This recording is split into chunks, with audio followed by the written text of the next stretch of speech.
Fire in the Thatch, a Devon Mystery. Chapter 1. Colonel St. Cyrus stepped out of the French window onto the terrace and drew in a deep breath of frosty air, conscious of the exhilaration of a glorious December morning. He always felt better out of doors. In the open air, the worries and irritations of life seemed less immediate, and he felt that he lost a burden when he closed the window behind him.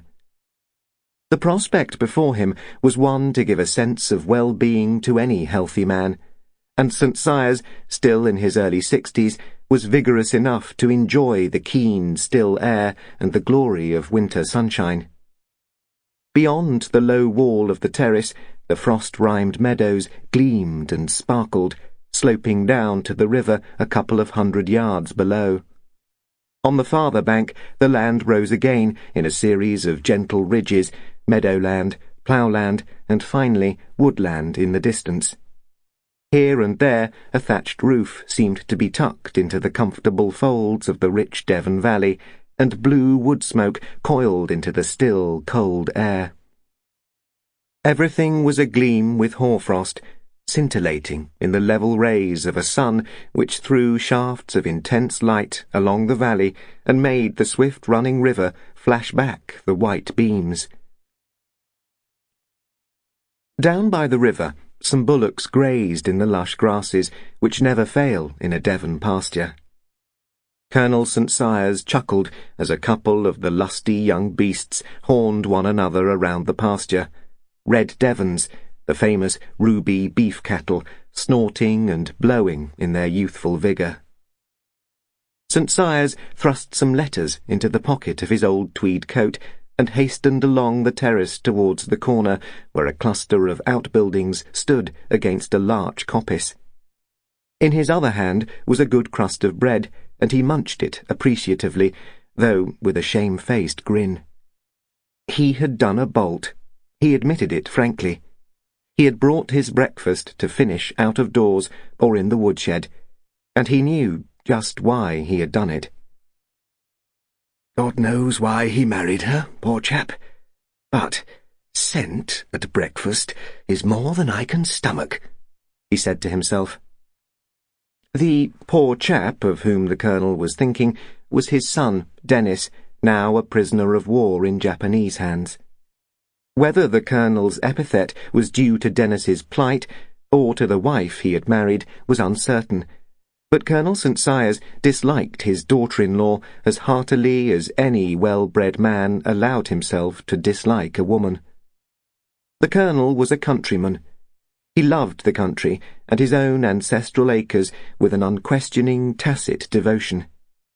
He liked country clothes and country ways, the smell of dung, the rich red Devon mud, the slow, slurred speech of his humble country neighbours, and the inconveniences of an ancient house set miles away from trains or bus routes. June St. Cyrus was a Londoner. She had been born in a flat in Mayfair, and a flat in Mayfair was her ideal of happiness. She liked fashionable clothes and shoes, French cooking, modern dance music, and what she called society. She used elaborate makeup, vivid nail varnish, and coty perfumes. When Dennis had been reported as prisoner of war 6 months ago, Colonel St. Cyrus had gone up to London to see his daughter-in-law. "Come down to us, my dear," he had said, "and bring the little chap with you. It'll be better for both of you, and we'll look after you and save you any worries and troubles we can." Full of kindliness and sympathy, St. Cyrus persuaded June to give up her flat in town and to come, with her small boy, to live at Manor Thatch. June had acquiesced at first. She was lonely and frightened and in debt.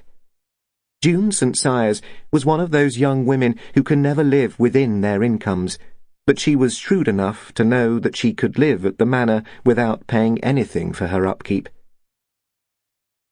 Also, she could not get a nurse for small Michael in town or any domestic help in the flat, and she was very tired of the damned chores, as she expressed it. At Manor Thatch there were some old servants, and Anne could help with Michael. Anne was Dennis's sister, a sensible, domesticated creature of 30, though June always regarded her sister-in-law as a woman of 50.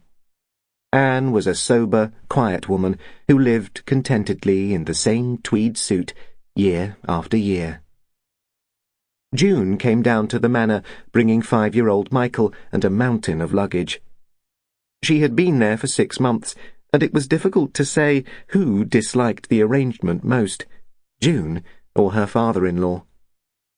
Chivalry and a sense of duty prevented Colonel St. Cyrus from suggesting any other arrangement.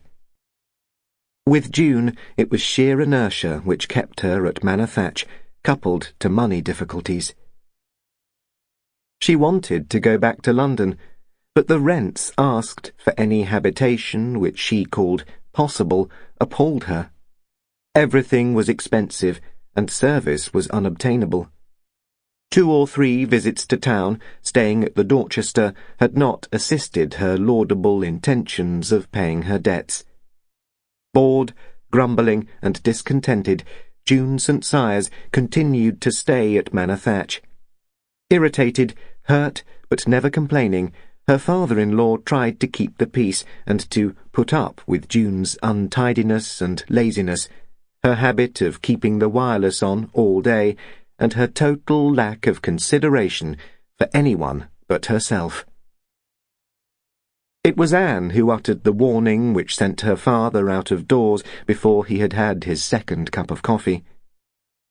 "June is coming down to breakfast. I believe she wants to talk to you about letting little Thatch to those friends of hers." Colonel St. Cyrus choked back his immediate exclamation of "Good God!" and said hastily, Later in the day will do for that. I've got a letter from a friend of Robert Wilton's, a naval chap, invalided out. Sounds all right. I shall be in the woodshed if you want me, Anne." The woodshed was the Colonel's favourite refuge. He loved wood, and he loved wood fires. At the moment he had 2 vast logs of ash, the split bole of an old tree, and he wanted to cut them up in his own particular way. "Ash green or ash dry, meet for a queen to warm her fingers by," he murmured as he rolled the wood over to a convenient angle and considered the matter of driving a wedge in to split it. Leisurely in all his ways, he did not hurry. Having arranged his log and chosen his wedges, he lighted his pipe and took his letters out of his pocket. Anne's sentence about letting little Thatch made Colonel St. Cyrus anxious to consider the letter he had received that morning. Smoothing out the sheet, St. Cyrus read, "Sir, I am advised to write to you by Commander Wilton, who tells me that you have a small property to let, little Thatch. I have recently been invalided out of the Navy on account of damaged eyesight, and I am seeking a small holding or house with an acre or more of good, fertile land suitable for intensive cultivation. I aim at a market garden combined with an orchard, and should be glad to keep a few head of stock if pasture is available. I am very fit and intend to work my own land, and I can housekeep for myself for the time being. If your property is what I am seeking, I should be willing to buy or to take it on an assured tenancy of some years' duration, so that it would be worthwhile putting work and capital into cultivating the land. I have the opportunity of driving over to see little Thatch tomorrow morning at 10:30. If I do not hear from you to the contrary by 10 a.m., I shall assume that I can be allowed to view the property. My telephone number is Culverton 79. Yours faithfully, Nicholas Vaughan." Sounds just the sort of chap I want there. It's a fine, fertile bit of land, and though it's out of cultivation now, it'll pay anyone to cultivate it, said St. Cyrus to himself. I only hope he likes it. He replaced the letter in his pocket and picked up his mallet, aiming skillfully at the wedge he had placed to split his great, gnarled log. He was only halfway through the job when the door of the woodshed opened and a breath of chypre wafted across the pleasant smell of wood shavings and sawdust. June St. Cyrus stood at the door of the woodshed, clutching her fur coat round her and surveying her father-in-law with puzzled eyes. The Colonel gave a start. "Eh? What's that?" he asked as he turned to face the newcomer. His jaw fell when he saw June, but he contrived a kindly, "Good morning, my dear. Deuced chilly morning for you to be out. Better get back to the fireside." "I want to talk to you, Pops," said June, unaware of the fact that her form of address irritated St. Cyrus almost to frenzy. "It's about little Thatch. I wrote and told Tommy Gressingham about it, and he wants to take it. It'd be a bit of luck for you, because Tommy's got pots of money, and he'd improve it no end." "Well, well. If your friend wants to take the place, he'd better write to me in the usual way, and I'll deal with his application along with any others," replied St. Cyrus. "That's not good enough," retorted June. "I won't be put off like that." She had taken a cigarette out of her pocket and lighted it, throwing the match on the floor. St. Cyrus hastily stamped on the unextinguished match. "Look here, my dear. I make a rule never to light matches or smoke cigarettes in the woodshed. It's too risky. There's wood shavings and sawdust all over the place, and if the shed catches, the main thatch will catch too. It's true I smoke my pipe, but—" "Oh, all right," she retorted, stubbing out her cigarette irritably. "About little Thatch, I want you to let Tommy and Mary'll have it. They're my friends, and it'll make all the difference in the world to me if I have somebody to talk to down here. Somebody who's interested in the same things as I am. I wouldn't ask you to let them the place if there was any chance of your being done over it, but there isn't. They're well off, and he's a good businessman. I do so want them to come. Promise," she begged, drawing nearer to St. Cyrus and rubbing her powdered face against his coat. Roderick St. Cyrus had little finesse in his nature. He prided himself on being straight and saying just what he meant, and he answered his daughter-in-law according to his nature.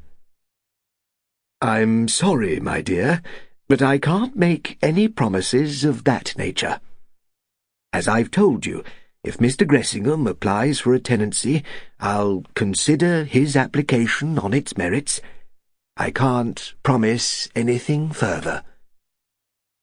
"But I don't see what you mean," she argued. "I've told you he's wealthy and he's a good businessman. Anyone will tell you I'm right. His banker or lawyer. You can phone up and ask them." "That isn't the only point, my dear. As a landlord, I have a duty to the land. It's true that little Thatch has been shamefully neglected. Poor old Timothy O and his wife just let it go for years, but they were old, and they'd lived in that house for 1/4 of a century. I couldn't turn them out. Now Yo's dead, I want to put in a tenant who will live in the house and cultivate the land." "I've told you, Tommy will look after it. He's got a lovely garden at his Surrey place." "Then he doesn't need another garden down here. I'm sorry, June, but I don't want to let little Thatch as a wealthy man's plaything, to be used for weekends and kept for a toy.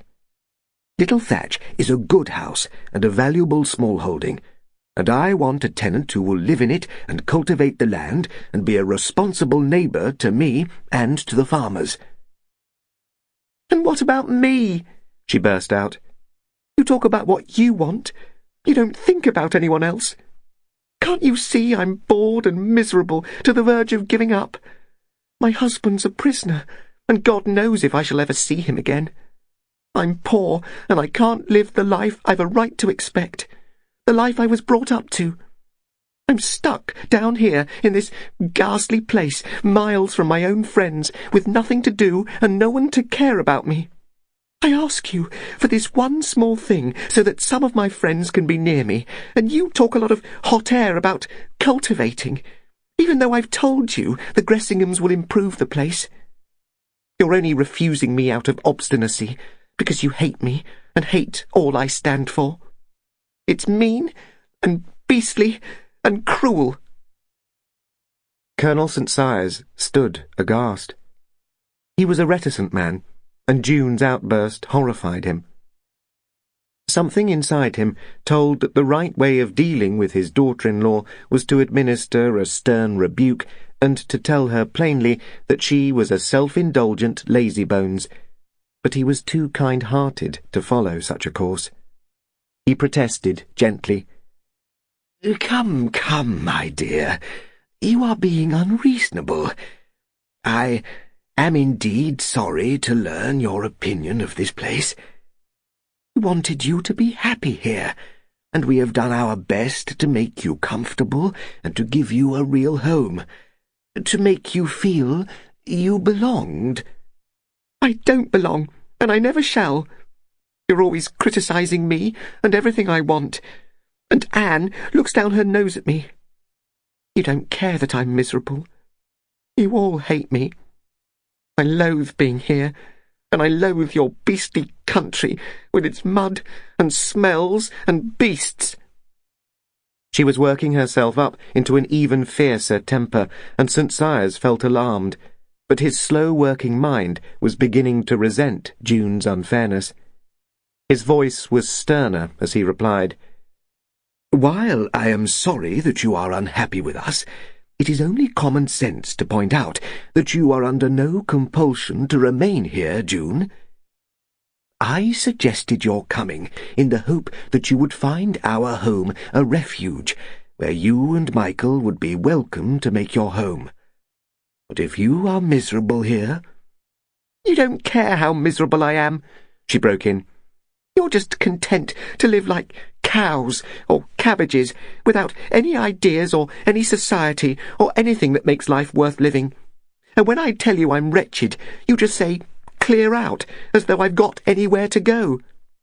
I can't bear it. I wish I were dead.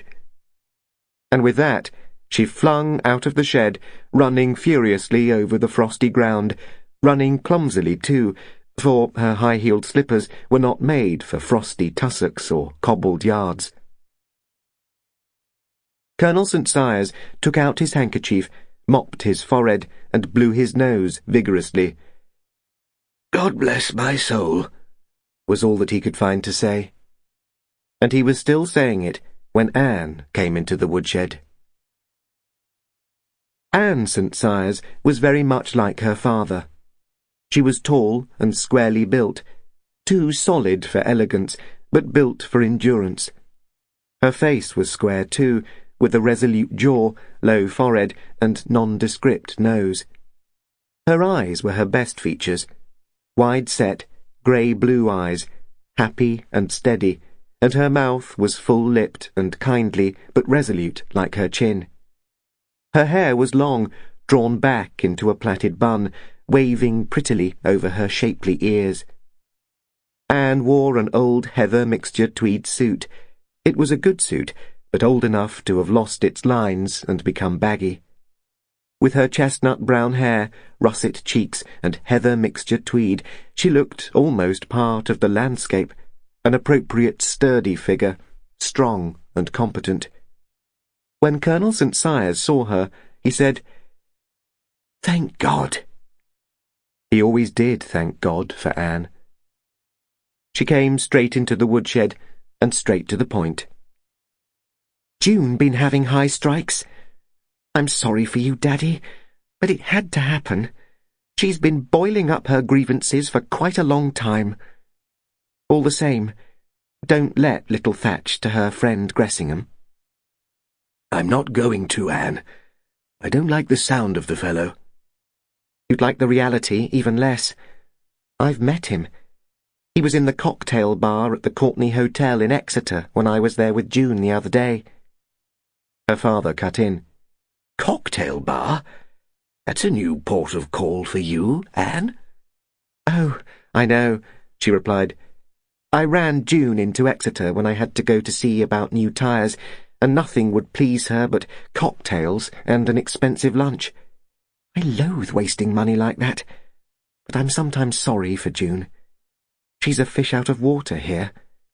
However, I was going to tell you about her friend, Mr. Gressingham. He's just the type you and I dislike. Oozing money, very pleased with himself, and inclined to be familiar on a moment's acquaintance. Oh, I loathed him. He's facetious, and he called me Anne in the first 5 minutes. But I shouldn't have minded that so much. We can't all like the same people. Only, I wouldn't trust him an inch, least of all with June. He's got a wife, and June's got a husband, and I just couldn't bear the way he behaved with her. It made me hot all over. Anne's honest face had flushed deep rosy red, and her voice was distressed as she went on. I hate myself for saying all this, and I shouldn't have said a word to you about it, if it hadn't been that I know June is set on getting little Thatch for Mr. Gressingham, so that she can be in and out of the place any time she likes. I just can't bear the idea of it.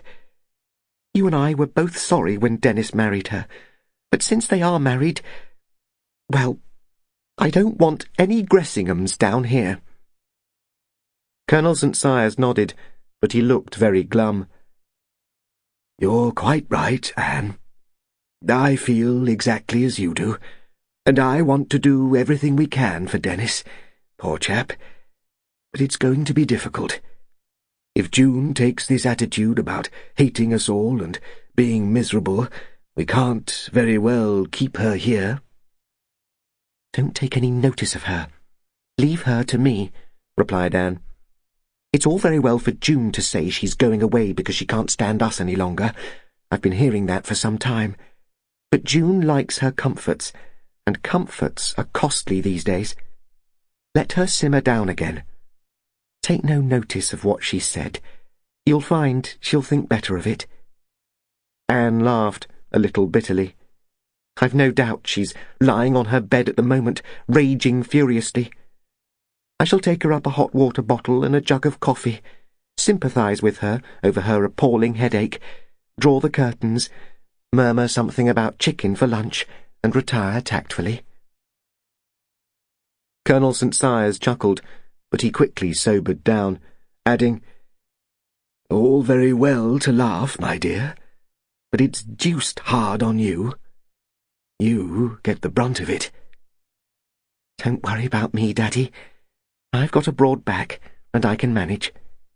Provided you and Mother aren't made miserable in your own home, I don't mind dealing with June.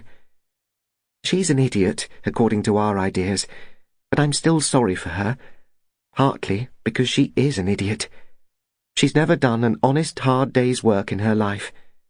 She misses everything that seems worthwhile to me, and she doesn't seem to have a friend in the world who values her for herself. I love Michael, you know.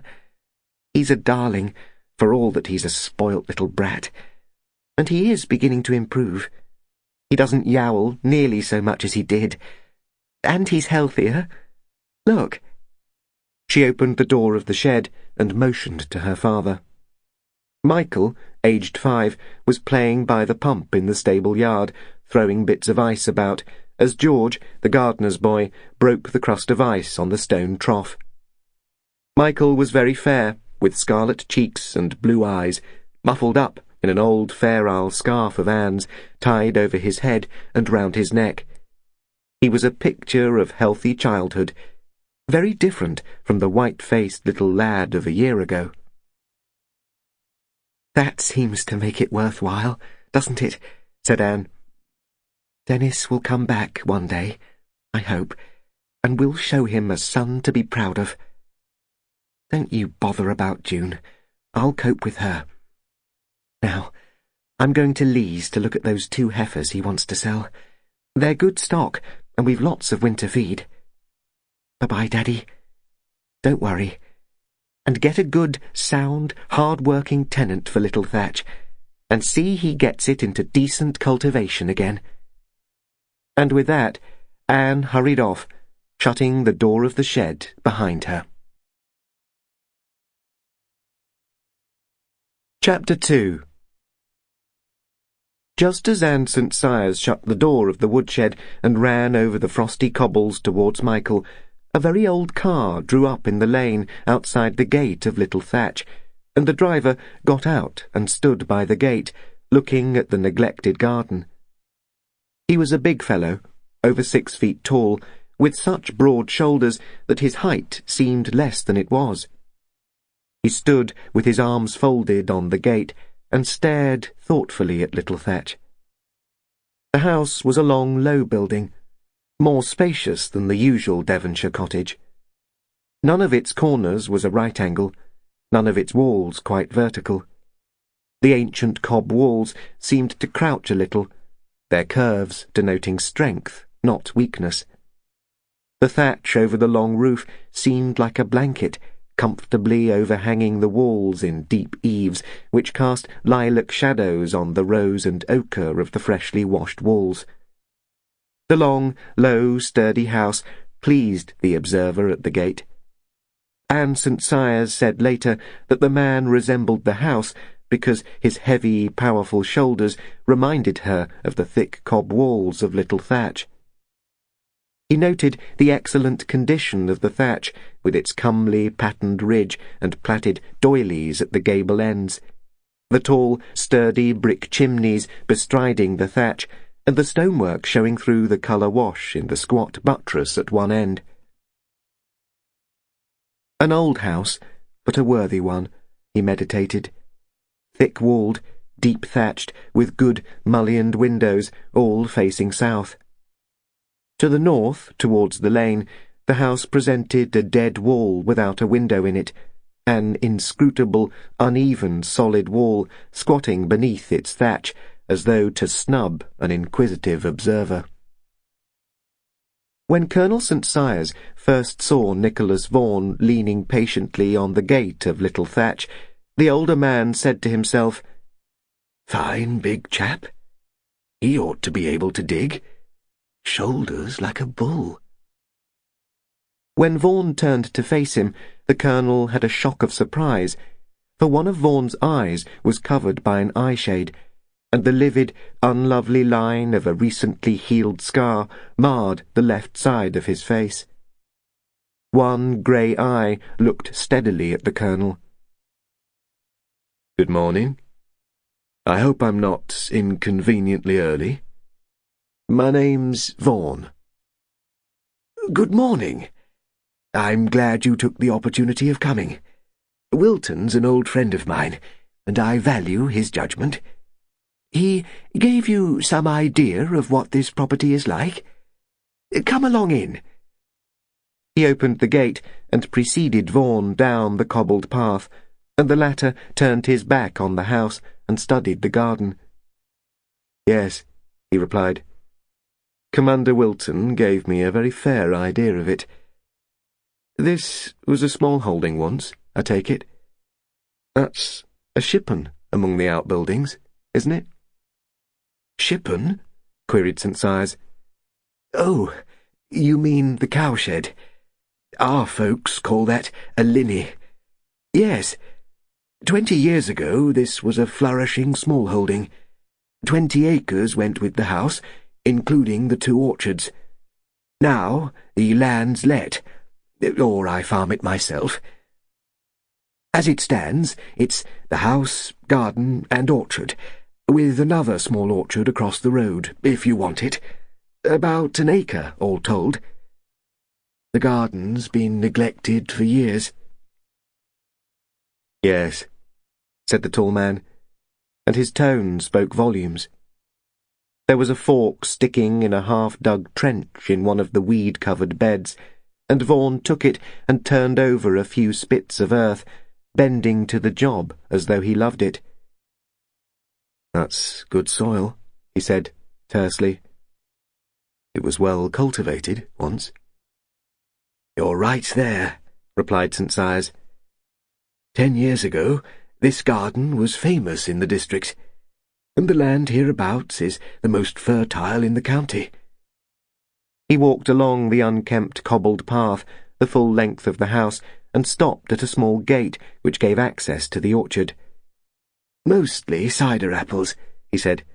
"A few Bramleys and Coxes, some damson plums and Victorias. Well worth having." "And some pasture? Good for geese and ducks," said the other. "Now, what about the water?"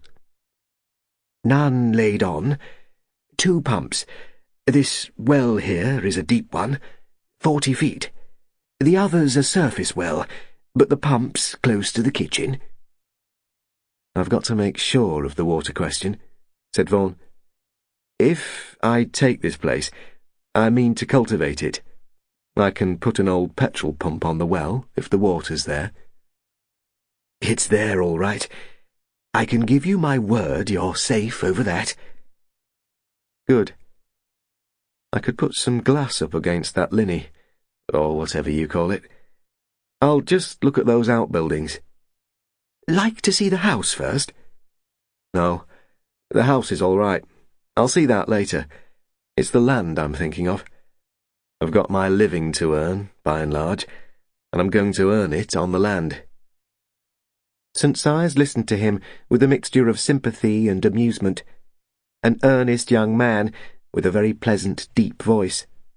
A gentleman, St. Sias postulated in his old-fashioned way, but a gentleman who loved the soil, loved it enough to pick up the frosted loam and crumble it in his fingers.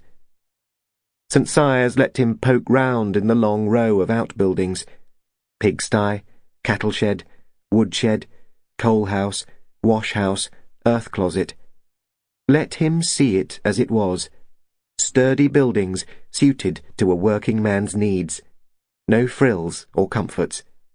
Stark toil was what this place needed.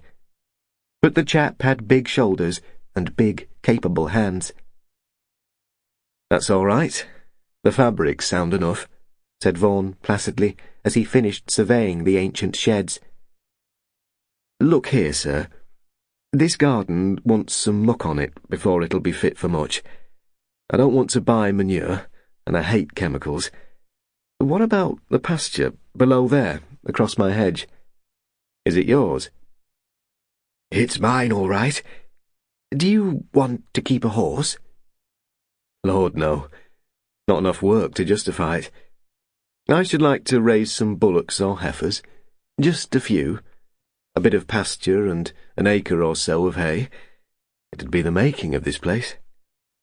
I was brought up on a farm, and although it's market gardening I'm out for, I know the value of a few beasts. Can't keep up fertility without beasts." "Something in it," agreed St. Sias.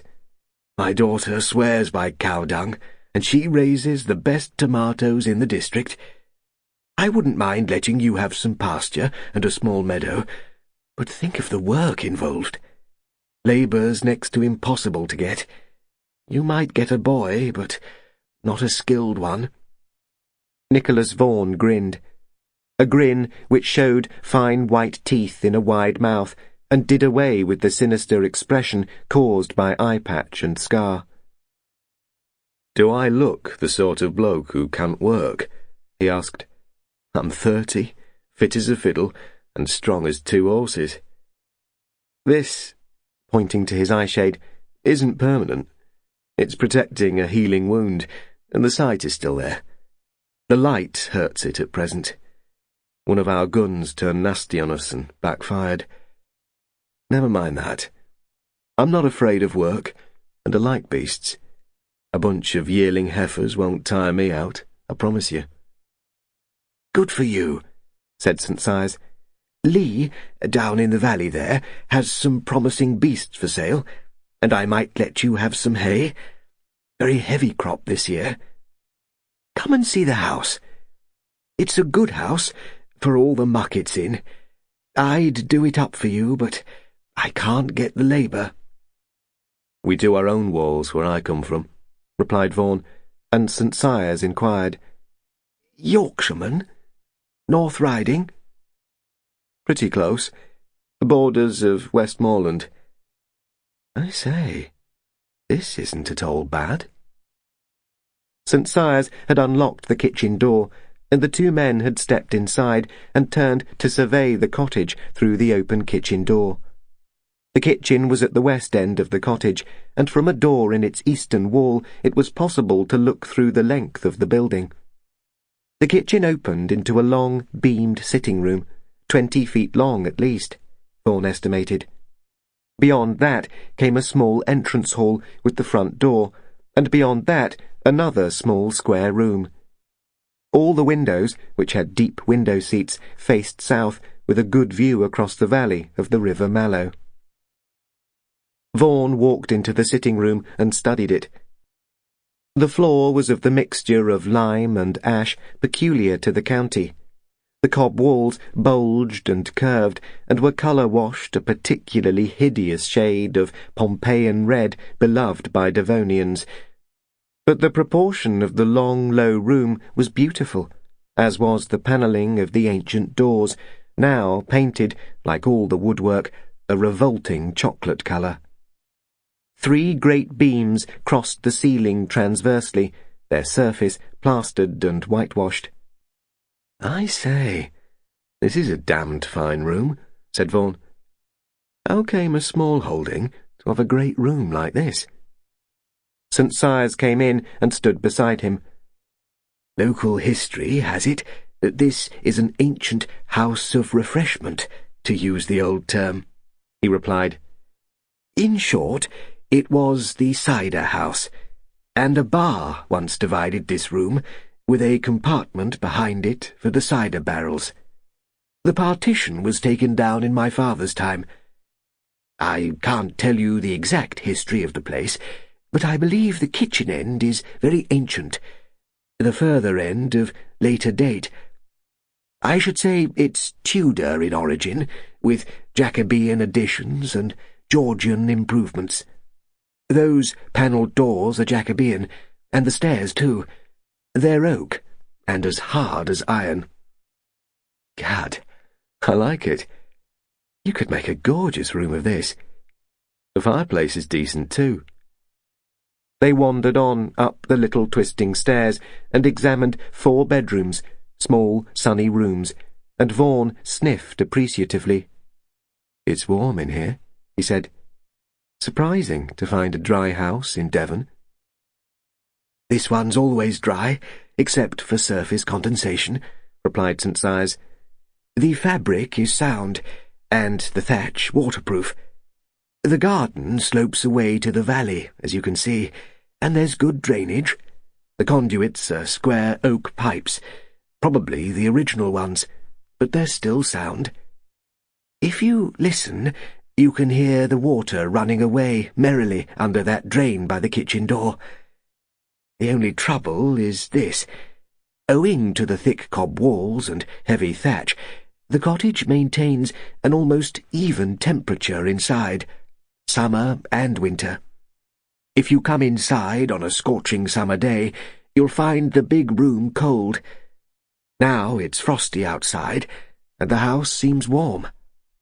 The temperature is probably an even 50 degrees, but when there's a sudden change of temperature outside, you'll get surface condensation on the stone floors, and you'll probably think the floors are damp.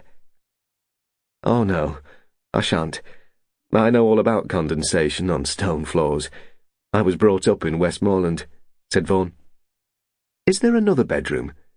These 4 don't account for all the floor space down below. Quite right. There's another bedroom over the kitchen, with its own stairs. 2 stairways, by gum. Quite an establishment. That'll suit me fine. I can camp out over the kitchen while I get the rest of the house into order. I can see myself being busy for some time to come. St. Cyrus hesitated, and then said, How will you manage about housekeeping? I've told you it's next to impossible to get labour or domestic service. Domestic service be blowed. I'll manage for myself, pro tem. That's all very well, but "A man needs a bit of comfort after a hard day on the land," said St. Sias. "Haven't you a sister, or anybody who'd housekeep for you?" Vaughan laughed, that same merry grin which lit up his long face and contradicted its saturnine expression. "Sister? I can see mine coming here. She's 100% intellectual. No, I shall do for myself. You needn't be afraid I shall make a mess of it. I'm a much more competent housewife than many of the women folk I know." "It'll be a dull life for you," said St. Sias in his conscientious way. "There's no young society hereabouts. I've got a daughter, but she's a busy girl. She runs the house and helps on the farm, and we don't find time to entertain." "Now, look here, sir," replied Vaughan. "Let's get this straight. I'm not a sociable character. I like working on the land. I like painting doors and walls and all that, and I'm interested in books. I've got quite a number. If you want a sociable tenant to brighten country life, count me out. I'm about as sociable as a hermit crab. But I'll bring this place into cultivation again, and make the house as good as it's capable of being, which is very good.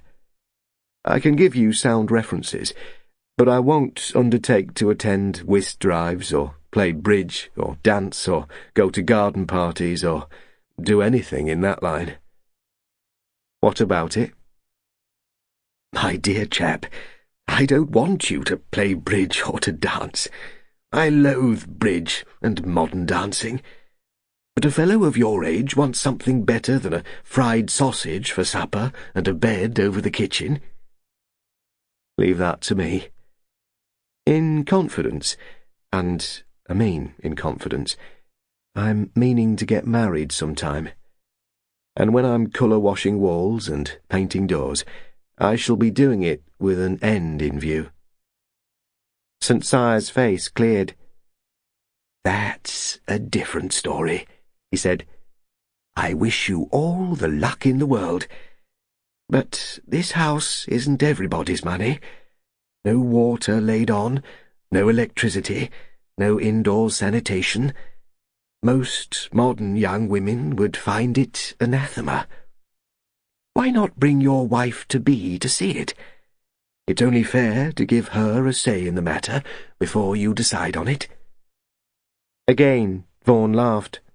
"My wife-to-be, as you style her, isn't a modern young woman. Not in your sense. The woman who marries me will know what she's in for, and that's hard work. Incidentally, I'm not such a mutt as to want to show any woman this house as it stands, with all that foul colour wash and decayed chocolate paint.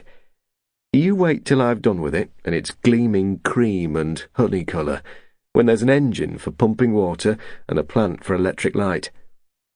I've got enough capital to make this house a good home, if you give me a square deal and an assured tenancy." "I'll give you a square deal, all right," said St. Sias, "but think it over before you decide. I tell you frankly, I can't do what I should like to do. That is, get the garden clean and the orchards into order, and I can't get the house done up for the same reason. There's no labour to be had. All the builders are working under the essential works order, and all the farmers are short-handed. Here's my offer. I'll let you the house, garden, and orchards, as they stand, for the same rent old Timothy Yeo paid me. That is, £26 a year. And I'll rent you the pasture and meadow below the garden at current agricultural rates. I'm prepared to offer you a good tenancy and option of renewal. Think it over. If you still like it after you've considered it, ring up my lawyer in Exeter, old Boddlesham, and he'll get an agreement made out." "That's all right," said Vaughan. "But listen to me. If I'm to get that garden fit for anything this summer, I've got to get onto it now. It's good soil, but it's foul with couchgrass and goutweed and every pest under the sun, and the soil's starved. You tell your lawyer to get busy on the agreement. I won't hustle him, but give me your word I can have the place and let me go on to it straight away. I can't afford to waste a week if I'm to get a crop out of this land this year, and you know that as well as I do. I've got an option on an engine for the pump, and I've got my eye on an electric plant. Let me go right ahead. Your word's as good as a lawyer's deed, I know that. St. Cyrus was not a man who liked to be hustled, but seeing the eagerness on the other's face, he made up his mind then and there. Very well, he replied. If you want it, you can have it. But remember, I've told you all the drawbacks. There's no water main nearer than 3 miles, and not likely to be, and the same applies to sewerage. The nearest electricity supply is 2 miles away. The house is ancient, and those cob walls won't stand much knocking about. But it's weather-worthy, the fabric sound, and the thatch rainproof. As for the garden, it's been neglected these 10 years, but it's on some of the most fertile land in the county. Right. It's what I want, provided the water's here, and you'll allow me a free hand in cultivation, putting up some glass and a shack for my car. I'll take it, or buy it. No, I won't sell, but I'll give you an assured tenancy. And good luck to you. Thanks. I won't let you down, replied Vaughan. When Colonel St. Cyrus went home, he left the keys of little Thatch with his new tenant so that Vaughan could study the house at his leisure. Once alone in the place, Vaughan went carefully through the house, examining walls and windows, cupboards and floors. The more he studied it, the more he liked it. It was plain to any man who cared about old houses that this squat, sturdy building could make a beautiful and comfortable home to anybody who cared for living and working in the country and who was not deterred by the lack of urban amenities. Having studied the house in detail, Vaughan went outside and put the door key in his pocket with an expression of serene content on his face. Then, taking off his old Burberry with a grin of sheer delight, he took the fork and began to trench the ground in front of the cottage. The night's frost was only a hoar-frost. It had not penetrated the ground, and Vaughan found the soil light and workable beneath the mat of grass and weed. In the narrow beds beneath the cottage windows, long-stemmed violets defied the frost. Winter jasmine shone in sprays of clearest chrome yellow, and aconites spread their green frills to the sun. Lighting his pipe, Vaughan began to plan out his garden. Cold frames and some glass against the linney, tomatoes on the long southward slope, potatoes and root crops in the lower beds, some wattle fencing and fruit cages when he could get them, and all the apple trees needed pruning and spraying and banding. As he dug, he planned out his land, thought of the best way of investing his capital in it, pondering over pump and piping, electric plant and wiring, some heating for the greenhouse, and, as he cogitated, his face was the face of a very contented man. Chapter 3. It was on New Year's Day that Nicholas Vaughan took possession of Little Thatch. Just before midday, he drove through the narrow Devonshire lanes in his old car, piloting a disreputable lorry which followed him round awkward corners and blind bends. The lorry belonged to the nearest coal merchant, and in it was 1/2 a ton of coal, in addition to a camp bed, some chairs and tables, a number of packing cases, garden tools, and miscellaneous cooking pots. Vaughan chuckled to himself over his homecoming. Never had a less impressive moving-in ceremony been performed. Transport was at a premium, so he had taken the simplest way of moving those of his belongings he wanted immediately, loaded them into the coal lorry along with the coal. When he opened the kitchen door and went inside, a surprise awaited him. There was a good fire burning in the range, the floor was scrubbed and clean, and on the wide window-sill stood a big loaf of bread, a can of milk, and a big pasty. As he stood staring, footsteps sounded on the cobbles, and a woman's figure appeared at the door. "Good morning, Mr. Vaughan. I'm Anne St. Cyrus. I haven't come to bother you, just to say that if you want anything, or if you're in a fix, we're only a few 100 yards away, so please come and ask. Good luck to you in your new house." "Thank you very much. It's very good of you. And thank you for all this." "Not a bit. You're miles from a shop here. The baker won't call till Wednesday, and the butcher comes on Friday. You can get milk at Lane's farm in the valley. There's a barrel of cider in the larder which my father sent with his best wishes. Oh, there's Timothy Yo's cat again. It won't stay with anybody else because it's always lived here. Do you hate cats?" "No, I like them. That's a fine chap. I'll keep him all right." "Good. He's a grand ratter. Goodbye for now, and good luck." She turned and walked away before Vaughan had time for another word, and he bent and stroked the big marmalade-coloured cat, muttering to himself, "Decent of them, jolly decent of them," as the lorry-man came in at the door, carrying an armful of pots. "Want these in here, mister?"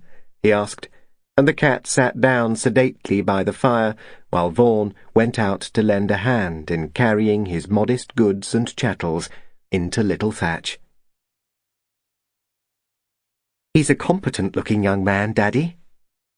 Anne St. Cyrus laughed a little as she spoke to her father just after lunch that day, and St. Cyrus nodded. "Yes, Wilton gave him a very good character, and I like him myself. Businesslike and shrewd, and ready to work hard. Just the type of fellow to do well in the country, and he's used to country conditions. I hope he won't find it too lonely." "Well, he told you he wasn't a sociable character, didn't he? You can go in and have a word with him sometime. You'll soon notice if he seems hipped. I don't think he'd have taken on a place like little Thatch if he didn't like being alone. Although I hardly exchanged a dozen words with him, he gave me the impression that he knew his own mind all right. I'm glad he's moved in straight away. I only heard this morning that June's friends, the Gressinghams, have come to stay at Hinton Mallory. Mrs. Hesling's taking them as paying guests." "Good gad! What's a wealthy stockbroker going to do to amuse himself staying in a farmhouse?" Anne linked her arm in her father's and drew him further along the terrace. "I suppose he's still thinking of buying a place down here, but, as we know, there's nothing on the market. I don't think he'll be successful. Anyway, I'd rather have him at Hinton Mallory than at little Thatch." St. Cyrus nodded, but he looked troubled. "Yes, I see what you mean, but I'd rather he weren't here at all. I don't like the idea of town dwellers buying up country properties and using them as playthings. I know the stockbroker type. Speculators, all of them. No sense of responsibility to the land. In any case, this part of England is the last locality a man like Gressingham would choose, unless he had some ulterior motive in coming here." "His motive is obvious. He comes here because June is here. She asked him to come. You can't blame her for wanting to see something of her own friends, Daddy. She's wretchedly bored." "Why doesn't she do something, then?" broke out St. Cyrus. "There was never a time in the world's history when there was more need for men and women of goodwill to work together to justify their existence. And justify their privileges, too." "Yes, That's perfectly true, replied Anne, in her serene, sensible voice. But it's not easy to find a job fitted to one's limitations when one is transplanted into a strange environment. If I were to find myself in a service flat in Mayfair, complete with central heating and a restaurant for meals, I'm perfectly certain I should feel useless and confused, and probably I should mope and grumble. And so would you. Imagine living in a single-room flatlet like the one June was describing last night. Heaven forbid, exclaimed St. Sias. Personally, I'd rather perish. But no one's forced to live in those damned rabbit hutches in London, Anne. Some people adore them, Daddy. It's no use expecting everyone to like the same things. They don't. The evacuee business ought to have taught us that. We saw Londoners pitchforked into the country, and they loathed it. It was only the children who liked it. The grown women were bored and miserable, as June is bored and miserable, and it's better to try to understand her point of view. I'm glad for her sake that she's got someone she likes to talk to, although I'm sorry that I don't like her friends. It seems mean of me, somehow. Rubbish! She doesn't like your friends, does she? Or try to be polite to them. Do you remember when old Mrs. Mansfield came that day? Shall I ever forget it? Laughed Anne. All the same, I think you'd better go and call on Mr. Gressingham, Daddy. Just stroll in sometime and ask him if he'd care for some rough shooting. There are lots of wild duck up the valley. Me? Call on Gressingham, Anne? Why on earth should I? To stop people talking, Dad. You know how the country gossips. If June is always running along to see the Gressinghams, and we aren't even polite to them, tongues are going to wag. It's no use Mother going. She couldn't bear them. But everyone knows she never goes out in winter. I'll look in sometime, just for manners, but you've got to do the thing properly. I may have my own private opinion about June, I'll admit that to you, but I'm not going to have the farmers' wives gossiping about her if I can help it. It's not dignified, and it's unpleasant. I see, said St. Sias, and his voice sounded doleful, but he went on. But this man Gressingham's got his wife with him, hasn't he? He's not there alone? She came down with him, and I gather she's to be there on and off. She has a job of sorts, something to do with ambulance driving. It sounded to me one of those comfortable jobs where you show up if you want to, and get plenty of petrol coupons to reach your job with. She's pretty frightful, Daddy, from our point of view. What you'd call 100% Jezebel. She wears wine-coloured slacks and a fur coat. If you go in after tea today, you'll miss her. She went away this morning. You seem to know all about them, Anne. Yes, I'm quite well informed, said Anne, and for once her voice sounded edgy. I've heard about them from everybody. June herself, then from Mrs. Hesling, who came up here to talk about the ducks, or so she pretended. Then from old Dickon when he was bringing the coal in, and from Tom Ridd when he brought the potatoes in, and from the post girl.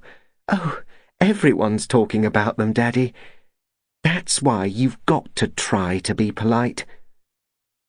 There was a moment's silence, and then St. Sias said, I don't like it, Anne.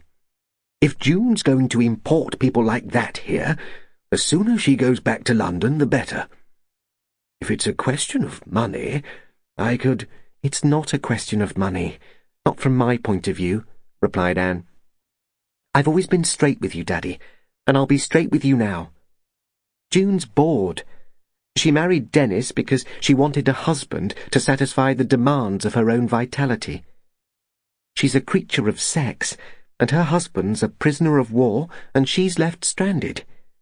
If we send June back to London to live her own life, I'm certain she'll be some man's mistress before 6 months are up. That's my opinion, but I've good grounds for stating it. If we keep her here, we can keep her straight, or try to, and look Dennis in the face when he comes home." St. Cyrus was silent. Anne very seldom spoke as she was speaking now, but he trusted her judgment. At last he said, "Very well. I'll look in at Hinton Mallory after tea." "Good," she replied. "I'm sure it's the right thing to do. Go at 5:30, and I'll come and rescue you before 6. And with that she left him, and St. Cyrus chewed over his thoughts miserably as he sorted apples in the apple house. Hinton Mallory was one of the largest farmhouses in the district. One of Colonel St. Cyrus's friends, who had stayed with him recently, had said, "If Mallory Fitzjohn were on a bus route or near a station, you'd have become a showplace, Colonel. I haven't seen a finer group of houses in the county." "Thank God we're not on a bus route then, and that our roads will never tempt the motoring weekenders," St. Cyrus had replied. The Mallorys, as the group was described locally, consisted of 3 big houses with attendant cottages. Manor Thatch, the St. Cyrus home, was the great house of the group. Attached to it was Little Thatch, and 3 small labourers' cottages. A few hundred yards from Manor Thatch was the old vicarage, now used as a farmhouse, with church cottages nearby. Manor Thatch, with its attendant cottages, the church and vicarage farm, made up Mallory Fitzjohn. Hinton Mallory was in the valley below, and Upton Mallory lay across the river. Hinton Mallory was an unusually beautiful old house, which consisted of the remains of monastic buildings coupled to a Jacobean wing. With its great stone chimneys, medieval open fireplaces, and panelled walls, Hinton Mallory was finer than many a manor house. Seen from the hills, the thatched roofs and spreading stone barns made a beautiful group, embowered in the tall elms and ancient oaks which luxuriated in the rich valley soil. The approach to the farm was disillusioning to the urban mind, for the lanes, deep set between high banks and dense hedgerows, were generally thick with mud and farmyard squelch, and no view was obtainable by either driver or pedestrian, for banks and hedges shut the lanes in completely. For 6 months of the year it was desirable to wear Wellingtons when approaching Hinton Mallory. Ordinary shoes were liable to be pulled off the feet when they adhered to the red, glutinous mud. The river frequently broke its banks after rainstorms, and the unwary had to paddle through the flooded stretches. Some of these disadvantages were being expounded to Tom Gressingham by a friend who had driven over to see him at Hinton Mallory. Gressingham was a man of 50, but he looked younger than his years. His admirers said he was a fine-looking fellow, and he was, in fact, a big, upstanding figure of a man, but beginning to lose in his fight against obesity. His hair was still black and plentiful, well cut, well brushed, his complexion sanguine, tending to excess of colour now, his eyes very dark but somewhat lacklustre. When Anne St. Cyrus first saw Gressingham, she remembered Browning's famous lines in the Pied Piper. "Nor brighter was his eye, nor moister, than a too long opened oyster." Gressingham's visitor, Howard Brendan, was a great contrast to him in appearance. A long, lean, grey man, narrow-headed, narrow-faced, tight-lipped and colourless. A ferret of a man, but well-groomed, well-tailored, immaculately clean, and dressed in tweeds which were not only meant for the country, but looked right in the country, which Gressingham's tweeds never did. Brendan accepted the whisky and soda which Gressingham held out to him, and said, "I agree with you. It's a fine house, and an interesting house, if you happen to value antiquities. But you'd make the mistake of a lifetime if you bought it. However, as it's not on the market, and not likely to be, the point's not worth debating." Gressingham laughed, and his laugh was that of a well-satisfied man. "I've heard that before, old chap. Many times before. As you know, I've made quite a hobby of buying old properties, spending a bit on them and selling them again to advantage. My own advantage, as well as the other fellows'. You'd be surprised the number of times I've met with the won't-sell-at-any-figure attitude and found that a little persuasion and a little time worked wonders. I'm not boasting when I tell you that I've hardly ever come to a dead end that way." "I'll take your word for it," replied the other. "But you might as well face the facts this time. This place is owned by Colonel St. Sias. He's as likely to sell his land as to commit perjury in a court of law. I don't know if the analogy enlightens you, but it's as strong as I can make it." "Right. He won't consider selling now. He's no need to. Farming's done well during the war, but it's not going to do so well in future. The government's handed out a lot of soft sawder to the farmers, quite right too, but in peacetime cheap food's what's wanted, and it's cheaper to import meat and grain than to raise it in this country. In 5 years' time, quite a number of land-owning gentry will be glad to realize a good figure for their property." "In 5 years' time, the sale of land will be controlled. What you refuse to realize is that this country is going to swing to the left, and a hell of a long way, too." At that moment, the door opened, and Mrs. Hesling announced, "Here's Colonel St. Sias come to see you," and she ushered the latter in without further ceremony. If Gressingham were taken aback, he did not show it. Advancing with outstretched hands, he said cheerfully, "Delighted to see you, sir. Very good of you to come over. May I introduce my friend, Howard Brendan? He's come over from Dulverton to look me up. A very friendly thing to do in these days of transport difficulties." Gressingham was not an unobservant man. He was a very good amateur actor, and based his performances on a habit of noting other men's foibles. St. Sias bowed to Brendan, and the bow was returned with the same reserve. "Looking at each other as though they were nasty smells. Priceless," observed Gressingham to himself. Aloud, he said, "A whisky and soda, sir, or gin and bitters?" "Thanks. Not for me, Mr. Gressingham," replied St. Sias. "My daughter-in-law tells me you're enjoying staying here. I'm afraid you must find the place somewhat primitive." "Oh, a bit of that doesn't hurt me," replied Gressingham cheerfully. "If you ask me, we tend to be over-civilized these days. Mawkish. Depending too much on machine products.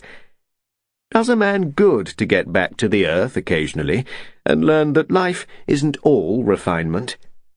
Nothing nice-minded about me, Colonel. Then there's this to it. You country folk don't understand what rationing means. In this place there's butter and cream and milk, good poultry and eggs, home-cured ham and good pork. You farmers live, by Jove! If the food they give me here is what you call primitive, give me the primitive every time." Gressingham's laugh rang out, cheerful and unforced, as he went and refilled his glass. "Did you smell my dinner cooking as you came in, Colonel? Smelt like privation, what? It's 4 years since I had a holiday, and by the Lord I've earned it, and I've enjoyed it." "I'm glad you're enjoying it," replied St. Sias courteously. "I've always been told that Mrs. Hesling makes her guests very comfortable, but I shouldn't like you to run away with the idea that country folk get more than their fair share of rations. Farming is hard, physical work, and it can't be done without adequate victuals." Gressingham laughed, a noisy, cheerful laugh, as he replied, "Don't imagine I'm casting aspersions or suggesting any unfairness, Colonel. I know a bit about country life, and I agree with you that a man who is using his muscles from morning to night needs extra calories to stoke up his energy. All I meant was that I appreciate my good fortune in being here. I think the war has taught us a lot, all of us, and one thing it has taught the city worker is that the country can offer more amenities than was previously believed. Take the spate of country books issued during the war. The demand for them exceeds the supply, because the town dweller thinks he's made a mistake in not trying to understand and enjoy the country. I'm an example. I'm London-born and bred, and yet I've an itch to get a country property and to farm a bit on my own account." Howard Brendan gave a dry chuckle. "Well, you've got money to burn, and it's nobody's business how you burn it, Gressingham. But Colonel St. Cyrus will bear me out when I say that a London financier is asking for trouble if he thinks he can start farming on nothing but a good bank balance and belief in his own capacity. Farming is a skilled job. You need to be bred to it, to have it in your bones, and to have generations of painfully acquired wisdom behind you." "You're perfectly right, Mr. Brendan," said St. Cyrus. "A farmer's born, not made, and the mentality of the city man can't be adapted to the slow judgment of the countryman. That's my opinion, at least. Now, Mr. Gressingham, I was wondering if you cared for shooting. We can't offer you any high-class sport, but there are still a few partridges and wild duck. The close season doesn't start before February, and the rabbits need keeping down." "Very good of you, Colonel. It would give me a great deal of pleasure. I brought a couple of guns down with me in case I got the chance of a shot." "Gressingham's a first-class shot," observed Brendan dryly. "Any preserving about here, Colonel?" "Not since the war.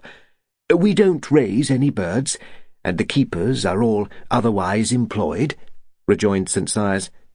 "But there has been very little shooting since 1939, and there have been a few birds every year. I go out occasionally and take old Tom Ridd with me. He was a keeper in the old days, and he's very knowledgeable. Hello, here's my daughter come to fetch me home." Anne walked in, as serene of countenance as ever, and smiled pleasantly at Gressingham. "Good evening, Mr. Gressingham. My sister-in-law tells me you've fallen in love with Hinton Mallory. It's a beautiful old house, isn't it?" "It is indeed. May I introduce Mr. Brendan, Miss St. Cyrus? Yes, I think this house is a wonderful property, and it could be improved so easily.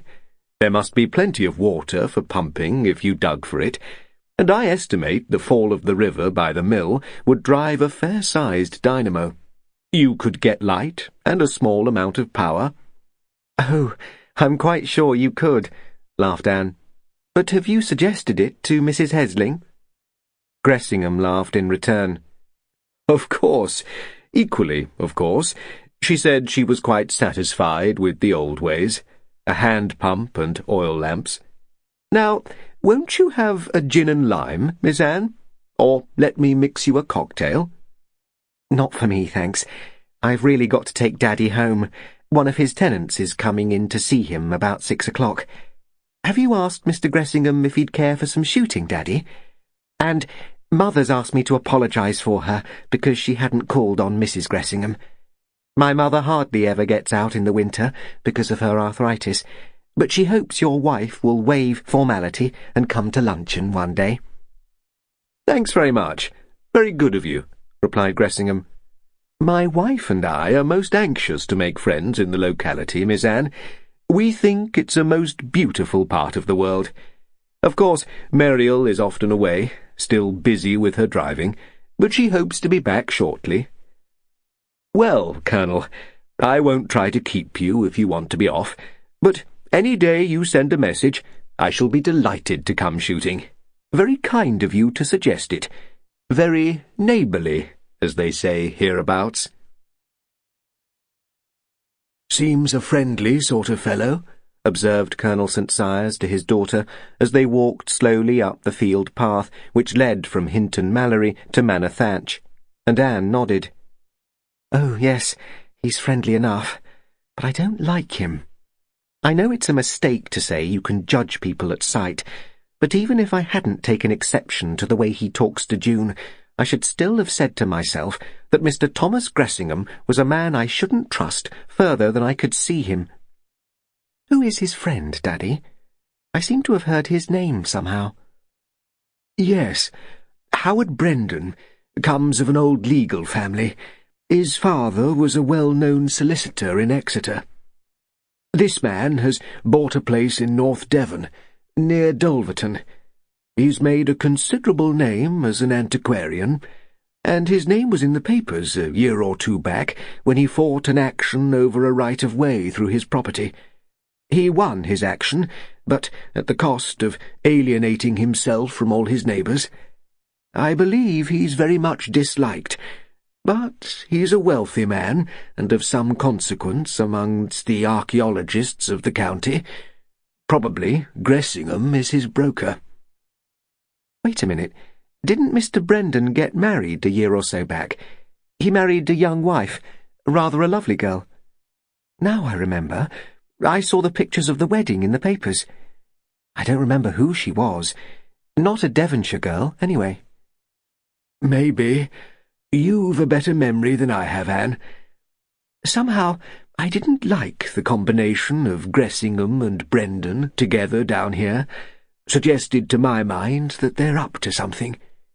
Gressingham's got this idea of acquiring a country property, and Brendan must have known all about the folk in these parts at one time. His father would have acted for many of them."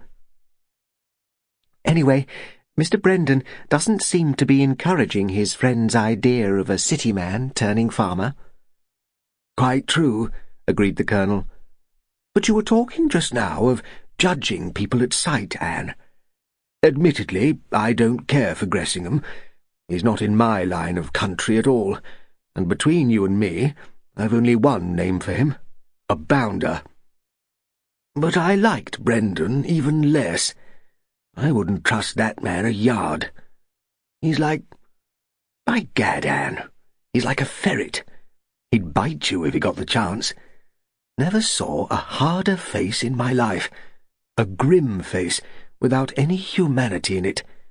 Though he looks like a gentleman, and speaks like one." "I didn't mind him so much," replied Anne. "I felt I knew where I was with him. He's as hard as nails, and made no attempt to pretend he liked us. Quite obviously he didn't. But never mind that. However, it doesn't matter about him. He's not likely to come over here very often. When you see June, Daddy, just say something pleasant about Mr. Gressingham, and tell her you've asked him to shoot. I'm doing my best to get her to be more friendly. If I can only make friends with her a bit, things will be easier. I admit I don't like her, but I'm sorry for her, and I do think a lot about Dennis." "I can't think why the poor chap ever married a girl like that," said St. Cyrus, and Anne retorted, "It's no use going back to that each time, Daddy. He did marry her, and he's had the rottenest luck in getting taken prisoner. I want to do what I can for Dennis, and so do you, and that's why we've got to go on trying with June."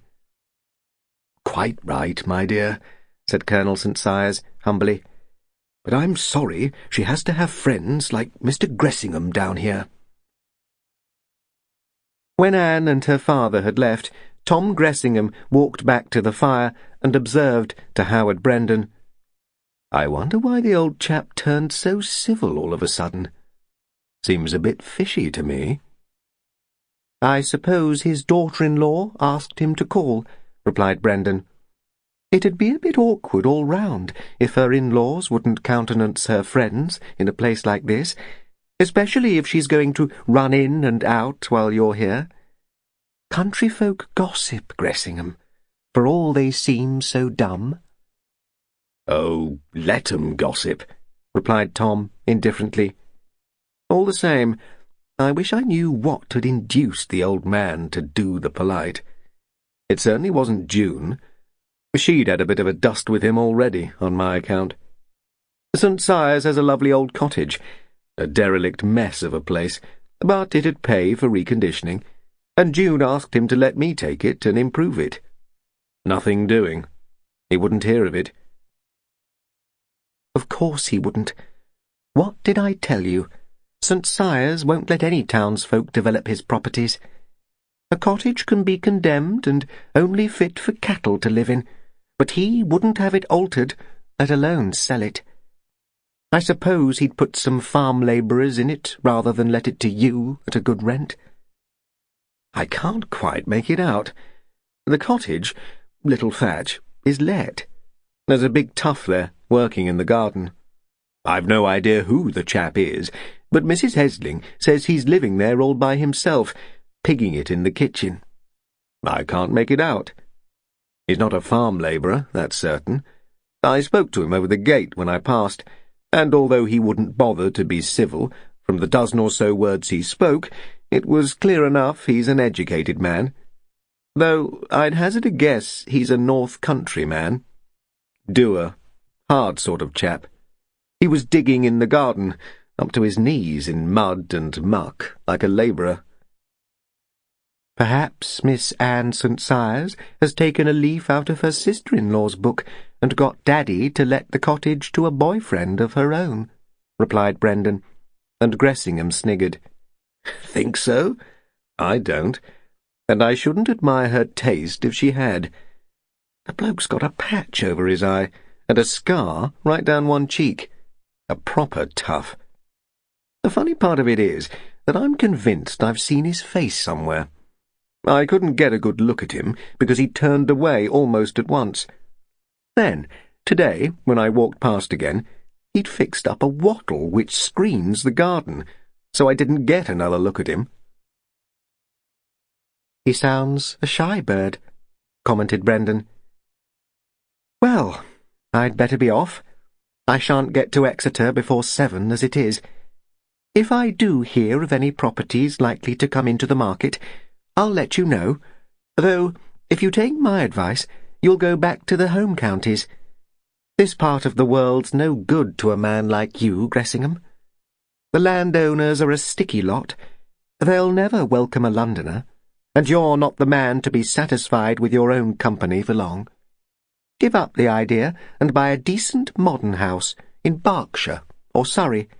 You're far more likely to get value for money there." "Thanks for the advice, old man.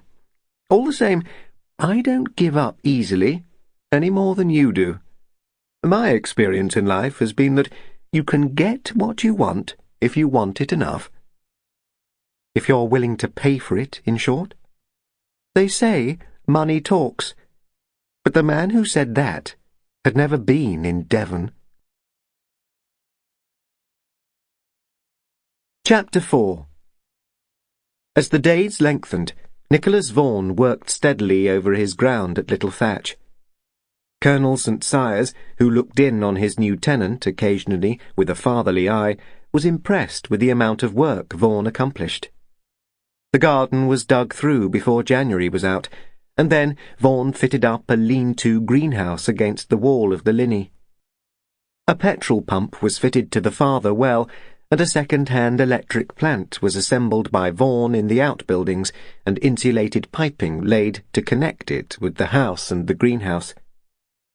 By Lady Day he had the greenhouse well stocked with seedlings, and he had bought 4 sturdy young bullocks to graze in the pasture below Little Thatch.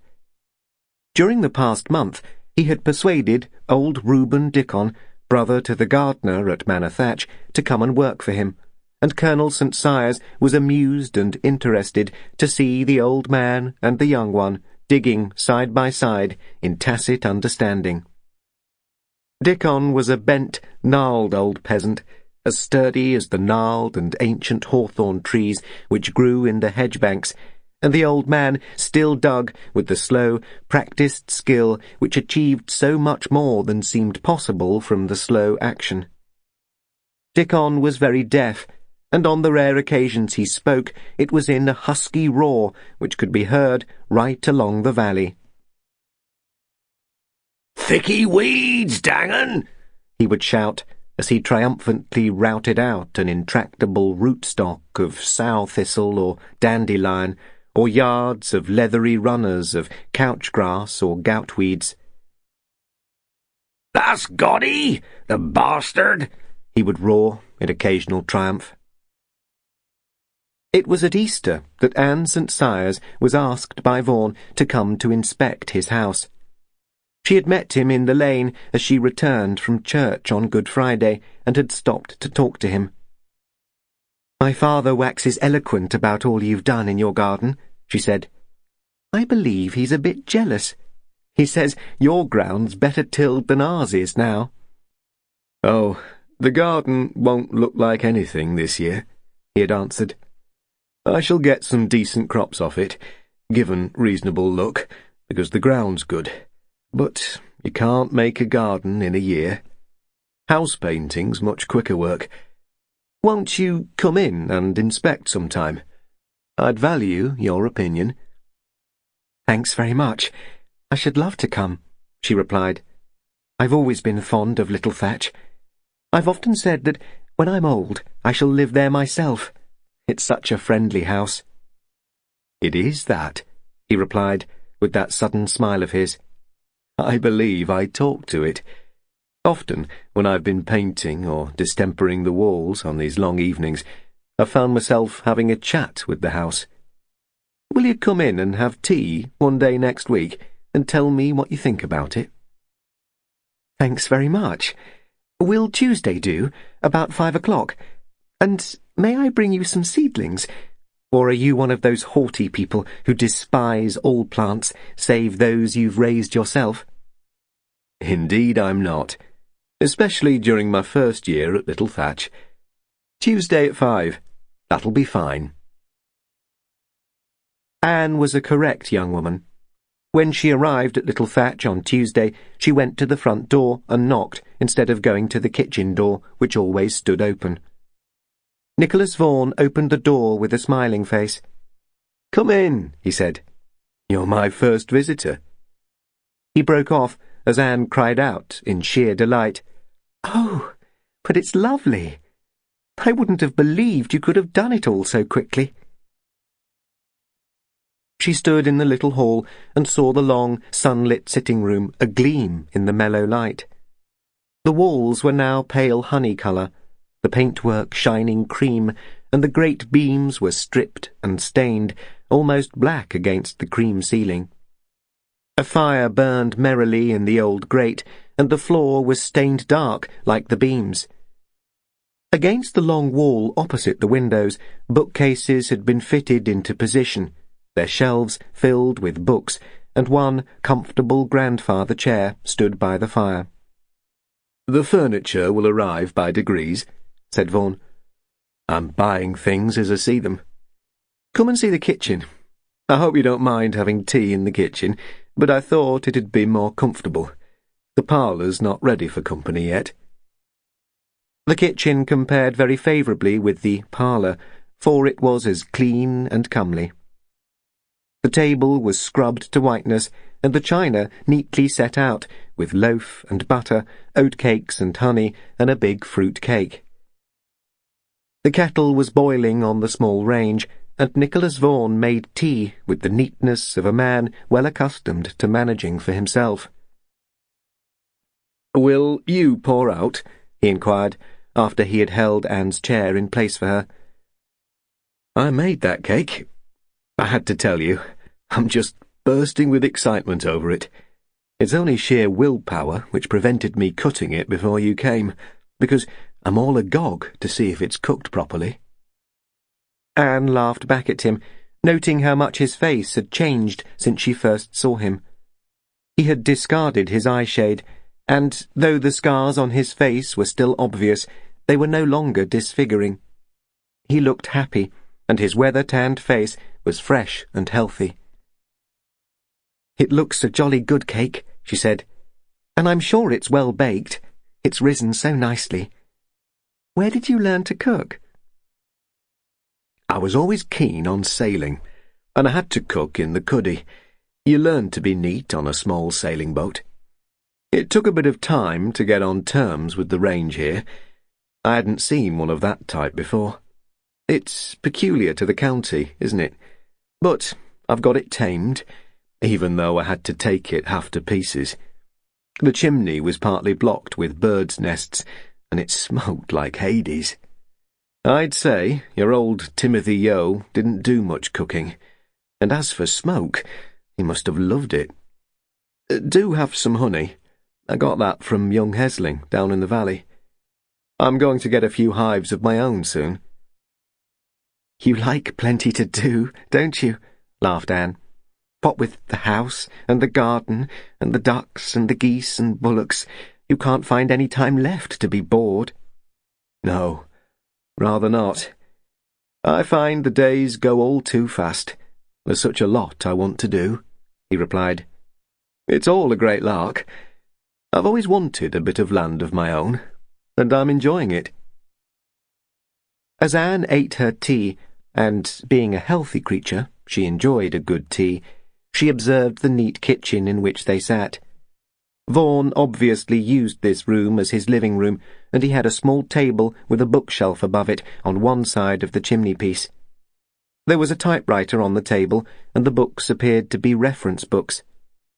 Vaughan caught the direction of her glance and observed, "I've found the typewriter useful while my eyes have been out of action. I couldn't see at all for the first month or two after I was knocked out, and I was glad I'd learnt to type. I'm able to read again now, though only for a short while at a time. You can guess how useful all the gardening and house painting were. Kept me from moping. Now, what about this cake? Oh, who the dickens is that?" He got up as Anne cut the cake and opened the kitchen door in answer to the knock.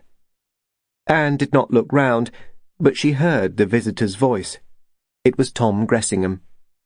"I hope you don't mind me looking you up, Mr. Vaughan," said the deep, complacent voice. "I was wondering if you'd care for a game of bridge. I'm staying down at Hinton Mallory, and I've got a couple of cronies staying with me. We'd be delighted if you'd look in for a drink and a game of bridge one evening." "Thanks. I don't play bridge," replied Vaughan, stolidly, and Gressingham replied, "No? What a pity. This is a very nice little property you've got, Mr. Vaughan. Just the sort of thing I fancy myself." "I'm afraid it's not to let, and neither is it for sale," replied Vaughan, and his voice was not encouraging. Gressingham replied, "Oh, I wasn't suggesting anything of that kind, but I hope you won't mind if I just glance round your garden. I'm interested in gardens." "So am I, and when mine's ready for inspection, I'll put up a notice to that effect," replied Vaughan. "Until then, it's private property, like anybody else's garden. Good day to you." He closed the door and came into the kitchen again. "I hope I haven't been being offensive to a friend of yours, Miss St. Sighs," he said, "but that fellow gets my goat.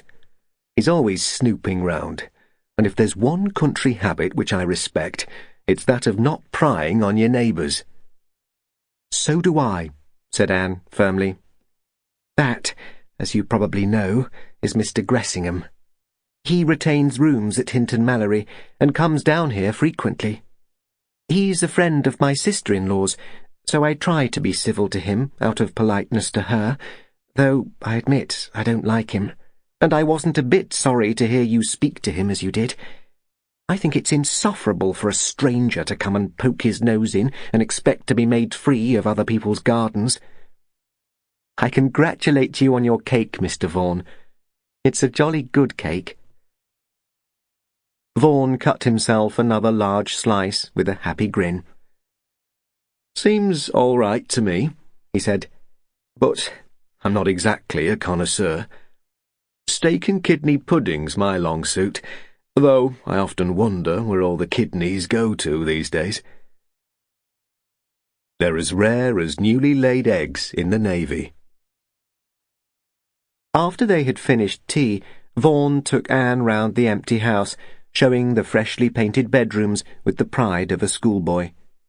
He was evidently very clever with his hands, as well as something of a mechanic and electrician. He had got some of the rooms wired for lighting, but his great pride was water laid on. He had contrived a frame to hold a water cistern at one end of the house, and the pipes were already in place to feed the kitchen sink. Later, he intended to fit a bath in, and told Anne how he overcame the difficulties of boring holes in the ancient cob walls.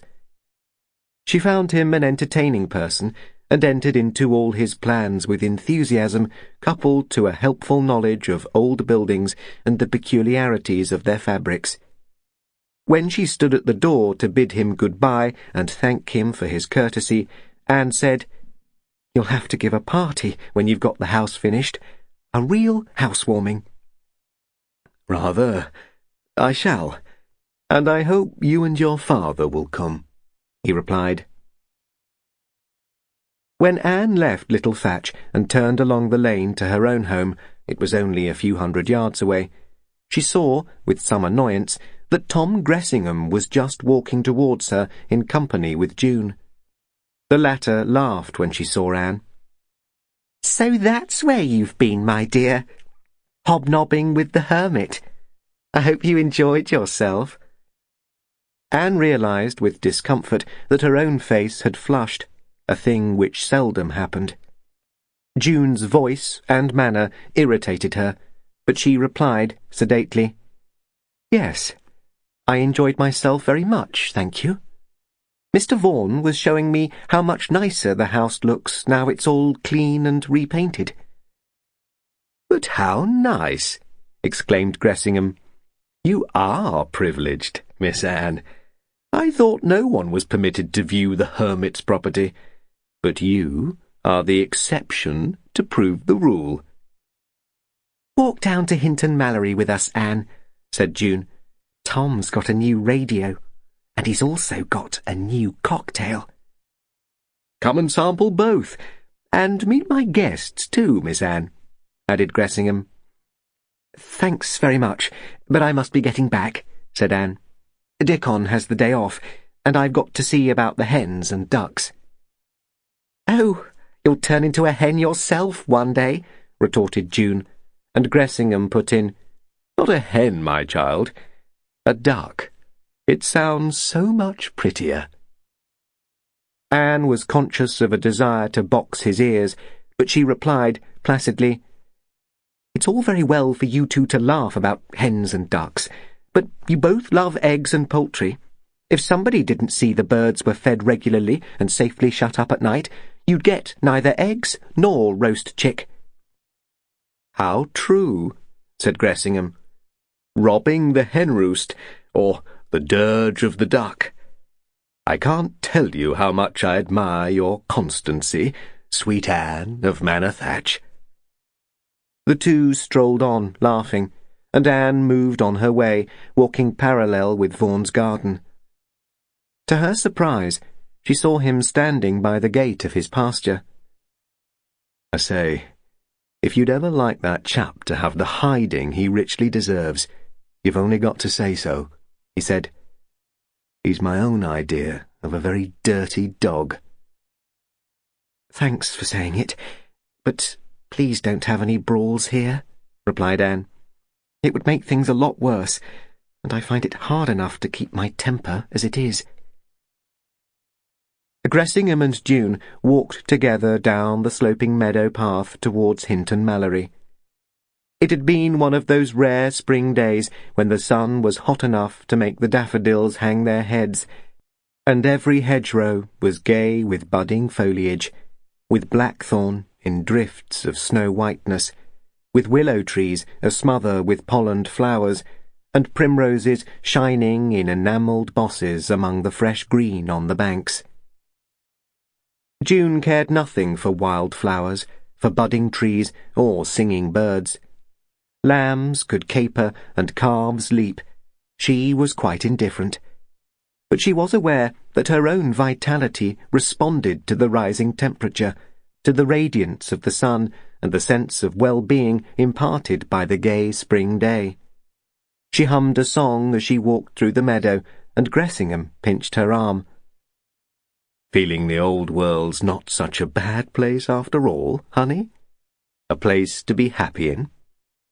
"Oh, the world'd be all right, especially if the damned war was over, and I was walking down Piccadilly in decent clothes with some money in my pocket," she replied. "Why not?" murmured Gressingham, and then added, "I can't make that man out. Vaughan, as he calls himself." "Why not?" mocked June. "It's his name, isn't it?" "Maybe, though I should hate to put any money on it," responded Gressingham. "The more I think about him, the more I'm convinced there's something fishy about him. Why does a chap like that hide himself down here? Because hide he does.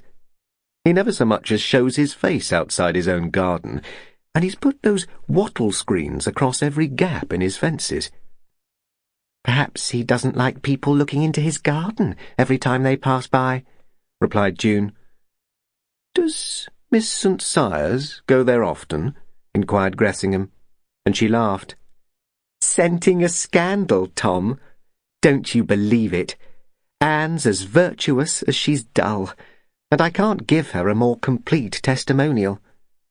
She approves of the Vaughan man, and so does Pops, so he must be a creature after their own hearts, a man who loves mud and dung and farmyard smells, and never expects to enjoy anything. Don't go harping on about him. He bores me, Tom. Tell me about these men you've got staying with you. Anyone amusing?" "There's Bill Potter. He's been a film actor, and he's a very good dancer, also a very good bridge player. He's about 30 years of age, and has done most of the things he shouldn't, if that's any recommendation. Then there's Rummy Radcliffe. I believe his real front name is Raymond, but he's always known as Rummy. He made a pot of money before the war, speculating. He's one of those uncanny birds who can always smell the way the market's going. It's a sort of extra sense. I've never known him slip up, and there aren't many speculators you can say that for." "Perhaps he'd like to speculate with some of my pennies and make a bean or two for me," said June, but Gressingham laughed. "Not during the war, sweet. That sort of game can't be played these days. If you want money, June, you can have it. I've told you so." "Oh, what's the use of saying that? We've argued it all out before," she retorted. "I'm the wife of Dennis St. Cyres, and the daughter-in-law of that old ramrod, and sister-in-law to that virtuous suet pudding, and here I'm stuck. Damn everything. How do you persuade your friends to come down to this hole, Tom? You must be very attractive to get your men friends to put up with Hinton Mallory." "Oh, but I am very attractive. Hadn't you noticed it?" He laughed back. "You're very shrewd, June. It's quite true that my visitors have a reason for coming which isn't always connected with roast chicken for dinner and ham and eggs for breakfast. I've got a few ideas, you know, and some of these fellows like to cash in on ideas. Now, I don't believe you'd find this part of the world nearly so boring if there was a first-class hotel near at hand, one of the country club variety, with a cocktail bar and a dance floor and all the trimmings." "Goodness! Is that the idea? I thought you told Pops you wanted to farm." "So I do, until I've acquired some land, honey. Then, well, We shall just see. Shall we? She asked speculatively. You won't get any land here, Tom, and I can't see why you should choose this neighbourhood. It's not the sort of place for a hotel. No? Well, you think things out, Angel. There's a lot to be said for seclusion, and believe me, the hotel industry is going to boom in a year or so. Ah, there's Rummy. Don't be put off by appearances, June. I know he's fat, but he's amusing. They had reached the gate of Hinton Mallory. A pleasant garden lay in front of the old house, and the grass plot had just been scythed, for the benefit of Gressingham and his friends. A very stout man in a checked tweed suit was practising putting on the so-called lawn, and Gressingham called out to him. "Come and be introduced, Rummy. This is Mrs. St. Cyrs. May I introduce Rummy Radcliffe, June?" "Charmed," said the stout man. He had a deep, booming voice, and his round face was almost ludicrous, for he had a tiny, pursed-up mouth and globular eyes behind exaggerated, horn-rimmed glasses. He's just like a fish. One of these things in the zoo aquarium, thought June to herself. Rummy's hands were fat, podgy, and clammy. "I take it that you come from the manor," boomed Rummy. "A very fascinating old property, I'd say, but in need of modernising. It's shocking what people put up with. I've been having a nose round, Tom. I should love to be able to develop this property. It'd be the easiest job in the world to make a private road across those fields. No object at all in meandering for miles before you get here. Did you ever see such a crazy business as the road system hereabouts, Mrs. St. Cyrs? And as for blind corners, God bless my soul, it's criminal. I was frightened out of my wits before I got here." "So you may have been," said June, "but the people hereabouts would be delighted to hear you say so. They don't encourage other people's cars in this part of the world, and they're quite happy to drive their own at an average of 10 miles an hour. "You don't say so," boomed Rummy. And Tom Gressingham put in, "Come inside and have a quick one, June. Ah, here's Bill." Bill Potter was tall and lanky, a good contrast to the rotund Rummy, and the four of them strolled into Gressingham's sitting room, where a new cocktail cabinet had been fitted into a corner and a big portable radio was crooning noisily. "Did you find a fourth for bridge, Tom?" inquired Potter, but Gressingham shook his head. "Sorry, I'm afraid I haven't. I'd counted on Howard Brendan, but he couldn't come. Tiresome of him. He's been coming over twice a week for some time past, and he's a damned good bridge player." "Brendan? Is it true his wife's left him?" asked Rummy, who had been manipulating the cocktail shaker, and Gressingham replied, "God knows. I don't. I've never seen the lady. I did my best to get a fourth for you, Bill. I went and asked the bloke at Little Thatch." "Good heavens!" exclaimed June. "You must be mad. Did you really imagine the hermit could play bridge? You're an optimist. And if he did, he'd come in corduroys and reek of cow dung and lick his fingers every time he played a card. Why, the creature's simply uncouth." "Why? Been trying to do the glamour girl at Little Thatch?" inquired Gressingham, and Radcliffe put in, "Little Thatch? That's the hovel up the hill, isn't it? In the layout I was planning, I should make that cottage the lodge. I can see it all." "Who's the creature you're talking about?" inquired Potter, and Tom Gressingham replied, "He's the tenant of Little Thatch. He's uncouth to look at, I grant you, but he's an educated man, and he's been in the Navy, and some of those naval blokes are very hot bridge players." "You make me tired," laughed June. "He couldn't have been anything but a common rating." "No matter. Takes all sorts to make a world," said Rummy amiably. "I should like to have had a word with him. If we get things going according to plan, an ex-naval man at the lodge might be useful." "Useful as chucker out?" inquired June. "Look here, Tom, it's time you left off leading your friends up the garden path. You know you can't get any land round here. It all belongs to my father-in-law, and he'd die rather than sell you any land." "Keep cool, darling. Your Pops isn't the only landowner in the county. Rummy's a bit premature in his plans, but he's always like that. I can't tell you how many properties I've seen him reorganize. On paper. It's a hobby of his, and believe me, some of his ideas come off."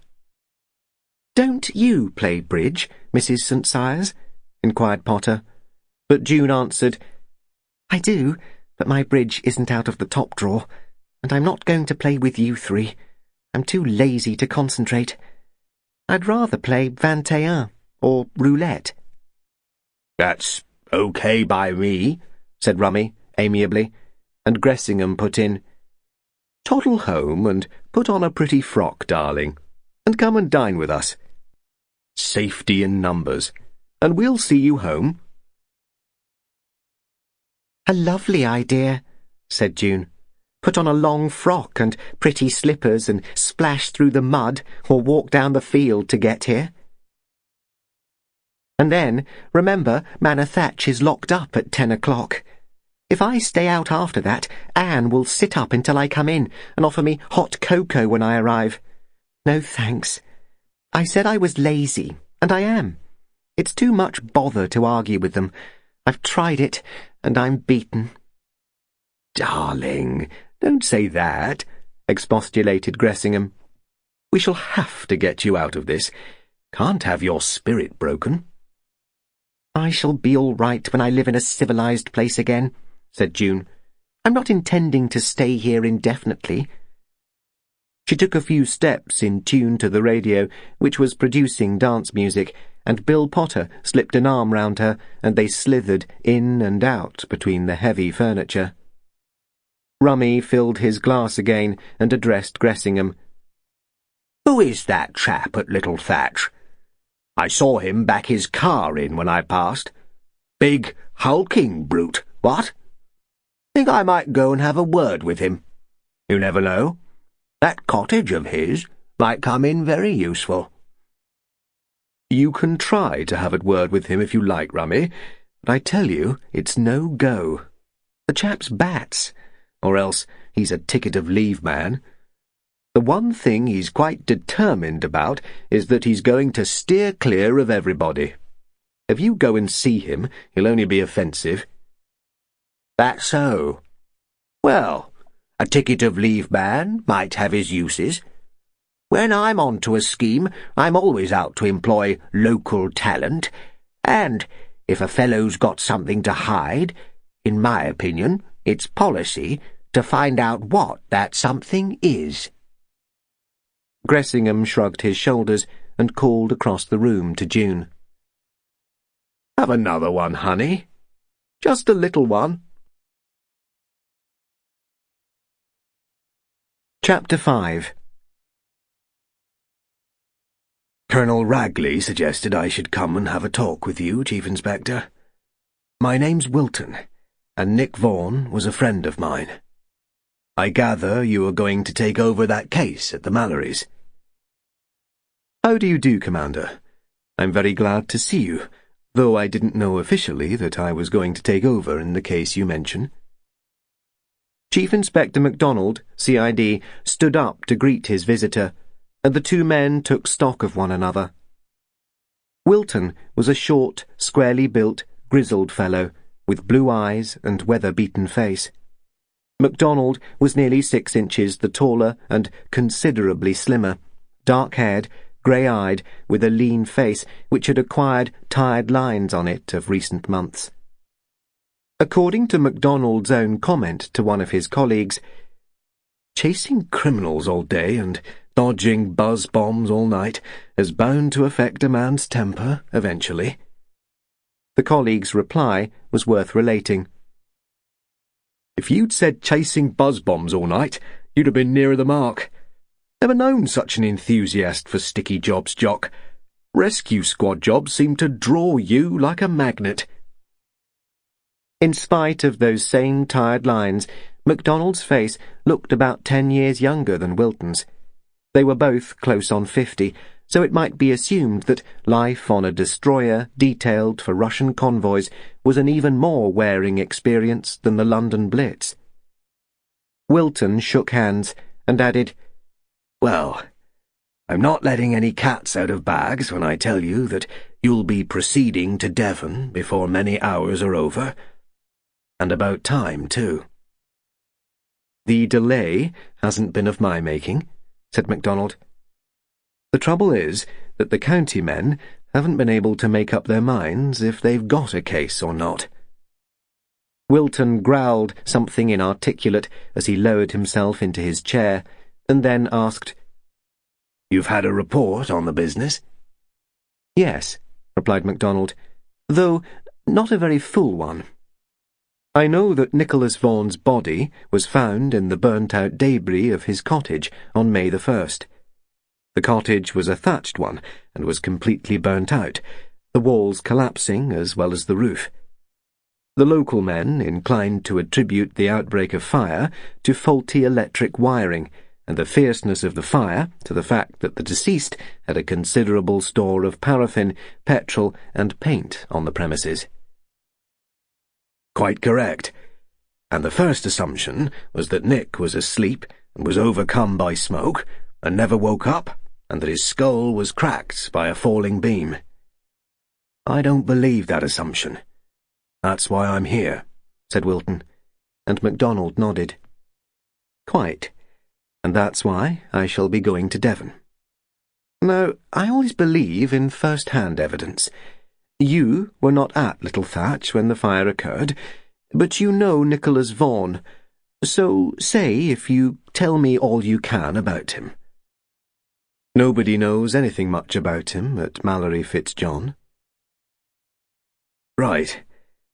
Now, stop me if I wander on too much, but I'd like to give you a clear picture. I first met Nick Vaughan 10 years ago. He was a keen sailor, and we met while we were both sailing our own boats up round the Summer Isles. I liked him, though he was only a youngster. He was only 20 then, and he'd the qualities which make a good sailor: endurance, common sense, manual dexterity, and imagination. I add that because it does something to explain why a man chooses the discomforts and hazards of cruising in a small boat entirely by himself for a holiday." Macdonald nodded and held out his tobacco pouch. "I get you," he said, and Wilton took the pouch and filled his pipe as he continued. "Nick was born in 1914. His father was the son of a small landowner on the borders of Westmoreland and Lancashire. Kirby Lonsdale way. Know it?" "Aye," said Macdonald. Nick's father was killed on the Somme, and his mother died in 1918. Nick was brought up by his uncle and aunt in Lannerdale, on their farm. He went to a North Country grammar school and later to Glasgow University, where he read engineering. Marine engineering. He was an able fellow and got a first in his finals. I tell you all this to explain the two qualities in him. He cared for two very dissimilar occupations: seafaring and agriculture. He never saw a garden without wanting to dig in it, and he never saw a seafaring craft without wanting to tinker with it. He could scythe and plough and milk and tend beasts, and he loved doing it. In 1939 he was 25. He'd done his engineering course, and he had a job on Clydesdale, and a year later he volunteered to take small craft over to Dunkirk. You'll know that story." "Aye," said Macdonald. "It's my chief grouse this war that I wasn't on one of those small craft." "Oh well, can't do everything," said Wilton. "It was a story, though. Gad, it was a story." Wilton puffed away at his pipe, and then went on. "Nick made himself useful in that racket. He volunteered as a rating afterwards, and soon found himself in one of those damned queer shore establishments we improvised to train naval officers. He wrote to me from there, and later he joined my ship. He was one of the most useful chaps I've ever had. He got laid out eventually, through trouble with one of our own guns. It was the only turret which could still fire, and then it jammed. It was nearly red hot anyway, and the engineers worked like hell to get it going again. We were under fire the whole time. Then something happened.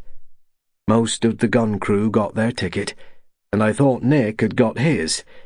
But he lived, and the Surgeon Wallace saved his eyes. He was invalided out.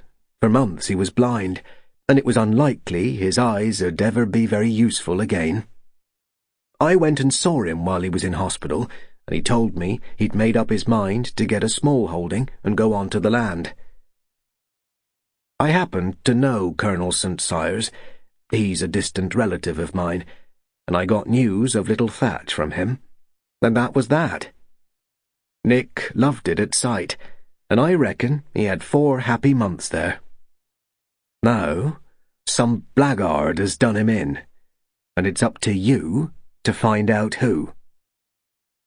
"Right," said Macdonald. "I haven't had enough opportunity to examine the evidence to tell you whether I shall agree with your assumption eventually, but let's use it as a working hypothesis. You believe Vaughan was murdered.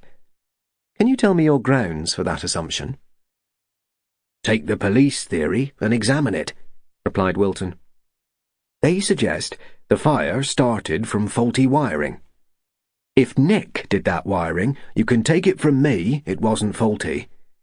He was not only a skillful mechanic, he was a scrupulously careful one.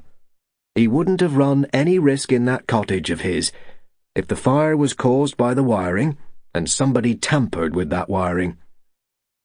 Then, the next bit is about the petrol and paraffin and paint stored in the cottage. I tell you, it's all wrong. Nick never kept quantities of petrol and paraffin in any place where he had a kitchen range going. He had an allowance of petrol for his pump and plant, I grant you, but he'd have stored it in the outbuildings. If there was petrol to help the cottage burn, well, it was planted there without Nick's knowledge. Finally, he didn't wake up when the fire started and was asphyxiated in his sleep. Kindly remember that Nick was a sailor. He had the knack we all get of waking up when anything happens. If he had been a farm labourer and nothing else, I'd have believed he might have slept while his roof burned over his head. But for a sailor to do that, a man who has been trained to an alertness which smells danger before it occurs, tell me that man stayed asleep to be burnt in his bed? Rubbish. He stayed asleep because his skull was cracked before the fire got going, not afterwards. "Yes, I can see all the points you've made, and they're good points," admitted Macdonald. "I could put up a counter-argument if I wanted to, but I'm not out to argue with you at the moment. I'm out to collect information. You say Vaughan was murdered. If so, by whom, and for what reason? In other words, do you know if he had any enemies, or was there anybody who had a reason to murder him?" "Frankly, I don't know. If I knew of anybody who was out for his blood, I should have told you so." "Was Vaughan a quarrelsome man?" "No, certainly not. Not in the sense of picking quarrels. But he was a damn difficult beggar if he got a down on anybody. If Nick believed a man was a wrong 'un, he'd watch out and pin him down somehow. and I've never known him mistaken in his judgment. It's difficult to tell you much about him, because he was one of those reserved fellows. Never talked about himself or his own affairs. I told you, I've known him for 10 years and been shipmate with him for 3, but I know precious little about him. I know he was straight, and he was a man I could rely on, utterly. He was incapable of letting you down. Did he write to you at all? I take it some months since you saw him. I saw him last December, when I had a week's leave. It was then I told him about little Thatch, and I damn well wish I hadn't. Where did you meet? At my cousin's place at Culverton, Oakhampton way. I knew Nick was out of hospital and due for discharge, so I got George to ask him along. I'm a bachelor myself. Nick had written telling me that he was looking out for a place in South Devon. Have you any idea why he wanted to live in Devon? No, I don't think I have. I never questioned it. Seemed a good choice to me. Devon's my own county. It's fertile, good climate and that, wonderful pasture, and you're not too far away from the sea. There's good sailing around Salcombe, and you can get across to Falmouth and the Cornish ports. Did he mention sailing when he talked about settling in Devon? No, but it wouldn't have been far from his thoughts. Why'd you ask? Only this. You're a Devonian. I'm of Highland extraction. I like Devon for a holiday, but I could never settle there. Too warm and lush, with those deep sunken lanes and dense vegetation. I happen to know the country where Vaughan was reared, just to the west of the Pennines. It's grand hill country, where you can see for miles, with the limestone hills clear against the skyline. A clean, clear, cold, untrimmed country. I can't understand anybody reared in sight of Ingleborough going to live in Devon. Then your judgment's at fault, 'cause Nick did so choose. It wasn't I who suggested Devon, it was he who asked me about it. Right. Next, did you have any letters from him while he was at Little Thatch? Yes, I had a couple of long screeds, both typewritten. I'll show them to you sometime. The first was all about his property and the work he was doing. The second mentioned some of the folk at the Mallorys. And there's a point worth noting in it. He mentioned a chap staying at Hinton Mallory and called him a proper Kaiser. That, for Nick, was equivalent to saying a bad lot. He may have spotted some queer goings-on. You'll be looking round the place yourself, so you can see if there's anything in it. No names mentioned in his letters. I'll certainly look around. Now think over this next question carefully. You say Vaughan was a fine engineer, and that he got a first. You also say he had imagination. Do you think it was likely that he was doing any original work which might have been valuable? Designs, patents and that? No, I don't. To begin with, you need equipment. Workshop, lathe, materials. You work on models. Paperwork doesn't get you far. It's the model which tells you the snags. Then there's his eyesight to remember. It was still weak. That's why he typed in preference to writing.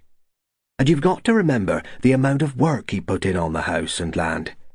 He worked in the garden till dusk. Then he got busy house painting.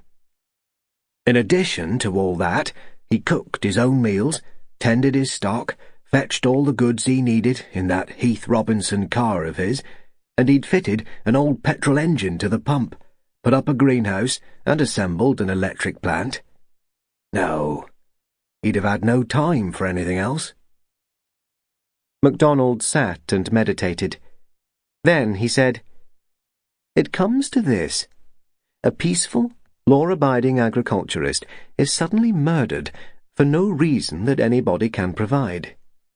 Before you can convince any jury that the man was murdered, you've got to provide a reason, a motive for murdering him.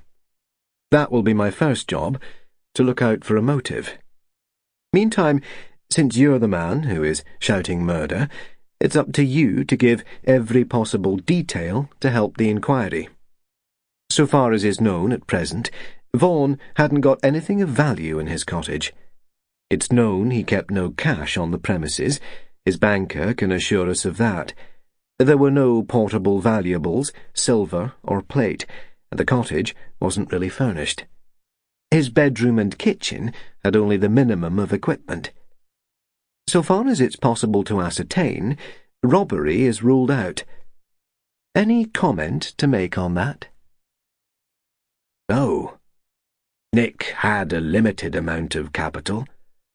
Yes, it's still intact, barring what he'd spent on equipment for the cottage. He was a methodical soul, and his bank statement covers every item of expenditure. His living expenses cost him £1 a week. Other cheques drawn covered his petrol pump, electric plant, and greenhouse, all bought second-hand. He paid cash down for his stock and feed. Gad, you seem to have made a few inquiries, said Wilton, and his naive expression caused Macdonald to laugh a little. Yes, just a few. The Royal Navy isn't the only competent service on His Majesty's payroll. I'm not being offensive when I say this. I am about as competent to query the manner in which you command your craft as you are competent to criticize police work. We don't make a song about it, but the amount of honest, conscientious inquiry carried out by every country bumpkin of a police constable is a thing of which I have a right to be proud. Wilton's jaw had dropped a little, and then he laughed too, as he stretched out his hand. Shake hands, Chief Inspector. I like that. I'm damned proud of my own ratings. Now see here. It looks to you as though I've made a tidy-sized bloody fool of myself. I sail in and make fast alongside and proceed to teach you your business, a job of which I know nothing. I apologise, but I don't withdraw. I believe Nick Vaughan was murdered. And you're perfectly right to say so and to stick to it, and I respect you for it, said Macdonald. Now let's get down to it. At first glance, it seems reasonable to dismiss robbery as a motive. No valuable plans or strategic secrets, no portable valuables, no show of wealth. Rather the reverse. Vaughan lived like a working man. He paid market rates to anybody he employed, but he didn't chuck his money about. I recognise his type. A straight, hard-dealing North Countryman. He didn't drink. He looked in at the nearest local occasionally and chatted with the farmers, but he made 1 pint of cider last a long time. Next, what about his dealings with women? Anything to contribute along those lines? Wilton shook his head. Next, never known him to run after a skirt. You know what it's like when a ship gets to port after a long cruise. The lads are out after the women. I've never known Nick bother his head about a woman. You said he was canny over money, not mean, but careful. That's true. He hadn't got it in him to rip or play ducks and drakes. He was often ragged about it in the wardroom. He wasn't exactly what's called an ascetic. He enjoyed good living, but he was what I should call selective, critical, and tending to be remote from men who took their pleasures lightly. I suppose what I'm telling you is that Nick was an idealist. He wouldn't have liked the word, because he hated the highfalutin, but just as he kept his capital intact, so he kept his emotions intact. Didn't hold with spreading himself or loose living. I hope I'm not giving you a wrong impression. Nick wasn't one of those censorious Puritans who are always blaming other people. He He was popular with his fellow officials and popular with the men, but he just didn't go out after women. As for getting drunk, I've seen him lower enough liquor to lay most men out, and he never batted an eyelid. Told me afterwards it was a damn poor way of spending your money. Yes, I know the type. It's all of a piece with his upbringing, said Macdonald. But see here. Nicholas Vaughan was making that cottage into a home any woman might have been happy to live in. Do you believe all that paint and polish was for himself? Electric points here and there, negotiations for an electric boiler, a valuable second-hand carpet for the sitting-room and carpet on the stairs. Does that sound like continued bachelorhood to you? Well, no, agreed Wilton. The further you go into this, the more I realise I'm out of my depth. I'd never have thought about carpets. But how do you know about them, anyway? The place was properly burnt out. I've seen it. Yes, you've seen it. I haven't seen it yet, but I've got the report of the county men. Despise them, if you like. Some large-footed constable went into a lot of shops and slowly and painstakingly found out just what Nicholas Vaughan had got for the cheques he'd paid out. He paid £7 10 shillings at one sale for a tea set. I'm told it'd have fetched £20 in London. Tea set? Queried Wilton, helplessly. £7 10 shillings for a tea set? Yes, Commander, and Nicholas Vaughan was no spendthrift. Any comments? Well, I'm damned, said Wilton. It looks as though you're right, doesn't it? He must have been meaning to get married, but he never told me anything about it. Does that strike you as odd? You'd been good friends, you say? Yes, confound you. Nothing phony there. Nick was my friend, and I was his, and it's on that account that I'm here, no matter what sort of fool I look. You don't look any sort of fool to me, Commander, said Macdonald. I tell you frankly that I'm as likely to waste time over fools in my department as you are in yours. You're a man with a hunch. You've looked into this business of Vaughan's death, and you believe it was caused by foul play. That belief is strong enough to make you put up with a certain amount of plain speech from me without resenting it. But if anybody walked onto your bridge and told you that some knave was monkeying with the navigation, I take it you'd ask for evidence. This is my bridge, in a manner of speaking. Yes, all right, growled Wilton. I'm doing my best, you know. Macdonald chuckled. Right, let's try again. You admit that the evidence goes a long way to show that Vaughan intended to get married, but he never mentioned it to you, though you were good friends, and it was due to your good offices that Vaughan got that cottage. Think again. Hadn't the subject of matrimony ever been mentioned between you? Yes, in a manner of speaking.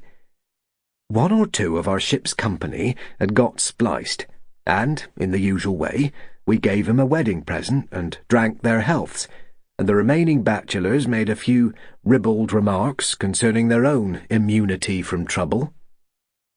In which remarks Vaughan joined?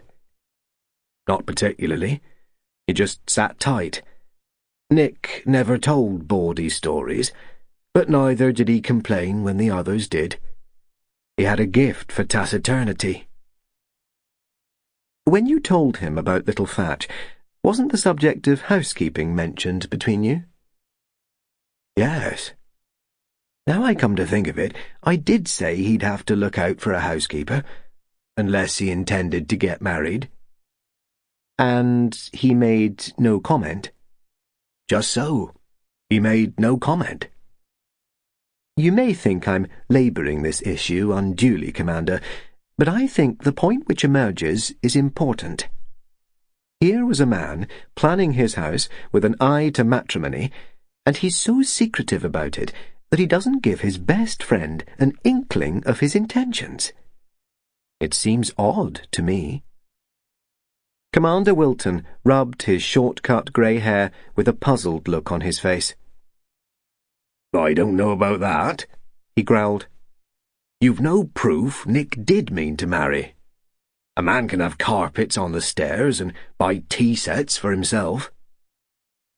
Admittedly, I've taken a circuitous route over this, for reasons of my own, because I wanted to be quite certain that Vaughan had never mentioned the subject of marriage to you. But he was going to get married. He told Colonel St. Sias so in confidence when he first negotiated the property, and St. Sias, being punctilious about confidences, had not mentioned the matter to anybody. He told the superintendent about it when the matter of Vaughan's next of kin was raised after his death.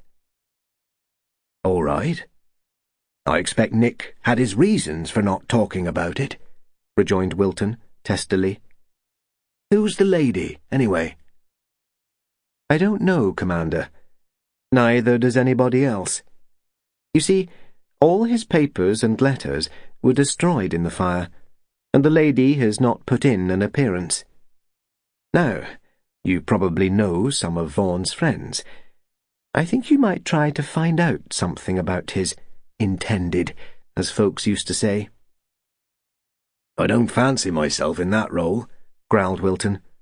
It's bad enough for the girl to lose her man without being badgered by inquiries. Macdonald sat silent for a while. Then he said, You're convinced that a friend of yours has been murdered. You're so certain of it that you go over the heads of very competent and conscientious police officers to impress your point of view on an old friend, my Assistant Commissioner, Colonel Ragley. It so happens that the Commissioner's office had already been consulted, but that is not the point. You've put before the authorities your own belief that Vaughan was murdered. In all honesty, you have got to implement that belief to the best of your ability. It's no use having compunction about badgering people, now. It's no use saying chivalrously, leave the women out of it, now. It won't do. You've come to me, and you have helped to convince me that further inquiry is desirable. The things you don't know have done as much to convince me as the things you do know. There it is. You've urged the necessity for an inquiry. Don't blame anybody else if the course of the inquiry isn't palatable. There was a moment's silence again. Then Wilton said, Yes, I suppose I asked for all that. I'll say this. If I were a murderer, I shouldn't care to have you on my track. I'll do what I can, and if I get any information, you shall have it. Right. Meantime, I'd better find out from the authorities just where I stand in the matter. You'll be going down to Mallory Fitzjohn? Presumably, if I'm given the case to investigate. Then may I come down and tell you anything I find out? That's as you wish, Commander. I can promise you no privileges beyond those shared by the general public, but I do want your cooperation. Right. You'll see me there before long. I'm not much of a hand at writing reports. I'd rather report in person. As you wish. Good day to you. Commander Wilton left Scotland Yard rather less critical of police procedure than he had been when he arrived. In fact, as he left Cannon Row, he took out his handkerchief and mopped his forehead. A hell of a fellow, he said to himself. It was quite a long time since Commander Wilton had been firmly dealt with by a mere civilian.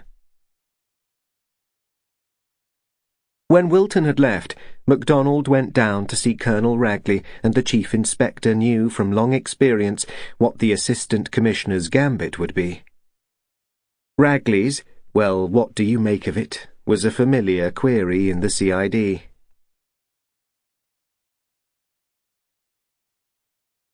It's an interesting story, sir. I feel disposed to think further investigation is indicated, though that is in no sense a criticism of the county men. They have done their part of the job well. While I'm by no means prepared to say that I believe Vaughan was murdered, I think there are a few gaps in the evidence which ought to be filled in. Cautious as ever, Macdonald, said Ragley. I look forward to the day when you'll commit yourself to a really rash, whole-hog and certain opinion, which I shall have the pleasure of disproving later. Carry on, fill in the gaps, and don't be in too much hurry. I doubt if you've had a full night's sleep since you were up in Loonsdale last September. Go and browse in Devon, and good luck to you. We shall survive without you for a week or two. Macdonald chuckled. He was accustomed to Ragley's rather ponderous humour, and he was very fond of his old chief, despite the number of occasions they had been at cross purposes. "Thank you, sir," he replied. "I feel that your attitude is an exposition of practical Christianity, whether to me, or to the department, or to the Royal Navy, I'm not quite sure." "Call it all three, you hair-splitting Presbyterian," chuckled Ragley. Then he sobered down and added, "This Nicholas Vaughan seems to have been a damn fine sailor. We owe it to a chap like that to do all we can to, honour his memory." "Yes, sir," agreed Macdonald. "Battle honours from the CID. I'll do my best to see that nothing's left undone which should have been done." Chapter 6. Macdonald decided to travel down to Devonshire by the night train. He calculated that it would be less crowded than the morning trains, and he would probably get a chance to sleep for a few hours instead of standing in the corridor. He was fortunate, for, having taken a first-class ticket without any conviction that its possession would ensure him a first-class seat, he came across an old guard who knew and liked him. This worthy led Macdonald to a compartment where 3 naval officers occupied 3 corners, and the CID man gratefully took the 4th and asked no questions as the guard locked the door. During the first hour of his journey, Macdonald studied the report sent in by Superintendent Bolton and memorised the salient facts. Nicholas Vaughan, for 4 months tenant of Little Thatch, had last been seen alive on the evening of April the 30th. Vaughan had gone out in his car at 6 o'clock in the evening. Several witnesses vouched for this fact, and Vaughan had returned, according to old Reuben Dickon, at 9 o'clock. The road to Mallory Fitzjohn was a lonely one. On the 2 miles between the main Exeter Road and Little Thatch, there were only 2 houses built direct onto the road. One was Ridd's Farm, 1.5 miles away from Little Thatch. One was Corner Cottage, inhabited by Reuben Dickon.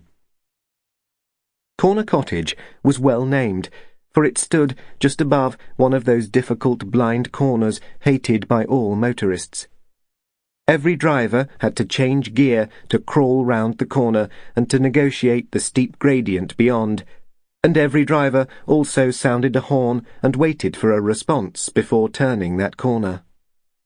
To meet another vehicle head-on on a steep gradient in a lane which was just wide enough for 1 car was an experience to be avoided. Reuben Dickon lived at the cottage with his wife and a boy of 10 years named Alf. Alf had been billeted on the Dickons during the 1940 Blitz, and there Alf had stayed. His parents, who had lived in Shoreditch, had both been killed.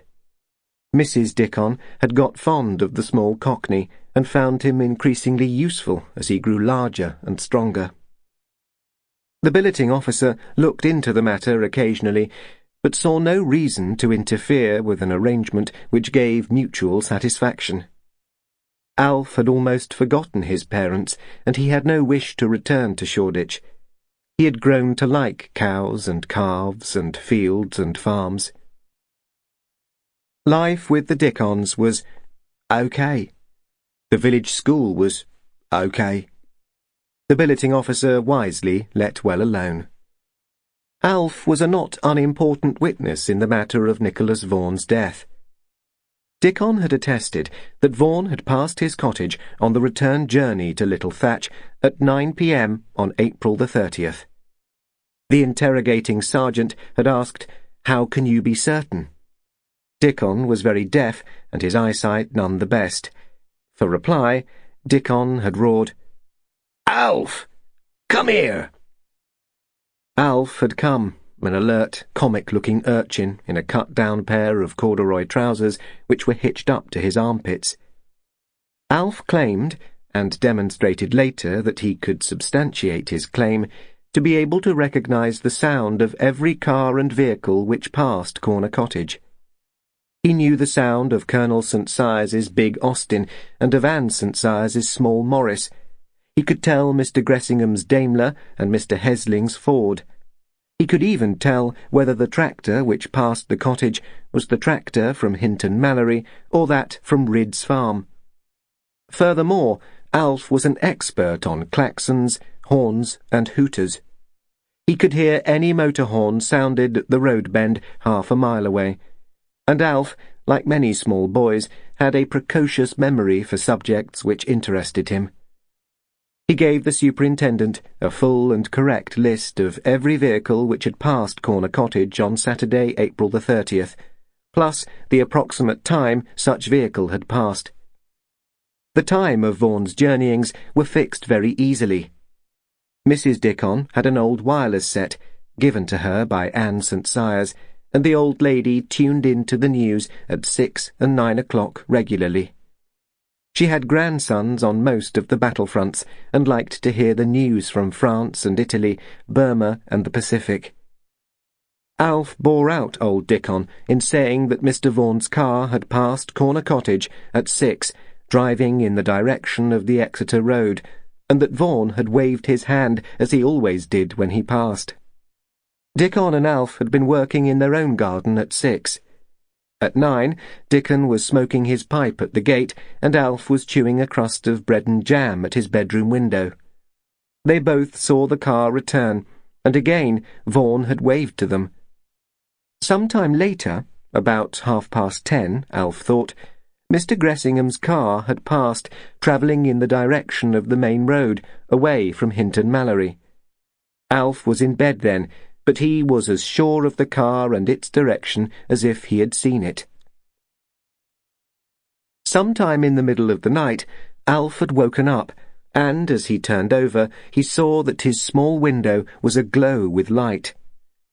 For the first time for years, an old fear had assailed the Cockney-bred boy. He had seen a light like that before, and his reaction was air raid. He had tumbled out of bed and gone to the window, and realised there was a big fire burning somewhere. As his sleep-bemused mind cleared, he knew from the direction of the flare that it must be Little Thatch which was burning. Alf's bedroom was a tiny slip of a room, opening out of the main bedroom where old Dickon and his wife snored peacefully. The boy had gone into them, and at length awoken them, yelling, "Mr. Vaughan's house is afire! It's burning like blazes!" The old couple refused to believe him, or to get up and go to the window. Alf was fond of Nicholas Vaughan. The ex-sailor had been kind to Dickon's Vacky, and the small boy hero-worshipped Vaughan after his kind. Alf had put on his boots and coat and run down the lane to Little Thatch, and it was Alf whose shrill cries had roused the household at Manor Thatch at 3 o'clock on May morning. Day was dawning as Macdonald's train ran along the Exe-Valley. The CID man stretched himself contentedly, not to say luxuriously. He had slept well in his corner seat. Even the train stop at Taunton had only caused him a vaguely pleasant awareness. Taunton? I needn't wake up yet. Now he looked out on lush green meadows where the first buttercups were shining, and saw the swift running river wending its devious way through the water meadows, fringed with willows in the glory of Maytime foliage. A good world, and what a mess we do make of it, meditated Macdonald. His 3 naval companions still slept peacefully and continued to sleep as Macdonald alighted from the foggy compartment and stepped into the chill freshness of early morning as the station announcer gave out, "Exeter St. David's, this is Exeter St. David's. Change here for the Southern Railway." Suitcase in hand, Macdonald went to the barrier to ask about a train for Malloton and saw a tall fellow in uniform. Chief Inspector Macdonald, I drove in to meet you. There isn't a Malloton train for nearly 2 hours, and it's poor work waiting on a platform at this hour. "Jolly good of you," said Macdonald as he shook hands. "Superintendent Bolton, is it?" That's right, Chief. I've got a thermos of tea in the car. I expect you can do with it. By Jove, I can, said Macdonald. This is a real Devonshire welcome. We do our best, but the county's shorn of its glories in wartime, laughed the other. Still, my missus will have a good breakfast waiting for you. The time-honoured ham and eggs, though the cream is missing. Sounds like a dream to me, said Macdonald. My monthly egg was laid by a bantam a long time ago. Bolton turned his car along the road, parallel with the railway, after Macdonald had put down the steaming cup of tea. Reckon you don't want to see our ruins like most visitors do, said Bolton. Blitzed cities can't be any new sight to you. By God, no, said Macdonald fervently. Don't mention bombs to me. But, by gad, I like your meadows and the river. That must be a bonny fishing river in the upper reaches. You've said it. There's a reach I'd like to show you between Bickley and Tiverton, and it looks as though I might have the pleasure. I didn't want to put you off coming, only too glad to see you, but I can't see there's any room for a criminal in this little Thatch business. That poor chap didn't realise the danger from fire in these old thatched cottages. The same thing's happened again and again when strangers have taken over old properties in this county. However, I don't want to spoil your breakfast by talking shop at this hour. This village we're coming to is Newton St. Giles. Pretty place. Used to be much prettier when all the cottages were whitewashed. Someone said the white village made too good a target by moonlight, so they painted it mud colour. Macdonald studied the layout of the village as they drove up the curving street between ancient thatched cottages whose eaves seemed to huddle together as for company. How old were these cottages? Centuries old, he guessed, and they hadn't caught fire. Beyond Newton St. Giles, the road rose to an eminence which gave them their first wide view of the countryside, and Macdonald was almost dazzled by the vividness of its colour in the sunrise. Emerald green of river meadows, rose red of banks and soil, pink and white of fruit blossoms, the brief panorama glowed with an intensity of colour which could not be rivalled in England. It had a jewelled aspect, but Macdonald's Scottish mind was not wholly given to admiration. Was it too vivid? Too luxuriant, too flamboyant? But at least it wasn't battle-scarred, serene, peaceful, complacent perhaps. Devon glowed in the May sunshine. The superintendent drove his visitor to a pleasant little modern house on the outskirts of Malloton, brick and tiles, Macdonald noted, with steel-framed windows. You don't favour thatch and cob walls yourself, then? Queried Macdonald, and Bolton laughed. Not for me, thanks. You can have your picturesqueness, like Newton St. Giles, but give me upright walls which don't collapse when you put a bookshelf up, and a decent damp course, and taps that run. If you'd like a wash, you'll find the water's nice and hot in the bathroom. It was, and the bathroom, like the whole house, was immaculate, modern, hygienic, labour-saving. How glad his wife must be that he doesn't hanker for the county picturesqueness, said the Chief Inspector to himself. Yet this house might be anywhere, Eastbourne, Galston, or Hampstead Garden City. Still, constant hot water is a pleasant asset. Mrs. Bolton gave Macdonald a very excellent breakfast, introduced him to her 2 charming, round-faced infants, and saw to it that no shop was talked at her breakfast table. When Macdonald had eaten his fill, she said firmly to her husband, "Take the Chief Inspector to your study, Frank. The room's been done, and no one will disturb you." Mrs. Bolton was, undoubtedly, a jewel of a wife. The superintendent led Macdonald to a sunny little room redolent of furniture polish, and said, "I think I put everything germane to the case in my report. Now, if there are any questions you'd like to ask?" "Actually, there are a few," replied Macdonald. "Your report was admirable, and I congratulate you on the work you and your men put into it. I said all this to Commander Wilton, and he wasn't quite so sceptical about the ability of the police to paddle their own canoe when I'd finished saying my bit." "Thank you for that, Chief.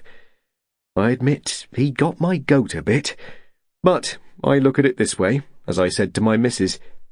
He's certain that his friend was murdered. He just feels that way. I feel the opposite, and each of us tends to read the evidence in a way which will support our own ideas." "Very fairly put," said Macdonald. "Now, tell me, if you can, why you feel that foul play is ruled out." Bolton sat and formulated his thoughts, and then he said, "This man Vaughan was a stranger to these parts. When he came, nobody knew anything about him. The tendency was, as it always is in the country, to view him with some misgivings, criticise him and wait for him to make mistakes and come a cropper. Well, that didn't happen. Folks liked him. The farmers liked him. They found he was unassuming, and that he talked sense and was anxious to learn a bit about farming methods in vogue down here. He admitted to his own ignorance of the strains of cattle we raise in Devon, and to our methods of treating them. He wasn't used to seeing dairy cattle out at pasture all the year round, and he admitted he tended to underrate the amazing fertility of the soil. But the farmers judged that he was a pretty shrewd and hard-working fellow. Him was making a do of it, one old chap said to me, and him's a good judge of cattle. To put it shortly, he was generally liked, and folk were pleased that he was making a do of it in a modest way. It seems he was liked in the Navy too. I went and talked to a young chap in hospital near Plymouth, been on Vaughan's ship. Destroyer, wasn't it? He was popular with his men too. They liked him and trusted him. Now, why on earth should a nice chap like that get himself murdered? It doesn't make any sort of sense to me. He was quiet and modest, didn't put people's backs up by being pretentious. He was straight and steady-going, didn't drink or carry on. It wasn't a matter of robbery, I'm pretty certain of that. I just can't see any sense in suggesting he was murdered." Macdonald nodded. "Yes, I see your point of view. You have looked into his affairs to some extent, and found that he was a business-like fellow, everything straight and in order.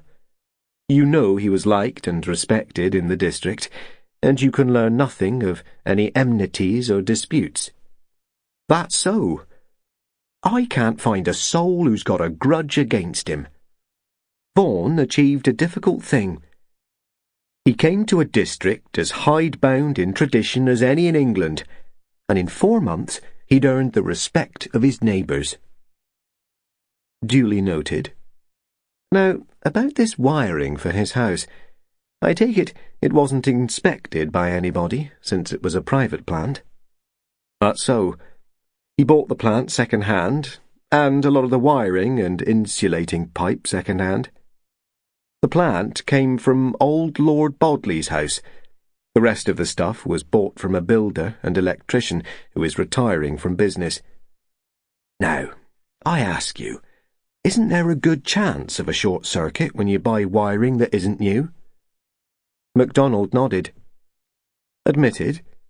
But I think Wilton made a point when he urged that Vaughan was a very competent engineer, as well as a very careful chap. A man like that would have tested every bit of his wiring and seen to it his fuses did the job they were meant to do. However, to look at another aspect of it, did Vaughan have anybody in to help him with the job? He only had 2 people working for him at any time. One was old Dickon, who helped in the garden and lent a hand occasionally in lifting stuff, which was awkward for one man to lift. The other was Mrs. Warren, who did Vaughan's laundry. The straightest old dame who ever obliged a lonely bachelor. No, if there was a fault, Vaughan was the man responsible for it.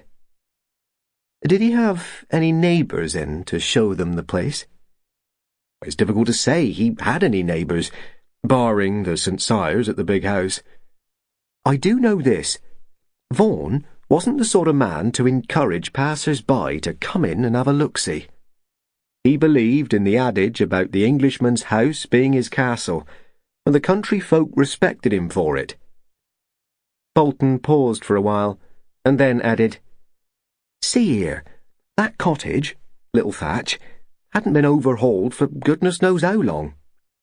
Miss St. Cyrs told me that Vaughan had been up his kitchen chimney and found some bricks out of place, which made the fire smoke.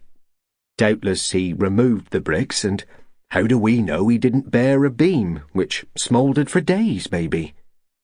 I tell you, it's not safe for any man, naval engineer or otherwise, to monkey with chimneys in thatched cottages in Devon. Those old buildings require specialist attention from builders who've known such fabrics all their lives." Macdonald laughed. "I'm beginning to feel I've got a trip on false pretences. You haven't left me much to do. Now, what about this suggestion concerning petrol and paraffin?" "Yes, Chief. The arson raiser's delight. We add the fire service wallers onto it. The fire started at the west end of the cottage, in the kitchen. The room Vaughan slept in was over the kitchen, and his camp bed stood by the chimney wall. The stairs from kitchen to bedroom were comparatively modern, about 70 years old, not made of old oak like the main staircase.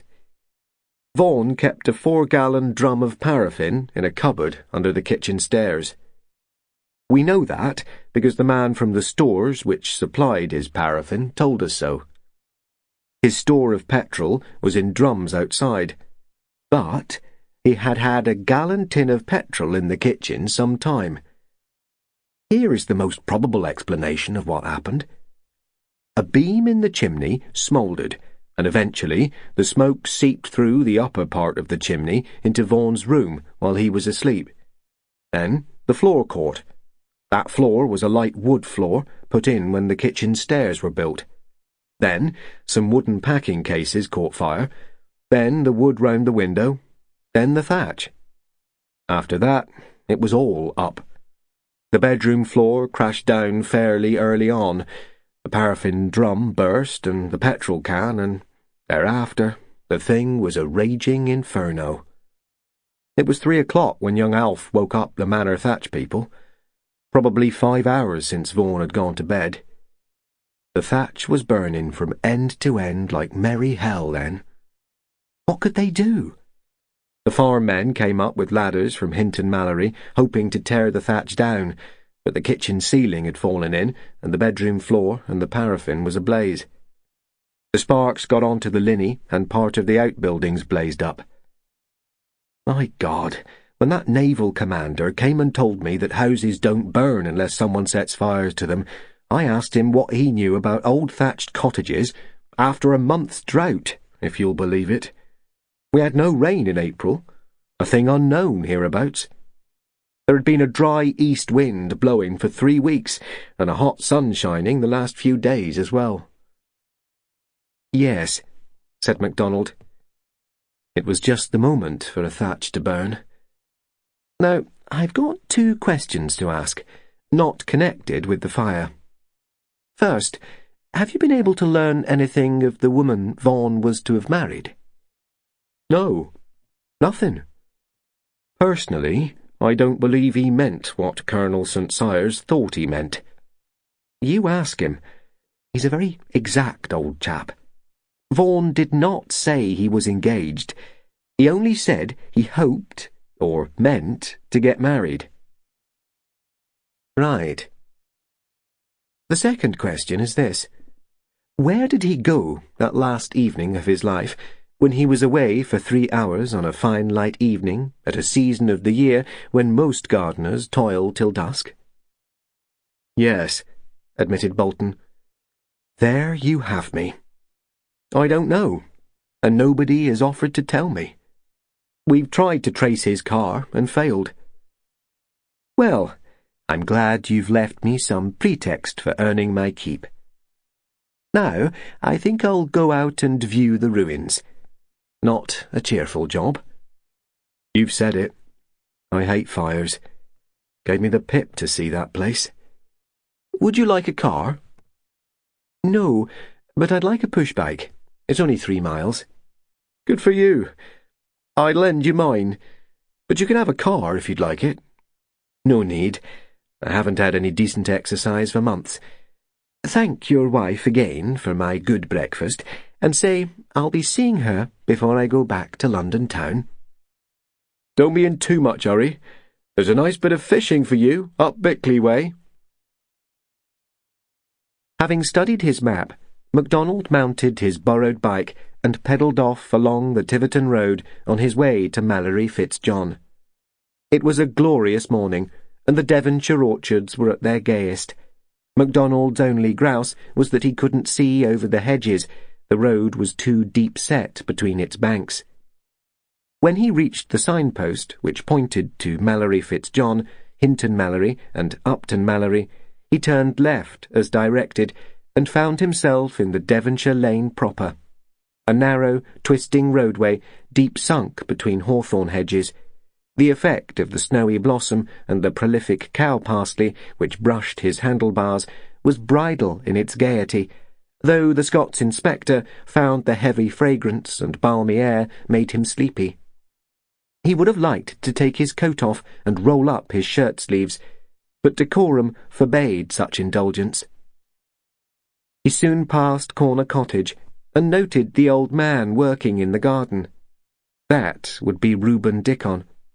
But remembering that the old man was very deaf, MacDonald decided to leave any conversation with him until some future occasion.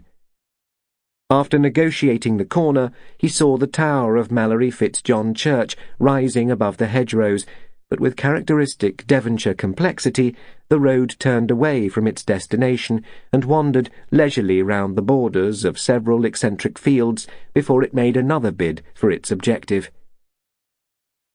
A steep hill and a couple more turns brought him into a straight stretch of lane and to the charred ruins of Little Thatch. MacDonald was inured to charred ruins. He had worked in many since 1940, seeking the remains of not one human being, but many. Yet the pathos of this ruin caught at his throat.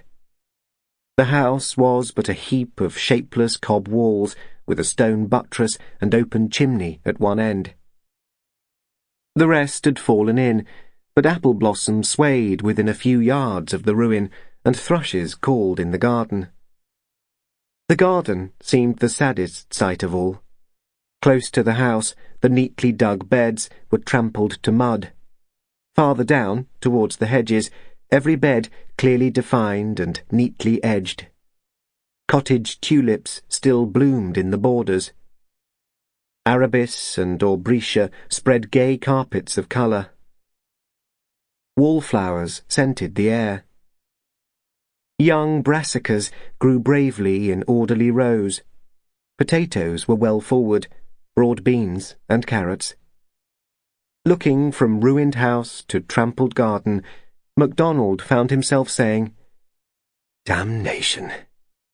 It's not fair. That chap must have worked so hard."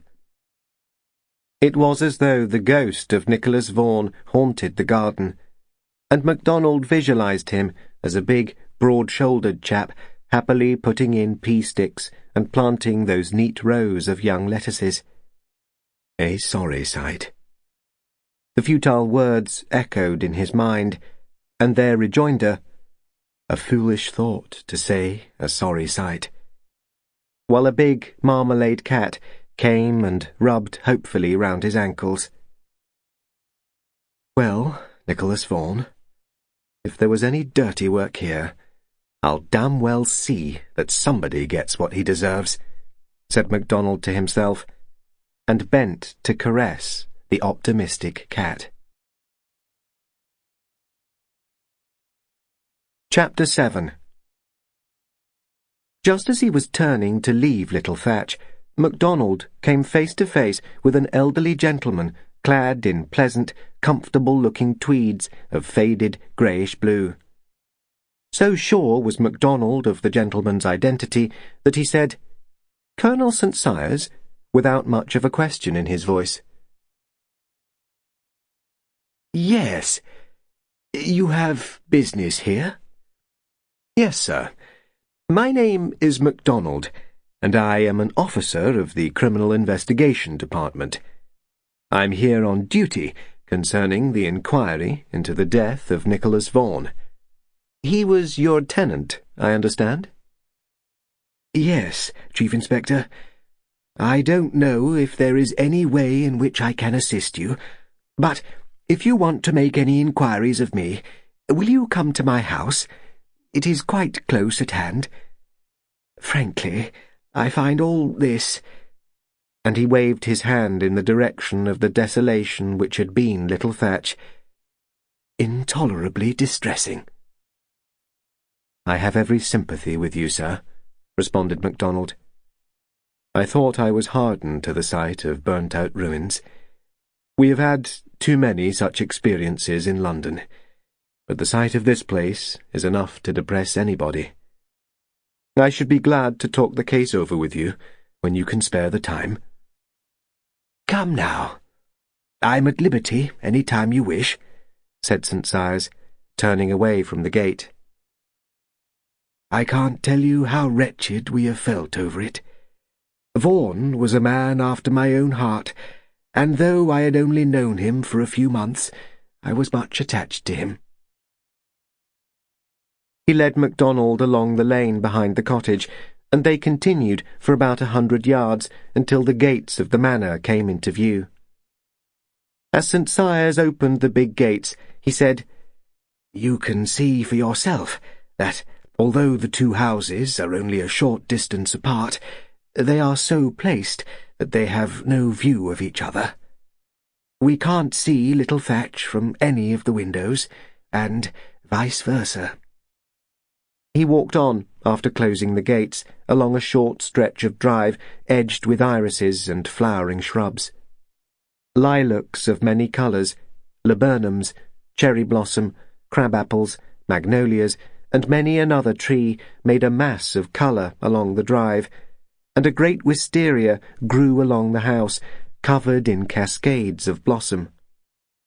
The short drive widened to a terrace in front of the house, and the borders were gay with Darwin tulips and wallflowers. At the further end of the terrace, a chaise longue was stretched in the sunshine, protected by a gay umbrella, and Macdonald's long-sighted eyes perceived a young woman resting there who did not look at all like a country girl. Her dress and hair and make-up were all of the ultra-sophisticated variety. A little sturdy boy came rushing up to Colonel St. Sias. "Grandy, Grandy, my tadpoles have comed. They've comed in the night." "That's right, Michael. You run and watch them, and tell me if they have legs before lunch," replied St. Sias, and motioned Macdonald into the house by a garden door. "This is my study. We shall be quiet in here," said St. Sias. My daughter-in-law and her small boy are living here with us. Sit down, Chief Inspector. Now, what can I do to help?" Macdonald studied the kindly, troubled face of his vis-à-vis and guessed quite a lot from his brief observation of the Colonel, of his house, and of his daughter-in-law. The CID man replied with a courteous diffidence which set St. Cyrus at his ease immediately. "Well, sir, I've been given a pretty full report by the county men. They have done their work well, and they do not agree with Commander Wilton's convictions. Won't you tell me just what you think yourself? Did any misgiving cross your own mind?" "Not at first. None at all. It just seemed the most unhappy tragedy. One of those accidents which do occur," replied St. Cyrus. "When Wilton came down here and told me his suspicions, I was almost angry with him. It seemed just a taradiddle, but I couldn't get it out of my mind. I talked to the Chief Constable about it. You see, Wilton is right in this. Vaughan was a careful fellow. He was conscientious in everything he did, and a very good workman.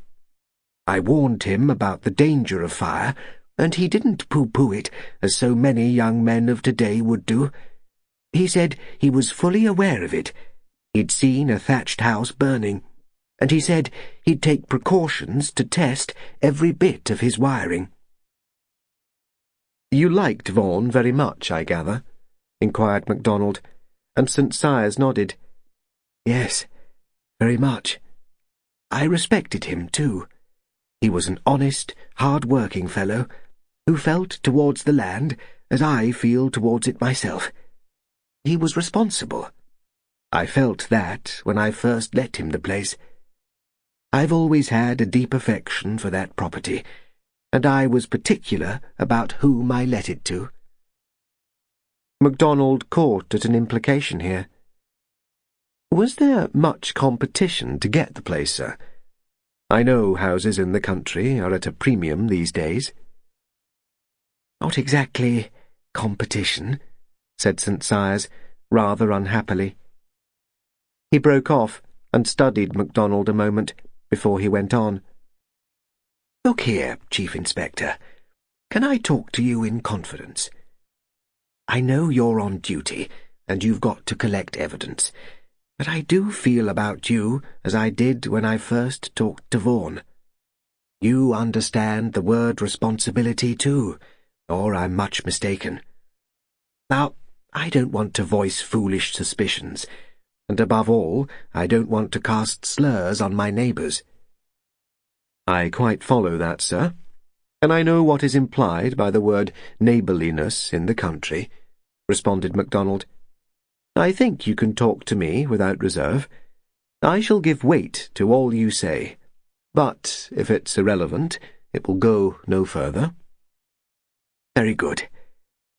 About this matter of letting little Thatch, I had 4 applications. One can be dismissed. It was a worthy lady from Malloton who wanted to keep a cat's home. One was from a young fellow named Benworthy. He's a farm labourer at Ridd's farm and wants to get married, but I didn't fancy him as a tenant. Comes of a slovenly family, always in a mess over something. The next applicant was Vaughan, with Wilton's recommendation behind him. Finally, I was approached indirectly on behalf of a man named Gressingham, a wealthy London businessman. I didn't want this gentleman as tenant, because I don't like to see country properties treated as playthings by wealthy men who have their real interests elsewhere. Now, this man Gressingham, perhaps you'd care to see him yourself. He has taken rooms, more or less permanently, down at Hinton Mallory, and he tells me he's still hoping to buy property hereabouts." "I'll certainly make a point of seeing him," said Macdonald. Have you any idea why he is anxious to settle in this particular part of the country? It's very little known to Londoners. I have been in Devon a good deal, but I have never heard of the Mallorys before this case was put before me. Quite so, quite so. We're not in the public eye, thank God, said St. Sias, getting rather red in the face. Gressingham heard about little Thatch from my daughter-in-law. She was very anxious to have friends of her own down here. Her husband, my boy Dennis, was taken prisoner in Burma. Very hard on his wife. I suggested she should come and live here. Very glad to have her, and the little chap too. But she finds the country dull, you know. I quite understand that, replied Macdonald. Once a Londoner, always a Londoner, is a well-known saying. If I may say so, I see your difficulty, and sympathise with it, sir. You can rest assured I shall be very circumspect in approaching Mr. Gressingham.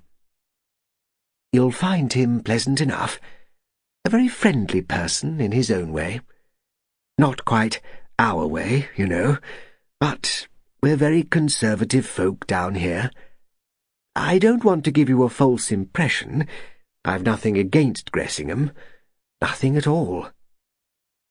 Have you any idea if he got on to terms with Vaughan? Went to see him, or called at the house? Again, St. Sias grew rather red in the face. You might care to talk to my daughter, Anne, about that. Sensible girl, and very reliable. I gather from her that Gressingham did, make approaches, but wasn't exactly encouraged. The fact is, town-bred people aren't used to country ways, and they think they can, well, make free with land that isn't their own. I don't know if you've ever lived in the country, Chief Inspector. Macdonald smiled. I've lived mainly in London, sir, but my forebears were Highland Scots, and I spent my holidays as a boy on a Highland croft, and there I had some country manners instilled into me. I think I can claim enough acquaintance with country life to respect rural customs as well as to like them. I have a very deep respect for the traditional ways which ensure good relations between those who live on and by the land. Very well put, Chief Inspector. If that's your outlook, you'll be able to understand some aspects of this business. Now, I should like to put certain points before you, and if it's a repetition of what you've heard before, you can stop me. I last saw Vaughan on the Saturday afternoon before his death. I went over to little Thatch to talk about cutting his meadow.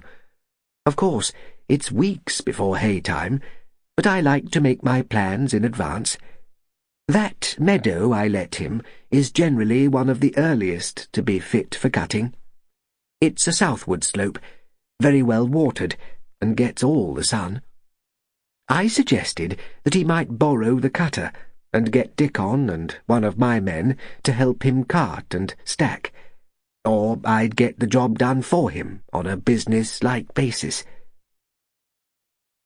And if my notion of Nicholas Vaughan is anywhere near right, he told you he wanted to cut it himself, put in Macdonald, and St. Sias nodded.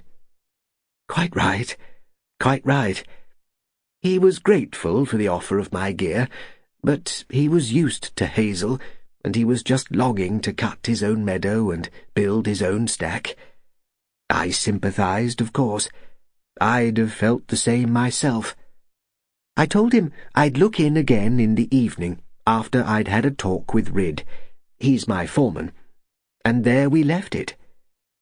I shall always remember Vaughan that afternoon. He came with me to look at the grasses in the meadow. Marvellously well on it was, despite the drought. He was a real land-lover. Said he'd never seen grass like it up in his own country. Happy as a sandboy he was. poor chap. And he did not tell you he was expecting to be out that evening? No, he didn't. But then I didn't mention a time. Maybe he thought I meant after dusk, as indeed I did, being a busy man myself. As it happened, I didn't go across until 9:30. When I saw his door was shut and the house locked up, I came away. Thought he'd gone to bed early, as we tend to do in the country when we're up betimes. I can't tell you how much I've regretted the fact that I didn't knock him up. If I had, this tragic business might never have happened. It was getting on for dusk at 9:30, queried Macdonald. It'd be dark in London, but you get an extra 20 minutes of daylight in the evenings in the West Country, don't you? Yes, and correspondingly later mornings, of course. It was dusk when I went over to Little Thatch, but there was light enough to see one's way. I walked along the front of the house. There are gates at either end of the garden, and I looked at Vaughan's motor shed. He only locks it at night before he turns in. When I saw it was padlocked, I knew he was in the house, and as there were no lights showing, I didn't knock. Did he keep any ducks or hens? Colonel St. Cyrus looked surprised. Yes, he kept ducks, khaki Campbells. Did you notice if the ducks had been shut up? I suppose they were shut up at night. Of course, or the foxes would have the lot. Vaughan would have seen that they were in the duck-house before he turned in himself. You found the ducks in the duck-house next morning? St. Cyrus shook his head. He looked worried and puzzled. No.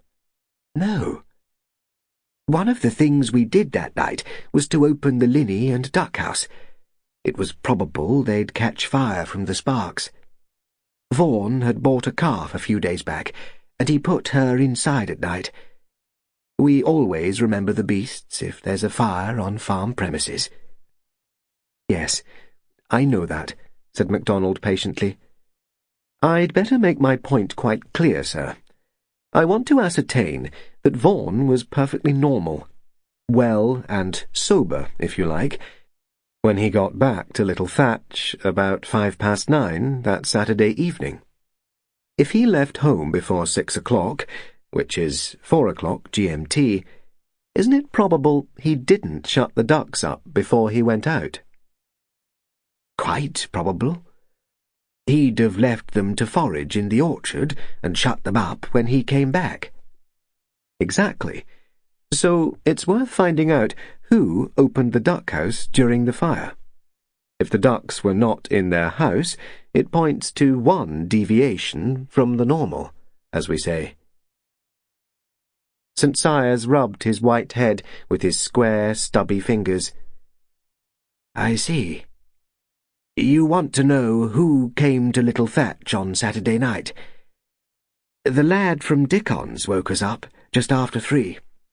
I've no men sleeping in the house, and I told the boy to run down to Hinton Mallory as fast as he could.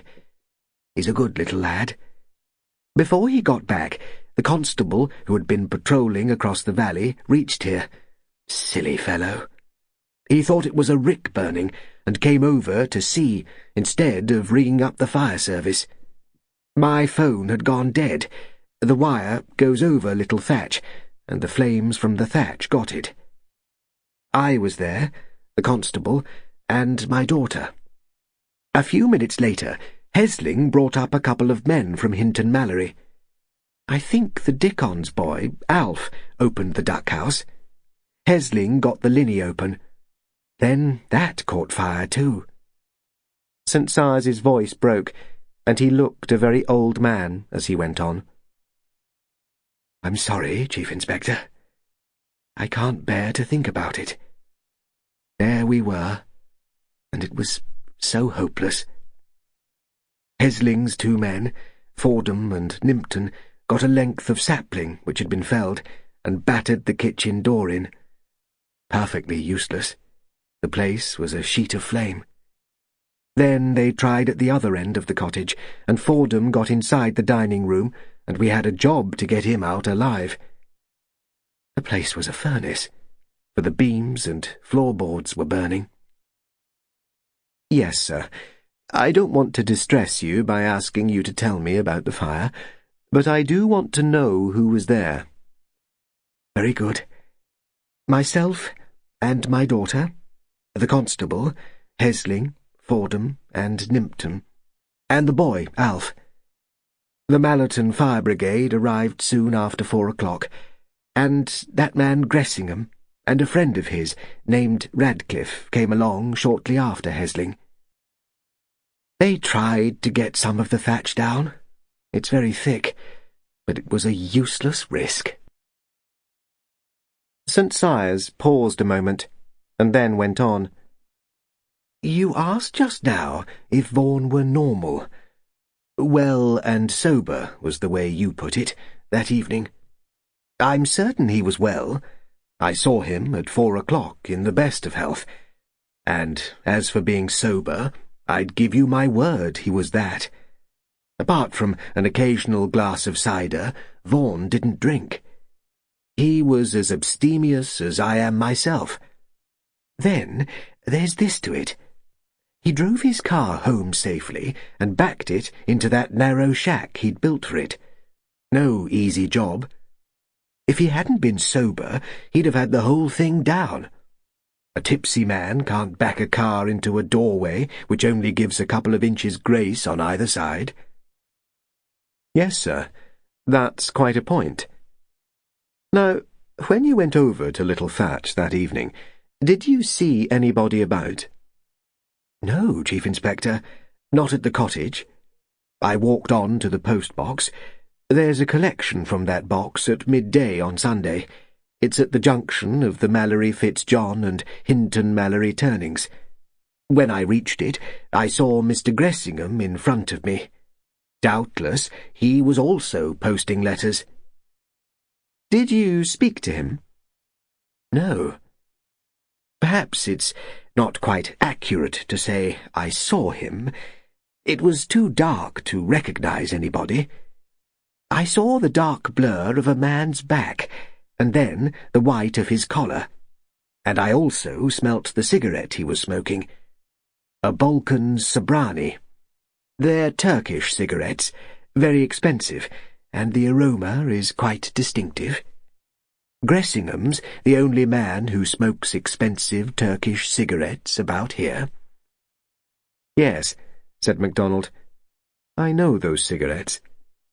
He paused, then added, Now, sir, if I'm not greatly mistaken, there's something else you could add to what you have already said, but you don't feel happy about putting it into words. Isn't that true? Perfectly true, Chief Inspector. It's not evidence of a tangible kind, and it's not evidence of which you can get any corroboration. There's only my own word for it, and I don't feel at all happy about producing it.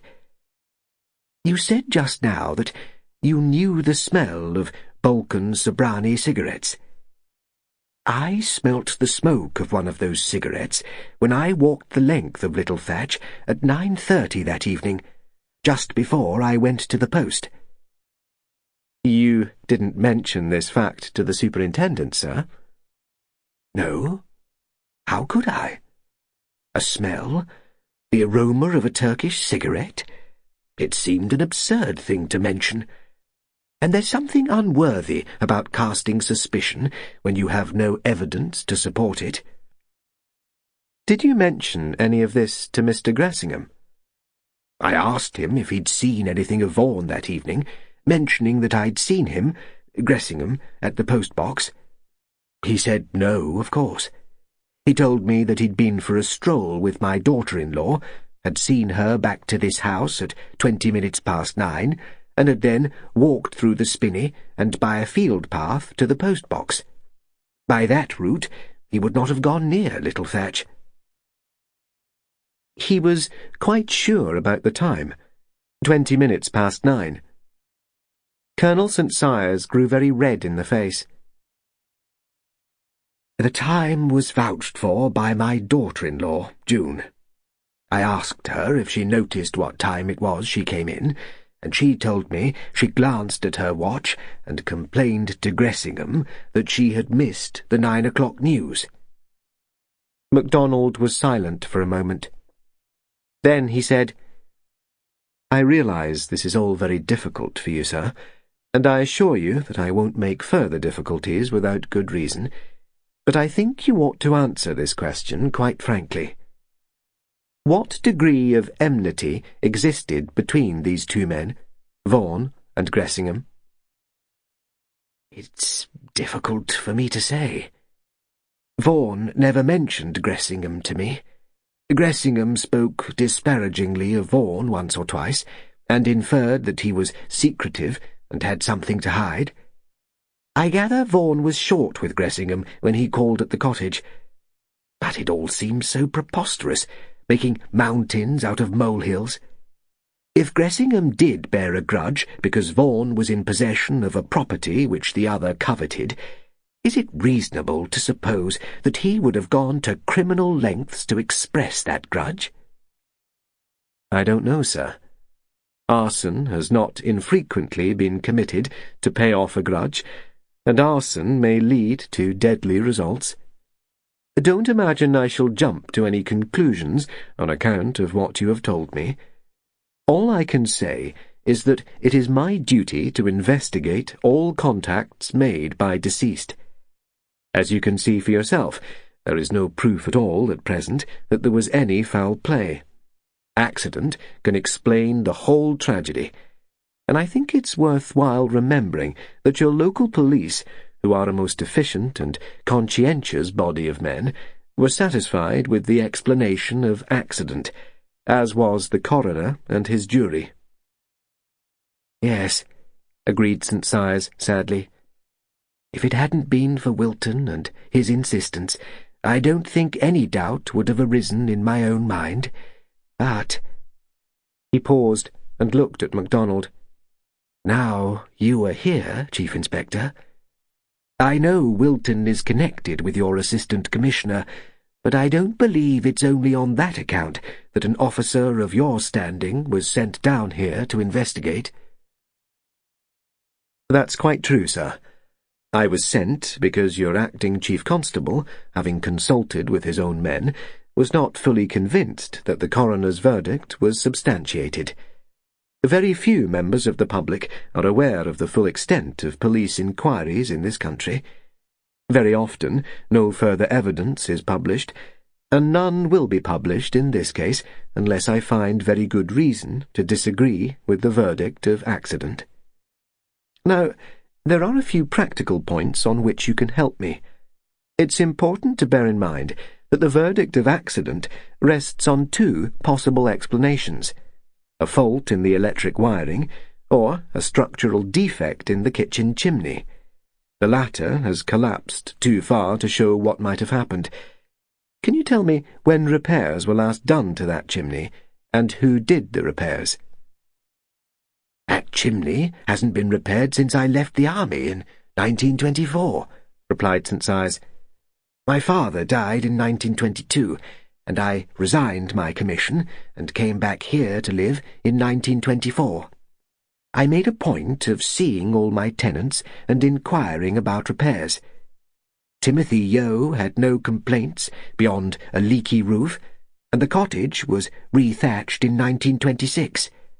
A very good job it was, too. A beautiful piece of work.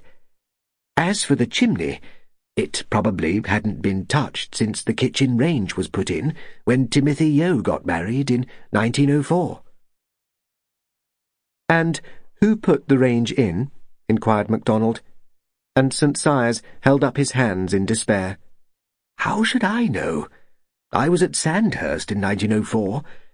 Probably old Potts and Bullam of Mallowton did it. They did most of the work for my father's property. Are you hoping to get evidence of work done 40 years ago, Chief Inspector?" "In the absence of any younger evidence, yes," replied Macdonald cheerfully. If the man who worked in that chimney in 1904 is alive now, I'm going to try to find him. From my experience of rural builders, you generally get one old man who has the experience, plus one young man who has the muscles.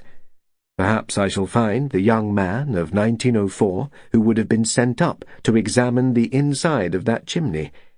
He won't be much over 60, and country folk have long memories. And what on earth can he tell you that would be useful in 1944? Asked St. Sias helplessly. This, sir. You say there have been no structural alterations at Little Thatch since 1904.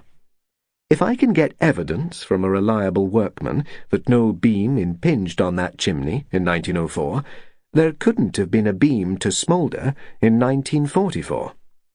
From my knowledge of old buildings, a layman's knowledge, admittedly, I don't believe a beam did run through or rest on that chimney.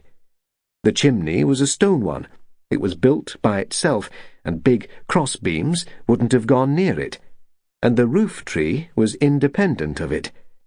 Obviously, I can't get architects' plans of Little Thatch, but I can get more information than has been adduced thus far. My function is to worry people, and to that end I'm given more leisure than the county men. Colonel St. Sias sighed, an old man's sigh. Well, Chief Inspector, I respect your zeal. For my part, I will disinter any of the old estate papers I can find. We keep old bills in the country, despite the salvage drive. I've often said that some of the most interesting local histories have been made from old account books. I quite agree, sir. Now, if it's not inconvenient, may I see your daughter, Miss Anne? By all means. I think she's about somewhere. I'll find her. Meantime, a glass of cider or a cup of coffee, Chief Inspector? Thanks very much, sir. A glass of cider. I hope it's a local brew. It is, and the best in the county, in my opinion, replied St. Sias. Anne St. Sias was exactly what Macdonald had anticipated. Neat, self-contained, and reliable-looking. Moreover, a bonny lassie, with a fresh skin, pretty hair, and her father's blue eyes. Macdonald had never admired cosmetics, and he always tended to like a rosy-cheeked young woman who had the courage to ignore the temptations of perming and beauty-parlour experts. But Macdonald was growing into a real old stick in the eyes of those born since he first entered the Metropolitan Police in 1920. "You know what my job is, Miss St. Sias," said the CID man. "And since I've arrived on the scene rather late in the day, I shall need all the help I can get. Your father suggested that Mr. Vaughan didn't see eye to eye with Mr. Gressingham on the matter of private property." Anne flushed and looked rather distressed. "Yes, that's true, in a way," she rejoined. "Mr. Vaughan asked me to go over and see Little Thatch after he had finished painting the house, at Easter, and I was there when Mr. Gressingham called. He was quite friendly, and asked Mr. Vaughan to make up a 4 at bridge. Mr. Vaughan said he didn't play bridge, and then Mr. Gressingham made a few rather condescendingly polite remarks about Little Thatch, and said he'd like to walk round the garden. Mr. Vaughan said it wasn't open for exhibition, but it was all quite trivial.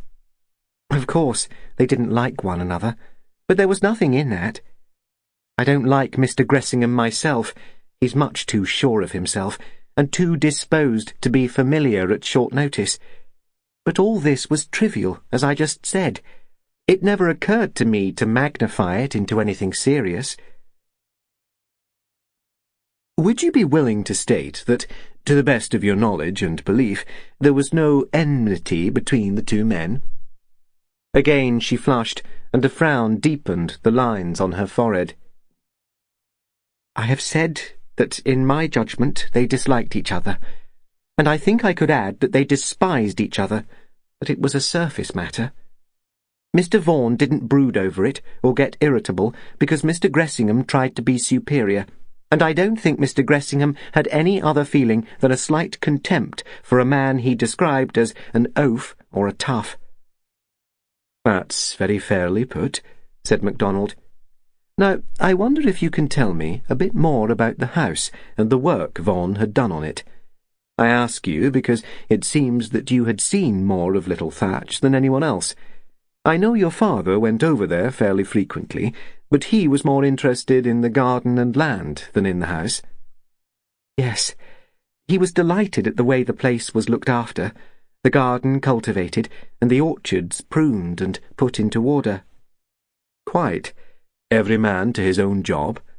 Now, about the wiring, it had been connected up with the plant?" "Oh, yes. He got that done nearly a month ago, and I went in and we turned all the lights on. It was great fun, but I believed he wasn't satisfied with the way the engine was working. Some of the lights flickered, and he said he was going to disconnect it and examine the engine again. He said if he could only get at somebody's lathe to make a new connection, it would be 100% more efficient." "I see. Do you know if he had turned the current on again?" "Yes. I passed the cottage fairly late one evening, after sunset, I mean, and the lights in the windows certainly weren't lamplight." "Next, can you tell me just how far the place was furnished?" "Not exactly, because I haven't been over it since Easter, but I know he'd bought a good many things in the past month, and a lot of wood and old panelling too. That came from Hartsworthy House. He was building cupboards and putting up bookshelves. He had an enormous number of books. Well, it seemed enormous to me. Crates and crates of them." "I expect you mean, was there anything to burn?" "There was. A whole lot." "Now, wasn't it to you that Mr. Vaughan said he'd found some loose bricks in the kitchen chimney?" "Yes. I asked about that particularly, because if the chimney was faulty, it was the landlord's business to put it right. He said it was perfectly sound. There's a ledge halfway down the chimney. You often find them in old houses, and there was a jackdaw's nest on the ledge, and 2 bricks had fallen in from the chimney stack, which has a brick coping. I did try to explain all this to the superintendent, but he would keep on saying, 'Yes, yes,' as though I were a child. That chimney is a stone one, Mr. Macdonald. It's not built of brick at all. And if Nicholas Vaughan took 2 bricks out of it, it was because he knew where they'd come from, the coping of the stack. He even put a ladder up and found where the coping had been repaired. He was a thoroughly sensible person, and I won't agree with anybody who says the fire was due to his own carelessness or stupidity." Macdonald nearly said, "Well, well." He felt he had learned quite a lot from Anne's long speech. Instead, he said, "That's very important evidence, Miss St. Sias. You agree with Commander Wilton, then, in being sure that the fire was not caused by accident due to the work done by Mr. Vaughan?" "Oh, dear." She uttered the 2 words wearily, and then made another effort to talk quietly. "I agree with Commander Wilton this far, that Mr. Vaughan knew what he was about, and that he was careful to the verge of caution. I do not agree with him that Mr. Vaughan was murdered. I think it's a horrible suggestion, and there's nothing to support it. Accidents do happen. Isn't there some advertisement on the hoardings about fires often being caused by careful people? However careful you are, accidents happen sometimes. You must have known lots of fires which happened quite accidentally." "Of course I have," replied Macdonald. He did not add that he had investigated quite a number of fires whose origin had only appeared to be accidental. "All the same, I wish you would tell me if anything about this accident struck you as suspicious." "At the time, nothing," she said. "Since Commander Wilton came, and there has been all this gossip and inquiry, I admit I caught the suspicion bug for a little while. But I don't believe it. I think the superintendent was perfectly right in his argument. Why should anybody have wanted to murder Mr. Vaughan? Nearly everybody liked him, and respected him too. He was buried here, you know, in our churchyard, and the farmers came from miles round to his funeral. That may not mean much to you, but in the country, people don't go to funerals out of curiosity.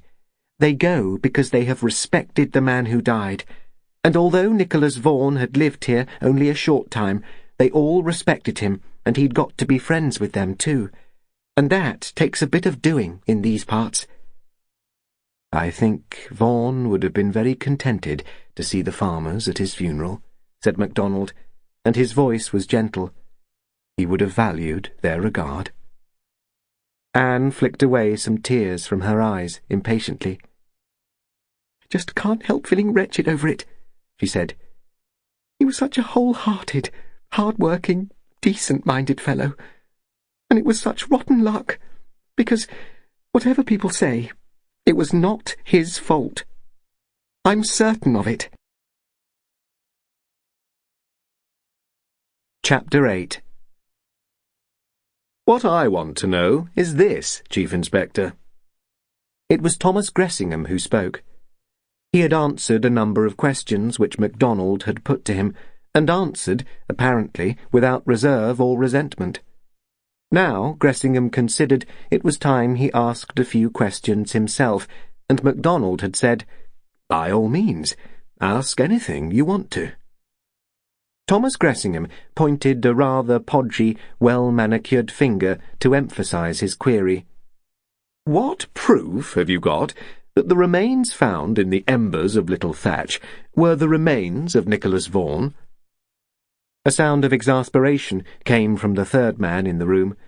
This was Howard Brendan, who had been with Gressingham when Macdonald first called.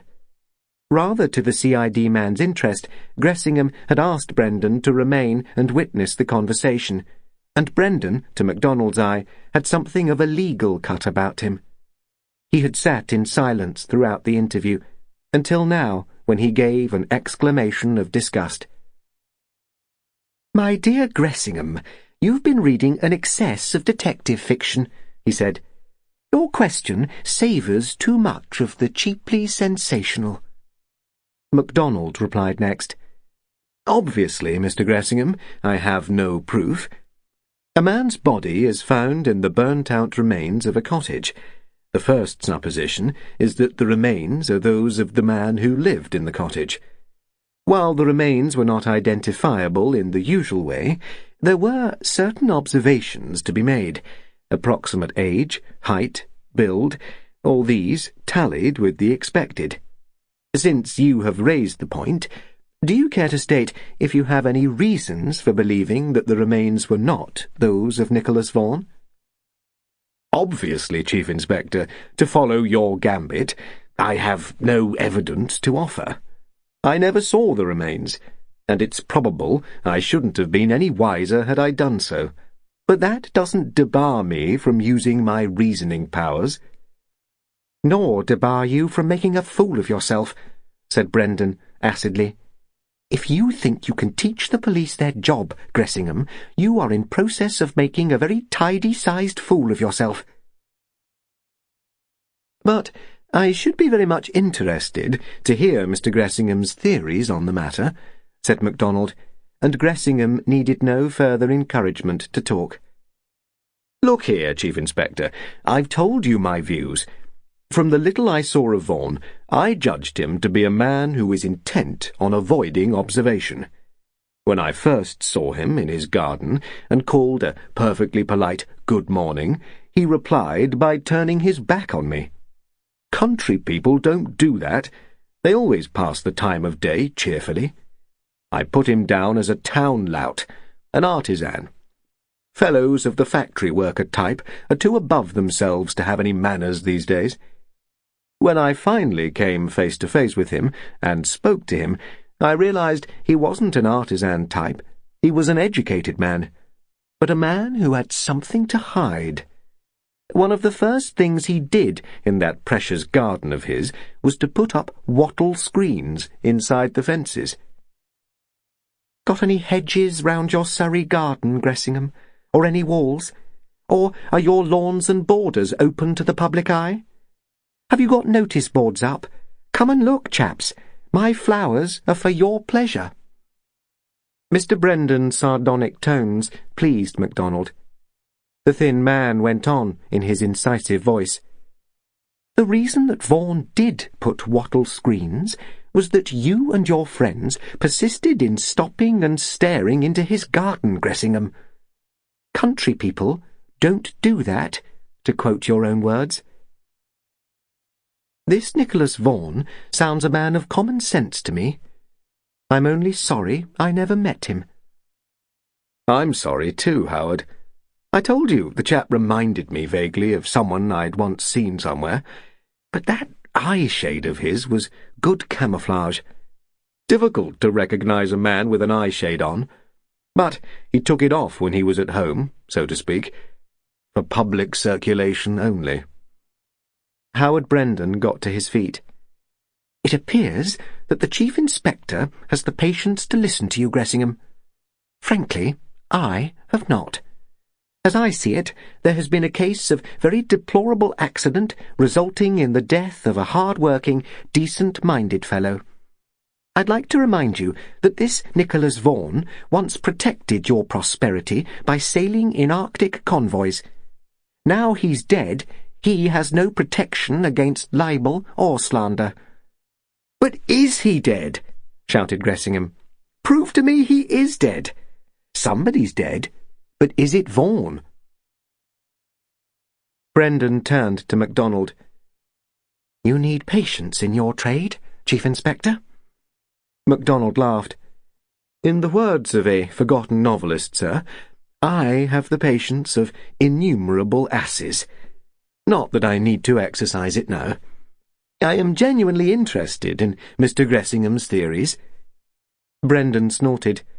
"You can hand that sort of blarney to those who are dense enough to take it at its face value," he said. "I recognize the good old technique. Get a man talking and let him make a fool of himself. Fortunately, Gressingham is too palpably foolish on this occasion to be taken seriously. But I underline my protest. Vaughan's death shouldn't be used as material for sensational balderdash." "All right, old chap," replied Gressingham, quite unnettled. "You come over again in a month or two, and we shall see what we shall see." Howard Brendan nodded to MacDonald, and with a curt "Good day to you" to Gressingham, he left the room. "Vitriolic customer," said Gressingham, placidly. "But I never mind a bit of vituperation. Amuses me, in fact. Brendan's a very astute fellow, and a very good judge of landed property. He often gets mad with me, but he soon gets over it. I watch his interests on the market, and he finds it worthwhile. Where were we? I know, I'd been making the point that Vaughan behaved as though he had something to hide." "A very interesting point, Mr. Gressingham," said MacDonald. "But do you think you can substantiate it? You say that Vaughan avoided you, but he didn't avoid everybody. The St. Cyrs knew him pretty well. The farmers around met him at market, and he certainly did not avoid them. He went out of his way to talk to them and to discuss the farming methods in vogue hereabouts." "Admitted. But how far afield do any of these farmers go? They go to their market town, certainly, but no farther. Similarly with Colonel St. Cyrs and his daughter. They live here, and here they stay. When it came to myself and my own friends, fellows who get around, Vaughan avoided us like poison.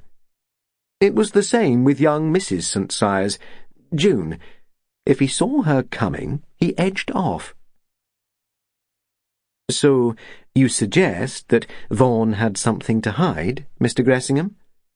I take it you didn't risk making that suggestion to Commander Wilton, who was Vaughan's friend?" "Of course I didn't. I should never have raised the point at all if it hadn't been for the fact of your own appearance on the scene, Chief Inspector. If the coroner's jury was satisfied with the verdict of accidental death, it wasn't up to me to cast aspersions. But, and it's a pretty large but, since Scotland Yard has put in an appearance, it's plain there's stinking fish somewhere. If there weren't more in it than meets the eye, you would not be here. Isn't that a fair assumption? It's rather an overstatement of the case, replied Macdonald. I am not here because any new evidence has emerged, nor yet because there is any official disagreement with the verdict of the coroner's court.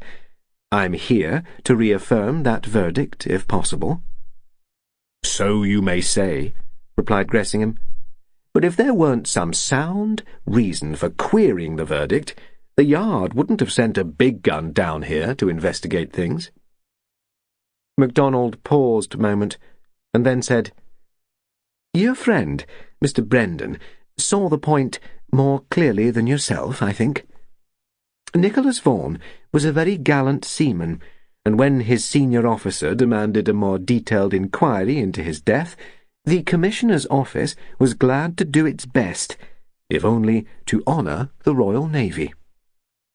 Says you, replied Gressingham imperturbably. I see all that, and very nice too, but I see a bit further. And what exactly do you see? Persisted Macdonald. This.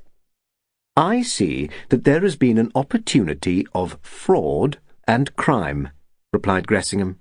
Mark you, I say opportunity. I should like to make 3 points. In the first place, is there any proof that the man who took little Thatch was the Nicholas Vaughan who earned such a reputation on the Arctic convoys?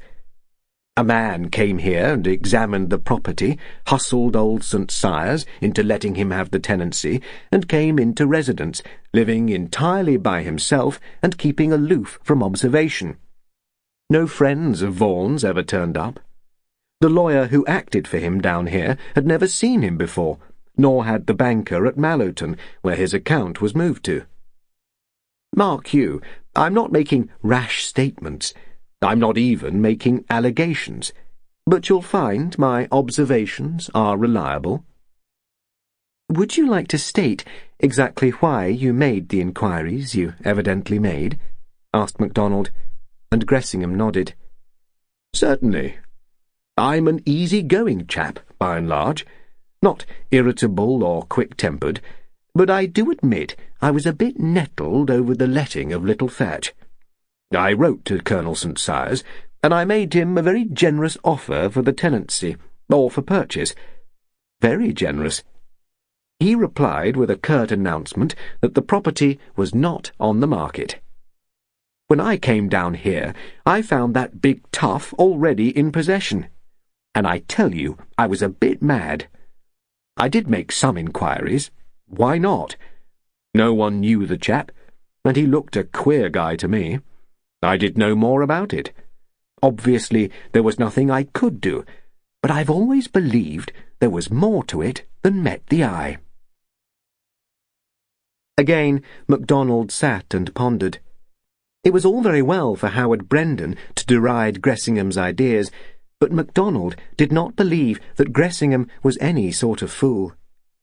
He was much more astute than Colonel St. Cyrus, for instance. Thoughts flashed through Macdonald's mind very swiftly. Vaughan had typed all his letters. He had had no friends to visit him. His relatives were not sufficiently interested in him to come to his funeral. Well, Chief Inspector? Asked Gressingham, and Macdonald replied, I note your point, Mr. Gressingham. You postulate both fraud and crime. The man who lived at Little Thatch was not Nicholas Vaughan at all, so presumably the latter had been disposed of at an earlier date. Is that it? I don't know. All I'm doing is to ask questions in return for some of those you asked me. Can you tell me this? When was the last date that Nicholas Vaughan was seen by someone who really knew him? Macdonald was very wary. He needed to consider his answer, because it was quite probable that Gressingham knew the right answer. "I think I require notice of the question, Mr. Gressingham. But, broadly speaking, the answer is in December last." "December, eh? I don't expect you study the West of England newspapers, do you? No reason why you should. I like local papers myself. They're well worth reading. There's a cutting I kept from the North Devon Observer of January the 20th last. I'll show it to you later.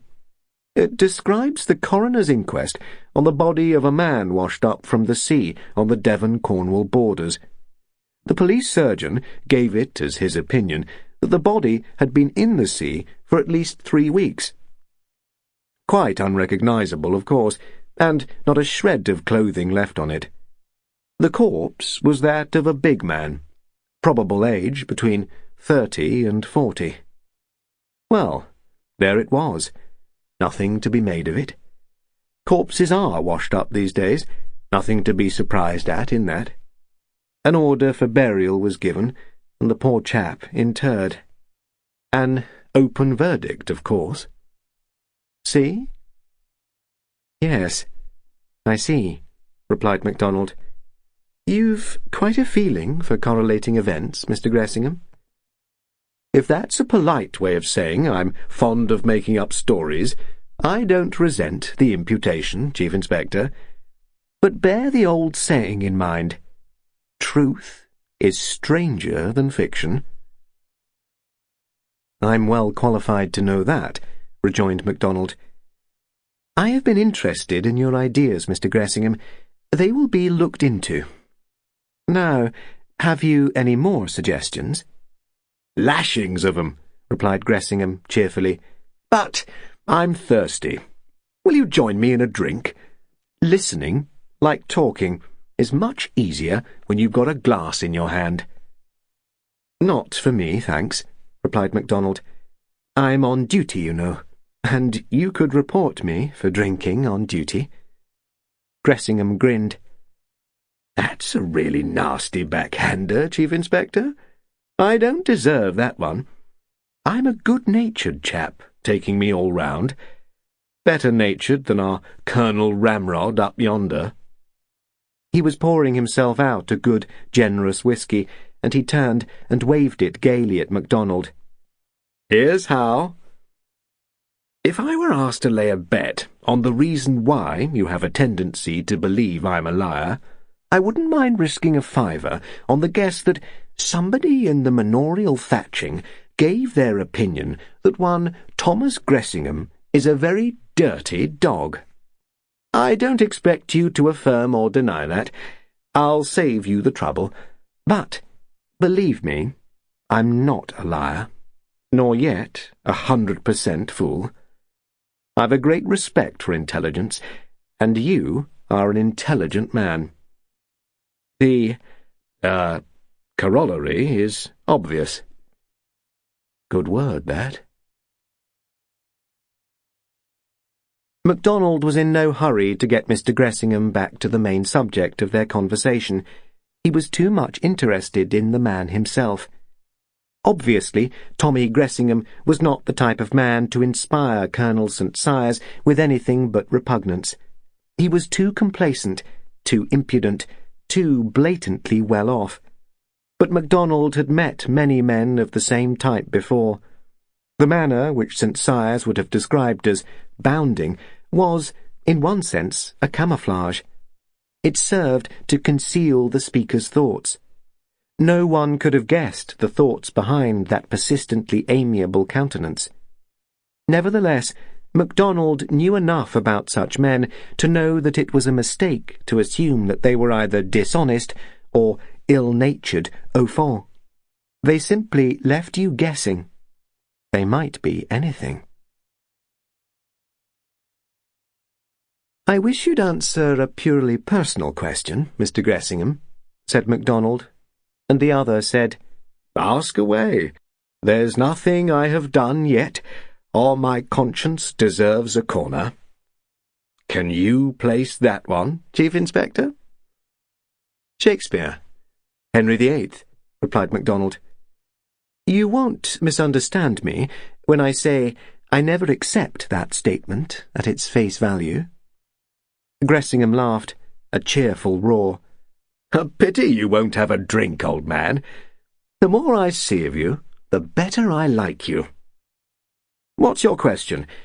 Double or quits, I can guess. He tossed half a crown onto the table. What made you so anxious to come to live in these remote parts, Mr. Gressingham? Macdonald allowed himself to laugh that time. The mimicry of Colonel St. Sire's was so excellent, even to the little nervous cough which punctuated so many of his sentences. Yes, you have won, but I didn't take the bet, said Macdonald. What's the answer? Mr. Gressingham sighed, and then put down the larger part of his drink. Haven't you all got one-way minds? He asked. Here am I, Tommy Gressingham, a Londoner, born and bred there, brought up on stock markets and tape machines, sucking in sophistication with my mother's milk. If I want to live in the country, there's Surrey and Berks and Bucks and Herts. Nice and snug and suburban, eh? I tell you, there's no snob in the world like your country snob. To him, the city man's a nasty smell, something the cat brought in. It's all wrong, you know. Whatever I've bought, it's always been genuine and good of its kind. My Surrey place is good of its kind. 100% gents suburban resort, plus a little larchwood. A garden designed by a Chelsea snob landscape waller, and central heating throughout. Now, what's to prevent me wanting a real country property, primitive and robust, redolent of farmyard stinks, no refinery nonsense about it? Why not? I like experience. I believe in doing everything once, even to spreading muck in a sou'westerly gale. But I like to see a friend or two about. I've known that pretty little girl, June St. Sire's, since she was 15, and a damn pretty 15, too. She wrote and said she was lonely and bored. Why not come down here? So I came. She was glad to see me, and believe me, she looks 100% happier since I came and imported a spot of life into the place. He finished his drink and took up his story again. One more bit of the confidential, old boy, and I'm through. Then I'll get on with the shorter catechism again. Why wouldn't old Colonel Ramrod let me have little Thatch? I'll tell you for why. Because he's got a very nice-minded daughter. God defend me from nice-minded women with Puritanism in their blood. They've got really nasty minds. That one, Sweet Anne of Manor Thatch, decided I wasn't a nice person to know. Familiar, you know, a born seducer of young wives. God save the king! Did I need to come down here to seduce young wives? Queues of 'em in London, if I'd been that way disposed. I tell you, it was Anne put a spoke in my wheel. Do I bear a grudge? Not I. She just makes me laugh. Well, that's that. On with the dance. Let joy be unconfined. I'm not drunk, you know. Not on one whiskey. No, I'm quite sure you're not, said Macdonald. I put down the effervescence to what Bergson called the élan vital. I say, you're not getting intellectual, are you? Take my advice, and don't. Intellectuality leaves me stone cold. Well, I've given you solution number 1. The chap who got the lease of Little Thatch was not Nicholas Vaughan at all. Duly noted. But who was the corpse? Inquired Macdonald. You can pay your money and take your choice. If you care to disregard the shipwrecked mariner washed ashore at Morwenstow, you can make a good case for the corpse being Vaughan himself. It was probably conveyed in one of those crates which arrived on the coal lorry, or in farm carts at regular intervals. I see. But while admitting the ingenuity of the idea, I am not convinced. You see, the man who took little Thatch knew that Commander Wilton, for instance, might arrive to look him up any time. And then the band would have played. "Oh, rather," said Gressingham. "But don't you think it's probable these naval wallers have a very good idea about how long their cruise will last? Wilton probably said, 'So long, dear old boy, see you again on May Day,' or words to that effect, and by May Day the balloons had gone up. However, I have an open mind. Take your own idea on the subject, and postulate that Vaughan was the tenant of Little Thatch. I still maintain he had reasons for secrecy. He did not want to be observed by anyone outside the Mallorys. Very good. We return to my original question.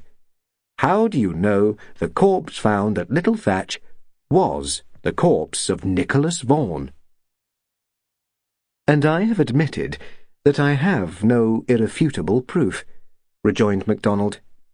"Then you've got to admit that the possibility exists that Vaughan took a comparatively simple way of paying off an old score," persisted Gressingham.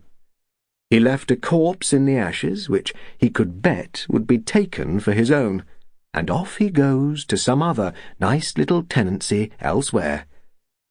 I bet he never foresaw the snag, that his dear old pal Wilton would mess the whole show up by demanding a further police inquiry.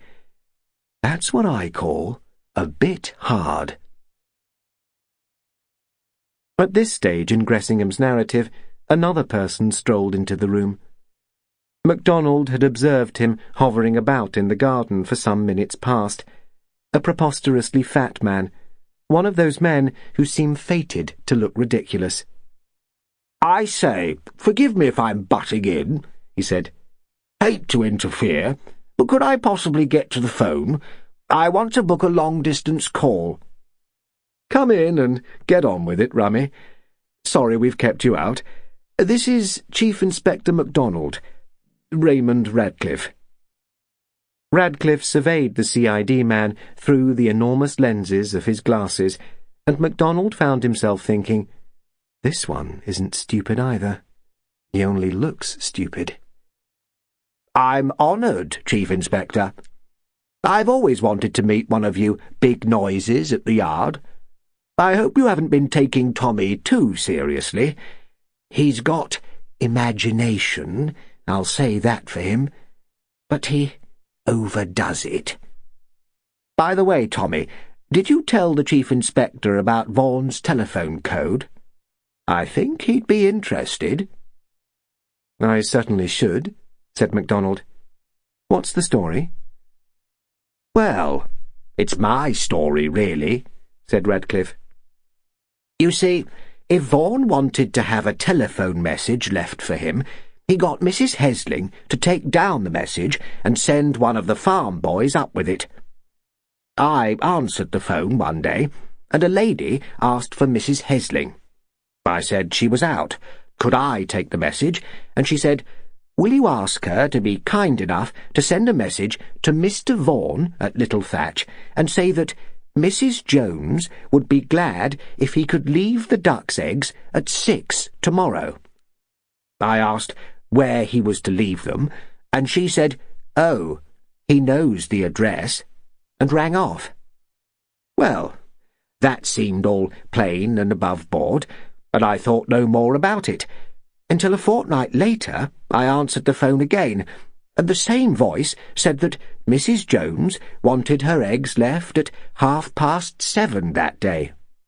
Well, I ask you, nice, neat bit of code work. Neat and not noticeable. You ask Mrs. Hesling if she often got messages from Mrs. Jones. The fat man lighted a cigarette. It was a churchman, Macdonald noted, and added, "Mind if I use that phone? It's in the cupboard there. Rum place to have a phone, but there it is." Macdonald got up to go. He felt he had had his money's worth. Gressingham walked to the door with him and said, "Come in again sometime. Always glad to see you. Don't play bridge by any chance?" "Not by any chance," said Macdonald firmly. Chapter 9. Macdonald walked out of Hinton Mallory by way of the farmyard, passing the open kitchen door as he did so. Mrs. Hesling did not seem to be about, and the CID man crossed the farmyard where ducks and hens waddled and clucked, cats preened themselves in the sunshine, and a very ancient sheepdog thumped its tail in response to a greeting. It was getting on for milking time, and the milking cows had assembled at the gate of their pasture and were telling the world that they needed attention. They lowed at Macdonald as he emerged from the fold-yard, and he wished, as he had wished on other occasions, that farming had been his lot. As he shut the gate, he was startled by the sound of an engine just behind him. A good, full-throated roar as somebody revved the engine up, and on turning, he saw Howard Brendan bending over the open bonnet of his big sunbeam. "Still here, Mr. Brendan?" said Macdonald, and the other replied, "Yes. Choke in the feed. This pool petrol's death to any decent engine.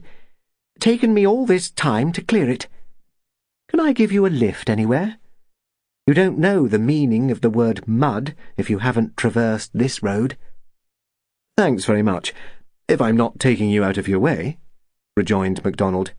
"I only want to go up to Little Thatch to recover my bike." "I'll take you up there with pleasure. Get in." Macdonald got in, and Brendan fastened the bonnet and wiped his hands on a duster before he got into the driver's seat, and the car moved forward cautiously over the slimy road. Macdonald risked an inquiry. "What do you make of it all, Mr. Brendan? You must have heard the matter discussed in all its bearings." "I've heard a bit too much for my patience," replied Brendan. "I'm afraid my opinion isn't worth having, Chief Inspector, because I don't know the facts at first hand, and I wasn't acquainted with the deceased. I do know he had a good reputation among the farmers, and as far as I can gather, he was a shrewd, steady-going fellow, not at all the sort of customer to stage a melodrama.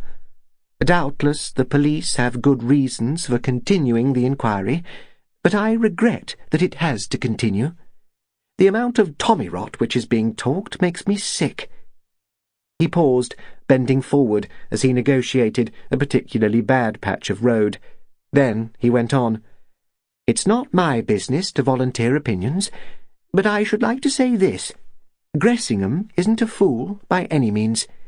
He's a very astute man of business, and he's an honest one, or I should have no dealings with him. The trouble is that he fancies himself in the role of detective, and along those lines he just makes a thundering fool of himself." "I'm not so sure," said Macdonald. "He's a man who could be useful to a detective. He's shrewd, as you say, he's observant, and he correlates his facts. I found him interesting, as I said. Take that point about identity of deceased. It's got to be considered until we can find definite proof that the remains are the remains of Nicholas Vaughan." "Yes, I see that," answered Brendan. "You want to silence the rumour-mongers, and every decent-minded man is with you in that. It shouldn't be too difficult. Vaughan was in hospital, wasn't he?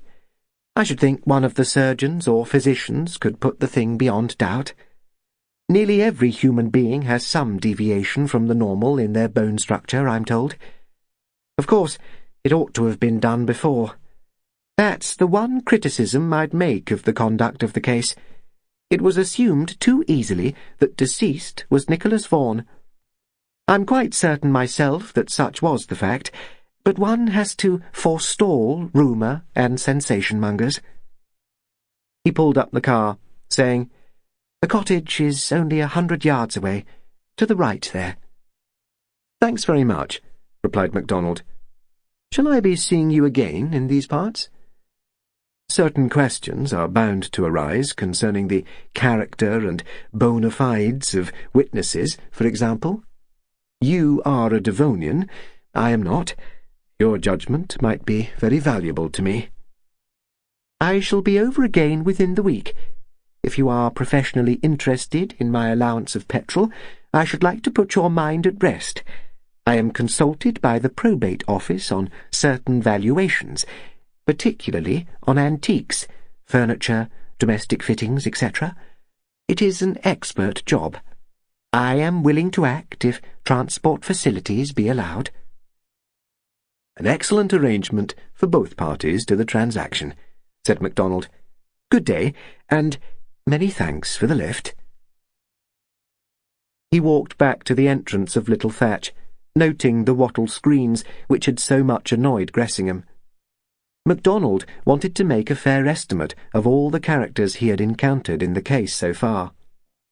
He put on one side Gressingham's theory that the tenant of Little Thatch had not been Nicholas Vaughan. Although a case could be argued along these lines, Macdonald did not believe in it. Such a case involved the assumption that Vaughan had been murdered, and that his murderer then came and impersonated him at Mallory Fitzjohn.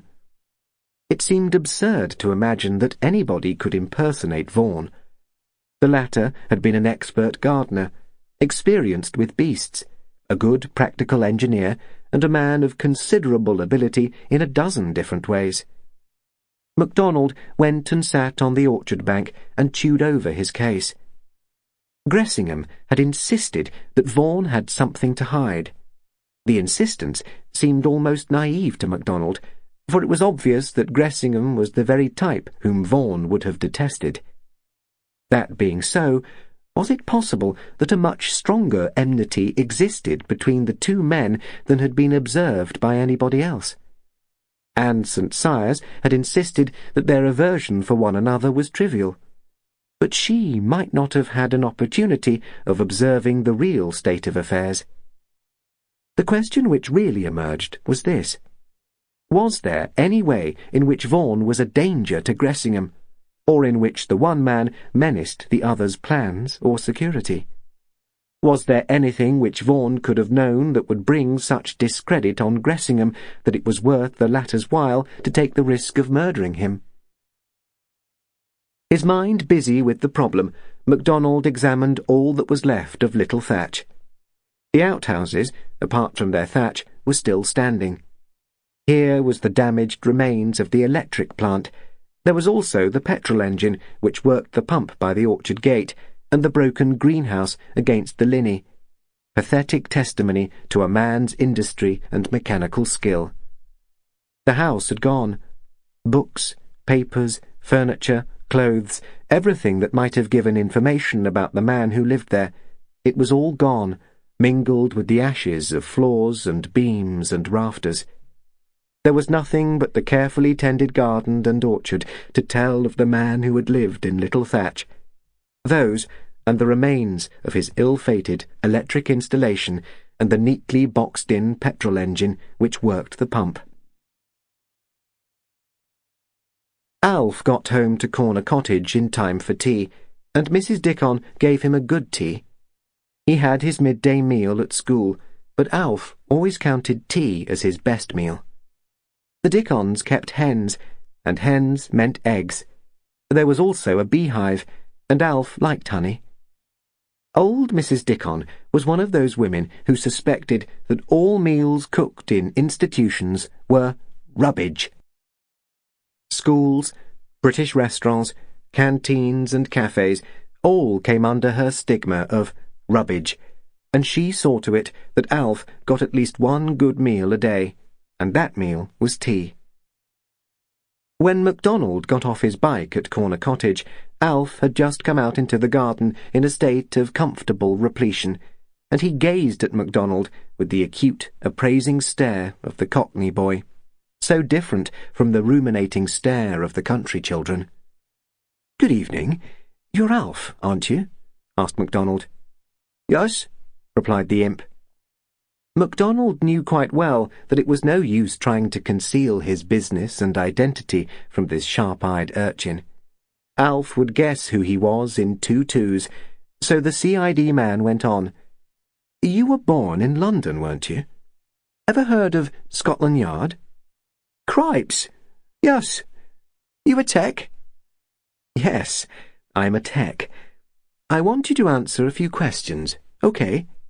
"OK, Captain. Come inside. There's a seat here along."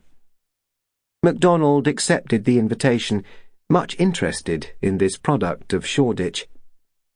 Alf's Cockney origin still sounded in his speech, despite the slurring burr which association with Devonshire children had developed, but the great difference between Alf and his country schoolmates was the quickness of the Cockney's reactions. He was still as sharp as a needle. Sitting on a bench in the garden, Macdonald said, "Now, I want you to tell me all you can about that night when little Thatch was burnt, Alf. I know you've told it before, but never mind that. I want to hear about it from you, direct. Now, did you ever go to help Mr. Vaughan in the garden?" "Yes. I cleaned them cobbles. He put weed killer on 'em, but 'tweren't much good. Them weeds always came up again. Mr. Vaughan, he paid me 6pence a week if them cobbles was clean, not so much as a blade of grass showing. If they wasn't clean, well, I got nits. See?" "Yes, a very good idea too. Payment by results. Any other jobs?" "Yes. Sticking. 6pence a crate for kindling, dry, and properly broken and stacked. If it weren't dry, nix. No spots on him." "I'd say that didn't pay you quite as well as the cobbles," said Macdonald, and Alf grinned. "No. Took a long time to collect thicky sticks and dry 'em, but I got an armful every day coming back from school, and I stacked 'em Saturdays. He often give me a toffee, too." "Any more jobs? Did you ever clean out the duck house?" "Yes, but it weren't done quite to his liking. Fussy like he was. Very particular." "Did you go along to little Thatch on the Saturday of the fire at all?" "Yes. Took them sticks, and his piper. Always took the piper Saturday morning. Lent him an hand with the wire for his fruit cages, too. It was all OK Saturday morning, governor. Cheerful he was, whistling." "Did you ever go inside the house?" "Nope. Only to the door. Hated mud on the kitchen floor, he did." "Think this out, Alf. Did you go to the kitchen door with his paper?" "Yes." "Was the kitchen fire alight?" "Lummy, I dunno." "Think again. Was there any way you could tell, apart from seeing the fire was alight?" "Lummy, you're a one. I never thought of that there," said Alf, and sat with his chin on his grubby hands, deep in thought. "He didn't always light his fire first thing, not these warm days. He'd got a primus what he boiled his kettle on, and sometimes he didn't light the fire till tea time, but he always did the range, ashes and that, and laid his fire ready to put a match to it. Then he swept the kitchen and left it all OK. He put the ashes on a path he was making. Ashes and concrete, see? He burnt coal in the range, and coal ashes ain't no good for the soil." "Quite true, Alf. Did Mr. Dickon go and work at little Thatch that day?" "Yes.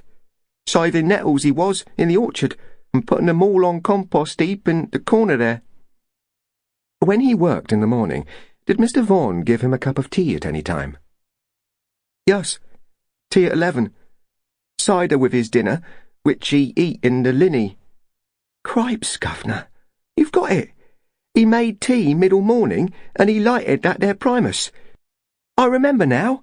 I was doing them cobbles, and I heard him pumping it, you know." "I know," said Macdonald. "Now, how can you be sure? I want you to be quite certain." Yes, I know 'twas Saturday, 'cause that's the only morning I go doing cobbles. I did the path front of the kitchen door. I always watched him light Primus if I could. He said Primus was a bitch to light sometimes, along of the paraffin and meth being all mucky these days. I didn't know he was going to light it, 'cause I'd have axed for a drink of water or summit, so's I could watch, but I heard him pump, and I heard the flames singing like. That's true, Governor, honest it is, and if he lighted Primus, he hadn't got fire alight, or kettle 'ud have been hot, see? That's it, Alf. But he might have lighted the range at tea-time, when you say he generally lit it. Not him. Not if he was going out all evening. He was careful, like. Always on at me if I wasted anything. Even them weeds had to go on compost heap. What you take out of a garden, you've got to put back on it, he said. Always saying that, he was. That one, pondered Macdonald, was certainly straight from the horse's mouth. The wisdom of a gardener being handed on by an evacuee urchin from Shoreditch. You want to know if he lit his fire tea-time, went on Alf. I'll bet he didn't, but I'll ask the others.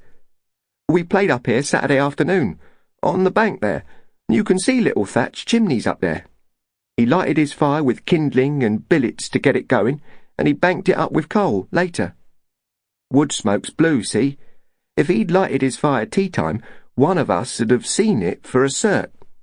I'll ask the others, but if I didn't notice, them wouldn't have neither, unless it were Tommy Briggs. Comes from the Isle of Dogs, he does, and he notices things. Macdonald chuckled. He liked this evidence of London pride. Well, let's get on to Saturday evening, Alf. You saw Mr. Vaughan pass in his car? Yes. The affirmative was pure Devonshire this time. Saw him, and saw his car. Hadn't got trailer on it, nor big baskets inside neither. I could see right in, 'cause the garden here's higher than the road. Waved he did. Like this. Same as usual. Had he got a hat on? Yes. Always wore an hat, even in garden, 'cause of his eyes. I'd know that hat anywhere. Some hat. Said he pinched it off a Jew in Limehouse. But that was only his joke. Oh, he'd got his old hat on, had he? Not dressed in his best, so to speak. Had he a coat on? Yes. Old brown coat. Patch on the elbows what he did himself. He'd got the windows of the car down, and his elbow was outside. Like this, see? And you saw him again when he came back at 9? Yes. I'd gone up to bed, but I heard his car hooting at Ridd's Cross. 3 hoots he always gave. I watched at me window, just to see him go by. But you couldn't see so much from up there? No, but I saw him wave, and I saw his elbow. Always drove like that, as though he were too big to get all of his self inside. Elbows sticking out, see? Macdonald nodded. You couldn't see inside the car, not to see if there was a passenger? There wasn't. I saw through the back window as he turned, and Uncle Rube, he saw the car, and he knew there wasn't nobody else in it. Right. Now we'll get on to what happened later. You ran to Manor Thatch and woke them up? Yes. Chucked stones at windows and yelled. Colonel, he told me to run to Inton Mallory. Phone was dead, he said, and I ran down to big pasture. All thicky beasts, cows and that, looked that big. Moonlight it was. I wasn't half rattled, tell you straight, and that cottage burning. Cripes, I blubbed. I was that. I'm sure you did, and I think you did jolly well to keep your head, Alf. You woke up Mr. Hesling, and then you ran back. Yes, but they caught me up before I got to cottage. I was blown. My legs wouldn't run no more. When you got back to the cottage, what happened? Did they tell you to run off home? Yes. Not me. I stayed. Mr. Hesling, he shouted something about the beasts, and Ted got the linny open. I thought they ducks. I ran round and climbed the edge into the orchard. 'Twas too fierce along by the fire, so I went by the pasture, but someone had got there first. They ducks were all in a huddle, bottom of the orchard, far away as they could get. I druv 'em into pasture. Well, you did all you could, Alf. I'd have been proud if I'd done as much when I was 10. But 'twasn't no use, see? I woke up too late, said Alf, forlornly. It was well on in the evening before Macdonald returned the superintendent's bike, and Bolton said, "You've had a day of it, and no mistake. You'll be glad of supper and bed, seeing you were in the train all last night." "I've had some supper, and bed can wait a bit," rejoined Macdonald. "I've got some extra items to add to the evidence, if you'd like to hear them now." "I certainly should," said Bolton, looking keenly at the other. Macdonald's voice did not give the impression that his items were negligible. The two men sat down in the well-polished room where they had consulted that morning, and Macdonald began speaking. "On the assumption that the fire was due to accident, you suggested 2 probable causes. One was faulty wiring leading to a fuse. One was the uncovering of a beam in the kitchen chimney. I think it's certain that a fused wire had nothing to do with it. I got an electrician out this evening, and the batteries in the electric plant were not charged. They had been charged, or partially charged, some time, because Vaughan had had all his lights on, but it seems probable he located a fault in the batteries. Be that as it may, the electric fittings could not have been responsible, because there could have been no current on." Bolton's face flushed uncomfortably. "I ought to have thought about that," he said. "I hadn't even realized that there were storage batteries. I don't know a thing about such jobs. I ought to have got a man out before, but I only thought of the wiring inside the house, and that had gone west in the fire. Well, that's one point settled. What about the chimney?" "I haven't got any conclusive evidence about that yet, but one point is worth considering. Vaughan said he got 2 bricks out of the chimney. Miss St. Cyrs is willing to swear that he said bricks.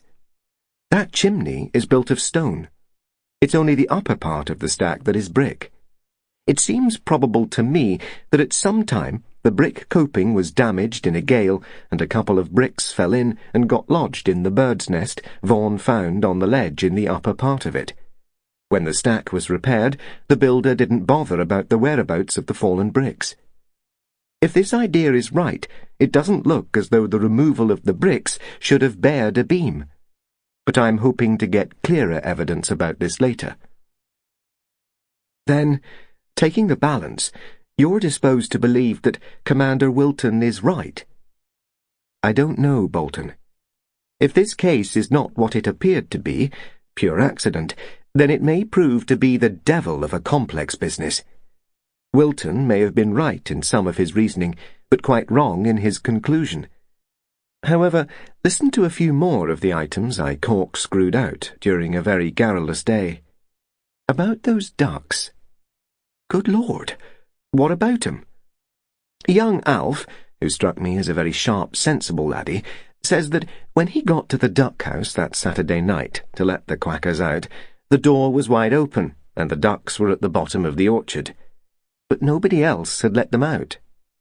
Another of Alf's items, corroborated by Dickon, was that Vaughan didn't light his kitchen fire at all that Saturday. He used his primus. Where are you leading to, Chief? It looks like foul play somewhere, Super, but by whom there's no evidence. Have you talked to one Thomas Gressingham? I had a few words with him, but he had no direct evidence to offer. No, he hasn't much direct evidence now, but he's got the deuce of a lot to say. So far as I can gather, if the verdict of accident had gone unchallenged, Mr. Gressingham would have been happy to let well alone. Now that he realizes a further investigation is being made, he is very forthcoming, with a spate of queries and suggestions. Proper red herrings. Mr. Gressingham wants to know what proof we have got that the remains found in the ashes are, in truth, the remains of Nicholas Vaughan. The superintendent swore, softly but vigorously, and Macdonald nodded. I quite agree. But the gentleman has, what counsel would call, a nice point. If we don't tidy this case up, it looks like being a cause célèbre. Commander Wilton suggests that Nicholas Vaughan met his end by foul play. I think Mr. Gressingham is going to suggest that some other chap met his death by foul play at the hands of Nicholas Vaughan. I just don't believe it, spluttered Bolton, and Macdonald replied, I don't either, but what we believe is going to butter no parsnips. When the identity of a victim is in doubt, we generally have nice tidy methods for determining the facts. Fingerprints, Bertillon measurements, old operation scars, dentistry. Even the latter will fail us, because if old Dickon tells the truth, Vaughan told him that he had never had toothache and never been to the dentist. Now, while it's unusual for a man of 30 to have no stopped teeth, it's not quite phenomenal. It does happen. When I was 30, I was in that happy state myself.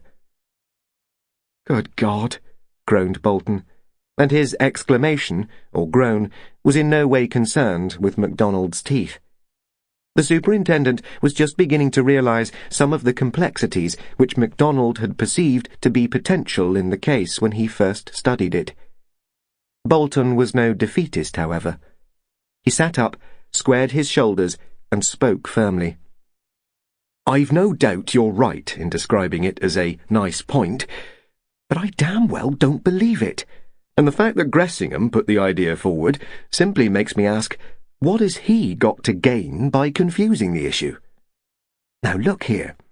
You have had more experience of these sticky cases than I have. What can we do to kill that particular rumour? At the moment, all I propose we do is to get a report from the hospital authorities and also to ask Wilton if he can make any helpful contribution. Good. It's up to him. He barged in with cries of wolf. I wonder how he'll like this development. Macdonald chuckled. Admittedly, I sympathise with your line of thought, but it looks like plenty of work ahead of us. Now, leaving the fertile Mr. Gressingham for the moment, just concentrate on those ducks. It seems to me that if the ducks were not shut up in their house on Saturday night, the probability is that Nicholas Vaughan did not get back to little Thatch. A careful chap like that would never have forgotten to shut the ducks up, would he? You ought to know more about ducks than I do, Super. Wouldn't you say it's true that poultry keepers do certain things by routine? That is, they do not go to bed, leaving their birds on the loose. Quite true, said Bolton. But say, if this is the explanation, for once in his life, Vaughan got drunk. That would explain everything. He forgot the ducks, and he knocked over his paraffin lamp as he staggered into bed. Yes, that would explain quite a lot. But you've got to remember that he drove his car home along a very awkward road. He remembered to wave in his usual way when he passed Corner Cottage, and he backed his car into a very narrow gateway in a manner which denotes sobriety of mind. Yes, all right. Since everybody else is guessing in this case, I'm going to guess too. When Vaughan got back to little Thatch, he found somebody, or something, waiting for him, which quite put his usual routine out of his mind. How's that for a start? That's all right. I'm pretty sure Commander Wilton would agree with that for a beginning. Damn you, I didn't mean that, protested Bolton, and Macdonald replied, No, I know you didn't, but we've got to foresee other people's suggestions in this case. However, take your idea for what it's worth. What evidence have we about little Thatch between the time Nicholas Vaughan would have got home and the time the fire was observed? We know that one person, at least, went into Vaughan's garden. That was Colonel St. Cyrs. He admits this himself. Further, he told me that when he was in the garden, he smelt the smoke of a Balkan Sobrani cigarette, and the only person known to smoke those cigarettes hereabouts is Mr. Thomas Gressingham. But here, steady on, Why didn't the Colonel tell me that to begin with? It's the first I've heard of it. Yes. Apparently he was ashamed to put forward a piece of evidence for which he could offer no proof. I think that, for once, although he would not have admitted it, Colonel St. Sias was of the same mind as Mr. Gressingham. Accept the verdict of accident and leave bad alone. It wasn't until I came on the scene that Colonel St. Sias and Mr. Gressingham began to think. But heavens above, Chief, St. Sias is above suspicion. He's— To my mind, nobody is above suspicion, said Macdonald. Detection involves a sceptical attitude towards one's neighbours. Give me one clear, obvious motive to kill Vaughan, any really sound reason for killing him, and I'll suspect anybody. Lots of people may have had the chance of killing Vaughan. An unsuspecting man is not difficult to kill. Any fool can do it with a coal hammer. Oh, my God, groaned Bolton. If you go on like this, I shall suspect that chap Wilton killed him. Suspect, by all means, but bear in mind that what you want is a motive. And remember this, too.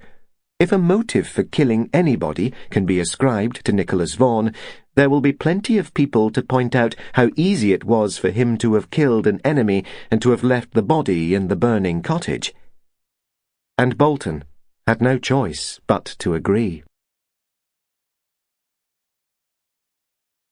Chapter 10. The matter of the fire at Little Thatch and Nicholas Vaughan's tragic death had inevitably provided food for discussion and debate throughout the locality. It has been said by many townsfolk, especially by Londoners, that country folk who have not suffered from bombing or the major tragedies of war are callous in their disregard of other people's sufferings. The billeting authorities and the WVS had frequently to argue with recalcitrant housewives who wished to refuse to accept billeting orders which would bring bombed-out townsfolk into farms and cottages. We don't want them here, and we can't do with them.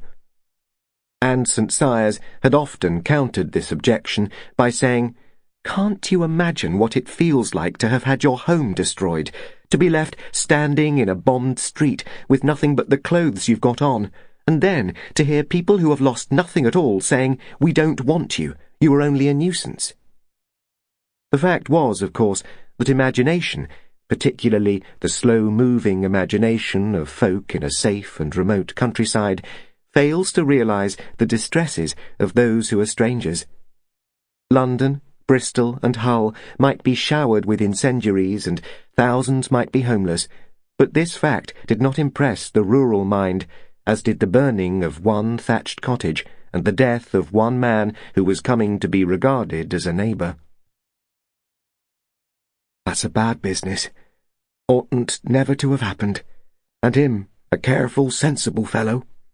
Can't see how it came about. 'Tisn't natural. So said the farmers and their wives who had lived in thatched houses for generations. 'Twasn't as if he went meddling with the place, putting in new fireplaces and that, argued old Amos Codling in the bar of the Blue Boar, but Joe Hosgood replied, 'Twas all along of they wires he put in. Better have left well alone, and used lamps, like all of we. The coroner's verdict had been accepted on the whole, though a few dissentient voices argued darkly that if all were known that ought to be known, 'twould have been other than accident the coroner would have found. Macdonald's appearance on the scene reanimated the discussion. "Yes, what did I tell man? 'Twas no accident at all," cried many, and theorists aired their views in field and kitchen and bar, regardless of the law of slander. One of the suspects, named by many, was Tom Benworthy, the farm labourer who had applied for tenancy of Little Thatch prior to Nicholas Vaughan and had been refused it. "Man did it for spite," declared his neighbours, for Benworthy and his slatternly young wife were unpopular and generally distrusted. "No, not Tom. Him had never a dared," argued old Amos Codling. "More like 'twas that London gent to Hinton Mallory. Hated Mr. Vaughan proper, man did. and goings-on there such as shouldn't be, with that brass-faced young madam the Colonel's so good to. No, none of that, Tom, expostulated Joe Hosgood. Her's wed to young Mr. Dennis, and I won't hear naught like that. If you asks me, 'twas that terrible fat chat along of thee. Him's a proper bad un, after the maids of an evening. All this conversation was carried on in the bar of the Blue Boar, and came to the ears of Mr. William Holsworthy, who was having a glass of cider in the private saloon bar.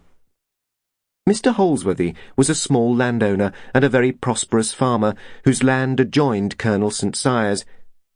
Holsworthy was a man of 70, but still hale and hearty and quick of hearing. He made his way into the bar and spoke his mind. "Listen to me, all of you," he commanded. "It's lucky for you it was I who heard you chattering. I know you all, and I won't misjudge you.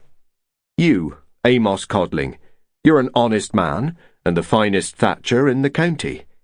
But you're a damned old fool, chattering like a jackdaw. If your words were reported to the police, you could be put in the dock for slander, and don't you forget it.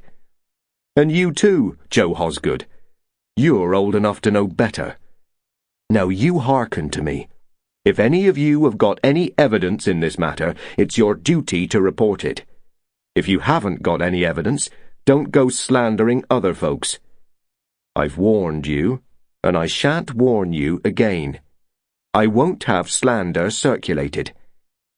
Amos Codling, what evidence have you got that Mr. Gressingham had aught to do with the fire at Little Thatch?" Old Codling looked foolish and fiddled with his glass, but a younger man spoke. "Mun told Mr. Hesling he went to bed just after 10 o'clock that night, but his car was out later than that. Young Alf heard it pass. Rid, he saw it heading for the main road. Benworthy saw it just past Ridd's Cross. If man's honest, why do he tell lies about being in bed?" "What's his car got to do with the fire at Little Thatch?" demanded Holsworthy, and Joe Hosgood plucked up his courage. "If man's telling lies, man's got something to hide," he declared. "And 'twas Mr. Gressingham keeps on saying that the Colonel, he was the last man inside Little Thatch, and us won't have naught said against the Colonel." "Quite right too," agreed old Holsworthy. "If I hear Mr. Gressingham say that, I'll warn him as I've warned you. But think a bit, all of you. Has any one of you got any evidence at all to offer? Anything beyond parrot talk? There's been an inquest, and a very thorough inquiry, and the coroner's jury was satisfied it was plain accident. Can't you let it be?" "If coroner's jury was satisfied, why for did they send a detective down from Lunnon?" queried Hosgood. "I see men sitting on the bank staring at Little Thatch, and talking to Alf too. And do you know, sir, Mr. Vaughan never so much as lit his kitchen fire that Saturday, no, nor lamps neither, 'cause 'twas light when he got home. Colonel said there wasn't no light. Reckon Crowner's jury didn't think of all that. He's a terrible straight chap, this London detective. Him's getting at things." Mr. Holsworthy rubbed his white head and said, "You let him get at things then, and answer any questions he sees fit to ask you. But don't go naming anybody without evidence. I've warned you, and don't let me hear any more accusations like I heard just now. And you too, landlord, see to it that gossip doesn't spread from your house, or there'll be trouble for you too." Mr. Holsworthy left the Blue Boar feeling troubled in his mind. Devon-born, he was an educated man, and on easy terms with his wealthier as well as his humbler neighbours. He thought the world of the Devon farm labourers, and he understood them, and he knew the way in which Macdonald's appearance would cause them to gossip and surmise amongst themselves. Holsworthy had met both Gressingham and Radcliffe, and disliked the pair of them heartily. But he believed that the suspicion in which they were held was due to the fact that they were foreigners. A fellow farmer had said to Holsworthy that day in all sincerity, Miss Jameson, who's been helping with billeting, wanted my wife to take in a London family. I don't see it. Strikes me, all Londoners are dirty. Look at the way some of them had treated the places they've been lent. Unhappily, it was a fact that the habits and behaviour of some of the London evacuees had caused the name Londoner to be regarded askance in the countryside. Pondering deeply, Mr. Holsworthy got into his car and drove on to Exeter, where he had legitimate business to transact, and later he looked in at a recently formed men's club. This establishment had been organised by a few landowners and professional men who wanted to have somewhere quiet where they could eat, transact business, and read their papers, and the unusual venture was a success.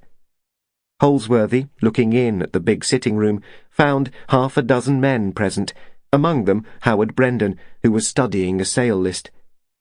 Holsworthy went and sat beside him, saying, "I'd be glad of a word with you, Brendan. I'm a bit bothered in my mind about some gossip around the Mallorys."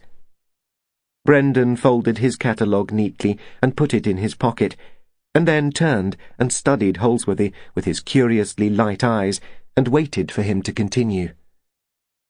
"You've heard there's a Scotland Yard man down, working on this little Thatch case?" Brendan nodded. Yes. As it happens, I met him.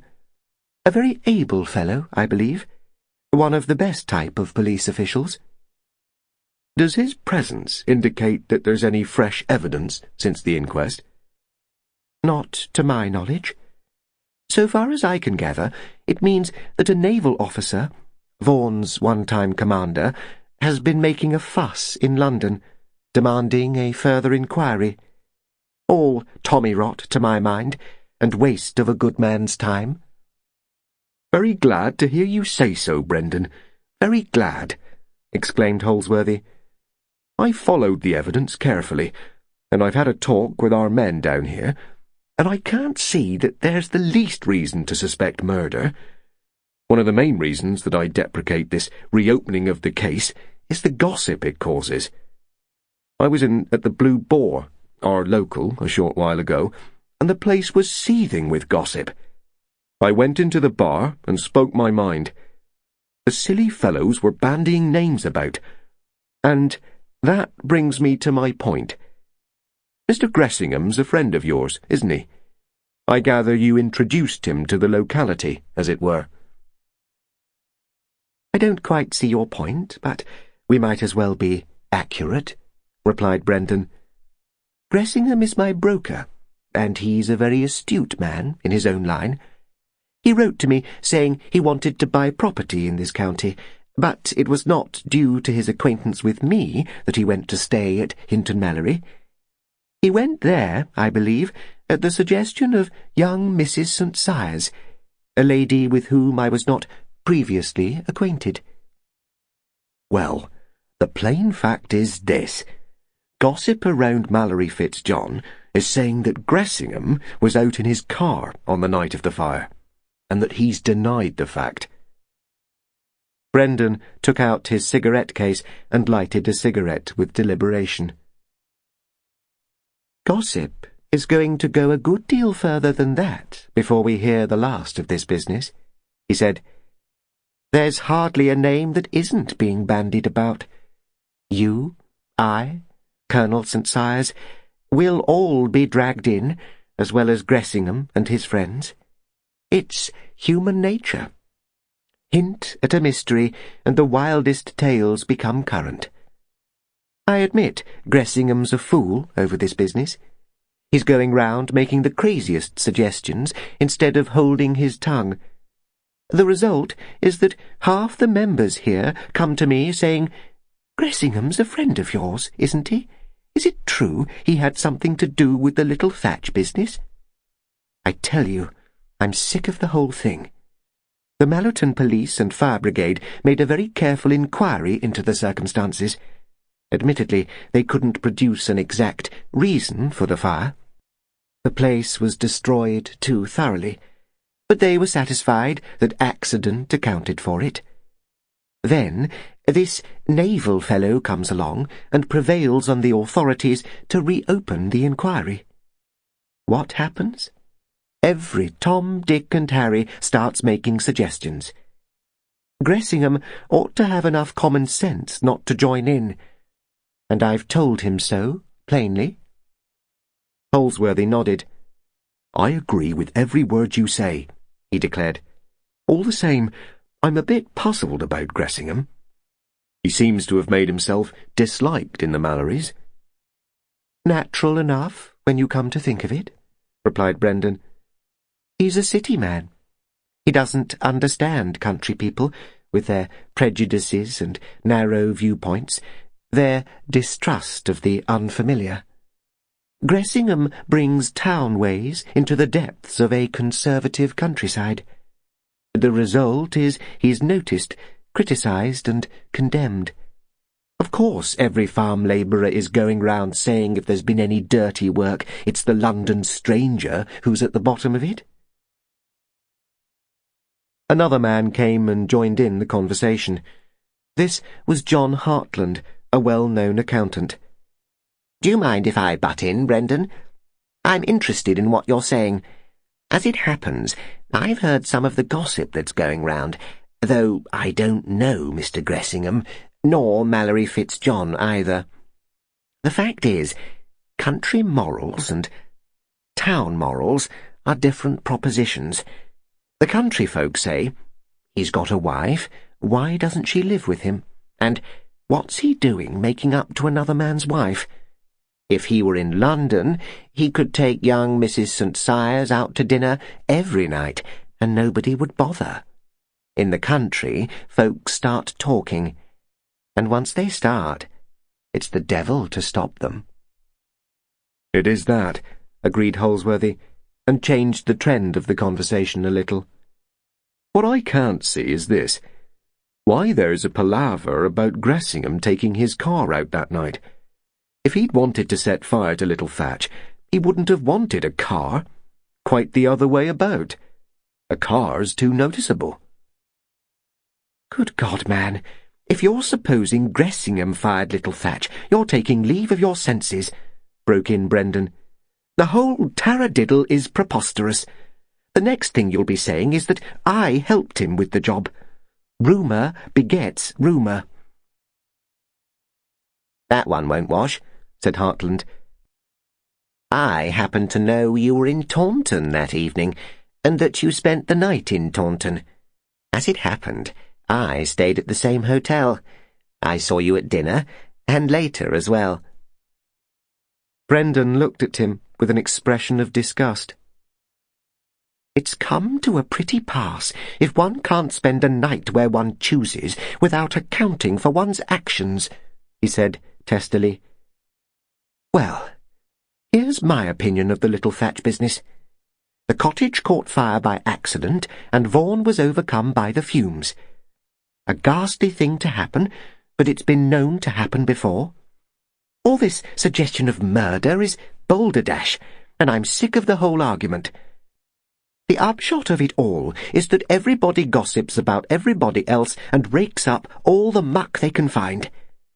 If I get first-hand evidence of accusations against Gressingham, I shall advise him to take proceedings. The motto of mind your own business is not only good manners, it's good counsel too." And with that, Mr. Brendan uttered a curt "good evening" and left the room. Hartland raised his eyebrows. "Seems we've said the wrong thing, but he's a peppery customer." Holsworthy mopped his brow. "Said the wrong thing," he exclaimed. "You put your foot in it properly, starting talking about Gressingham's wife."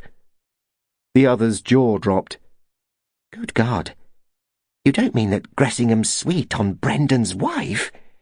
I thought—" No, protested Holsworthy in horrified tones. "I never suggested such a thing, never. For heaven's sake, don't let that rumour get to Brendan's ears. He'd be the first man to take you into court if you start gossiping about his affairs." "No, the thing you said that upset Brendan was, He's got a wife. Why doesn't he live with her? Brendan was married last year, as you probably know, but I gather that it wasn't a success. His wife has left him. She gave out that she was doing war work, Red Cross or relief work or something, and I've no doubt that's true. But Brendan didn't like your remarks. You can't be too careful when you make generalisations about matrimony. Well, I didn't know, and it was obvious I shouldn't have made that remark if I had known, said Hartland. But Brendan doesn't really interest me. He's a dried-up stick of a cuss. What does interest me is Mr. Tommy Gressingham. I'm told he's a hot lot. Come to think of it, without wishing to involve myself in the law of slander, isn't there a possibility that Vaughan did see a little too much of Gressingham's goings-on? Now look here, that's just the sort of gossip which is mischievous, said Holsworthy. What I say is this. If you have any evidence to offer in this case, take it to the police. If not, keep quiet. It's not fair to spread rumours which have no foundation. I don't know anything about Gressingham's relations with women, and I don't want to know, but I've a great respect for Colonel St. Cyrus. He'd be most distressed if he knew that his daughter-in-law's name was being bandied about. I don't like it, and I won't have it. Not in my presence, anyway. All right, no offence meant, old man, but it's only human nature to wonder. If it hadn't been that the Yard had sent their biggest gun down here to make inquiries, I should never have queried the coroner's verdict. I agree with Brendan, replied Holsworthy. I regret the case is being prolonged. I think the verdict was a fair one. So you may, Holsworthy, put in another voice, but there's no smoke without fire, and the Yard doesn't butt in without a very good reason. Chapter 11. Life at Manor Thatch had been difficult these last days, and Anne, who generally refused to go away from home under any circumstances, was beginning to feel, for the first time in her life, that to get away for a while was the thing she wanted above all else. Since the fire at Little Thatch, she seemed to be living under a constant strain, first in the effort to appear serene and cheerful, and then in the effort to keep her temper. Anne had not been in love with Nicholas Vaughan, but she had been very fond of him. Something in the steady way he worked, and enjoyed working, warmed her heart. She was aware that the work he did, both in garden and house, had the creative element in it. Vaughan had been making his own home, turning a house, which some would have described as a hovel, and a garden, which had been almost derelict, into a beautiful and orderly place. Anne had envied him a little, for though she loved Manor Thatch, she was also aware that she herself would have enjoyed making a home, creating something that was characteristically her own and which had not been completed before she was born. She had never asked Vaughan any questions. Neither had she discussed his private affairs with her father. She had not known if he intended to get married, but something about the way he was improving and decorating the house made her feel sure that he was not doing it for his own satisfaction alone. Reticent and self-contained as she was, Anne had enough of the romantic in her composition to derive pleasure from the thought of Vaughan working away so steadily to prepare a home for his bride. His death, a fact which Anne had never queried for one fleeting second, had been a shock to her. It was as though something had broken, something been lost and wasted, and it left her feeling desolate. Anne had more reasons than one for concealing her thoughts. Colonel St. Cyrus had been deeply shocked and distressed by the tragedy at Little Thatch, and he seemed to have aged years in a few days. He was generally a serene, steadfast man. No happenings in the war, not even the dark days of Dunkirk, had affected his quiet cheerfulness and confidence. But this lesser tragedy, so nearly at his own doors, had shattered his content and affected his nerves.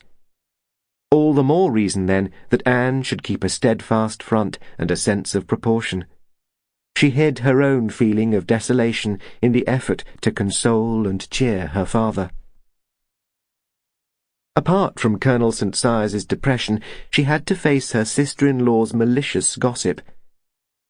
June St. Cyrus had always resented the fact that Vaughan had been given the tenancy at Little Thatch, and she had nursed her grievance, never losing an opportunity to deride and belittle Vaughan in every way.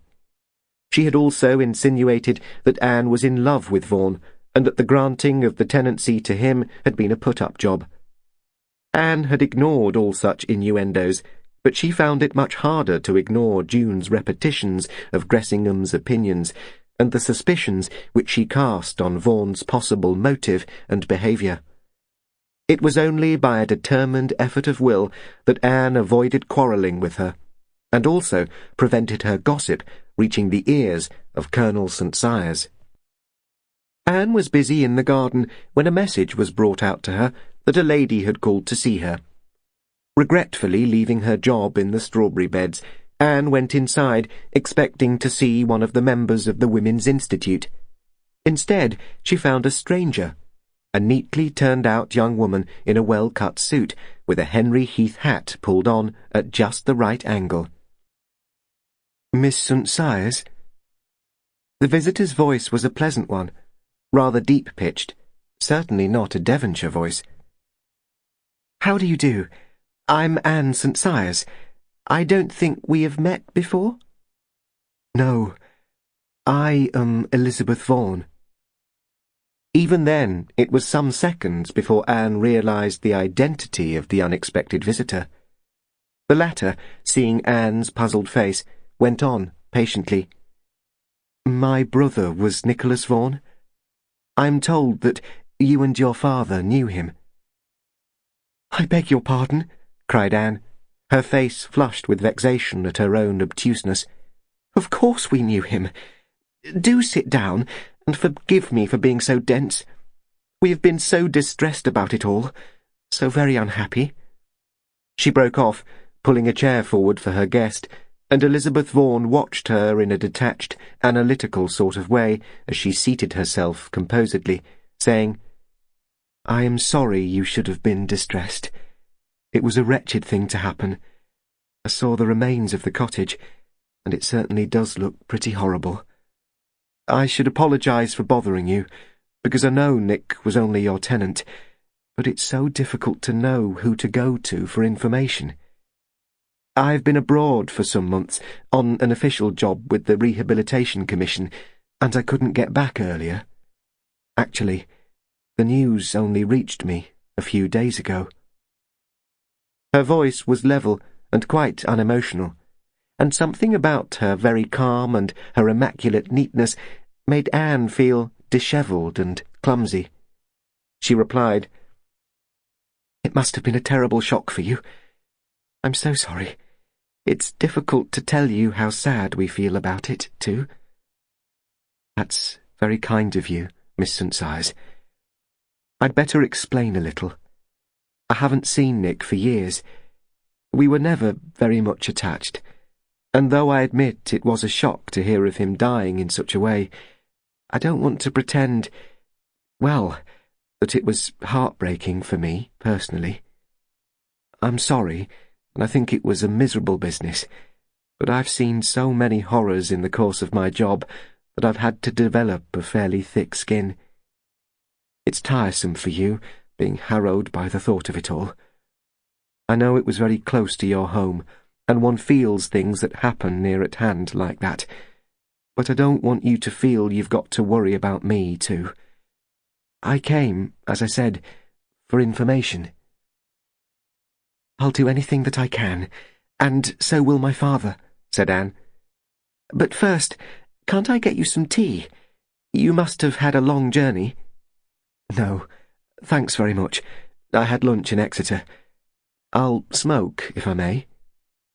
Now, do you mind telling me, did you know my brother personally, or was he just your tenant?"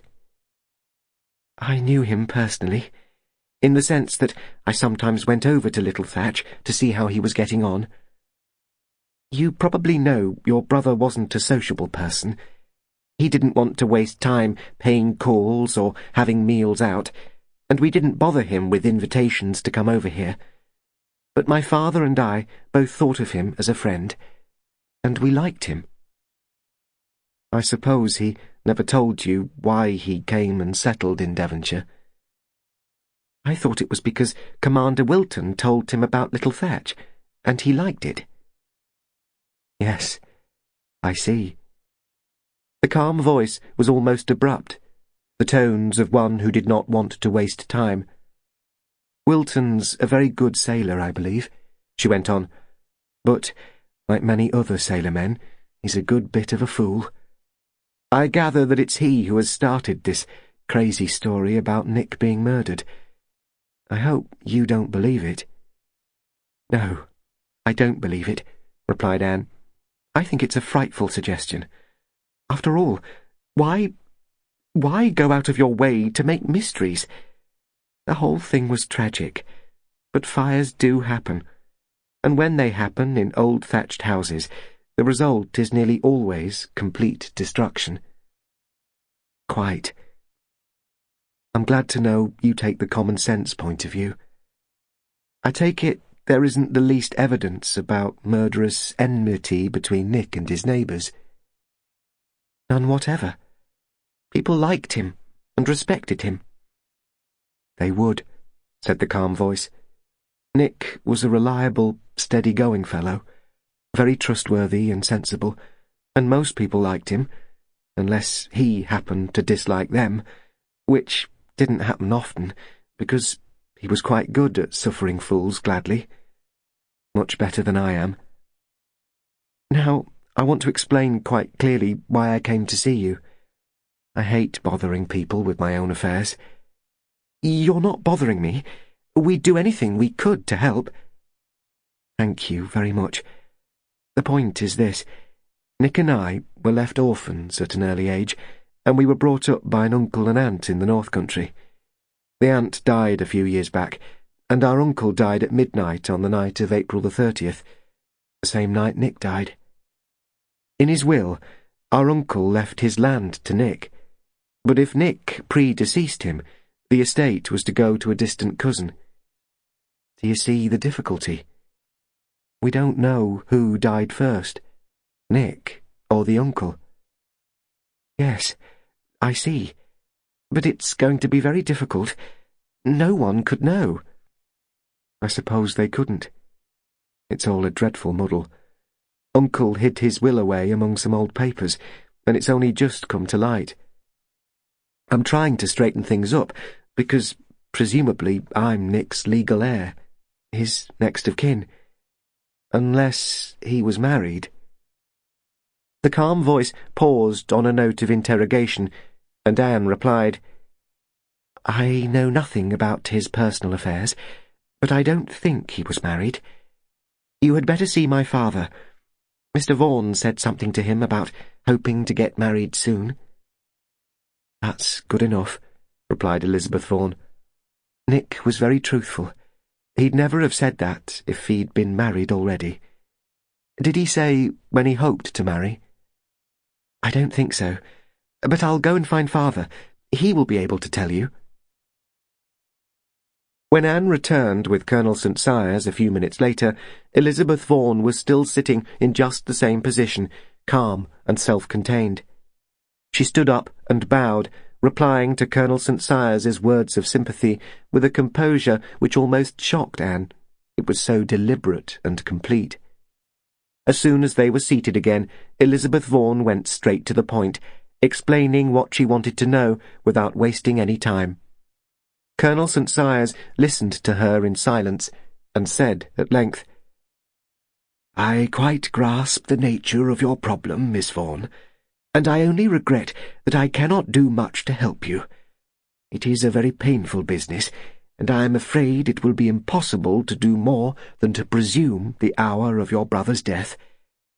It must have happened some time between 9 o'clock, when he was last seen, and 3 in the morning, when the state of the fire was such that no one could have been alive in the building.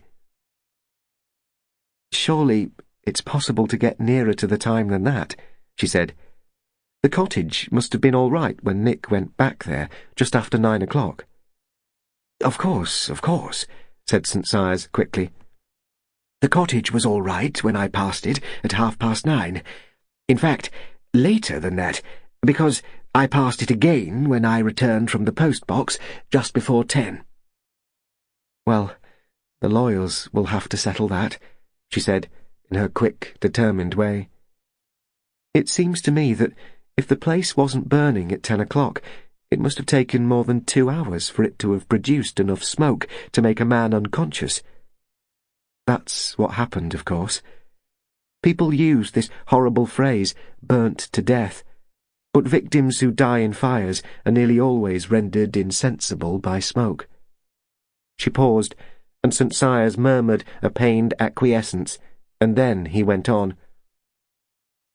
It's the matter of inheritance which has to be decided, I gather.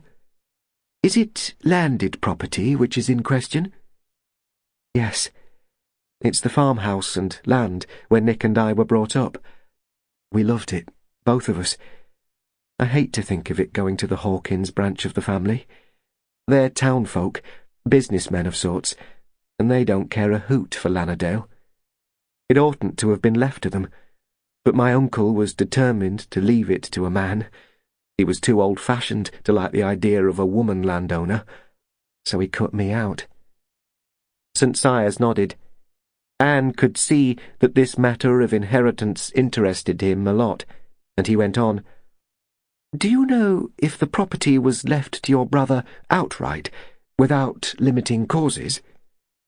Yes, to Nick and to his heirs.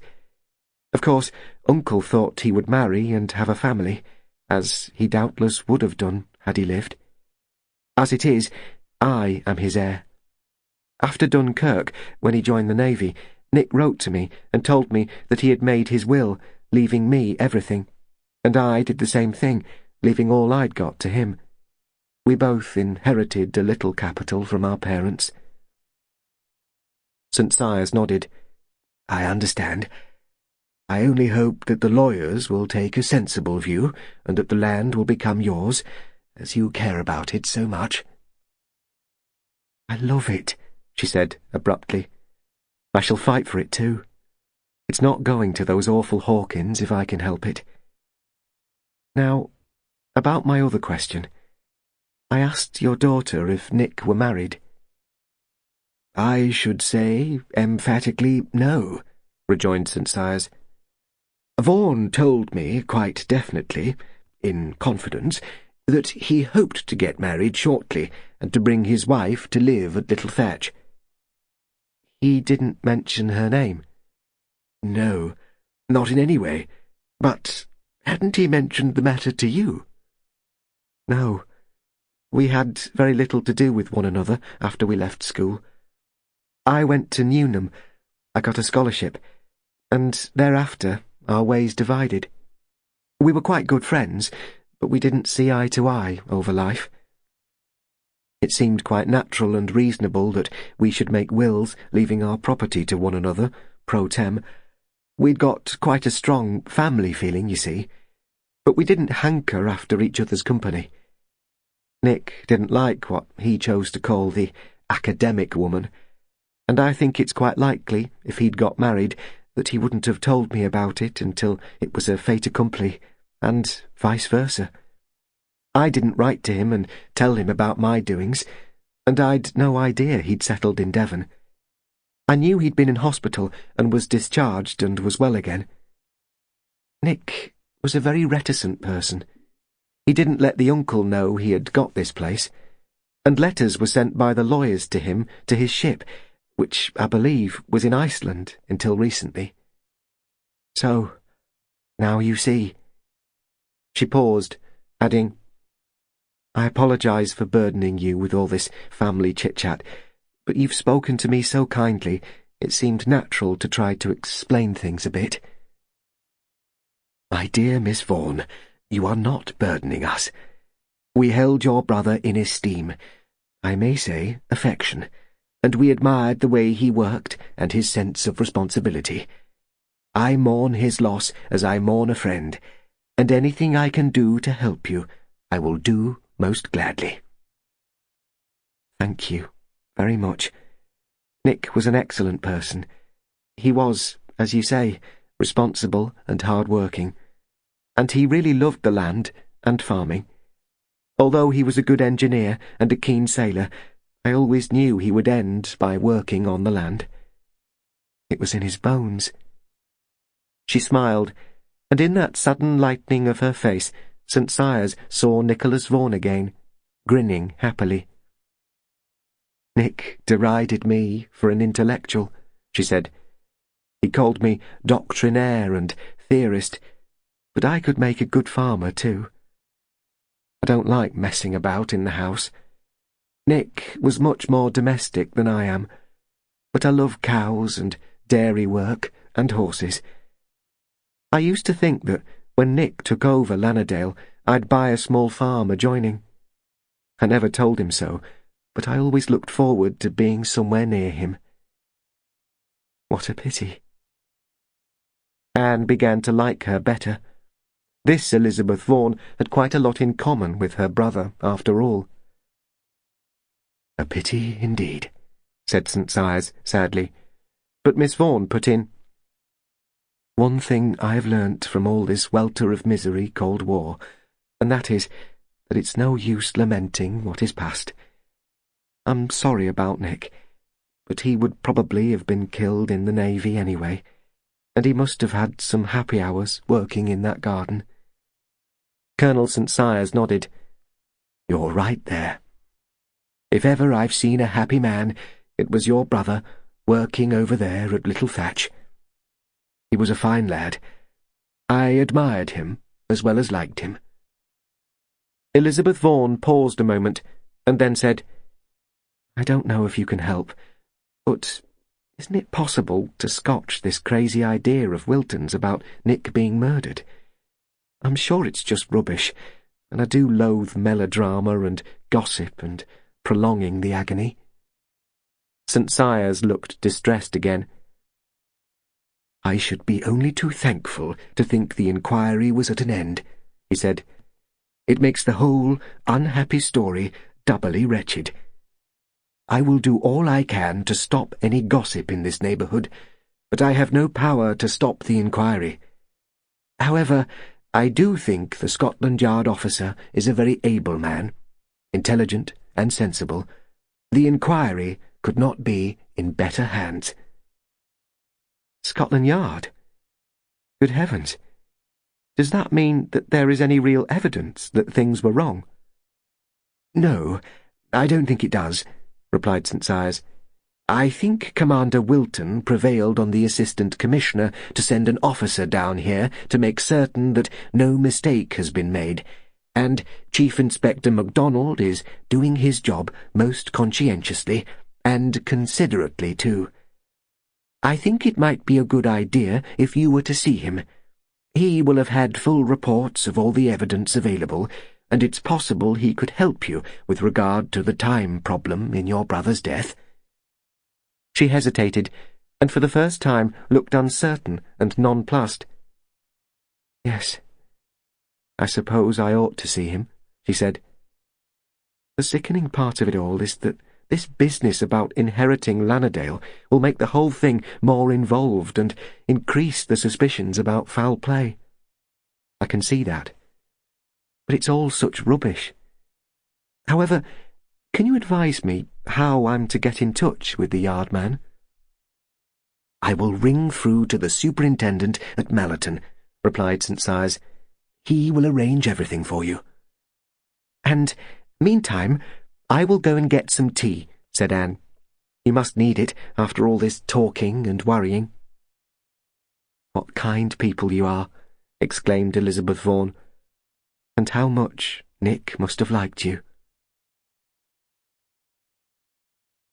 A little over an hour later, Macdonald himself appeared at Manor Thatch, having suggested, when Colonel St. Sias got through to him on the telephone, that it would be simpler for Miss Vaughan if he came straight out to see her.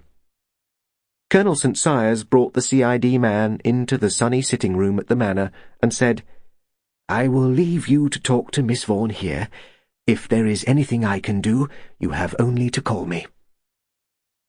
Elizabeth Vaughan set about her explanation to Macdonald with the straightforward clarity which was characteristic of her, ending up by saying, "I should like to say that I have no sympathy with Commander Wilton's views.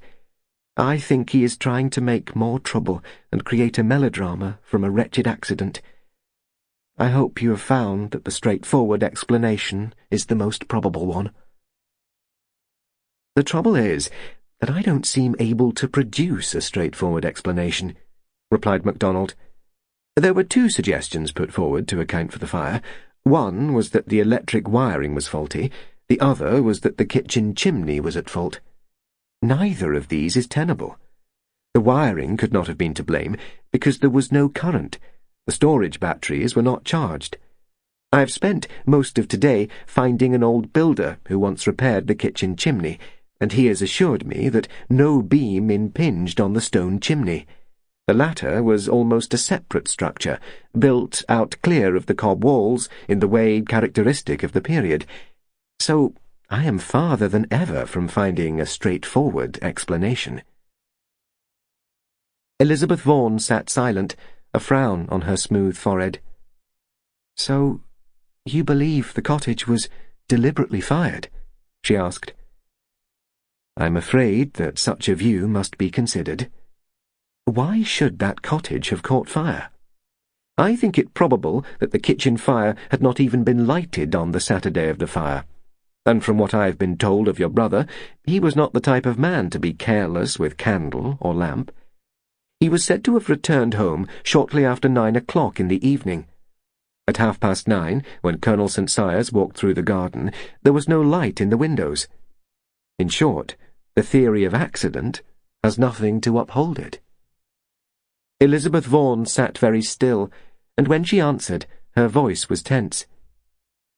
"Do you suppose that my brother went to bed and to sleep, and that somebody set light to the cottage without waking him?" "No.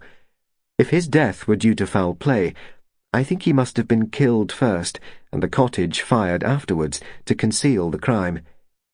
I may be quite wrong, but such a possibility exists. Will you answer a few questions about him?" "Of course." "Have you any idea why he came to live in Devon?"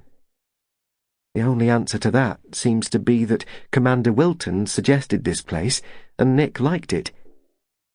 "Would you have expected him to settle in Devon?" "Certainly not. I should have expected him to go back to Lannerdale.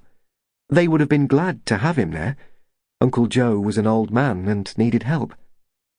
"Your brother was fond of Lannerdale?" "He loved it. We both did." "Then can you make any suggestion as to why he came and settled in Devon, and, at the same time, told his family nothing of his doings? Was there any reason to keep him from Lannerdale?" "None that I know of." "Next, about his intended marriage, have you any idea whom he meant to marry?" "No idea at all. He never mentioned anything of the kind to me." Macdonald sat back in his chair and went on. "Doesn't it seem reasonable to connect the two topics, his choice of abode and his choice of a wife?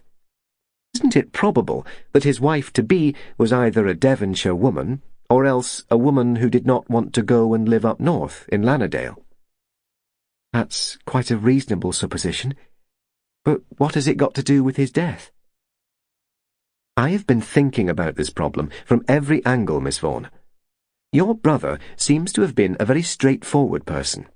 I can only find 2 points concerning him which aren't easy to answer. One is his choice of Devon as a place to live in. One is the identity of the woman he hoped to marry. If there is any mystery about his death, it may well be concerned with those points. Can you remember any woman he cared about up north?" "I don't know. My brother was a very reticent person, and did not discuss his affairs with anybody."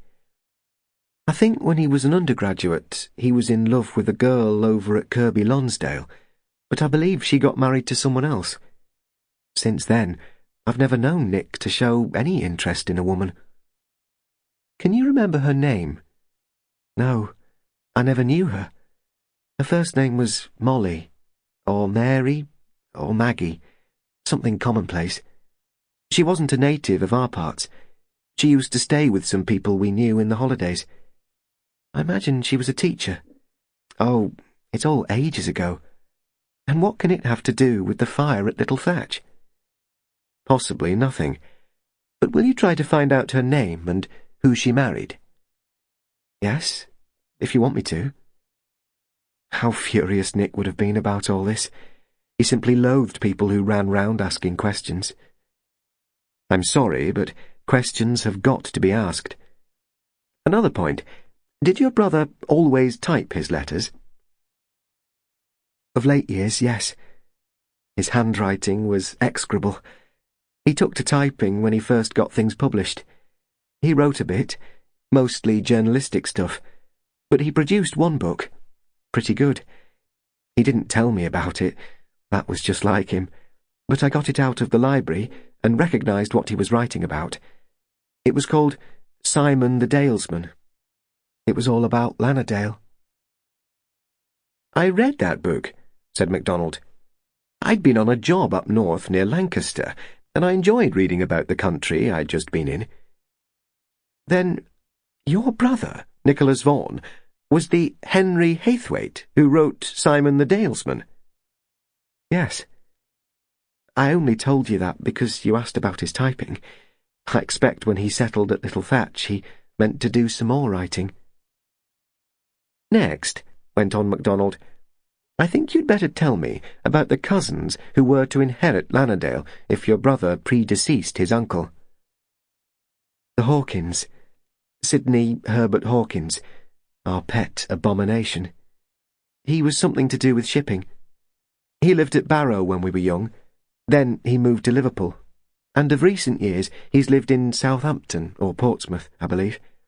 If you want to know more about him, you can write to Uncle's lawyers, Prestwich and Bonner of Sledborough. Can't imagine Sidney Herbert killing Nick in order to inherit Lanadale. He despised the place. Macdonald sat silent for a moment. Then he said, One of the reasons, among many others, that a case like this has to be fully investigated, is this: to kill the gossip which always rages round any unsolved problem. Do you know that an enterprising journalist has wormed out the fact that Colonel St. Cyrus went to Little Thatch at 9:30 that Saturday evening, and has insinuated that St. Cyrus was responsible for the subsequent disaster because Nicholas Vaughan was making love to his daughter? How loathsome! Why, the old man is a dear, the kindest, straightest person. So I believe, said Macdonald. But stories like that make me determined to find out what did happen. Oh dear, Elizabeth Vaughan sighed. All this fuss and gossip about Nick, who hated fuss and gossip. And he probably forgot to blow his candle out when he went and got some paraffin from the cupboard. I don't see him doing that. Not if he was the man I imagine him to be, replied Macdonald. Chapter 12. Tommy, do you know that there's a story going round that you were out in your car on the night Little Thatch was burnt? It was June St. Cyrus who spoke. She had walked down to Hinton Mallory for her evening cocktail, and Gressingham was filling their glasses. My dear, if you collect every story that's going round the countryside dealing with that subject, you'll have enough material to fill several volumes, and to provide actions for libel and slander sufficient to keep the courts busy for a year. Gressingham sounded as cheerful as ever as he carried over June's glass, saying, "Try this one," and "Happy days." June sipped her drink thoughtfully. "Yes, that's all right," she said. "All the same, Tommy, I should kill that yarn stone dead. It's all very well to sound so happy and confident, but you're not getting a good press among the natives, so to speak, and this long-chinned Scots inspector is still snooping around." "Let him snoop, sweet child. That's okay by me. I was not out in my car on the night in question, and that's that. Who said I was, anyway? And if so, why?" "That filthy evacuee brat at Dickon's. He's got a swollen head because the police have asked him so many questions. He boasts he can recognise the sound of every car in the district as it passes Corner Cottage, and he says your car passed after dark that evening." "Well, he's wrong," replied Gressingham. "What that lad wants is a thrashing, and by gad he'll get one if he goes on telling lies about me. Actually, I shouldn't be in the least surprised if the young devil knows a lot more about the fire than he's admitted. Brats of that type have indulged in arson many a time before this." June sipped her drink thoughtfully. "Aren't you a bit inconsistent, Tommy?" "How so, Angel? You're the last person who should say that." "Oh, I don't mean that," she replied. "I mean about this beastly fire. You keep on producing fresh ideas. First you say that the tenant at the cottage wasn't Vaughan at all. Then you say the corpse might be someone Vaughan himself bumped off." "Quite true. I only say might, mark you. There isn't a ha'porth of proof anywhere." June paused a moment, fiddling with her rings. Then she went on. "Well, I wish you could prove that your car was not taken out that night. Everyone's asking what you were doing on the road after you've said you didn't go out after 10. "They are they?" asked Gressingham, and for once he sounded nettled. June went on hastily. "You've said yourself how country people gossip, and it's true. Since the yardman came here, everyone is talking harder than ever. Because you're a Londoner, they're all beginning to say that you know more about it than you've admitted." "And who are they, June?"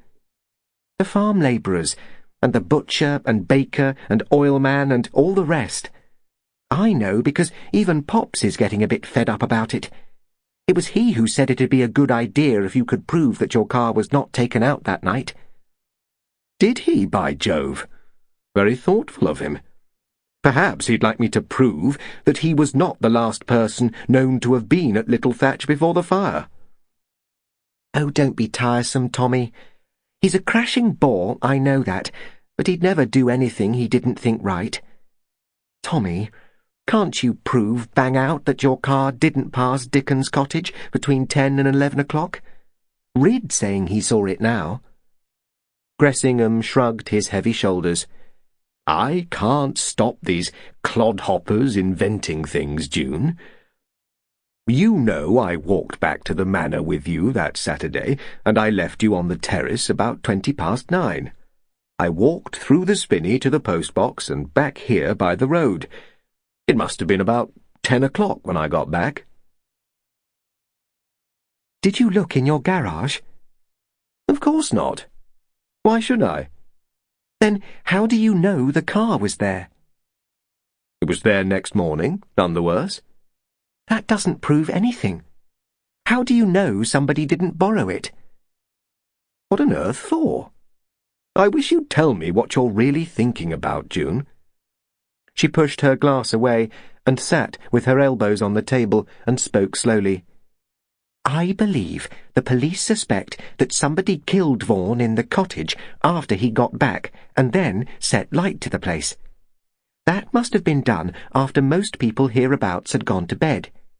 Say, if the man who did it came down here and borrowed your car in order to get somewhere else to prove an alibi and then returned the car later. It's not impossible. You've always said that anyone could open the padlock on the shed where you keep the car."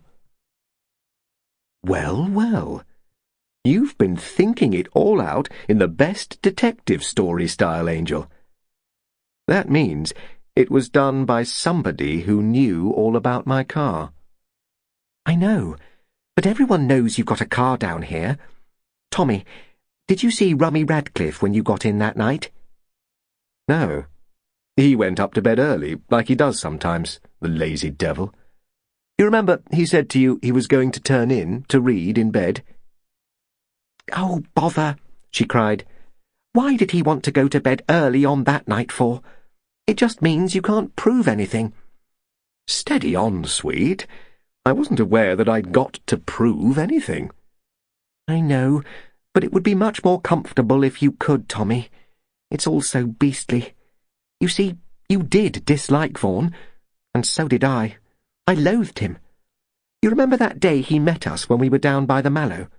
He didn't say anything, but you could tell from his face what he thought, the puritanical beast. I didn't tell you, but that farm labourer, Joe Buck, was down in the river meadows that afternoon, and he saw you and me and Vaughan. He's quite likely to say that you and Vaughan quarrelled. Good God! I never realised you were worrying about it like this, Angel. Is it any use telling you that I did not kill Vaughan and set fire to his cottage? Because I assure you I did not. Don't be an idiot. I know you didn't, but I wish we could prove that all this gossip is a lie. It simply gives me the horrors. My poor child. Gressingham sounded really concerned for once. Would you rather I went away for a bit? I can't have you bothered like this. No, no. Of course you can't go away. People would only gossip more. It might be a good idea if Meriel came here for a bit, though. If your wife were here, people could see it's all right, and we're all friends. Gressingham shrugged his shoulders. Sorry, sweet, but I'm afraid Meriel might not oblige.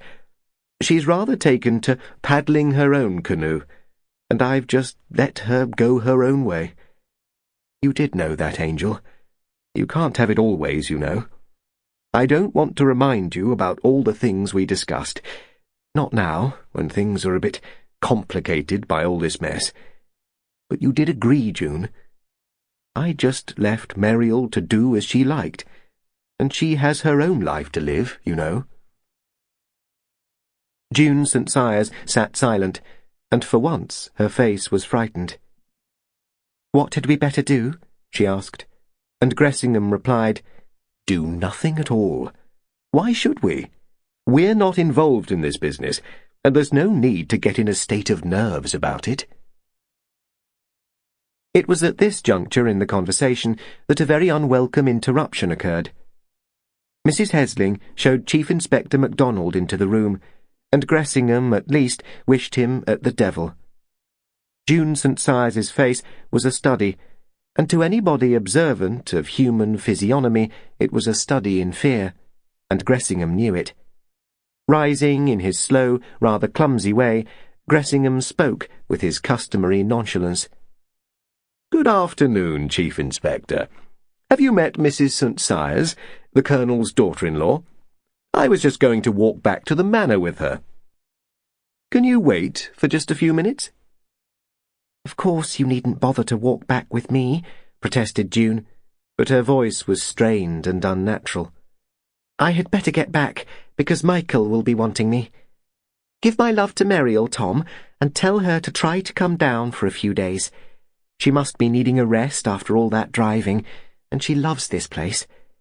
Goodbye for now, and thank you for the drink. She was out of the room before Gressingham had time to reply, and he turned to Macdonald with a gesture of irritation. This business at Little Thatch seems to be getting on everyone's nerves, he said. Mrs. St. Cyrs is worrying herself because she's heard the yokels are saying that my car was seen on the road the night of the fire. Yes, it's partly on that account that I came to see you, replied Macdonald. I take it you can give an assurance that your car was not on the road that night? Gressingham sat down deliberately and faced the other. I can give you my assurance that I did not take my car out that night. And to the best of my knowledge and belief, my car was locked up in the garage, or shed, to be more accurate, all that night and the following day. When did you last take your car out? The previous Thursday, when I came back here. I've only recently had a car down here.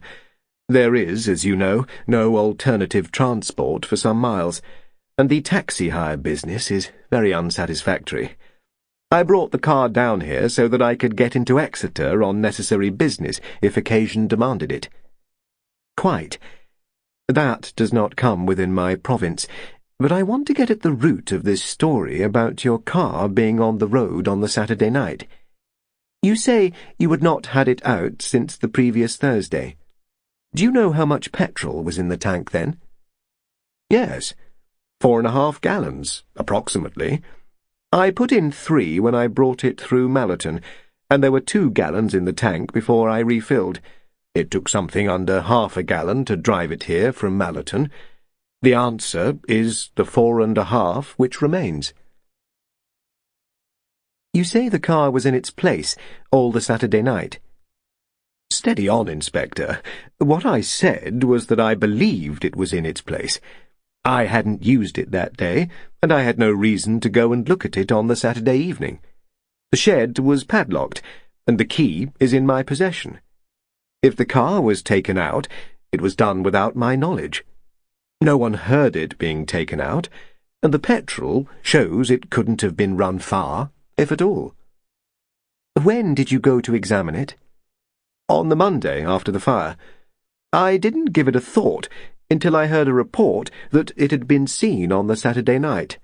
Then I went and looked at the petrol gauge. Very good. Can we go and look at it? By all means. Gressingham got up and led the way from the room and out by the back of the house across the farmyard. Having closed the yard gate behind them, he turned right towards a row of outbuildings built on a slight slope above the lane. The last one is my lock-up, he said. Here's the key, if you'd like to look for yourself. Macdonald took the key and went and unlocked the padlock. It was a commonplace spring padlock hooked through a ring in an iron staple. The double doors of the shed, an old stable, swung out easily, revealing the back of the gleaming car. You run it in yourself this way?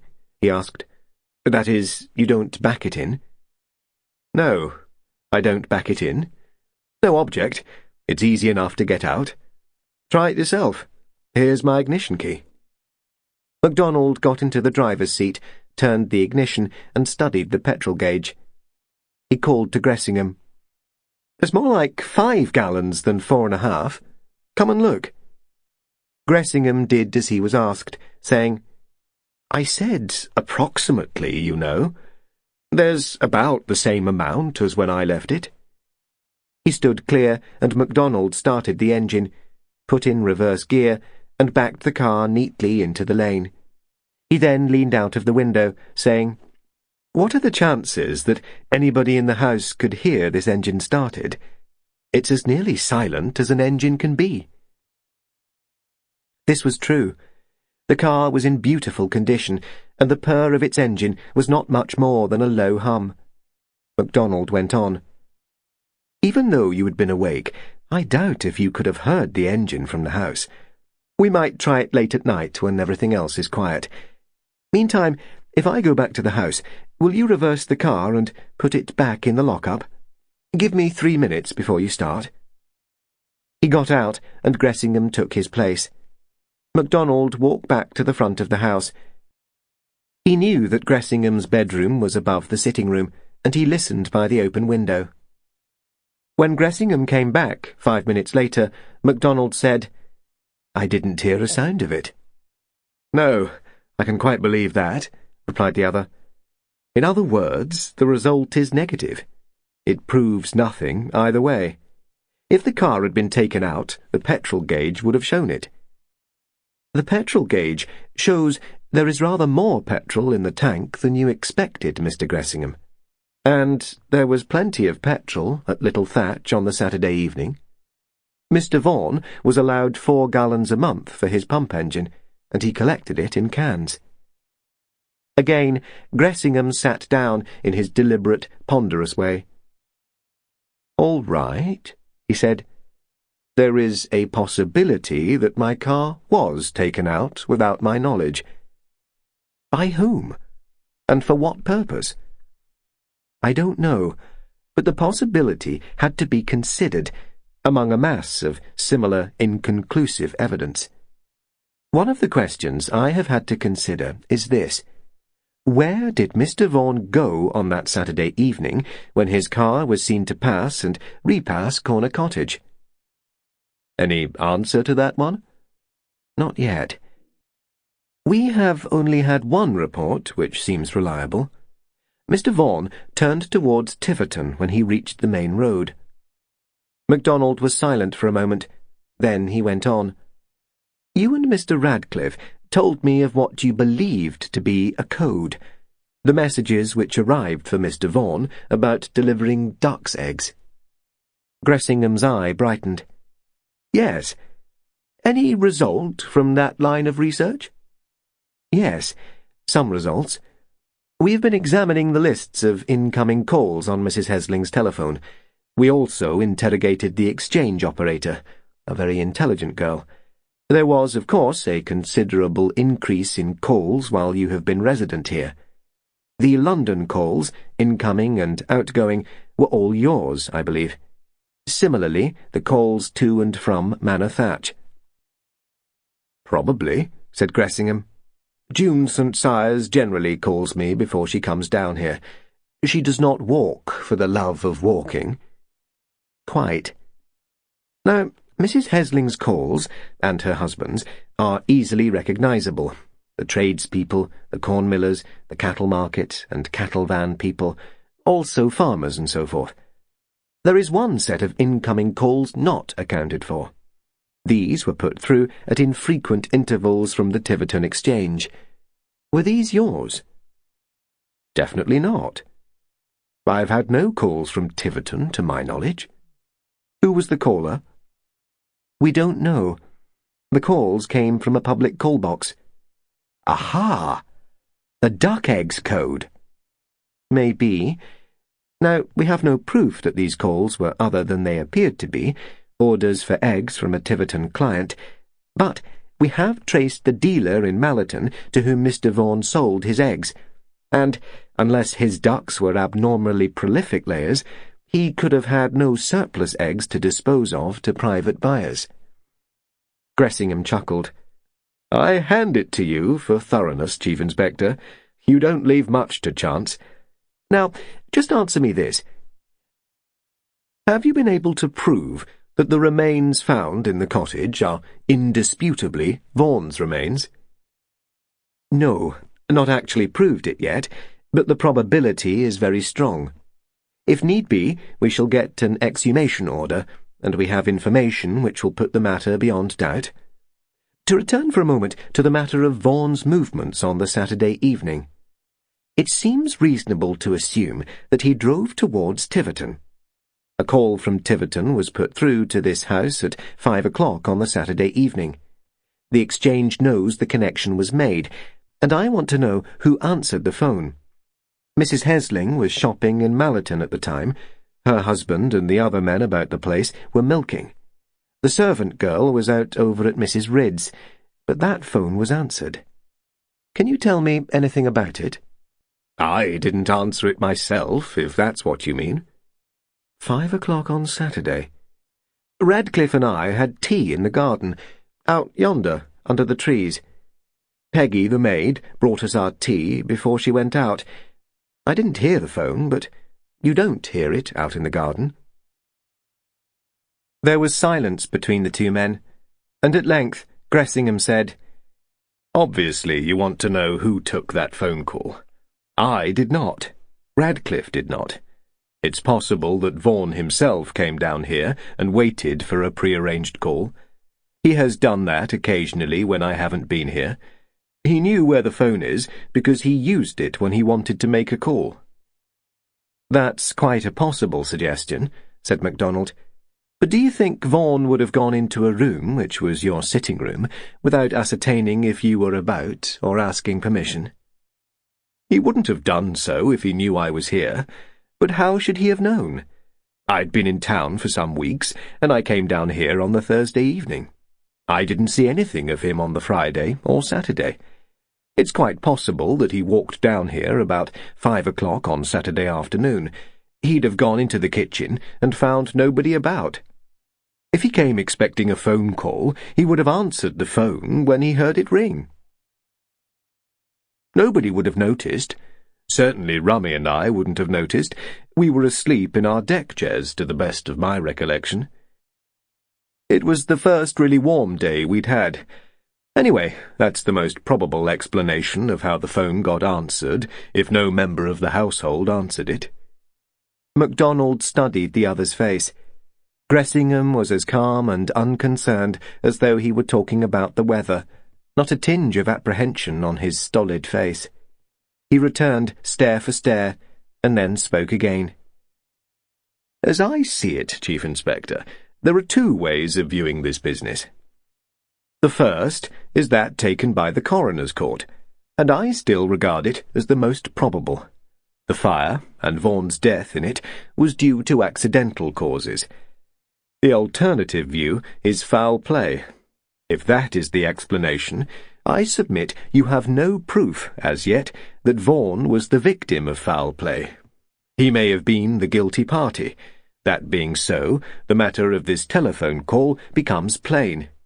Vaughan would have been only too glad there was nobody about when he took that call. Then there's the matter of my car. Vaughan knew where it was kept. It would have been easy enough for him to borrow it.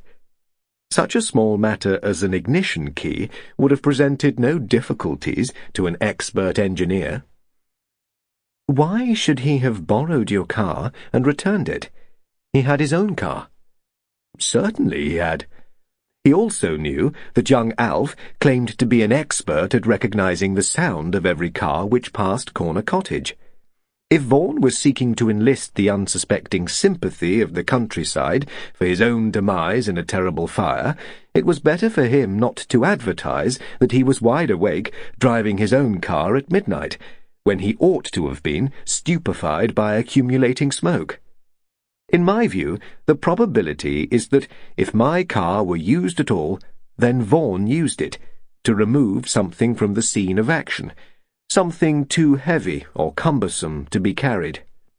Having removed whatever it was, he returned my car and relocked the shed, having thoughtfully replaced the petrol used on his jaunt. Then, if anybody had noticed my car on the road, it was pretty certain that questions would be asked of me. Questions which, as you have observed, I am quite incapable of answering, because I am totally ignorant of the whole matter. Here Gressingham took a deep breath, adding, And after that, I reckon I deserve a drink, and I'm going to have one. While I do so, if I can't persuade you to join me, you will perhaps explain why my whole reconstruction is manifestly at fault and totally irrelevant. It isn't, replied Macdonald amiably. I think it's a very logical effort. As I said once before, you're good at correlating evidence. Mr. Gressingham had replenished his glass, and as he raised it, he said, Then I wish to God you'd tell me why you assume that I, who have a reasonably good record of lawful behaviour, should have batted that great tough over the head and left his corpse to incinerate in the cottage embers. Damn it all! I may be a fool, but if you believe that, then you're a bigger one.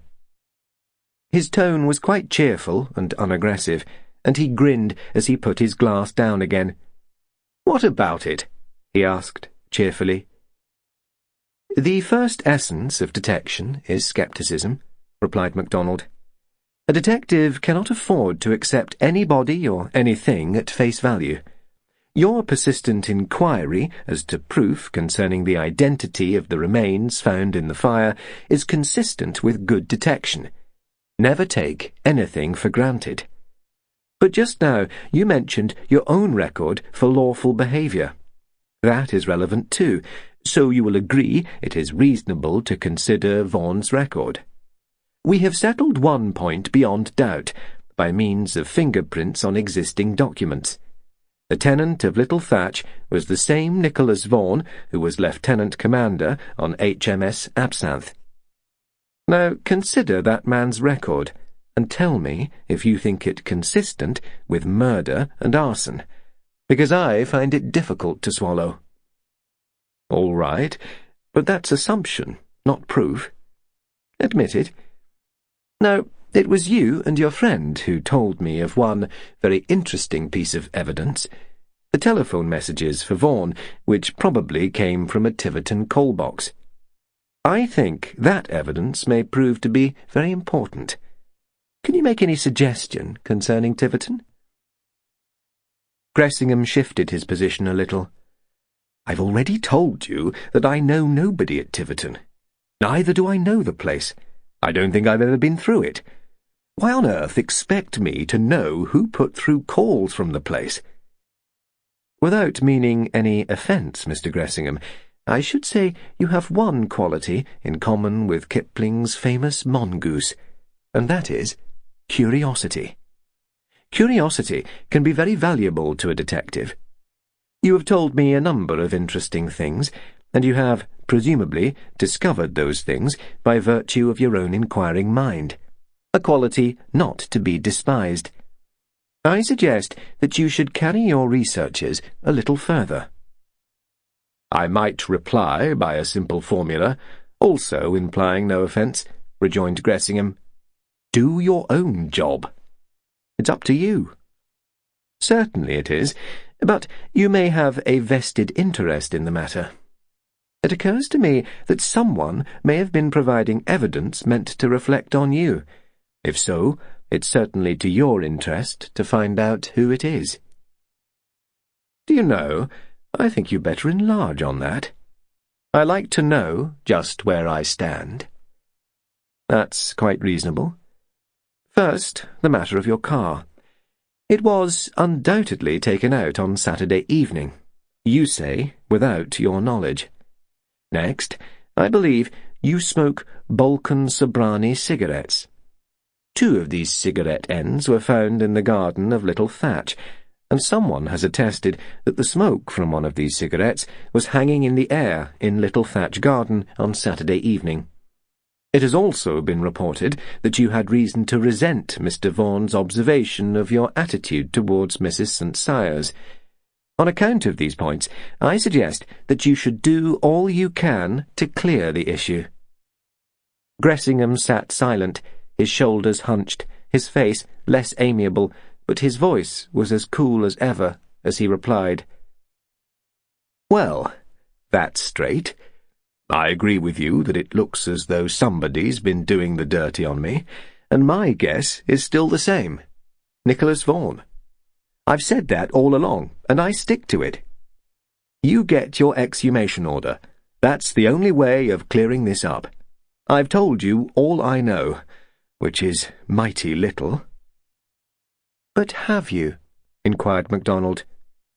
I may be wrong, but I have an idea you're holding out on something.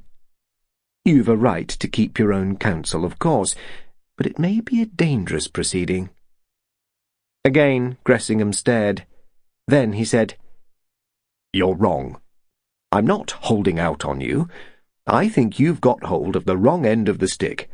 I've told you from the beginning, Vaughan was a fellow who'd got something to hide. Do you know he typed all his correspondence? Does that seem a natural thing for a simple farmer fellow to do? How do you know he typed all his correspondence? Because the farmers say so. It struck them as damned odd. They forget that Vaughan wasn't a simple farmer fellow. He was a highly educated engineer. In addition, he was a writer of repute. That's a new one on me. Never struck his name on a book yet. He didn't write under his own name. He used a pen name, Henry Haythwaite. Good God! Gressingham was startled out of his immobility this time, and Macdonald went on. Does that name enlighten you, Mr. Gressingham? Well, I read that book, Simon the Dalesman. Dashed interesting it was, too. I'd never have thought him capable of it. He wrote about his own country on the Westmoreland-Yorkshire borders. Do you know it at all?" "No, never been there." "Well, well. I still tell you that that chap at Little Thatch had something to hide. There are very few men who have not got something to hide," rejoined Macdonald. Chapter 13. When Macdonald returned to Mallerton after his conversation with Mr. Thomas Gressingham, he found Superintendent Bolton awaiting him with a troubled face.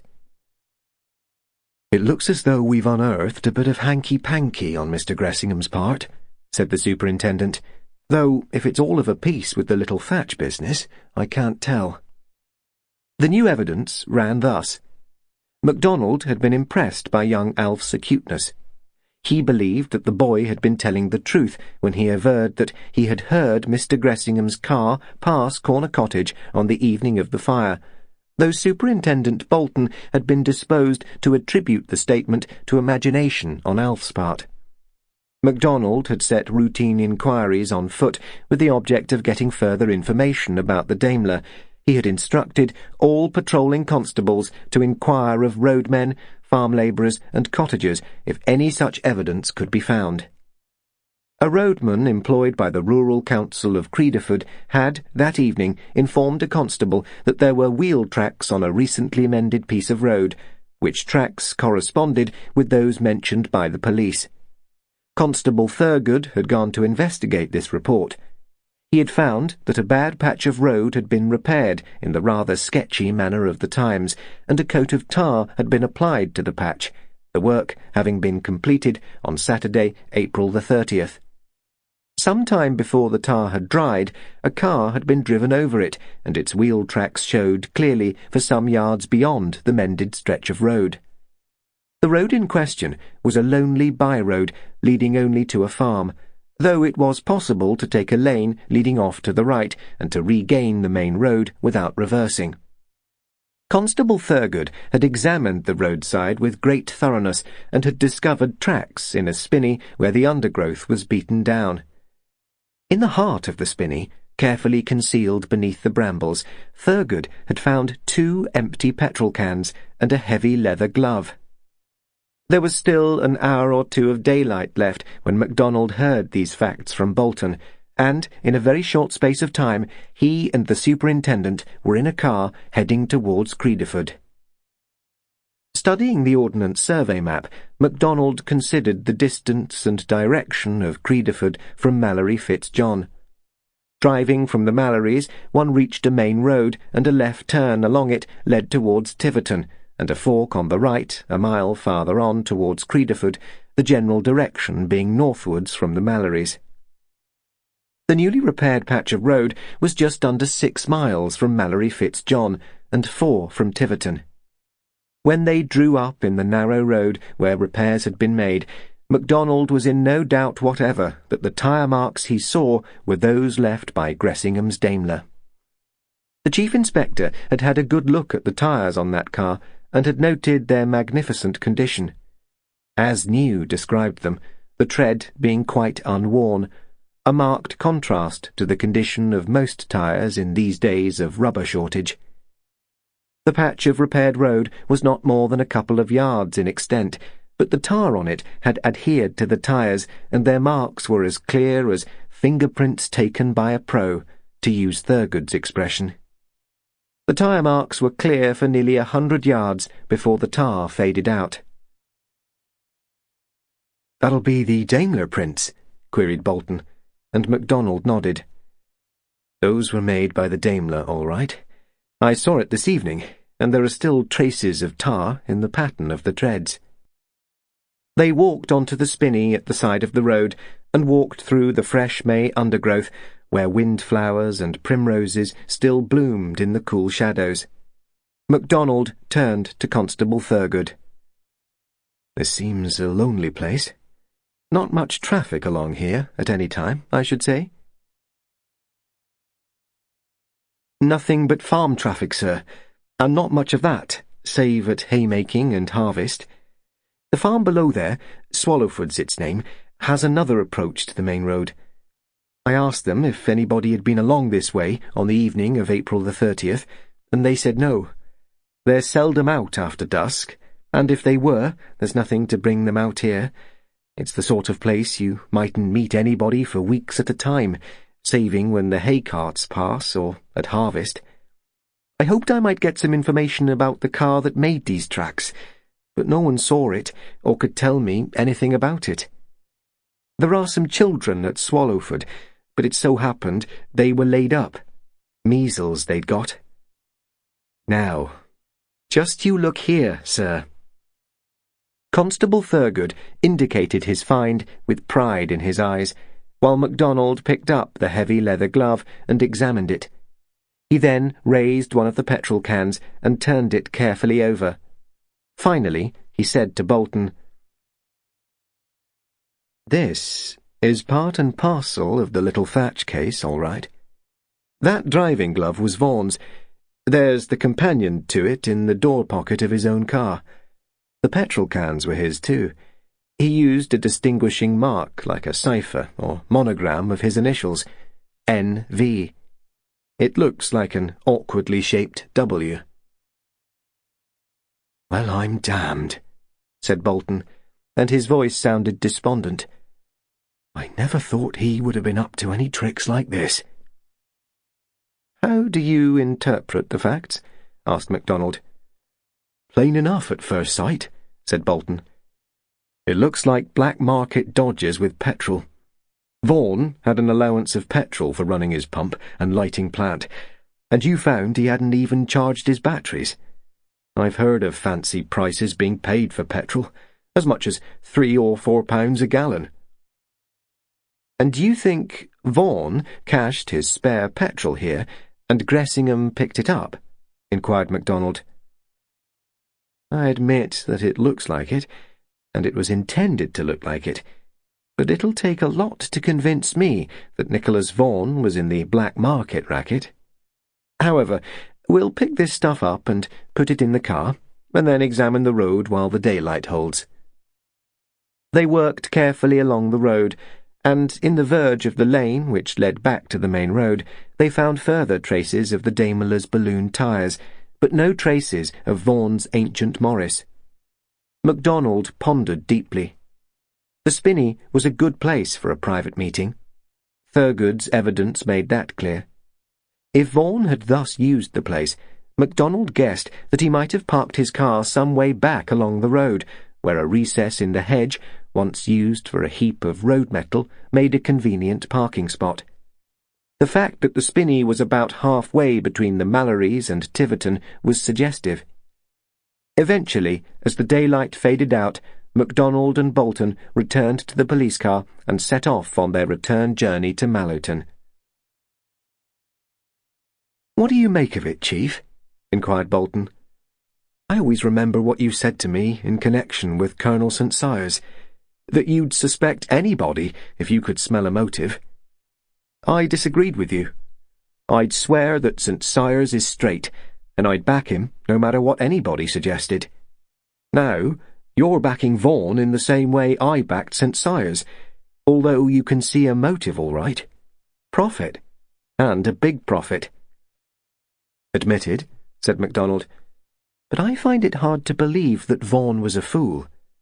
If he had been selling petrol to a man like Gressingham, he'd have been a very big fool indeed. He'd never have been safe, because Gressingham is subtle enough to safeguard himself and leave Vaughan in the soup. Then there's this to it. Vaughan wouldn't have dumped petrol in that spinney and left it for an indefinite period. It might have been found by anybody, particularly by the farm children. Now, that road was tarred some time on Saturday morning. The Daimler passed over the tar while it was still wet, but the Morris didn't. The only way the Morris could have reached the spinney was by the lane, and then it would have had to be reversed out, because there's no room to turn. We examined that lane pretty carefully, and the edges are damp and show tyre marks, but there's not a trace of the Morris. I don't believe you could back a car along that lane and not leave some marks of your passing." "You could leave the car and carry the petrol cans. You could, but you'd look pretty fishy if anyone caught you doing it. I still don't think it's the sort of thing Vaughan would have done. If there's one characteristic which he showed in all his doings, it was common sense. You still haven't told me what you make of it. I don't know, replied MacDonald. It can be interpreted in half a dozen different ways. The first's your suggestion, that Vaughan was dumping petrol for Gressingham to pick up. The second is that Gressingham dumped those cans and the glove intending them to be found, but that he didn't realise there was wet tar on the road, which gave away the fact that he'd passed, or his car had passed. Another reading is that someone borrowed Gressingham's car without his knowledge. What about this one? Inquired Bolton. Someone went to Little Thatch to steal Vaughan's petrol in his absence. Vaughan came back and caught them at it. He was knocked over the head and the cottage left to burn. The thief decided to keep the petrol and get rid of the cans, so he dumped them out here. And used half the petrol in doing so. A fool of a thief, but thieves often are fools. I expect it's too much to hope for fingerprints on those cans, but we'll try.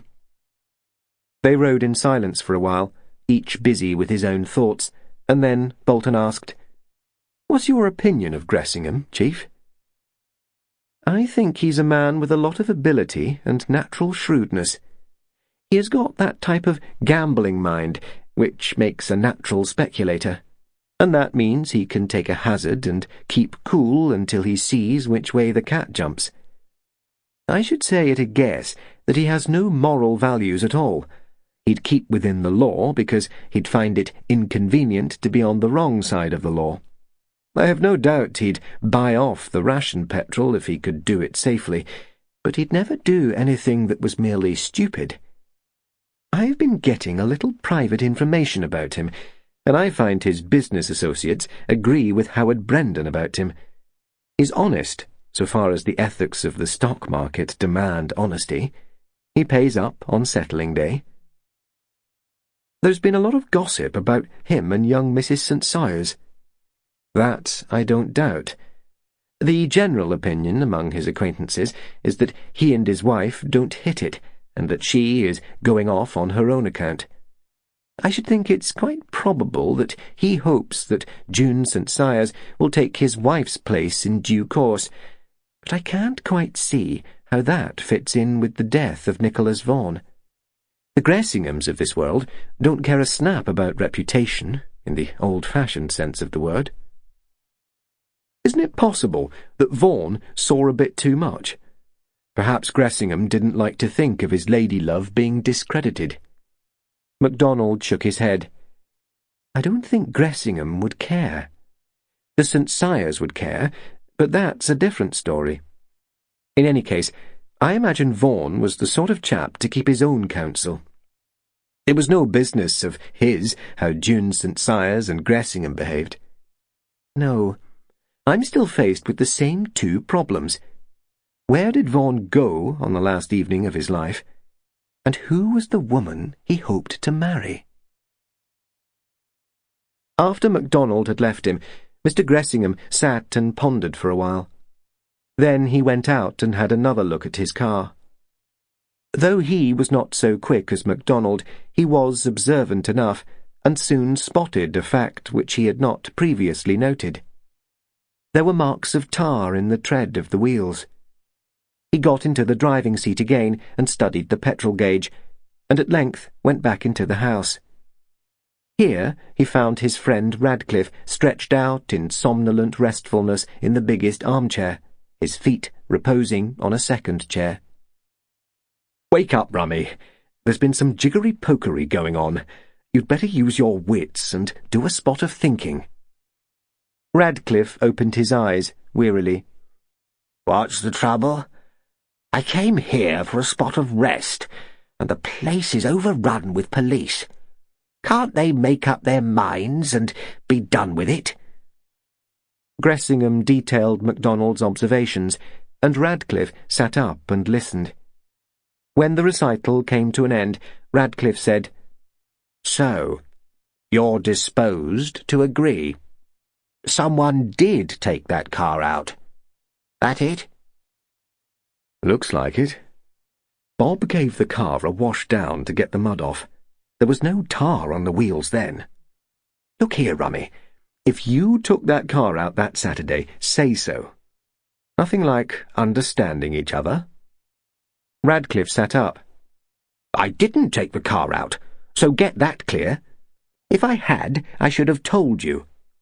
In any case, how the heck do you think I got the petrol to fill up again?" Gressingham sat very still, and at length he said, There was one place where petrol could have been pinched, and that place was Little Thatch. Vaughan would have had petrol in cans for his engine. That's what the yard bloke was getting at, Rummy, and that's where you and I have got to watch our steps. Radcliffe sat up. His round, foolish face looked annoyed. "I don't quite get you, Thomas. If you've got any suggestions to make them quite clear. I told you I didn't take the car out. Got that?" Yes, I've got it. I also told the Chief Inspector that I didn't take it either. Unfortunately, there's nobody to corroborate what we said. You went to bed early. I've known you do that before, Rummy, and heard you come in a few hours later. If you like to go chasing skirts in the country, it's no affair of mine. At least, it hasn't been in the past. This time, it's different. Radcliffe sat up and ponderously lowered his suede brogues to the floor. "I've said my piece and said it quite clearly," he said, and his voice was several semitones higher than usual. "So, I've no need to repeat it. I did not take the car out. You did not take the car out. But the car was taken out. That it?" That's it.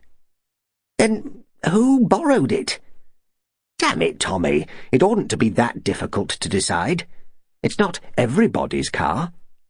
Are you suspecting the farm boys? They couldn't drive a Daimler. What about the ignition key?" Gressingham pulled his keyring out of his pocket. My key is there, as you see. It's been on that ring in my possession for years. But, as you happen to know, I keep a spare key in the locker of the car, just in case of accidents. "Did you tell the yard bloke that?" No, I didn't. I wanted to talk to you first, just in case. "Thank you so much." Radcliffe's voice was acid now, but Gressingham went on quite placidly. As I see it, the number of people who could have taken that car out is limited. I'm trying to look at it from a detective's point of view. There's our two selves, the old man at Manor Thatch, and Vaughan himself. Radcliffe was silent, and Gressingham went on. Anyway, Scotland Yard seems to have made up its mind on 2 points. A, my car was out on Saturday night. B, my car was somehow concerned in the doings up there. And I don't like it. "No use bleating at me about it," said Radcliffe, "and neither am I going to get the jitters over it. The fact is, Tommy, you've talked too much. Brendan was quite right when he said you'd better keep off the grass. You've been too ready to make suggestions and to cast suspicion on other people. Damned bad policy. Far better to keep quiet and let the police get on with their own job." Maybe. If other people had kept quiet, I should have followed suit. Do you know, the yard man told me that fag ends of my Balkan Sobranis had been found in the little Thatch garden. "And you are wondering who has been pinching your cigarettes, eh? Not me, Tommy. I loathe Turkish tobacco." I never said it was you, Rummy, but I don't like the look of things. You mentioned Howard Brendan just now. I'm going to talk things over with him. He may be a dry old stick, but he knows his stuff as a lawyer. If folks are being slanderous at my expense, It's time they were told to stop it. Well, you've got to make your own decisions, and it's no business of mine to interfere, said Radcliffe. But I agree with what Brendan said in the first place. Don't be in a hurry to talk too much. Keep off the grass. Admirable advice, I'm sure. But who was it who told Scotland Yard about Vaughan's telephone messages? His code, as you were pleased to call it. I seem to recollect that you had a few words to say there. Certainly. That was evidence, not inference. And damned awkward evidence it is, my lad. Those calls came from a Tiverton call box, and one of them came through on the Saturday afternoon that Vaughan was killed in the fire. Macdonald has found out that the only people in this house at the hour that call was put through by exchange were you and me. I didn't answer that phone. I know that. Radcliffe sat silent, his round, heavy face furrowed with lines in a concentrated effort of recollection. I damn well know I didn't answer it, he said slowly. Gressingham got to his feet. I told Macdonald that you were asleep in the garden, he said. All the same, if you have been getting calls from one of your girlfriends at Tiverton, you'd better say so. Things are looking a bit unhealthy, if you ask me. With his little mouth pursed up like the mouth of a codfish, Radcliffe stared across at the other. At last, he said, Look here, Tommy. You and I have been very good friends for quite a time, and I don't let my friends down. But if you are going to make insinuations or try to involve me in trouble in order to keep out of it yourself, you're asking for a headache. I'm an easy-going chap as a rule, but if I'm annoyed, I'm a nasty devil to deal with. Your dinner's ready, Mr. Gressingham. I hope you'll find it to your liking. It was Mrs. Hesling who spoke. She had opened the door without either man hearing it, and Radcliffe looked more put out than ever. Gressingham, however, replied quite cheerfully, Thanks, Mrs. Hesling. Your dinners always are to my liking. Mrs. Hesling went back to her great kitchen, shaking her head. I'm worried, Joe, she said sadly. I wish he'd never come here, nor his friends neither. 'Tis too late in the day to think of that now, replied Joe Hesling. You would have it, Mother. Wanted to make a bit of money on your own, and see how 'tis.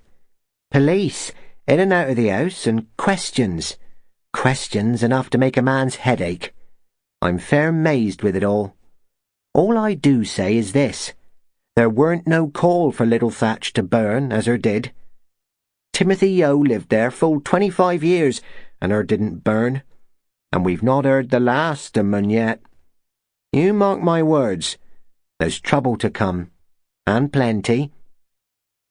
And him's quarrelling now, sighed Mrs. Hesling. Is quarrelling. Him be a nasty devil to deal with, man said. Him could be, too likely, said Mr. Hesling. Tell you what, Mother, you send men packing. Sooner the better. Them's no call to do no quarrelling here. Send men back where he do belong. We wanting no fires in our thatches. No, nor no quarrelling neither. Money or no money. Macdonald's post the next morning brought him several reports, but the letter which interested him most was from Miss Elizabeth Vaughan. With an energy which he judged to be characteristic of her, Miss Vaughan had caught the night train from Exeter to the north of England and had reached Lannerdale the following morning. Here she had set to work immediately to collect the information which Macdonald had asked for. She sent him chapter and verse concerning the Hawkins branch of the family, whose claim to Lannerdale she intended to dispute.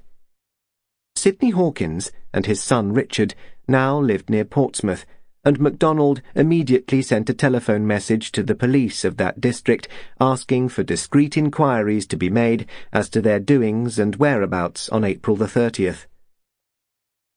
Elizabeth's next report dealt with the girl, the one and only girl, Macdonald noted, in whom Elizabeth Vaughan could suggest that her brother had been interested. "You asked me to let you know if I could get any news of her," wrote Elizabeth Vaughan, "and though it seems quite irrelevant to me, I have done what you asked. The girl's name was Molly White. She wasn't a teacher, as I thought, but a hospital nurse.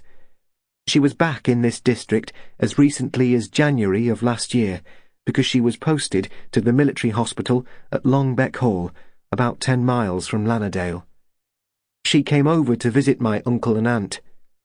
I'm told that she left Longbeck last May, and she was married to someone in the south of England a month or so later. As far as I can gather, she had not heard of or from my brother since before the war, so I cannot imagine that her existence is of any interest to you. The more I think about this business, the more certain do I become that accident is the real explanation. It seems quite crazy to think that anyone should have attempted to murder my brother. Of all the people I've ever known, Nicholas was the least melodramatic and the most able to look after himself. I can believe that his cottage caught fire accidentally, but I cannot believe the other explanation." Macdonald showed this letter to Bolton. The superintendent studied it carefully. "Any chance she had a hand in the matter herself?" he inquired. "She seems a cool card, and very anxious to persuade you it was all an accident. She's mighty keen on getting this Lannerdale place, isn't she? And she claims her brother made a will in her favour." "All quite true," agreed Macdonald. "Do you imagine she borrowed Mr. Thomas Gressingham's car and took 2 of her brother's petrol tins and dumped them by the wayside some miles away?" Bolton rubbed his chin. "Maybe, if she was stranded for petrol, she got it out to her own car that way," he said, and then brought his fist down on the table with a bang. "Dash it all, Chief, the further we get with this story, the crazier it becomes," he declared. "Come to think of it, what evidence, solid, honest-to-God evidence, have we which leads us to assume Vaughan was murdered? 2 empty petrol cans and a driving glove in a spinney. Isn't it possible there's a simple explanation of everything?" "I could give you a dozen simple explanations," said Macdonald cheerfully, "but none of them would be really convincing. Commander Wilton made one very good point when he reminded me that a sailor like Nicholas Vaughan does wake up pretty quickly if anything goes wrong. He'd be the last man in the world to sleep while his house is on fire. Then, remember this. Colonel St. Cyrus walked right past the front of the house, along the cobbles, at 9:30 that evening. Wouldn't Vaughan have looked out to see who was on his property?" "Well, if he looked out, he kept mum about it." "Yes, and my guess is that Nicholas Vaughan was dead before Colonel St. Cyrus walked along the cobbles. But, admittedly, I haven't proved it yet." Bolton picked up Elizabeth Vaughan's letter. "So, it looks as though she'll inherit, if that's the way of it, Chief. But you check up on her, just to make sure." "Yes, I seem to spend my life just making sure," rejoined Macdonald. "And it's time I got on with it." Chapter 14. Mr. William Tothill, Solicitor and Commissioner for Oaths, was an old, established and much respected legal practitioner in Mallowton. He and his father before him had drawn up leases and agreements, negotiated disputes, engrossed wills, advised on settlements and the management of property for nearly a century, working in the same dusty office which looked out onto Mallerton High Street. Mr. Tothill was known as a very safe man.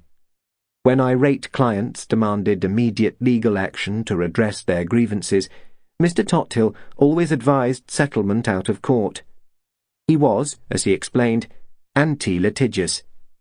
He held it a failure if he could not induce would-be litigants to compromise without going to the extreme of taking their cases to court.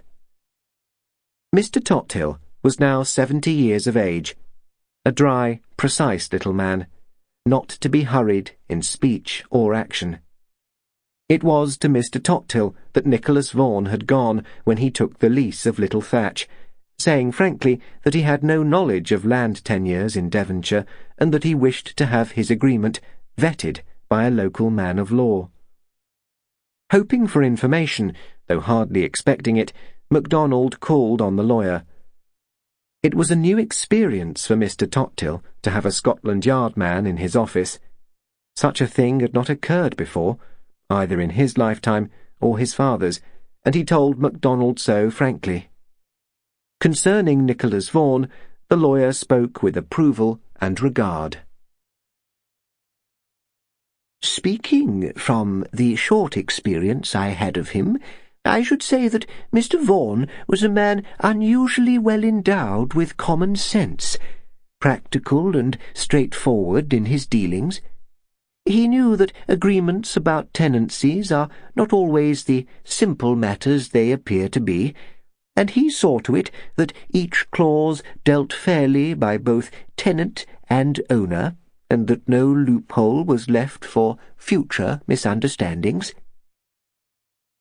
I take it that he gave you to understand that he meant to settle at Little Thatch for a considerable period, queried MacDonald, and the solicitor nodded, peering at MacDonald over the top of his old-fashioned, gold-rimmed glasses. I gathered that he intended to stay there for 10 years, replied Tothill. That was the period to which his option applied. As you probably know, he was spending money and time on improving the amenities of the property, and I suggested to him that it was not always desirable to spend money on a property held on lease.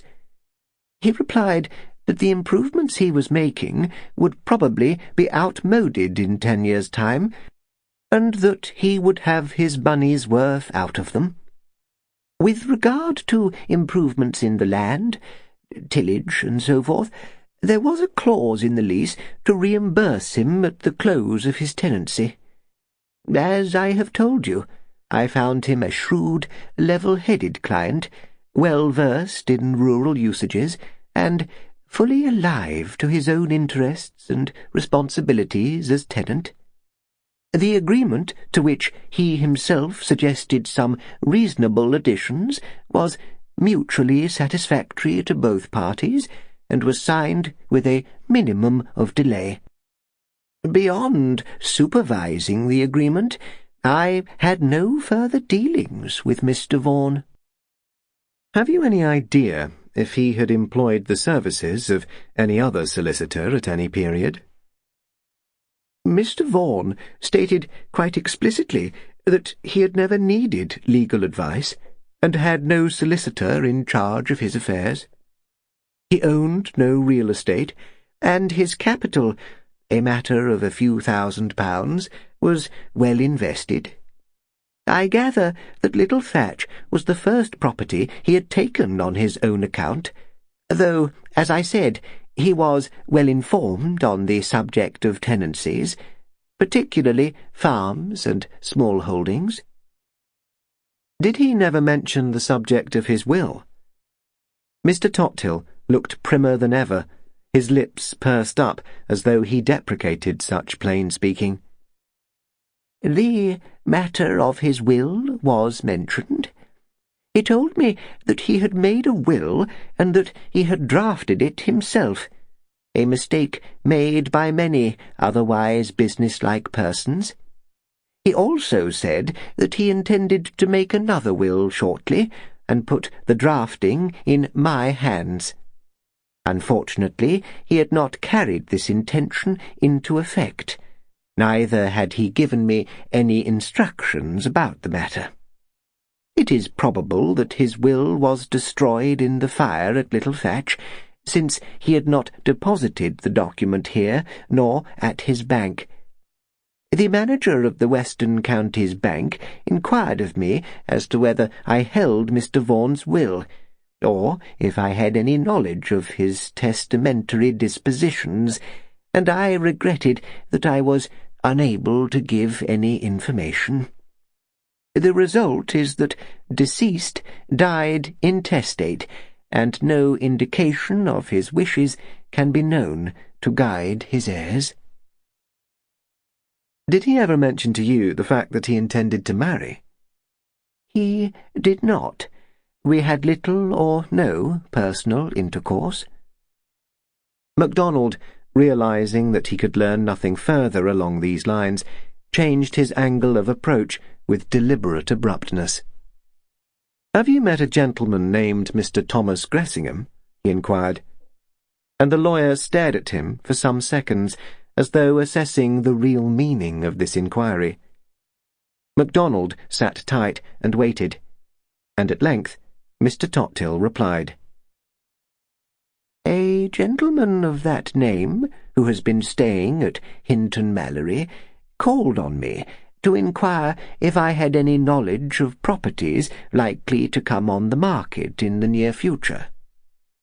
Speaking confidentially, Chief Inspector, and without witnesses, I am willing to tell you that the impression made on me by Mr. Gressingham was not favourable."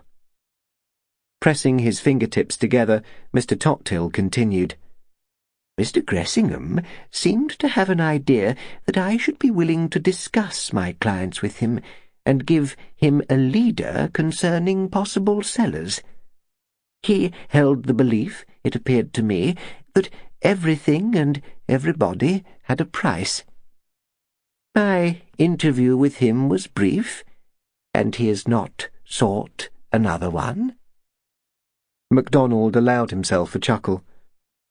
"I have no doubt you dealt faithfully with him, sir. Do you suppose that he visited all the legal men in the county in order to pursue his inquiries?"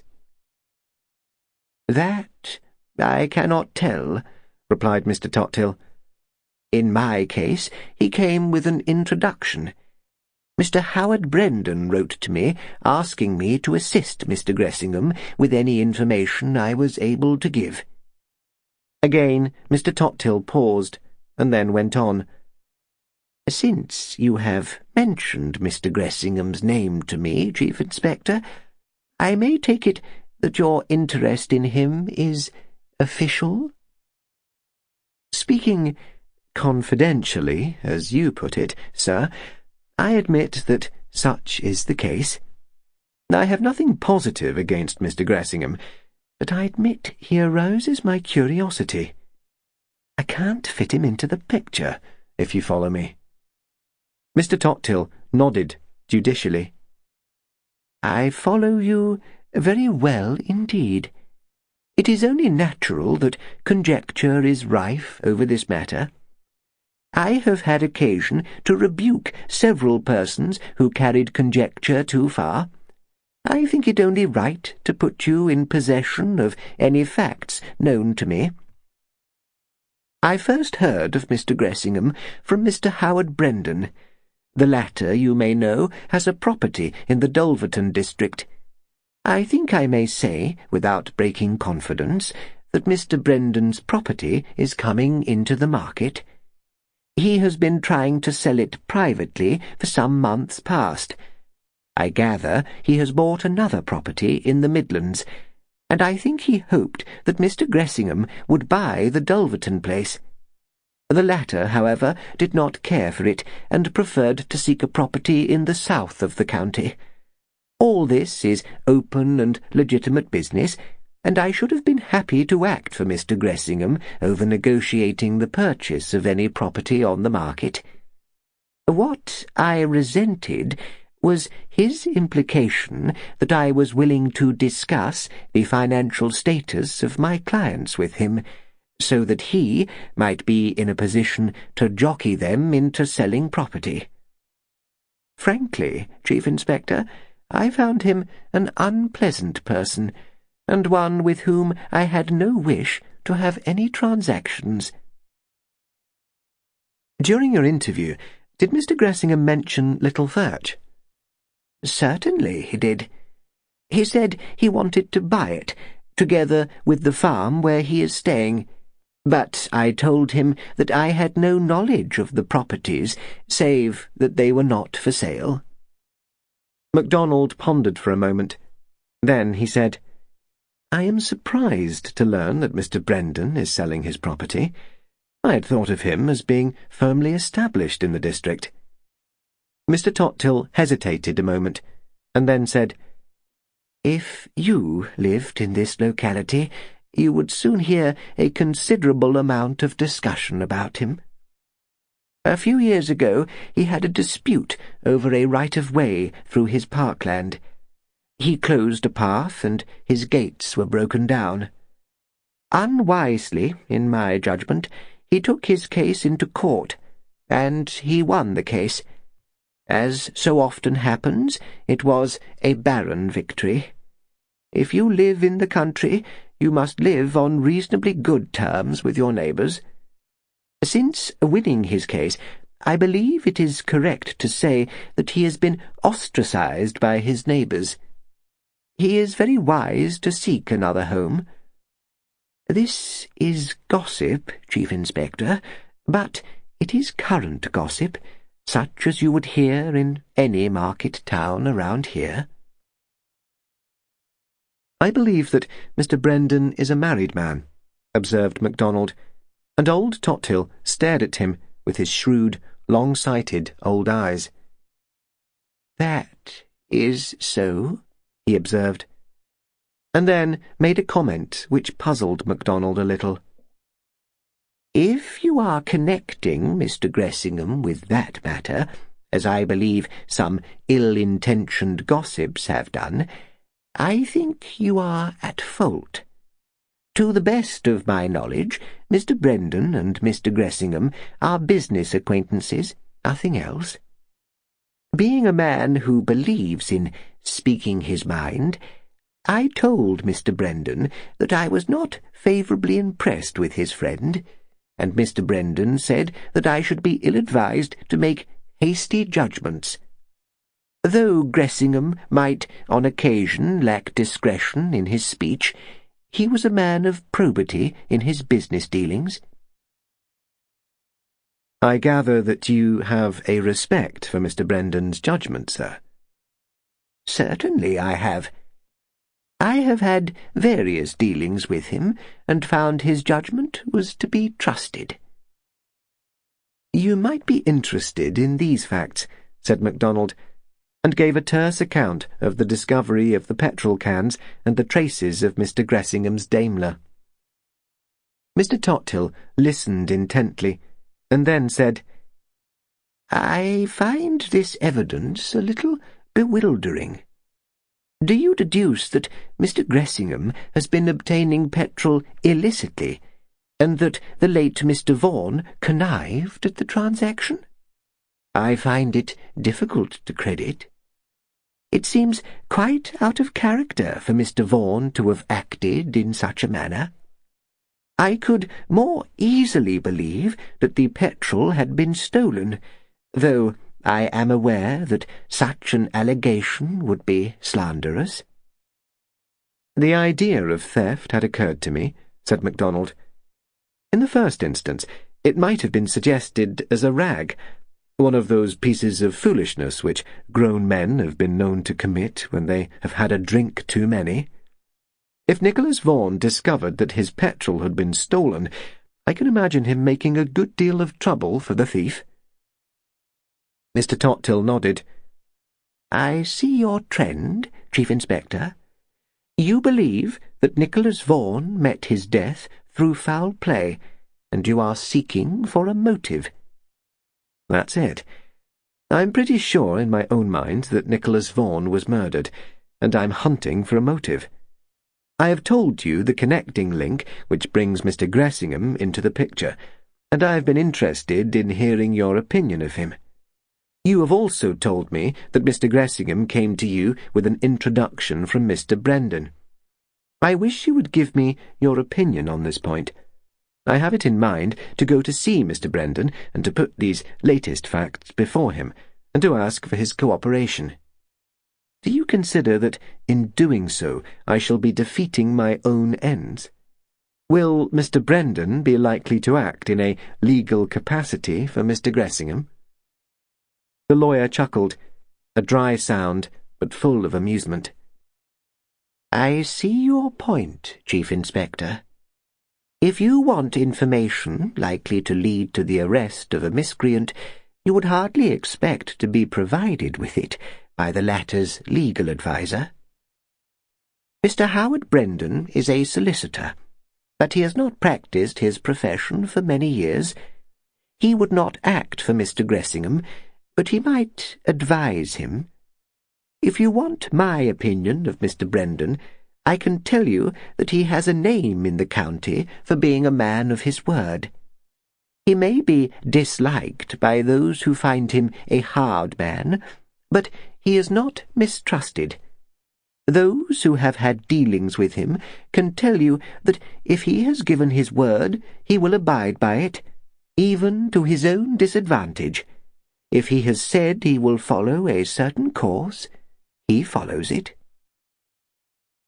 While I admire consistency, I deprecate mere obstinacy, observed Macdonald, and Mr. Tottill nodded, acknowledging the shrewdness of the oblique remark. You are right, he said. I mentioned the matter of Mr. Brendan's lawsuit over the right-of-way. He would have been a wiser man if he had been willing to compromise, but because he claimed that he would close the path in question, because he claimed the full rights of the property owner, he went to the extreme of a lawsuit which alienated him from his neighbours. Now, in this matter of consulting with him over his friend Gressingham, if Mr. Brendan has undertaken to help Mr. Gressingham with advice, to back him, in other words, you will undertake a fruitless errand if you seek information from him which may inculpate his friend. Surely, if Mr. Brendan be the law-abiding character you have indicated, he would not hold a brief for a man who may have committed a crime? Asked Macdonald. Old Tottill replied, I have had a few words with Mr. Brendan on this matter, and he stated his opinion very clearly. He believes that Nicholas Vaughan met his death by accident in a fire whose cause was accidental. Mr. Brendan regards the inquiry you are undertaking as an unjustifiable expenditure of public money to gratify the prejudice of a naval officer who cannot accept plain evidence. I tell you this to indicate that there is very little probability that he will be prepared to cooperate with you in the way you suggest. Mr. Tottill paused again, and Macdonald waited patiently. The old solicitor's pauses seemed worth respecting, because, in his dry, precise way, he was capable of making interesting suggestions. The small, rasping voice went on again at length. As you know, Chief Inspector, this case of yours is being debated in every house in the town, in every shop and bar, in the council chamber and the chamber of commerce, in every club and at every meeting. The public does not regard Mr. Gressingham with a kindly eye. In the minds of some, he has been tried, sentenced, and hanged already. But there is another individual who finds even less favour in public esteem, and that is Mr. Raymond Radcliffe. When it comes to misappropriating petrol— Mr. Tottill fell silent, looking at Macdonald intently with pursed-up lips, and the Chief Inspector allowed himself another chuckle. I rather favour the public judgment there, he said. I might ask Mr. Brendan's opinion of the fellow. Meantime, many thanks for sparing me so much time, and for giving me some good advice, both explicit and implicit, Mr. Tothill. At the same time that Macdonald was talking to Mr. Tothill, Thomas Gressingham came into his sitting-room at Hinton Mallory and found Raymond Radcliffe sitting at an old-fashioned writing bureau, going through the papers which were stacked in the pigeonholes. Gressingham closed the door quietly behind him and advanced into the room with his hands in his pockets. "What the devil do you think you're doing, Rummy?" he inquired. "That desk is mine, in the sense that I use it. Its contents are certainly mine." "I know, old chap, I know," replied Radcliffe calmly. "Don't imagine I'm laying claim to anything, or that I take any interest in your papers. I don't. The fact is, I've mislaid one or two letters of my own, and I want to find them. The probability is that I left them about, and Mrs. Hesling bunged them in here amongst yours." "I keep that desk locked. It was locked when I went out," said Gressingham, and Radcliffe nodded. "Quite right, old chap. But, you see, the key of the bookcase above it fits the desk as well. Mrs. H. would know that, and she probably just shoved any odd letters in. All these tidying-up females are a menace. Just can't leave things put." Gressingham sat very still, and the expression on his face was not amiable. "It didn't occur to you to ask me if I'd seen any of your letters before I went out, Rummy, or to wait to ask me when I came in?" Radcliffe stood up and lumbered over to the window, and then said, "I've been thinking a bit, old chap. You and I have been friends quite a while. Had some good times together, too, and done some nice bits of business. I'm an easy-going fellow, not prone to take offence or lose my wool. But I didn't like the tone you took when you were talking about that car, Tommy. You ought to have known that if I had taken the car out, I should have told you about it. The fact is, you're getting het up about this little Thatch business. It makes you irritable, and it's not like you to be irritable. I think you'd be better if you were alone for a bit, so I'm just packing my things up. No object in my staying here if you're feeling irritable. Tiresome for you, tiresome for me. That's why I was looking for my letters. Don't want to leave any of my junk about." Gressingham still stared, a frown creasing his heavy brows. "Think you'll go while the going's good, do you?" he asked. "Let's wash out all that punk about getting irritated. You're clearing out before you're asked any awkward questions. It's a silly thing to do, Rummy. If the police want to ask you questions, they'll find you all right. No use playing ostriches by doing a bunk up to town." Radcliffe had pursed his small mouth up so that it resembled a fish's mouth, an absurd, pouting codfish, and his eyes protruded a little bit more than usual, but his voice was well under control. "Just shows how this business is getting you down, Tommy. It's not like you to talk like that. If the police want any information from me, they're welcome to all I know. If it'll reassure you at all, I'll call in on the superintendent on my way through Mallerton and tell him I'm going back to town and give him a chance to ask any questions he likes. The whole thing's a damned tiresome business. I told you, and Howard Brendan told you, that you were making a mistake when you started all that storybook stuff about what might have happened to Vaughan. There's such a thing as talking too much, as well as talking too little. I'm sorry this has happened. Very sorry indeed. But the only thing I can do in the circumstances is to clear out and leave you to yourself. If you take my advice, you'll pack up yourself and come back to town as soon as you can. This place is a washout now. No use to either of us. And, by the way, old chap, if you'd look through those letters of yours and see if you've got any of mine mixed up with your mail, I should be grateful. Actually, you'd be doing a sensible thing if you made a bonfire of the lot of them. It's a mistake to keep letters. Damn you! Mind your own business!" burst out Gressingham, and Radcliffe replied, "That's just what I intend to do, old chap," as he ambled out of the room. At the same time that Gressingham and Radcliffe were coming to loggerheads over the matter of the writing bureau, Macdonald was driving himself on the main road to Shermouth, and his objective was the Auxiliary Naval Hospital, where Nicholas Vaughan had been treated in the first months after he had been wounded. Later, he had been moved to the convalescent home at Torhampton, and Macdonald intended to go on to the latter establishment if need be. As he drove, he considered all the inquiries he had set on foot, taxing his brains to discover if any consideration had been neglected. Miss Elizabeth Vaughan's movements and acquaintances were being followed up by a woman detective who was in one of the services. The Hawkins family, the alternative inheritors of Lannerdale, were also being subject to scrutiny.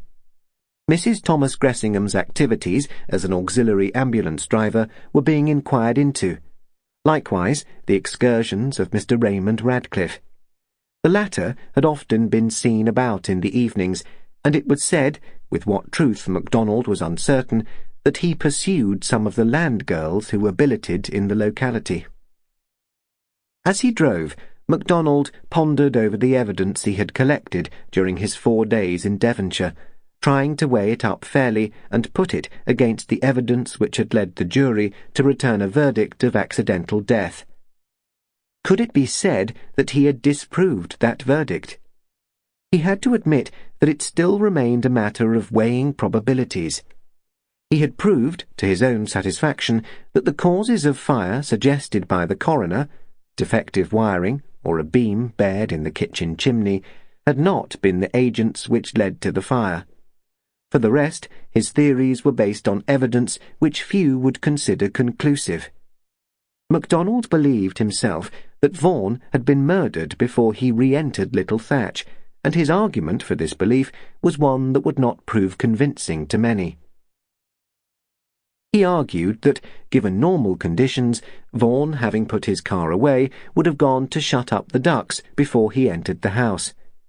It was growing dusk, and it seemed the natural thing to do to shut up the ducks before going indoors, and they had not been shut up.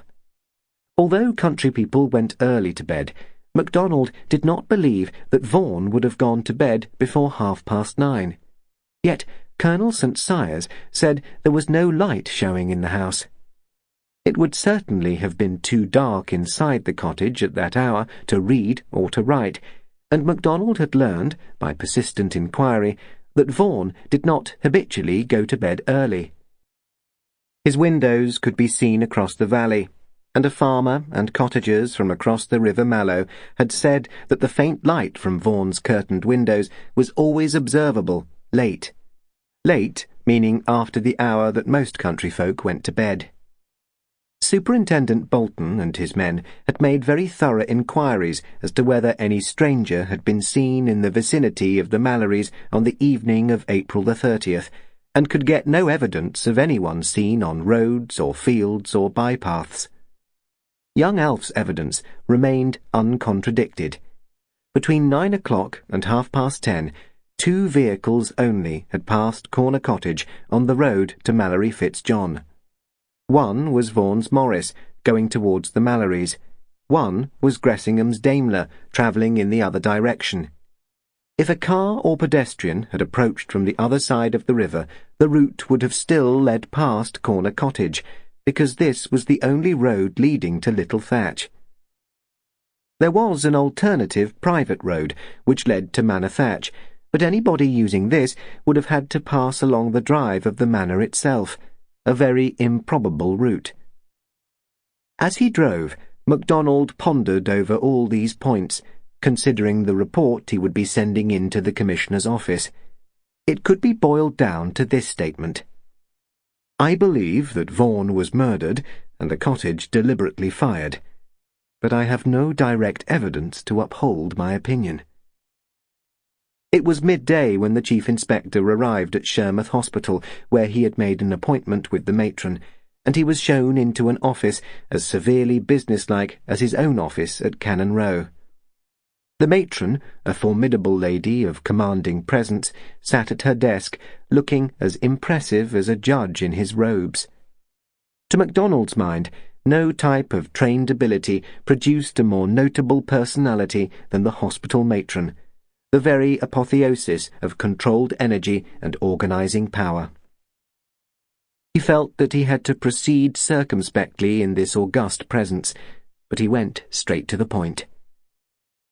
I am the detective officer in charge of the inquiry into the death of Lieutenant Commander Nicholas Vaughan, who was a patient in this hospital from June to August 1944. Yes, Chief Inspector. I remember the case you mention very well.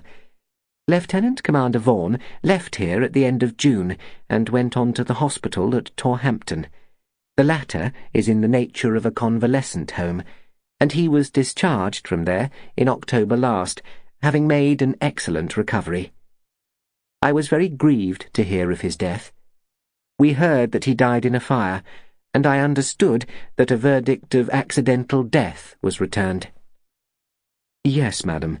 That verdict has not been disproved, but a further inquiry is being made to ensure that no evidence was overlooked.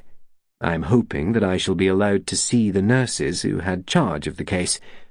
Am I right in believing that a patient whose eyes have been seriously damaged is in charge of a special nurse during the crucial stages of his case? Quite right, Chief Inspector.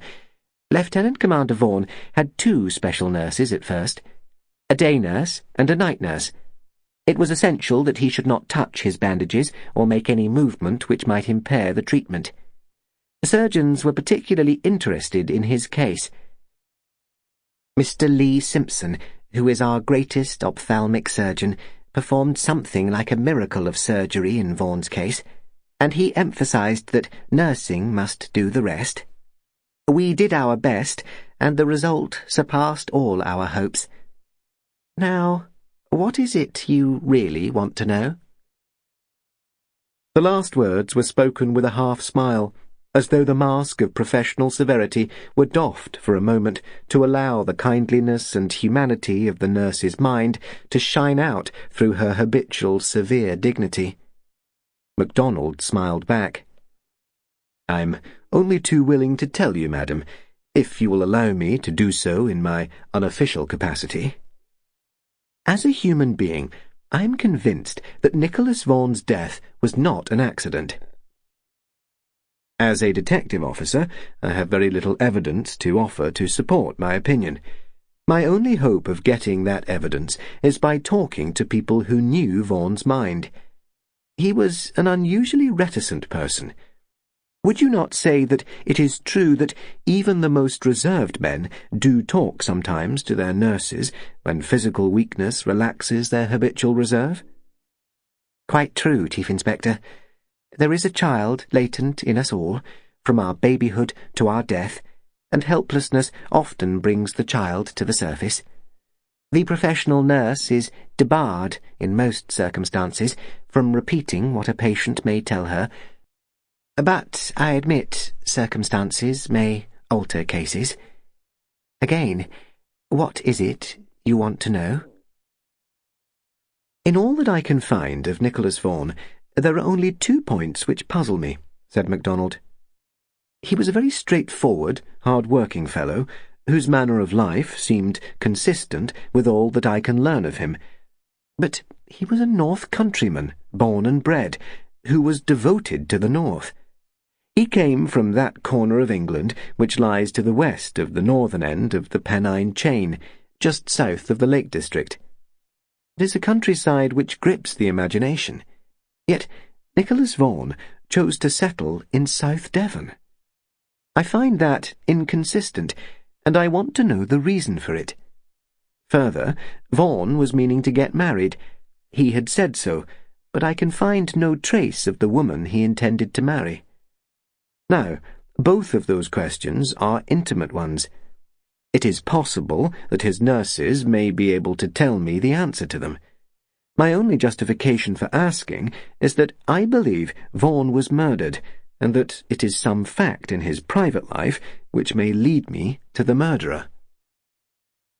You interest me, Chief Inspector. This is a new angle on detection. I am willing for you to see the nurses who did special duty for Nicholas Vaughan, and to instruct them to answer your questions, if they can. Both are well known to me. They are neither of them young women, and both have fine records. The night nurse detailed for his case was Nurse Cranley, a grand old nurse who was specialised in surgical cases. The special day nurse was Nurse Welpton. They are both still in this hospital, and I will make arrangements for you to see them. Could you come back here about 3 o'clock? It would save us trouble if you could defer your interviewing until then. By all means, replied Macdonald. I apologise for the necessity of bothering you at all. I know you are all working to the limit without being interrupted by outsiders. The matron smiled. Even in a hospital, among trained nurses and sisters, people like myself, you will find that human nature is as inquisitive as elsewhere. We want to know what goes on, and you must remember that Nicholas Vaughan was a favourite patient here. You won't have any difficulty in getting his nurses to talk about him. Your difficulty will be to evade their questions. Nurse Cranley, she whom the matron had described as a grand old nurse, was a white-haired woman, and Macdonald guessed that she must be over 60. Her wide cheeks were still rosy, her blue eyes bright, and she had a magnificent expanse of shining white apron across her ample bosom. Seeing her kindly face and comfortable presence, Macdonald thought, if I'm ever ill, I should like a nurse like that. He began, I'm very sorry to bother you, nurse. I know you're on night duty, and I've got you up early. She laughed. Bless you, I'm always on night duty. I like it, and I often get up early, so don't bother about me. Tell me about Nicholas Vaughan. We all called him Nick after a while. My eldest son is called Nicholas too. How was it he died, poor lad? We were so proud of the way we got him better. Macdonald explained, briefly and patiently, and then went on. I want to find out something about the real Nicholas Vaughan, and to get to know him a bit. He talked so little, apparently. I haven't had a chance of getting to know what he was like. He's still a closed book to me. I've only read the title page. She laughed a little. You say he talked so little, but he wasn't like that when you knew him. He had a bad time at first. His eyes were bandaged, and it was difficult to persuade him he wasn't always going to be blind. When he couldn't sleep, I used to encourage him to talk. These boys are all alike. They talk about their homes and the things they did before the war. I got to know quite a lot about the place he came from. Lannerdale, wasn't it? How he loved that place. I'm a North Country woman too. I was born near Jedburgh, in the border country, and many's the crack I had with Nick Vaughan about the north. Did he ever tell you what he meant to do when he recovered his health? He meant to go back to Lannerdale, to his old Uncle Joe. That's just what I should have expected, said Macdonald. But he changed his mind and settled in Devon. Did he ever talk to you about getting married? No, but I told him he ought to marry. A farmer should never be a bachelor. He always said he didn't like the thought of getting married. He liked playing his own game by himself. He was a shy fellow, like so many of these big North Country lads, but he'd have made a good husband. Do you imagine he got fond of any of the nurses here? Again she laughed. No, not if it's marrying that's in your mind. He chatted away to me and to Nurse Welpton because we specialled for him for a long time. It's not usual for the patients here to have the same nurses over a period of weeks, but the surgeon was very anxious not to have the nurses changed. His was a tricky case. No, if it was marrying he had in mind, he must have fallen in love after he left here. You'd better ask Nurse Welpton. I'm sure she'll tell you the same thing. Now tell me, do you really believe he was murdered? Macdonald's answer was in the nature of evasive action, and as soon as he could, he terminated the conversation and asked for Nurse Welpton. The latter corroborated Nurse Cranley's evidence, inasmuch as Vaughan had talked to her, too, about Lannerdale, and spoken about going to live there, to farm the land where he had been brought up. Nurse Welpton added one opinion of her own, and Macdonald summed her up as a shrewd woman. Nick Vaughan was an idealist, the type who would set a woman on a pedestal. He gave me the impression that he had been in love once, and that it hadn't come off, so he put all thought of marrying out of his mind. I can't quote you chapter and verse, it's simply an impression. Before he left, Macdonald asked a question which seemed to have little bearing on his case.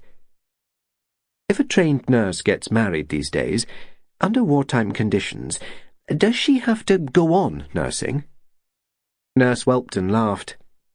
All women, married and unmarried, between the ages of 19 and 50, are registered with the Ministry of Labour and liable to be directed, subject to certain exceptions. All trained nurses have been registered separately, including hospital-trained, nursing college and civil nursing reserve. If a nurse gets married, she might be allowed a period of leave. I don't know much about it. We've been too busy in this hospital to think about marrying, but she would soon find herself directed again if she didn't get a nursing job herself. Wives of men serving are non-mobile, but they are still directed. We're all in it for duration, save for mothers of young children. I should love to know who you've got in mind, Chief Inspector. Macdonald laughed this time. I'm afraid I can't tell you, because I'm not sure myself. One last question. Is a trained nurse allowed to choose another job? Ambulance driving or relief work, for example? I shouldn't think so, although I've never tried.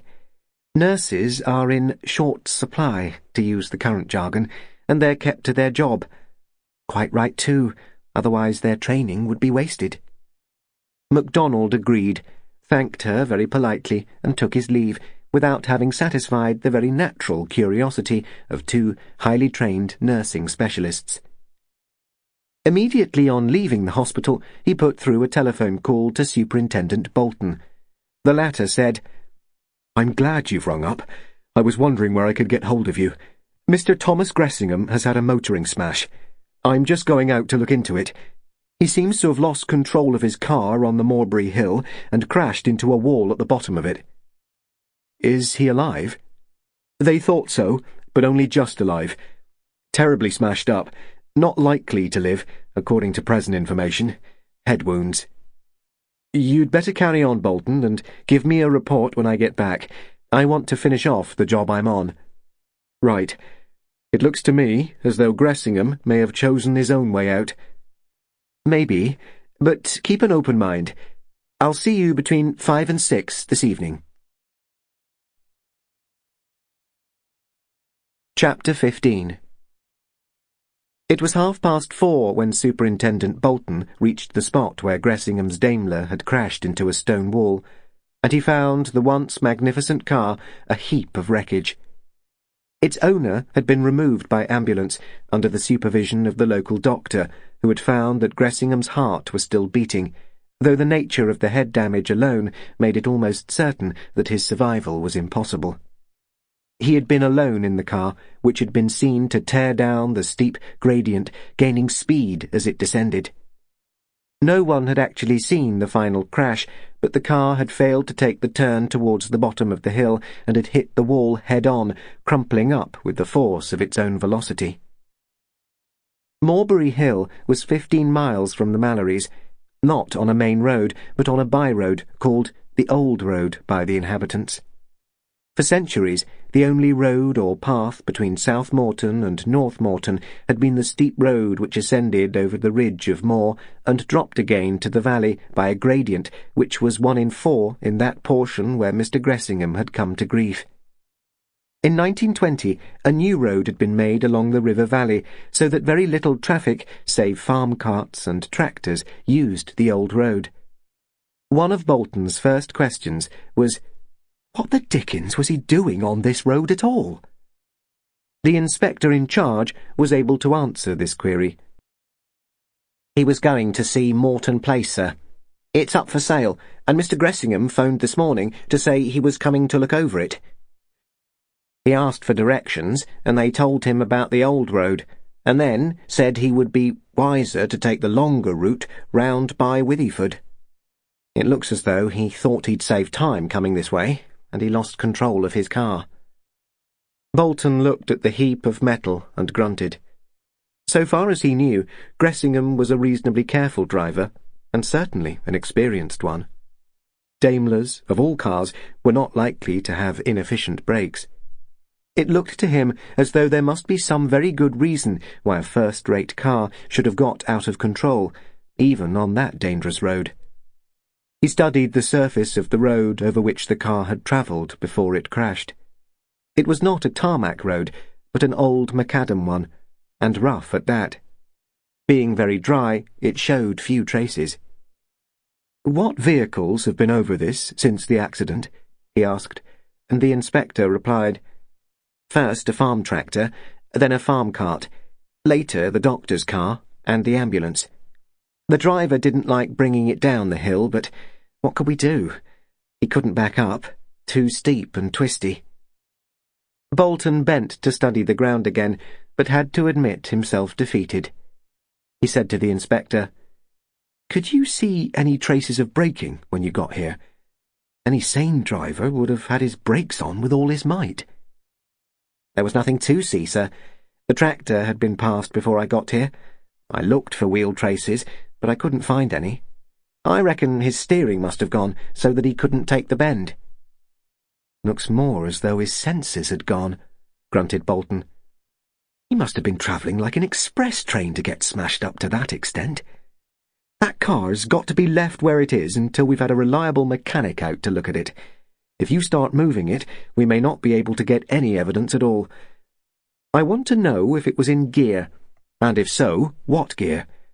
It ought to have been in 1 or 2 on a hill like this, and if it was in low gear, it ought not to have attained a velocity that accounts for this." He looked in at the tangled wreckage. The gear handle had snapped off with the force of the impact. "Can't think how the driver was alive at all," he said. The inspector replied, "He was shockingly smashed up, sir, but the doctor said he was still alive, so we had to get the ambulance up." "Of course you did," agreed Bolton. "Now, who was it who saw the car coming down the hill?" "A man named Weatherby, sir. An old chap. He was singling turnips in a field halfway up the hill. He's still working there. Shall I go and fetch him?" "No, I'll walk up.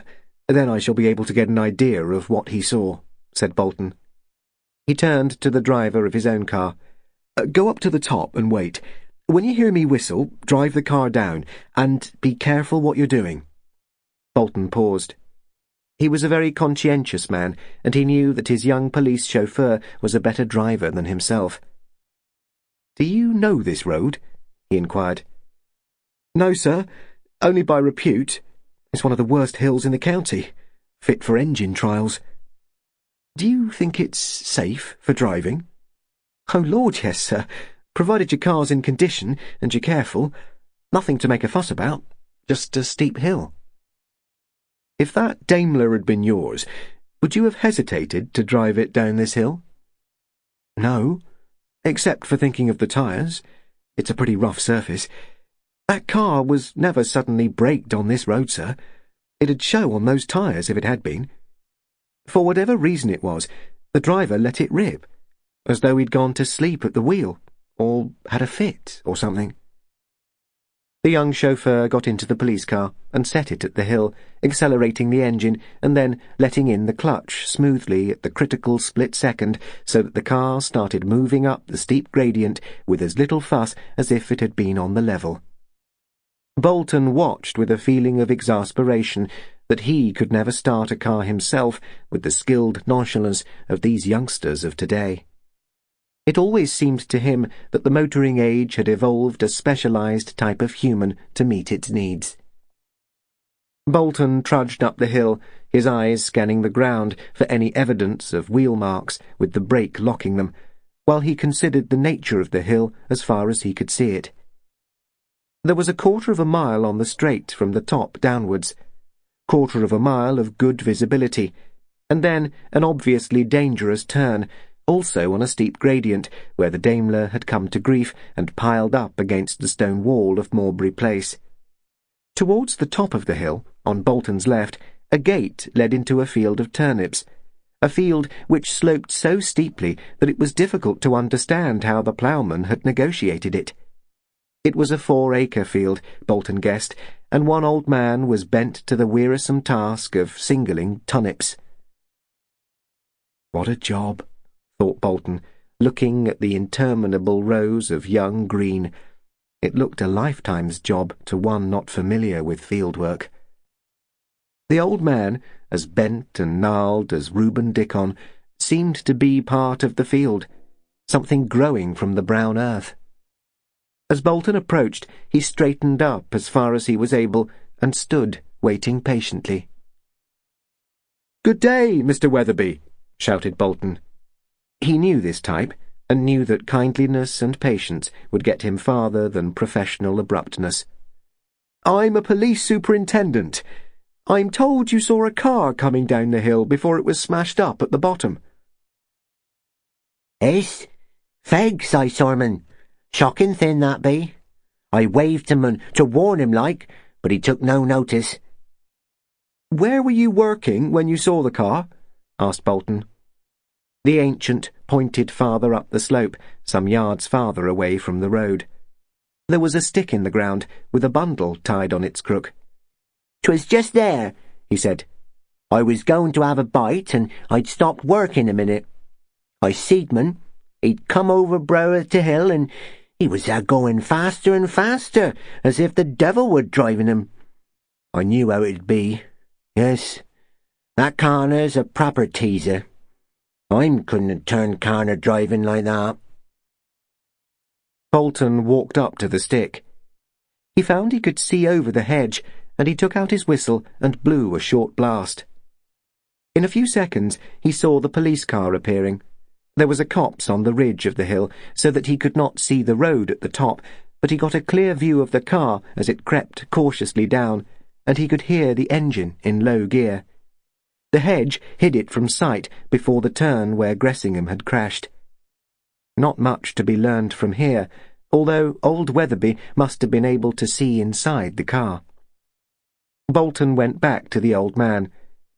"Could you see the man driving the car?" he asked. The other scratched his head. "Yes, I saw him. Just so's to see there was a driver, though I couldn't see what sort he was. Car was going turrible fast, and me eyes aren't what they was. I seed him, though." "Did you see anybody else except the driver?" "No. No but him at the wheel." "Did you hear the car coming?" Again the old man shook his head. "I'm hard of hearing. I never heard nowt. I was standing up here, and I chanced to see car over yon bank. Faster and faster man went. I knew how it'd be. I went down along and saw him, and then I went to the hall and told 'em there'd been a terrible smash. Couldn't have done no more, could I now?" "No, you couldn't have done anything more," agreed Bolton. "When you got on the road, did you look round to see if there was anybody else about?" "Nay, there was no one. 'Tis a lonely road, this. Times I'll work all the morning and not see a soul. Folks at the hall, they don't use this road.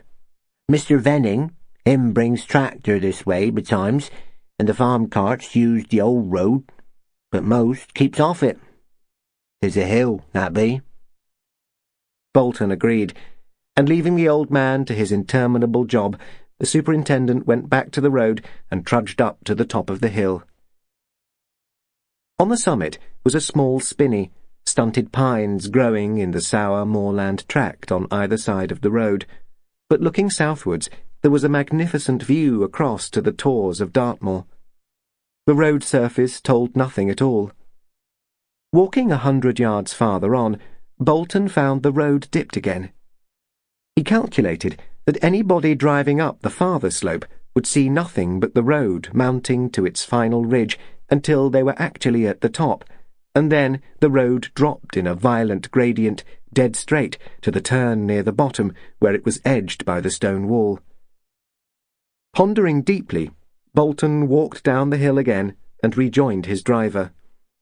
Getting in the car, he said, "I want to go up to the top and reverse somewhere on the downward slope if it's possible. If not, go to the bottom and reverse there." "That's just what I've been wanting to do myself, sir," replied the chauffeur. "Then we shall see just what the driver of the Daimler saw." Again the police car mounted the hill and reached the summit, but it was nearly a mile further on before the driver thought it expedient to reverse, using a gateway to give him space to turn.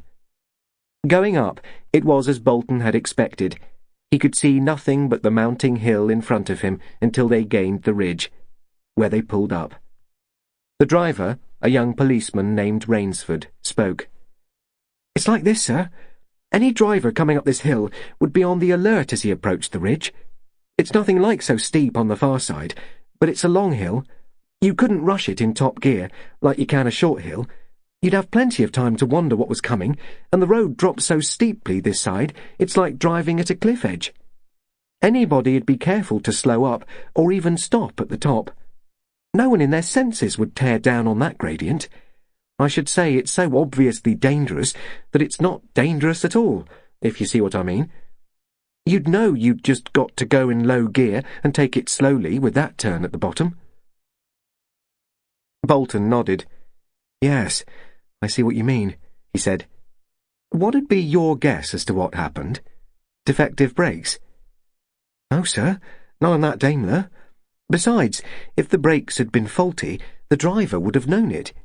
You can't drive in country like this without knowing if your brakes are holding. Then there's this to it.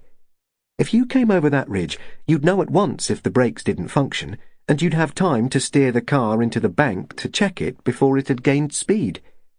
No, I'd guess it was something like this. The driver pulled up at the top to look at the view. It's a wonderful view from here. Maybe he fell asleep and didn't realise he hadn't pulled his handbrake back properly, and the car slid forward, very slowly at first, and then gained so much momentum he couldn't stop it when he woke up. If a man's muzzy with sleep, he can't act quickly enough to stop an accident." Bolton studied the road. "Might have happened that way, but I don't think so," he said.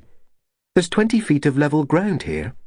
If he'd pulled up, he'd have stopped on the level, as you've done, and the car wouldn't have moved." Rainsford let in the clutch, moved the car forward a yard, and then pulled up again.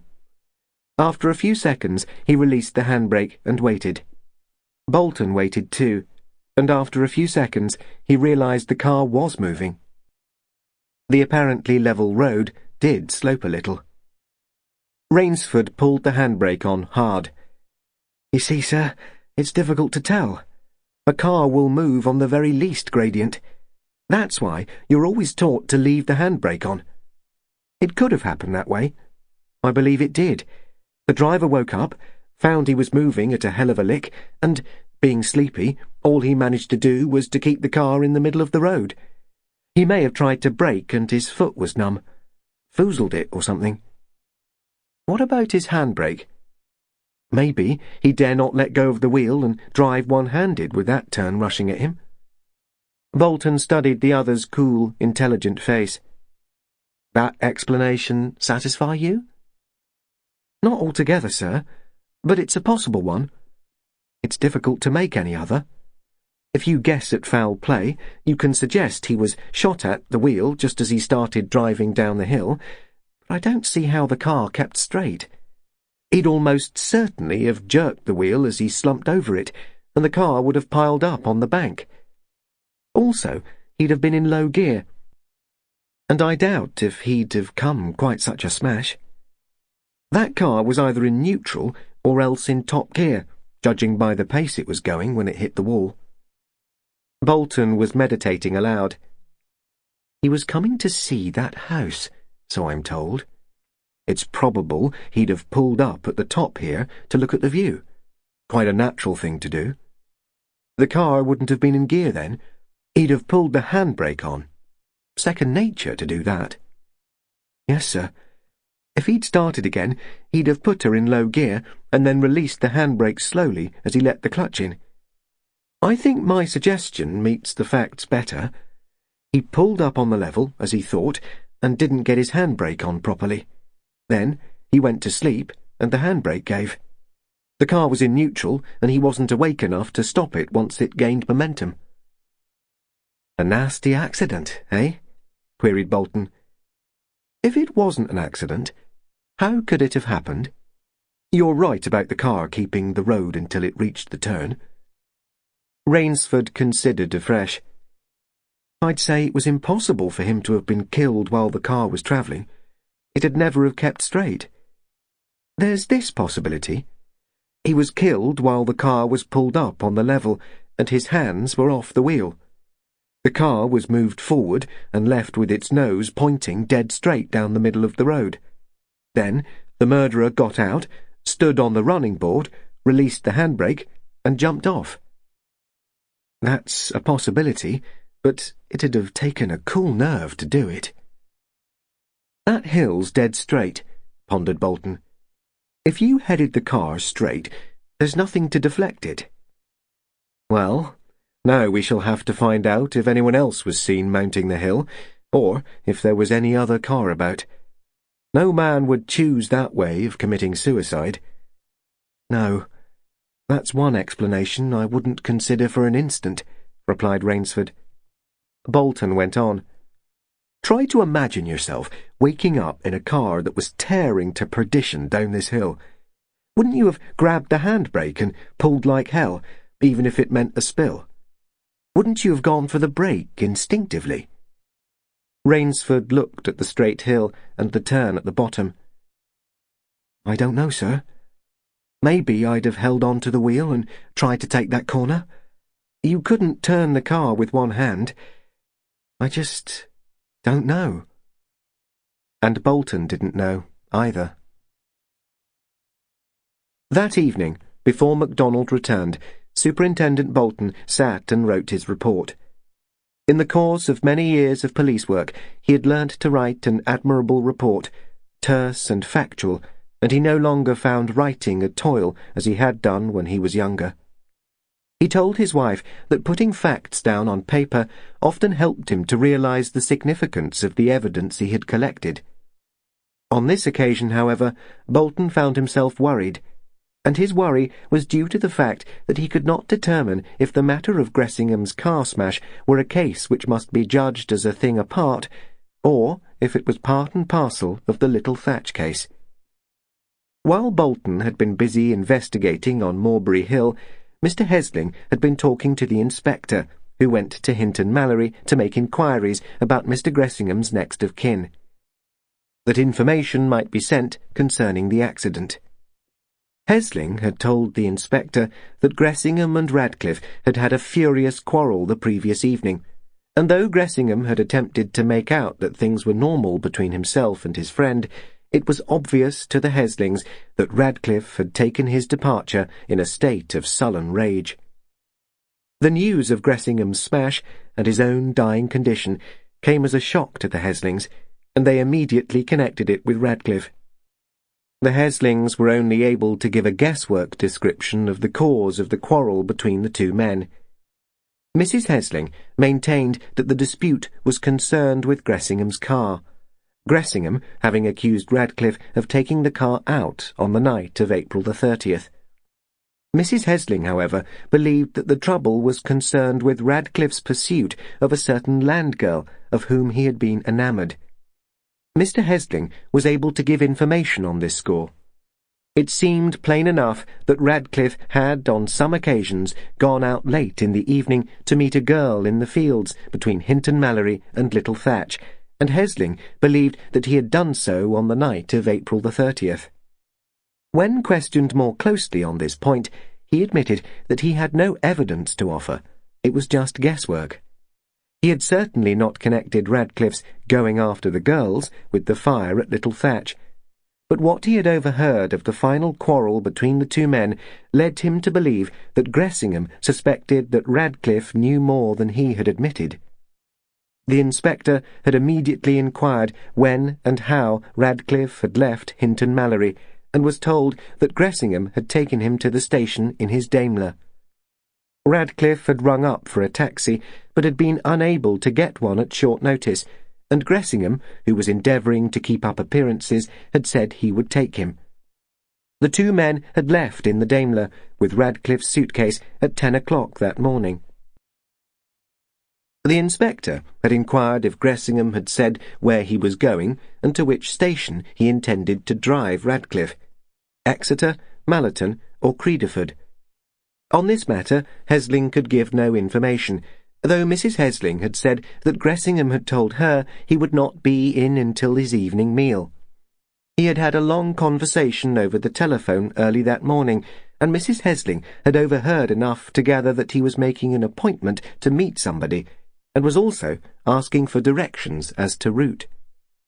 The next point on Bolton's report dealt with sending information to Gressingham's London address. He had a suite of rooms in Mount Street, to which the police had telephoned, and his personal servant had said that he had no knowledge of Mrs. Gressingham's whereabouts, but he gave the address of Gressingham's partner and his lawyer. Bolton's next point concerned the land girl who had been the focus of Radcliffe's attention. Hesling did not know who she was, but had assumed the girl was one of a trio who had been billeted about 3 miles away from the Mallorys. When the inspector inquired at this farm, he found that 2 of the 3 girls had left the farm a week ago, after quarrelling with their landlady, a stout Devonshire dame, who said roundly that they were a good-for-nothing pair and not fit to be in any decent house. When the inspector described Radcliffe, the landlady admitted he had been one of those who came after the 2 girls, Doris and Flossie. "I know his sort, turning a girl's head, giving her expensive cigarettes and chocolates and taking her out after dark. I don't hold with it, and I told them so," declared the irate dame. "Had either Doris or Flossie been out late on the night of the little thatch fire?" inquired the inspector, and the landlady gave him what he described as an old-fashioned look.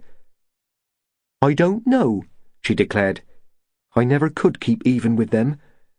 They'd get out of their bedroom window after they'd said they were going to bed. Oh, proper naughty they were."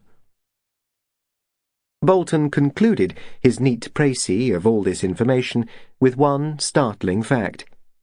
He asked Exchange for the telephone number which had been connected with Hinton Mallory for Gressingham's long conversation that morning. It was the number of the call box in Tiverton from which the so-called code messages had been sent to Nicholas Vaughan. Bolton, by the time he had completed his report, had only one wish in mind: that Macdonald would return shortly and discuss all these events with him. Chapter 16. Macdonald himself had been having a busy day. After leaving Shermouth, he had driven to Torhampton, where he had again interviewed a hospital matron. This time he had acquired information which had a much more direct bearing on his case. Information which he had expected after long consideration of all the facts known to him, plus his own estimate of Nicholas Vaughan. During Vaughan's convalescence, there had been a Nurse White in the hospital, and the matron admitted, though unwillingly, that she had known that Vaughan became devoted to his nurse to an extent not approved of by the matron or sisters. On this account, Nurse White had been transferred to another hospital in Devon, in the neighbourhood of Tiverton. Macdonald had sat silent for a minute or 2, studying the stern, troubled face of the matron. At length he had said, "I don't want to press you to give me information which I know you would rather withhold. Later it may be necessary for you to give information in a court of law, but I hope it won't be necessary. Will you answer this question? Is it not true that Nurse White is a married woman who had resumed her maiden name for her professional work?" "Yes," replied the matron. She then added, "While I make no inquisition into the private lives of my nurses, especially under present-day conditions, it is essential that I should know a little about those who are working here. Nurse White is a most skilled and conscientious nurse, and I had complete trust in her ability and trustworthiness on duty. I was very sorry to lose her. I knew that she had had a disastrous marriage, and I gathered that her decision to leave her husband had very strong grounds to uphold it. He was a sadist, a pathological type, well known to the psychologists. I should like to add that I think it highly improbable that Nurse White has done anything for which she could be condemned by any person of human sympathies. If your inquiries mean, as I fear, that further trouble lies in store for her, I can only say that I deeply regret it. The work she did here proved her to be a woman capable of devotion and self-sacrifice, two essential qualities in our calling." Macdonald bowed, a quietly courteous gesture, which was an acknowledgment of the respect for the lady who was talking to him. "Thank you for what you have said," he replied. "Your calling is one for which I have the deepest respect, and I can assure you that I shall endeavour to avoid causing distress to any nurse. I have seen something of the devotion and self-sacrifice of the hospital staffs in the London Blitz, and believe me, I shall never forget it. Thank you for having answered my questions." He got up and took his leave. The matron sat on for a few moments, staring straight in front of her. She, like Macdonald, had often to study the complex pattern of cause and effect. She had not told him so, but the matron had often dreaded such an interview in the past few weeks, had often wondered how she would answer the questions which had just been put to her. Because truth was inherent in her, she had answered truthfully. But, as she sat, her lips formulated soundless words. "Poor child.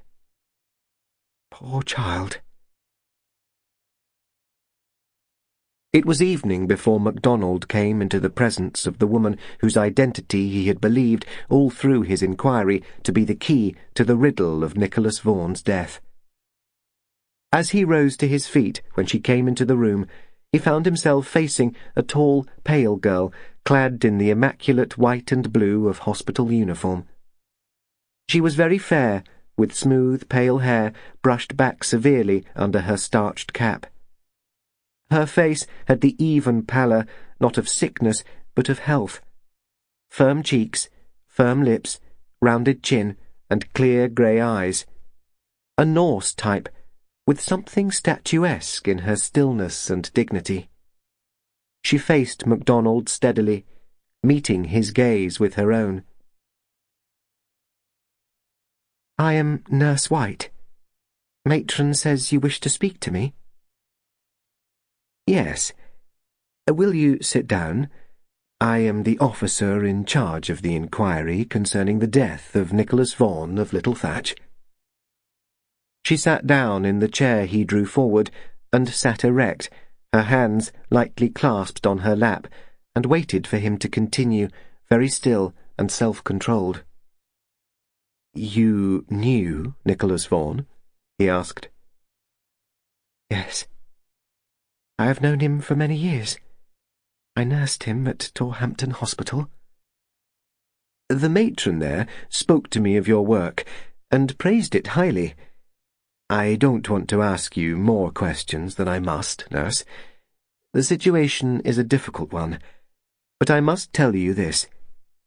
I have reason to believe that Nicholas Vaughan was murdered, and it is necessary for me to find out what he was doing on the last evening of his life.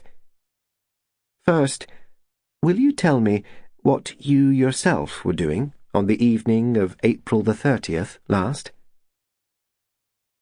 "I was on night duty here. I came on duty at 8 o'clock in the evening after I had had breakfast, as night nurses call it, at 7. I was in this building from 5 o'clock onwards, if that is what you want to know." Her voice was low and steady, and Macdonald guessed it was her nurse's training which enabled her to maintain such a steadfast front. "Thank you. My next question is this. Have you, on some occasions, telephoned a message to Nicholas Vaughan, using the telephone in Bridgeway, Tiverton, and calling the number of the phone at Hinton Mallory?" "Yes. I frequently used that call box, and sent a message by Mrs. Hesling at Hinton Mallory." "So far as you know, could anybody else have known that you did so? That is, that you communicated with Nicholas Vaughan in that way, using a specific form of words?" She sat, statue still, her face white, but her hands still relaxed, her grey eyes dilated but steady. "I don't know, Inspector. The only way anyone could have known was if they took my message at the Hinton Mallory telephone and recognised my voice. I can only say I do not know." "Very good. Next, did you occasionally meet Nicholas Vaughan in a spinney on a by-road between Tiverton and Credeford?" "Yes." "How did you reach that spot?" "On my bicycle." "Did it ever occur to you that you were followed or observed?" "No. Otherwise I should not have continued to meet him there." Her self-control gave a little, inasmuch as her hands suddenly clenched, and she spoke quickly, without waiting to be questioned. "I read of Nicholas Vaughan's death in the paper. I don't want to tell you what I felt about it. Then I read about the inquest. It seemed certain that his death was due to accident. I believed that to be true. There was nothing I could do." "I know," replied Macdonald quietly. "I don't want to distress you by going over matters which are not relevant, and you know enough about the law to know that there are questions on which your evidence may not be invoked. I want to ask a minimum of legitimate questions. If Mr. Vaughan ever asked for you on the telephone here, did he use the name under which he wrote, Henry Haythwaite?" "Yes." "Do you think it possible that anybody in this place could have listened in to your phone calls or spied on you, to put it bluntly?" Again she sat with that curious stillness, tense and erect. "I don't know. It may have happened. In all institutional life there are jealousies and frustrations, and gossip. It may have been so." "Do you know a Mrs. Gressingham? Have you ever met anyone of that name?" "No, but there is a member of the office staff here who talks about a Mrs. Gressingham, an auxiliary ambulance driver." "Did you know that Mrs. Gressingham's husband retains rooms at Hinton Mallory?" That question shook her. The firm lips quivered, and her shoulders jerked in surprise. "No, indeed. I did not know. I had no idea." "Did Mr. Vaughan ever mention Gressingham to you?" "No, never. The only people he spoke of were the St. Cyrs. I have met Mr. Gressingham, but I never thought of him going to Mallory Fitzjohn." "Was the name of Henry Haythwaite ever mentioned in conversation when you talked to Gressingham?" She sat frowning, intent, rigid, her hands gripped together. "I believe so. Once. I avoided saying anything, but—" She hesitated, and Macdonald said, "That was all I wanted to know, that name was mentioned." She put her hands up to her eyes, a gesture of intolerable distress, and then resumed her pose of quiet attention, the trained stillness which Macdonald could not but admire. "There is something else I ought to tell you, Inspector," I wonder if you can understand. I'm so tired of my own wretched problems that it's only when I'm working I find life bearable. If you work very hard, you have no time to think of yourself. I married on impulse, foolishly, thinking, as many women do, it would be good to have a home and a reliable husband. Soon after I was married, I had cause to suspect that my husband had been married previously, and was a bigamist. Macdonald's question came quickly. Did Vaughan know that? Yes. He knew what I suspected, and he was trying to find out. She watched Macdonald's face and cried out, It wasn't that. It couldn't have been. He couldn't have been there that evening. I found out where he was. Macdonald had risen to his feet. You must leave all that to me, he answered quietly. Just now you spoke about your work. You are on night duty, aren't you? Go back to the wards and do your work, and think only about your work. I hope you will have a very busy night, too busy to think about yourself. Believe me, I am sorry for all these distresses, and sorry I have had to worry you afresh. She looked back at him, her grey eyes dark and desolate, but yet with that trained calm which never quite forsook her. Is it all my fault? She asked the question of herself rather than of Macdonald, and he replied, The matron at Torhampton told me you were a good nurse, capable of devotion and self-sacrifice. Put that in the balance. I do. She gazed at him wide-eyed, her face drawn and strained, but then replied, That was a kind thing to say. I am grateful for it. I think there's one other thing I should like to say. As a human being, and not as a police official. While Nicholas Vaughan was at Little Thatch, he was very happy. He died, I am certain, without knowing anything of suffering or trouble. Think of that, too. And with that, he left her. It was 9 o'clock before Macdonald saw Bolton. The CID man had had a lot of telephoning to do and many matters to arrange before he sat down with Bolton's typed sheets in front of him. Macdonald read the sheets with only one half of his mind. The other was listening for a telephone call.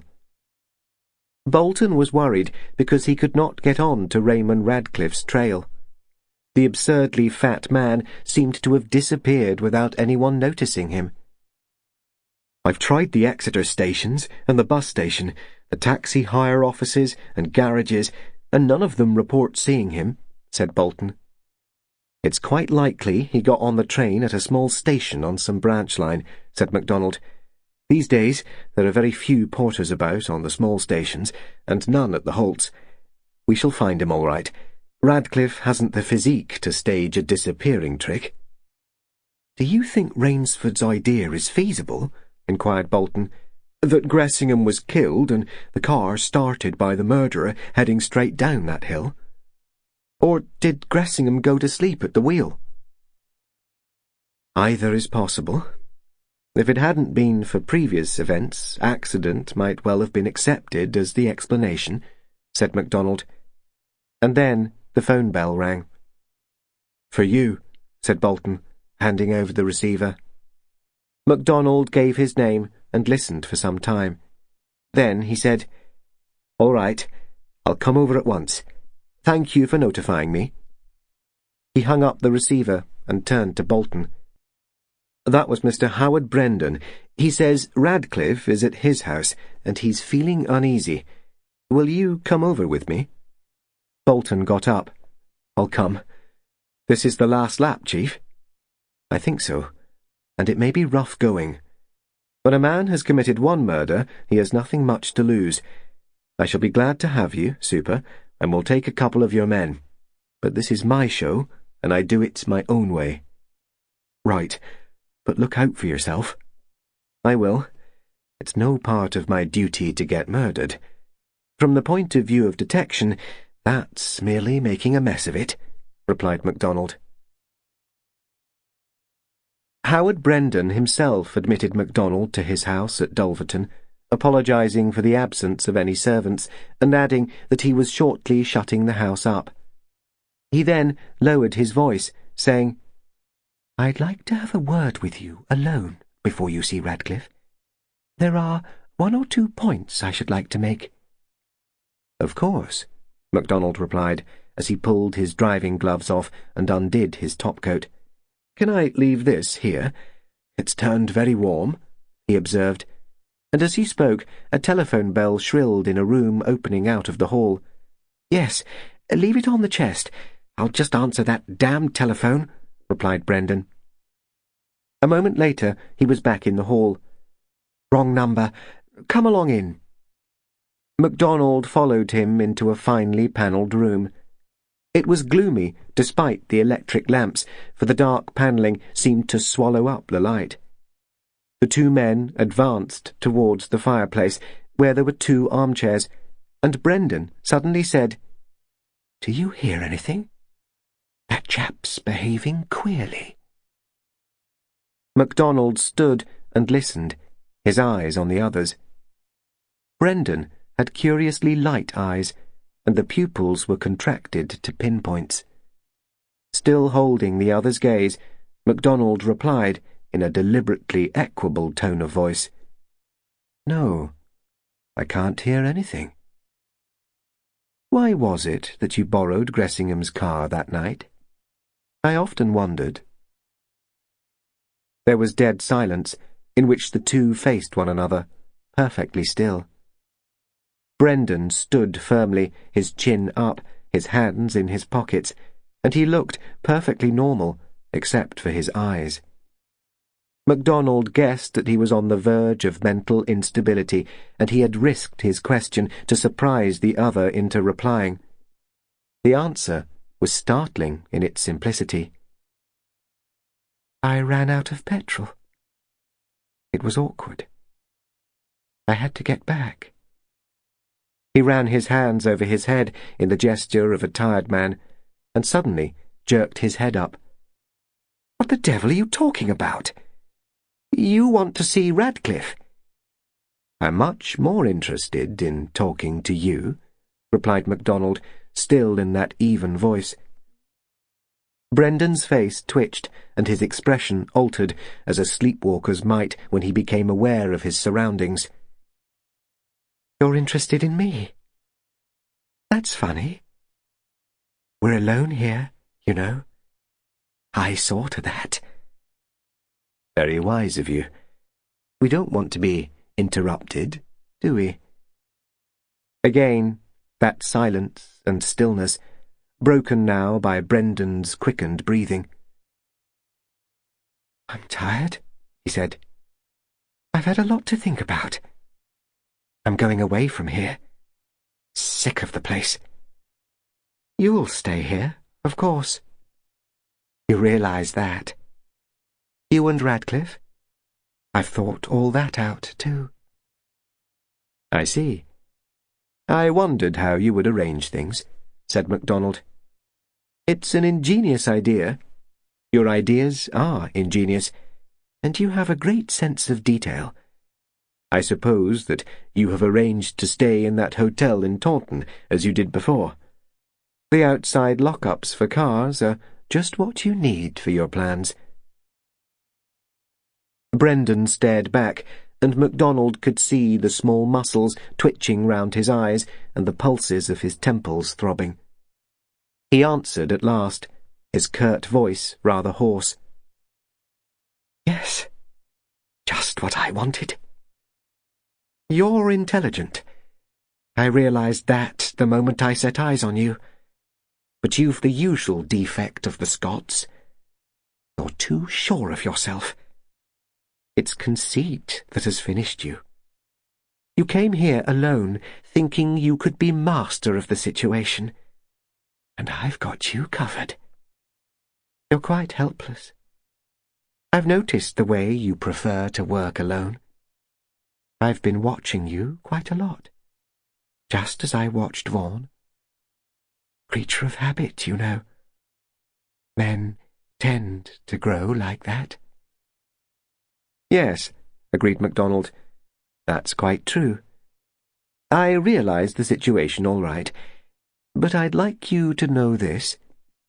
I've got my duty to do, no matter what my position may be, and it's my duty to caution you that anything you say can be used in evidence against you. Brendan laughed. You haven't much sense of humour, have you?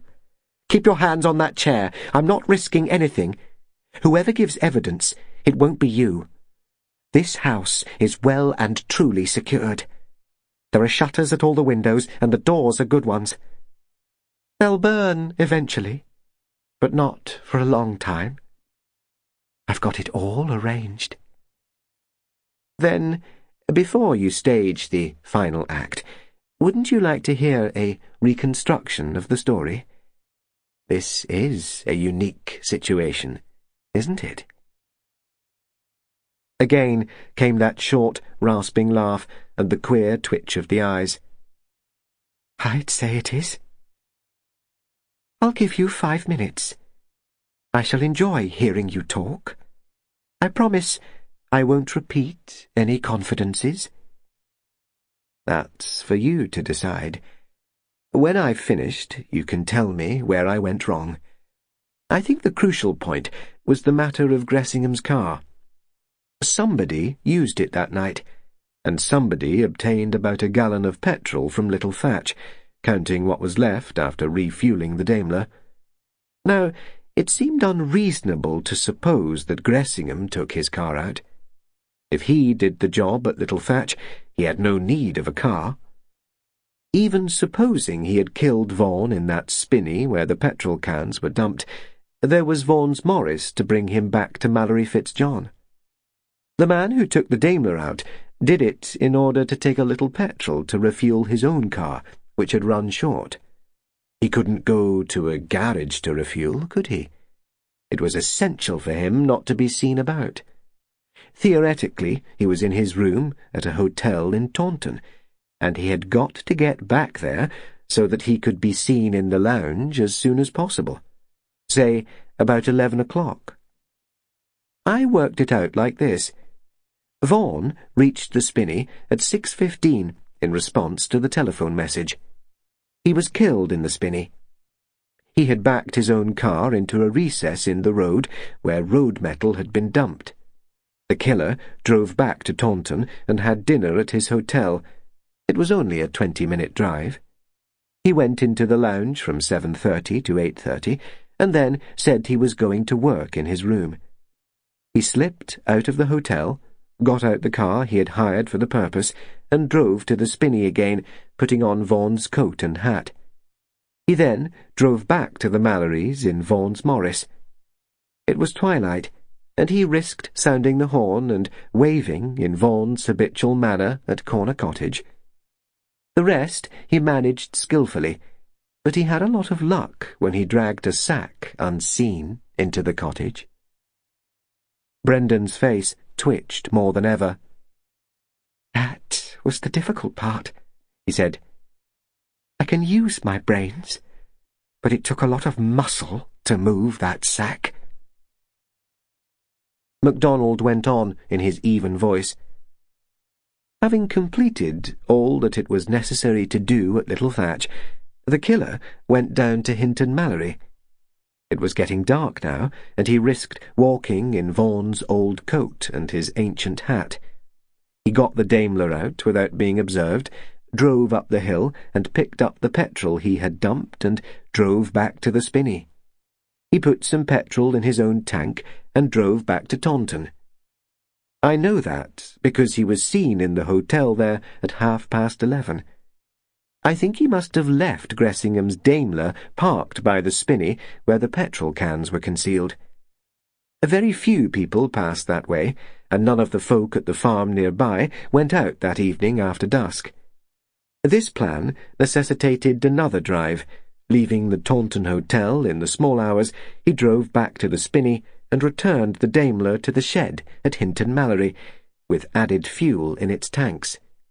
Then, a walk back to the spinney and a final drive into Taunton, and the matter of getting back to the hotel again by the bedroom window.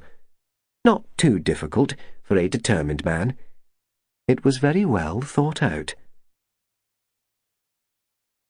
Brendan was breathing heavily, but his pale face was more under control, the twitch around his eyes less noticeable.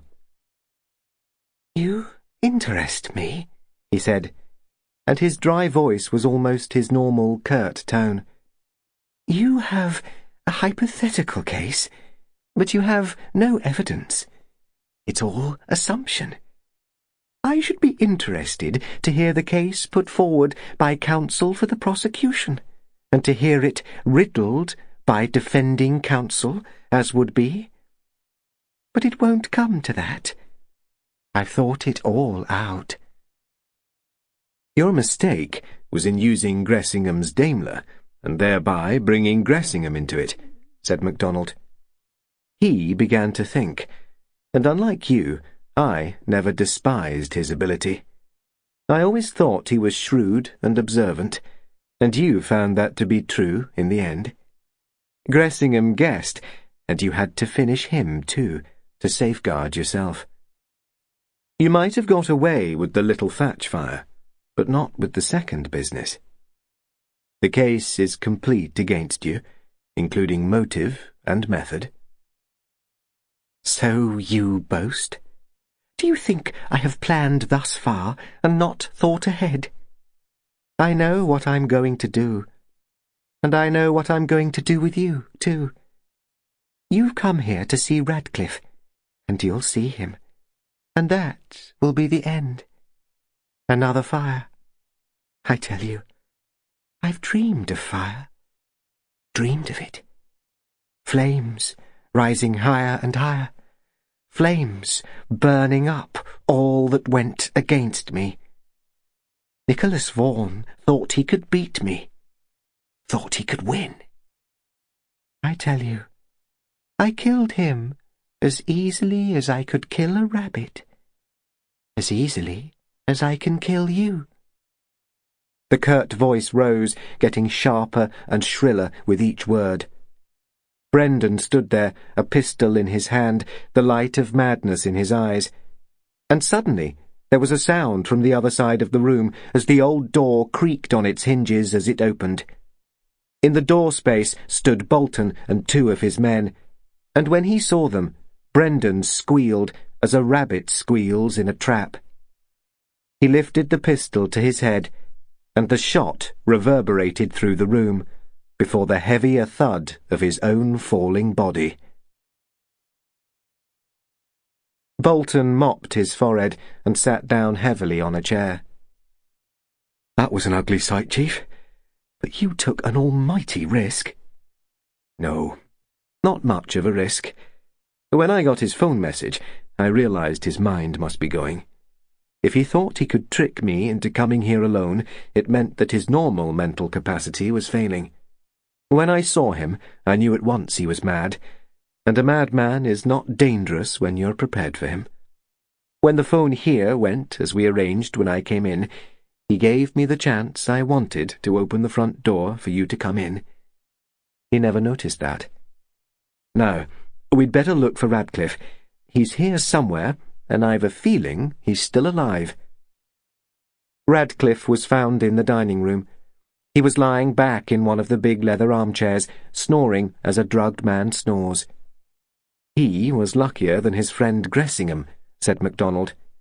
"I can't say I've ever liked the look of Mr. Radcliffe, but I think he may be useful for once in his life, answering a few questions." Chapter 17. It was to Colonel St. Cyrs and his daughter that Macdonald gave an exposition concerning the little Thatch case. Sitting in the sunlight on the terrace at Manor Thatch, the Chief Inspector talked to the troubled pair, his voice gentle, for he realized that both of his hearers would feel sad for a long time when they thought of their last tenant. When Commander Wilton urged his point of view about Vaughan's death, I felt that he had one or two strong arguments, said Macdonald. First, in saying that Vaughan was a skilled engineer and a very careful workman. Secondly, in urging that a sailor was the last person who would remain asleep while a fire took hold of his dwelling. Examination of the investigation by the local police force showed a very careful piece of work in which there were two gaps which needed to be filled, in my opinion. One was, where did Vaughan go to on the last evening of his life? 2. Who was the woman Vaughan hoped to marry? The first seemed important to me, because if Vaughan had been to see one of his farmer friends, or had been doing any of the business transacted in the usual run of agricultural life, I was certain that the farmer or merchant he visited would have come forward and said, "I saw him that evening." The fact that nobody did admit having seen him proved, to my mind, that there was probably a secret in a life which had appeared to be open. Then, concerning the woman he hoped to marry, she did not appear. She made no inquiries, and yet I believed that he was preparing a home for his future wife. This, again, prompted me to believe there was a secret, and, in detection, a secret is like a pointer, urging a detective to find out. Anne St. Cyrs frowned unhappily. All that is rather dreadful. Mr. Vaughan seemed such an open person, for all that he was so reserved. I hate the need for prying. I hate it too, in one sense, said Macdonald, but I should have hated more for Vaughan's murderer to be undetected. A murderer at large is a potential menace. However, to leave that and get on with my problem, I had another argument to go on, a private and personal one with which you would not have agreed. I asked myself, why did Vaughan choose to live in Devon? I think all men who have lived and worked in the country grow to love the locality in which they were reared. The countryman tends to take roots. I have seen something of the dalesmen in that part of England where Vaughan was brought up, and their devotion to their locality is profound, though it is seldom put into words. Macdonald turned to Anne. Amn't I right in saying that it would take a very strong motive to make you forsake the West Country and go to live in the North?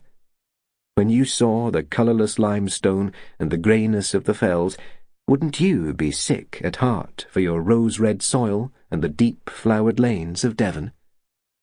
Of course. It would be like transplanting a deeply rooted tree. But I can imagine agreeing to it in some circumstances. Of course you would. So did Vaughan.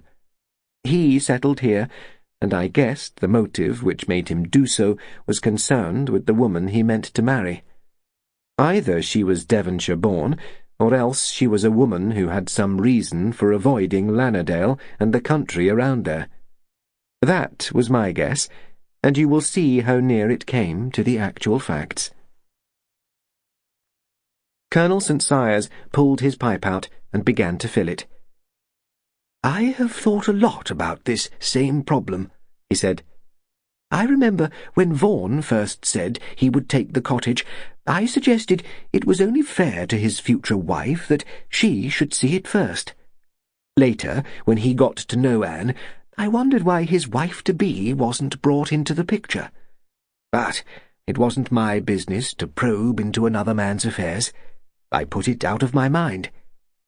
Well, there was my starting point, said Macdonald. Just an idea, one of these I wonder ifs that come into a detective's mind at the outset of a case. The immediate practical job was to determine the likelihood of the theory of accident, and the more I examined it, the less I was convinced of its cogency. Wilton's case seemed to be strengthened, and the accidental explanation shrank into insignificance. That being so, what grounds could I find on which to base a case? It was young Alf who started me in the right direction. I believed him when he said he had heard Gressingham's car pass Corner Cottage. Colonel St. Cyrs puffed hard at his pipe. I never liked the chap, he said unhappily. I knew I was incapable of being fair to him, just because I didn't like him. Then there was that business of smelling his cigarette smoke that night. "We'll get that cigarette smoke cleared away at the outset, sir," said Macdonald. "It always seemed to me in the highest degree improbable that if Gressingham were concerned in the case, he would have been so foolish as to smoke in the garden of little Thatch that night. There was a possibility that the person who smoked Balkan Sobrani cigarettes had done so in order to throw suspicion on Gressingham, but, as it turned out, the cigarette smoke had a quite different explanation. Radcliffe gave a box of Balkan Sobranis to the land girl he had been amusing himself with, and this girl came out to Mallory Fitzjohn that evening and sat below the hedge of the little Thatch garden, wondering if Radcliffe would come out to meet her there, as he had often done. She threw the stubs of her cigarettes back over the hedge, where I found them, but Radcliffe did not come to meet her, and the cigarettes had no bearing on the case, except to point to the unfortunate Gressingham. "Didn't you inevitably suspect Gressingham to begin with?" inquired St. Sias. "Yes, but I suspected everybody. It was my business to do so. When I first met him, I was interested in his reaction to the case.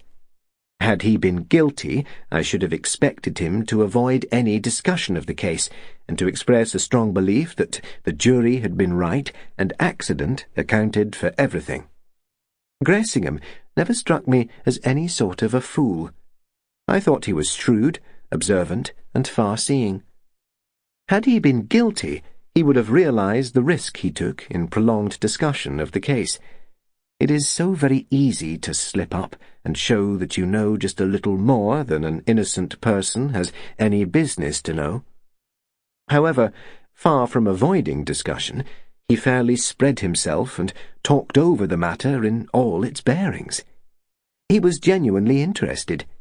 He admitted to disliking Vaughan, none of the poor chap shocking accident attitude about him at all. Gressingham was full of enthusiasm for an investigation which, if he were guilty, was fraught with danger to himself.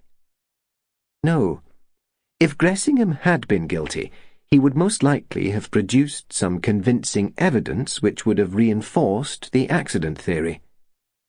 Anne sighed. "I should never be any good at detection. It's like chess. You have to suspect what every move leads to." "That's quite true," agreed Macdonald. "Now, I think it was pure chance which determined that Howard Brendan should have been present when I first saw Gressingham, and I was immediately interested in him. He stayed deliberately while I talked to Gressingham, rather in the manner of a solicitor holding a watching brief. But Gressingham didn't care a snap for the caution advised by Brendan. Gressingham talked and talked, and Brendan was quite unable to hide his own exasperation at the fool who tried to open the doors of the inquiry wider and wider. Brendan was white-faced, tight-lipped, and his eyes were as wary as the eyes of a wild animal expecting attack. It was his eyes that interested me. Very light eyes, but very cruel ones. Then there was this point. Gressingham irritated Brendan to the point of fury. It was unmistakable, and also understandable. Brendan was by nature secretive, impatient, not given to suffering fools gladly. He despised the other and disliked him, yet I learnt a little later that Brendan had been coming over to Hinton Mallory frequently to play bridge with two men whom he despised. I think Brendan himself realized that he had made a mistake in showing his irritation so plainly, for he waited for me on the pretext of adjusting his car in order to say a few polite things about the man he had shown he despised. I was very much interested in all those three men, Gressingham, Radcliffe, and Brendan. Macdonald paused for a moment and turned to Anne, who sat with bent head slightly turned away from him. "You are hating all this," he said gently. Wouldn't you rather go away and not listen? She shook her head. No, I want to listen, and I'm grateful to you for talking to us. I want to understand, so that I need never wake up and wonder again how it all happened. You are very wise in that, said Macdonald quietly. To understand is the best way of setting your mind at rest. He turned to St. Sias again. Here, then, was my case. I felt sure that murder had been committed.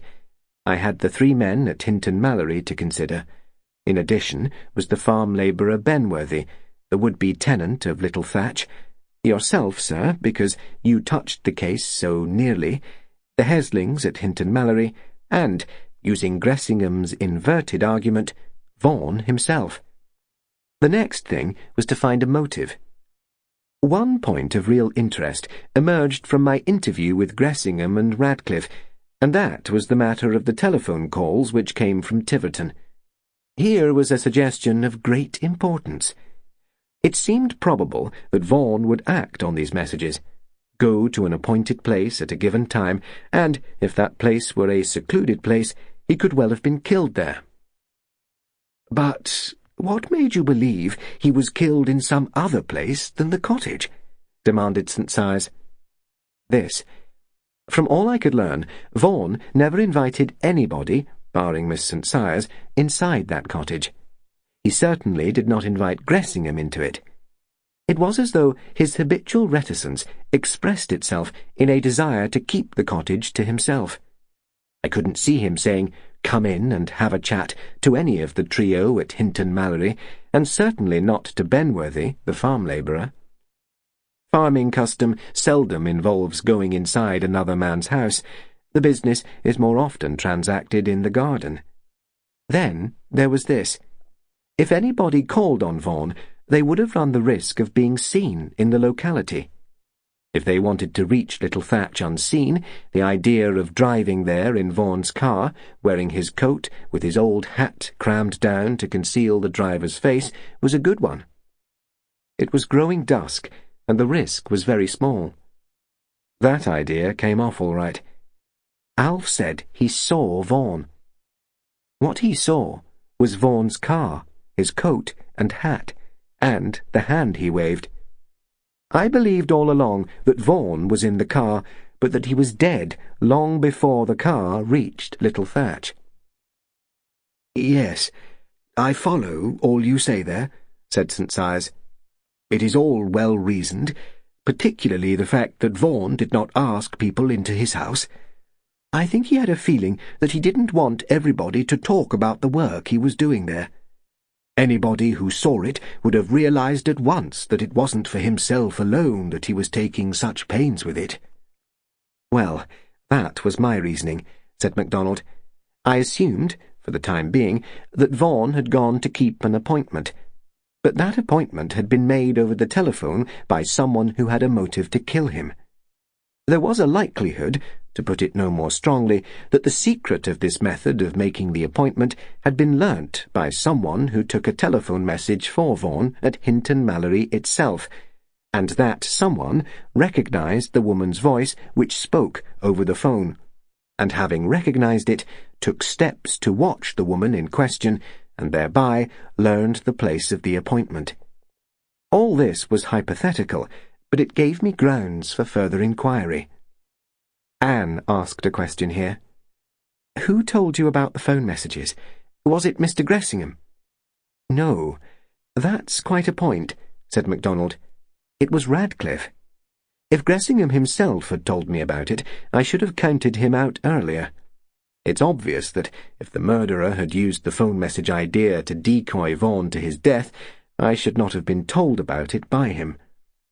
Now, here was the position, on hypothesis. Vaughan was meeting a woman with whom he used the duck's egg code to give the time of an appointment at a given place. It might be argued from this that the woman he met had need to meet him more or less secretly, and from this, again, came the possibility that the woman was either married or engaged to some other man, and the jealousy motive, which is a very potent one, gave rise to murder. Now, having got thus far, the original question arose. Who was the woman whom Vaughan hoped to marry? You both know that I saw Miss Vaughan, and she told me that she knew of only one woman in whom her brother had been interested. Later, she told me that this woman was a trained nurse. It seemed fairly obvious to do a little research at the hospitals where Vaughan had been nursed, and it did not take me very long to find the woman in question. But before I tell you about that, I should like to put in a word or two about Howard Brendan. Yes, said St. Sias. I shall be interested to hear how you got information about him. You must have been very cautious, because no one seems to have had any idea you were making inquiries about him. I felt need to be cautious. Brendan always struck me as the one potentially dangerous person in the case. I frequented the bars of Mallerton and the district in the evenings, and I listened. I went and talked to old Mr. Tothill. I heard enough to assume several things. First, that Brendan was trying to sell his Dulverton property privately, and that he had bought another property in the Midlands. Next, that though he had only been married a short time, it was believed that his wife had left him. Finally, that he was disliked by his neighbours to an extent which is unusual unless a man has some really bad traits in his character. It seemed worthwhile making a few inquiries about what Mr. Brendan was doing on the night of April the 30th.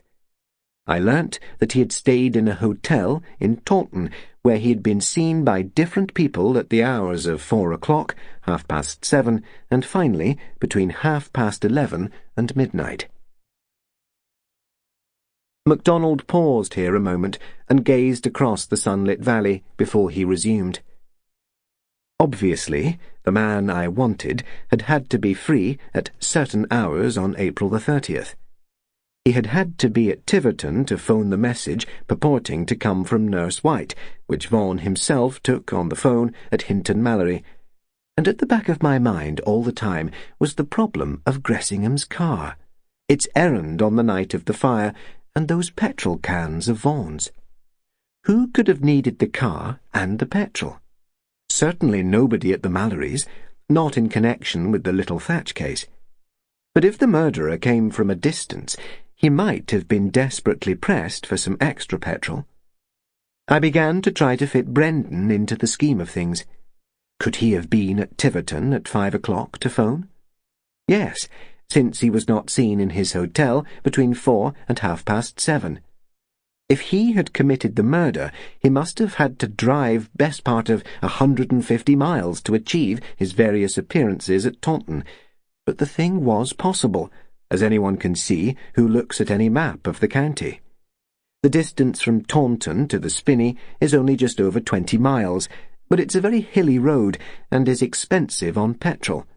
The return journey of 43 miles would have taken 2 gallons in Brendan's car. I tried the following assumption for purposes of argument: that Brendan, who had booked a room in a Taunton hotel at 4 o'clock, could have got to Tiverton in time to phone at 5, and then could have driven to a spot near the Spinney, arriving before Vaughan got there at 6:15. He could have killed Vaughan with a loaded stick as the latter got out of his car, which I assumed that he had parked at the roadside a little further back, before the tar strip. Vaughan's body was then hidden under a rug in the back of his own car, and Brendan returned to Taunton in his Sunbeam, arriving in time for dinner at his hotel. That is 43 miles of driving and 2 gallons of petrol used. Brendan left his hotel again unseen after dinner, drove back to the spot near the Spinney where he left his own car, got into Vaughan's Morris, having donned Vaughan's hat and coat, and drove to Little Thatch, hooting and waving at Corner Cottage en route. He got Vaughan's body into the cottage and prepared the fire by means of a slow match and paraffin. Next, he had to get back to his hotel in time to be seen in the lounge before everybody was in bed. So he went down to Hinton Mallory and borrowed Gressingham's Daimler to cover the 6 miles from Little Thatch to the Spinney, and he took 2 gallons of petrol from Vaughan's store to refuel the Daimler and to help him out if his own tank were running low. This involved having to return yet a 3rd time to the spinney, shortly after midnight, to return Gressingham's Daimler to Hinton Mallory. It sounds complicated in the telling, but the whole performance was possible on account of the loneliness of the roads. At any rate, I assumed that it could have been done, especially if Brendan knew that he could get in and out of his hotel unseen and collect his own car from its lock-up without being noticed. St. Cyrus shook his head helplessly. "What beats me is this," he said. "Why didn't he leave poor Vaughan's body in the Morris where he killed him? He hadn't been seen. There was nothing to connect him with the murder." The whole point was that he tried to guard against the word murder ever arising, said Macdonald. He was convinced he was clever enough to stage an accident, and he very nearly got away with it. Unfortunately for him, he overacted his part. Since it was obvious that Vaughan's death was to be labelled accident, I was particularly on the lookout for someone who emphasised that aspect of the matter. That's why I was interested to note that Gressingham did nothing of the kind. Anne St. Cyrus lifted her head and asked a question here. "Do you think Mr. Gressingham suspected who had done it?" "Yes, I think eventually he did, and, unhappily for himself, he did not tell his suspicions to me. Gressingham was very astute, and he had a lot of information to ponder over. He knew that Brendan had taken to coming over to Hinton Mallory frequently after he had heard something about the tenant at Little Thatch. He knew about Brendan's marriage and its break-up. He knew that Brendan had answered the phone at Hinton Mallory on at least one occasion. Radcliffe knew that too. He knew that the name Henry Haythwaite had been mentioned at Brendan's home. He knew that Brendan could drive his Daimler. I think Gressingham thought it all out for himself, and then made the mistake of trying to do a little extra detecting on his own account by ringing up Brendan and suggesting a meeting. That was fatal for him. Brendan guessed too, and arranged to meet Gressingham at a spot where a car accident could be staged only too easily. As happened. Brendan killed Gressingham, put the car in neutral, and released the handbrake. Anne shuddered. "Brendan must have been mad," she said, and Macdonald nodded. Yes, I think he was. He was of the megalomaniac type. I never saw a more ruthless face. He was a man who was utterly self-centred and self-satisfied. When things went against him, his ingenuity and determination seemed to curdle his brain. He had worked out some fantastic scheme to get rid of me in a manner which involved my body and Radcliffe's being found together. To that end, he got Radcliffe to come to his house and drugged him, to be ready for the final denouement. Undoubtedly, Brendan was mad then, but I always thought him capable of violence. Any psychologist could have told that he was abnormal by his eyes. "Let us have the whole story in perspective," said Macdonald at length. Nicholas Vaughan fell in love with a girl named Molly White up at Lannerdale, but was too slow to tell her so. This girl, having come to the conclusion that she would never have a chance of marrying Vaughan, married Howard Brendan for security and a home. She soon found out that her husband was a sadist, a cruel, unprincipled man. She also had reason to suspect that he was a bigamist. She left him and went back to hospital work. Here she met Vaughan again as a patient, and they fell in love. She told Vaughan the truth about her husband, and he said, "Whether he is a bigamist or not, you're never going back to him. You're going to marry me when we have got things straightened out." Vaughan took Little Thatch for 2 reasons. One was that Brendan was selling his Dulverton home and going to a place in the Midlands. 2 was that he could not take Molly White home to Lannerdale for a few years, because people up there knew that she had recently married another man. So Nicholas Vaughan took little Thatch, and Nurse White went to the hospital near Tiverton. From this place, she used to phone the code message to Vaughan, telling him the hour she could meet him at the spinney. Unhappily, Brendan heard her voice over the phone sending a message about duck's eggs to Nicholas Vaughan. He began to think, for he was a desperately jealous man, and he also knew that he was in a dangerous position if his wife suspected his own past doings. Brendan undoubtedly spied on his wife, and at length learnt the place of her meeting with Vaughan. When any one person goes frequently to a given spot, like the spinney, it's not very difficult to trace them, if you have a car and plenty of patience. Brendan decided that an accident should end Vaughan's life, and I have no doubt if the accident verdict had been accepted, another accident would have happened to Nurse White. "You put a stop to that," said St. Sias gruffly, for Anne was incapable of saying anything at all. Yes, the story has been pretty horrible, but think out the few good points which can be said to emerge, said Macdonald. I hold it as a good point that Brendan eliminated himself. He was a menace to the community. For Vaughan, I can only say what I have said before. He was very happy during the last months of his life, and he would have died without knowing it. Brendan wasn't the man who would have fumbled his blow. And for Molly White, she at least had the joy of Vaughan's devotion to make up to her a little for her disastrous marriage. He broke off and spoke to Anne. "I'm so sorry about the distress you have suffered over all this, and about little Thatch. I know you loved it." Anne wiped her eyes vigorously. "Still do," she said. "I'm not going to leave it like that.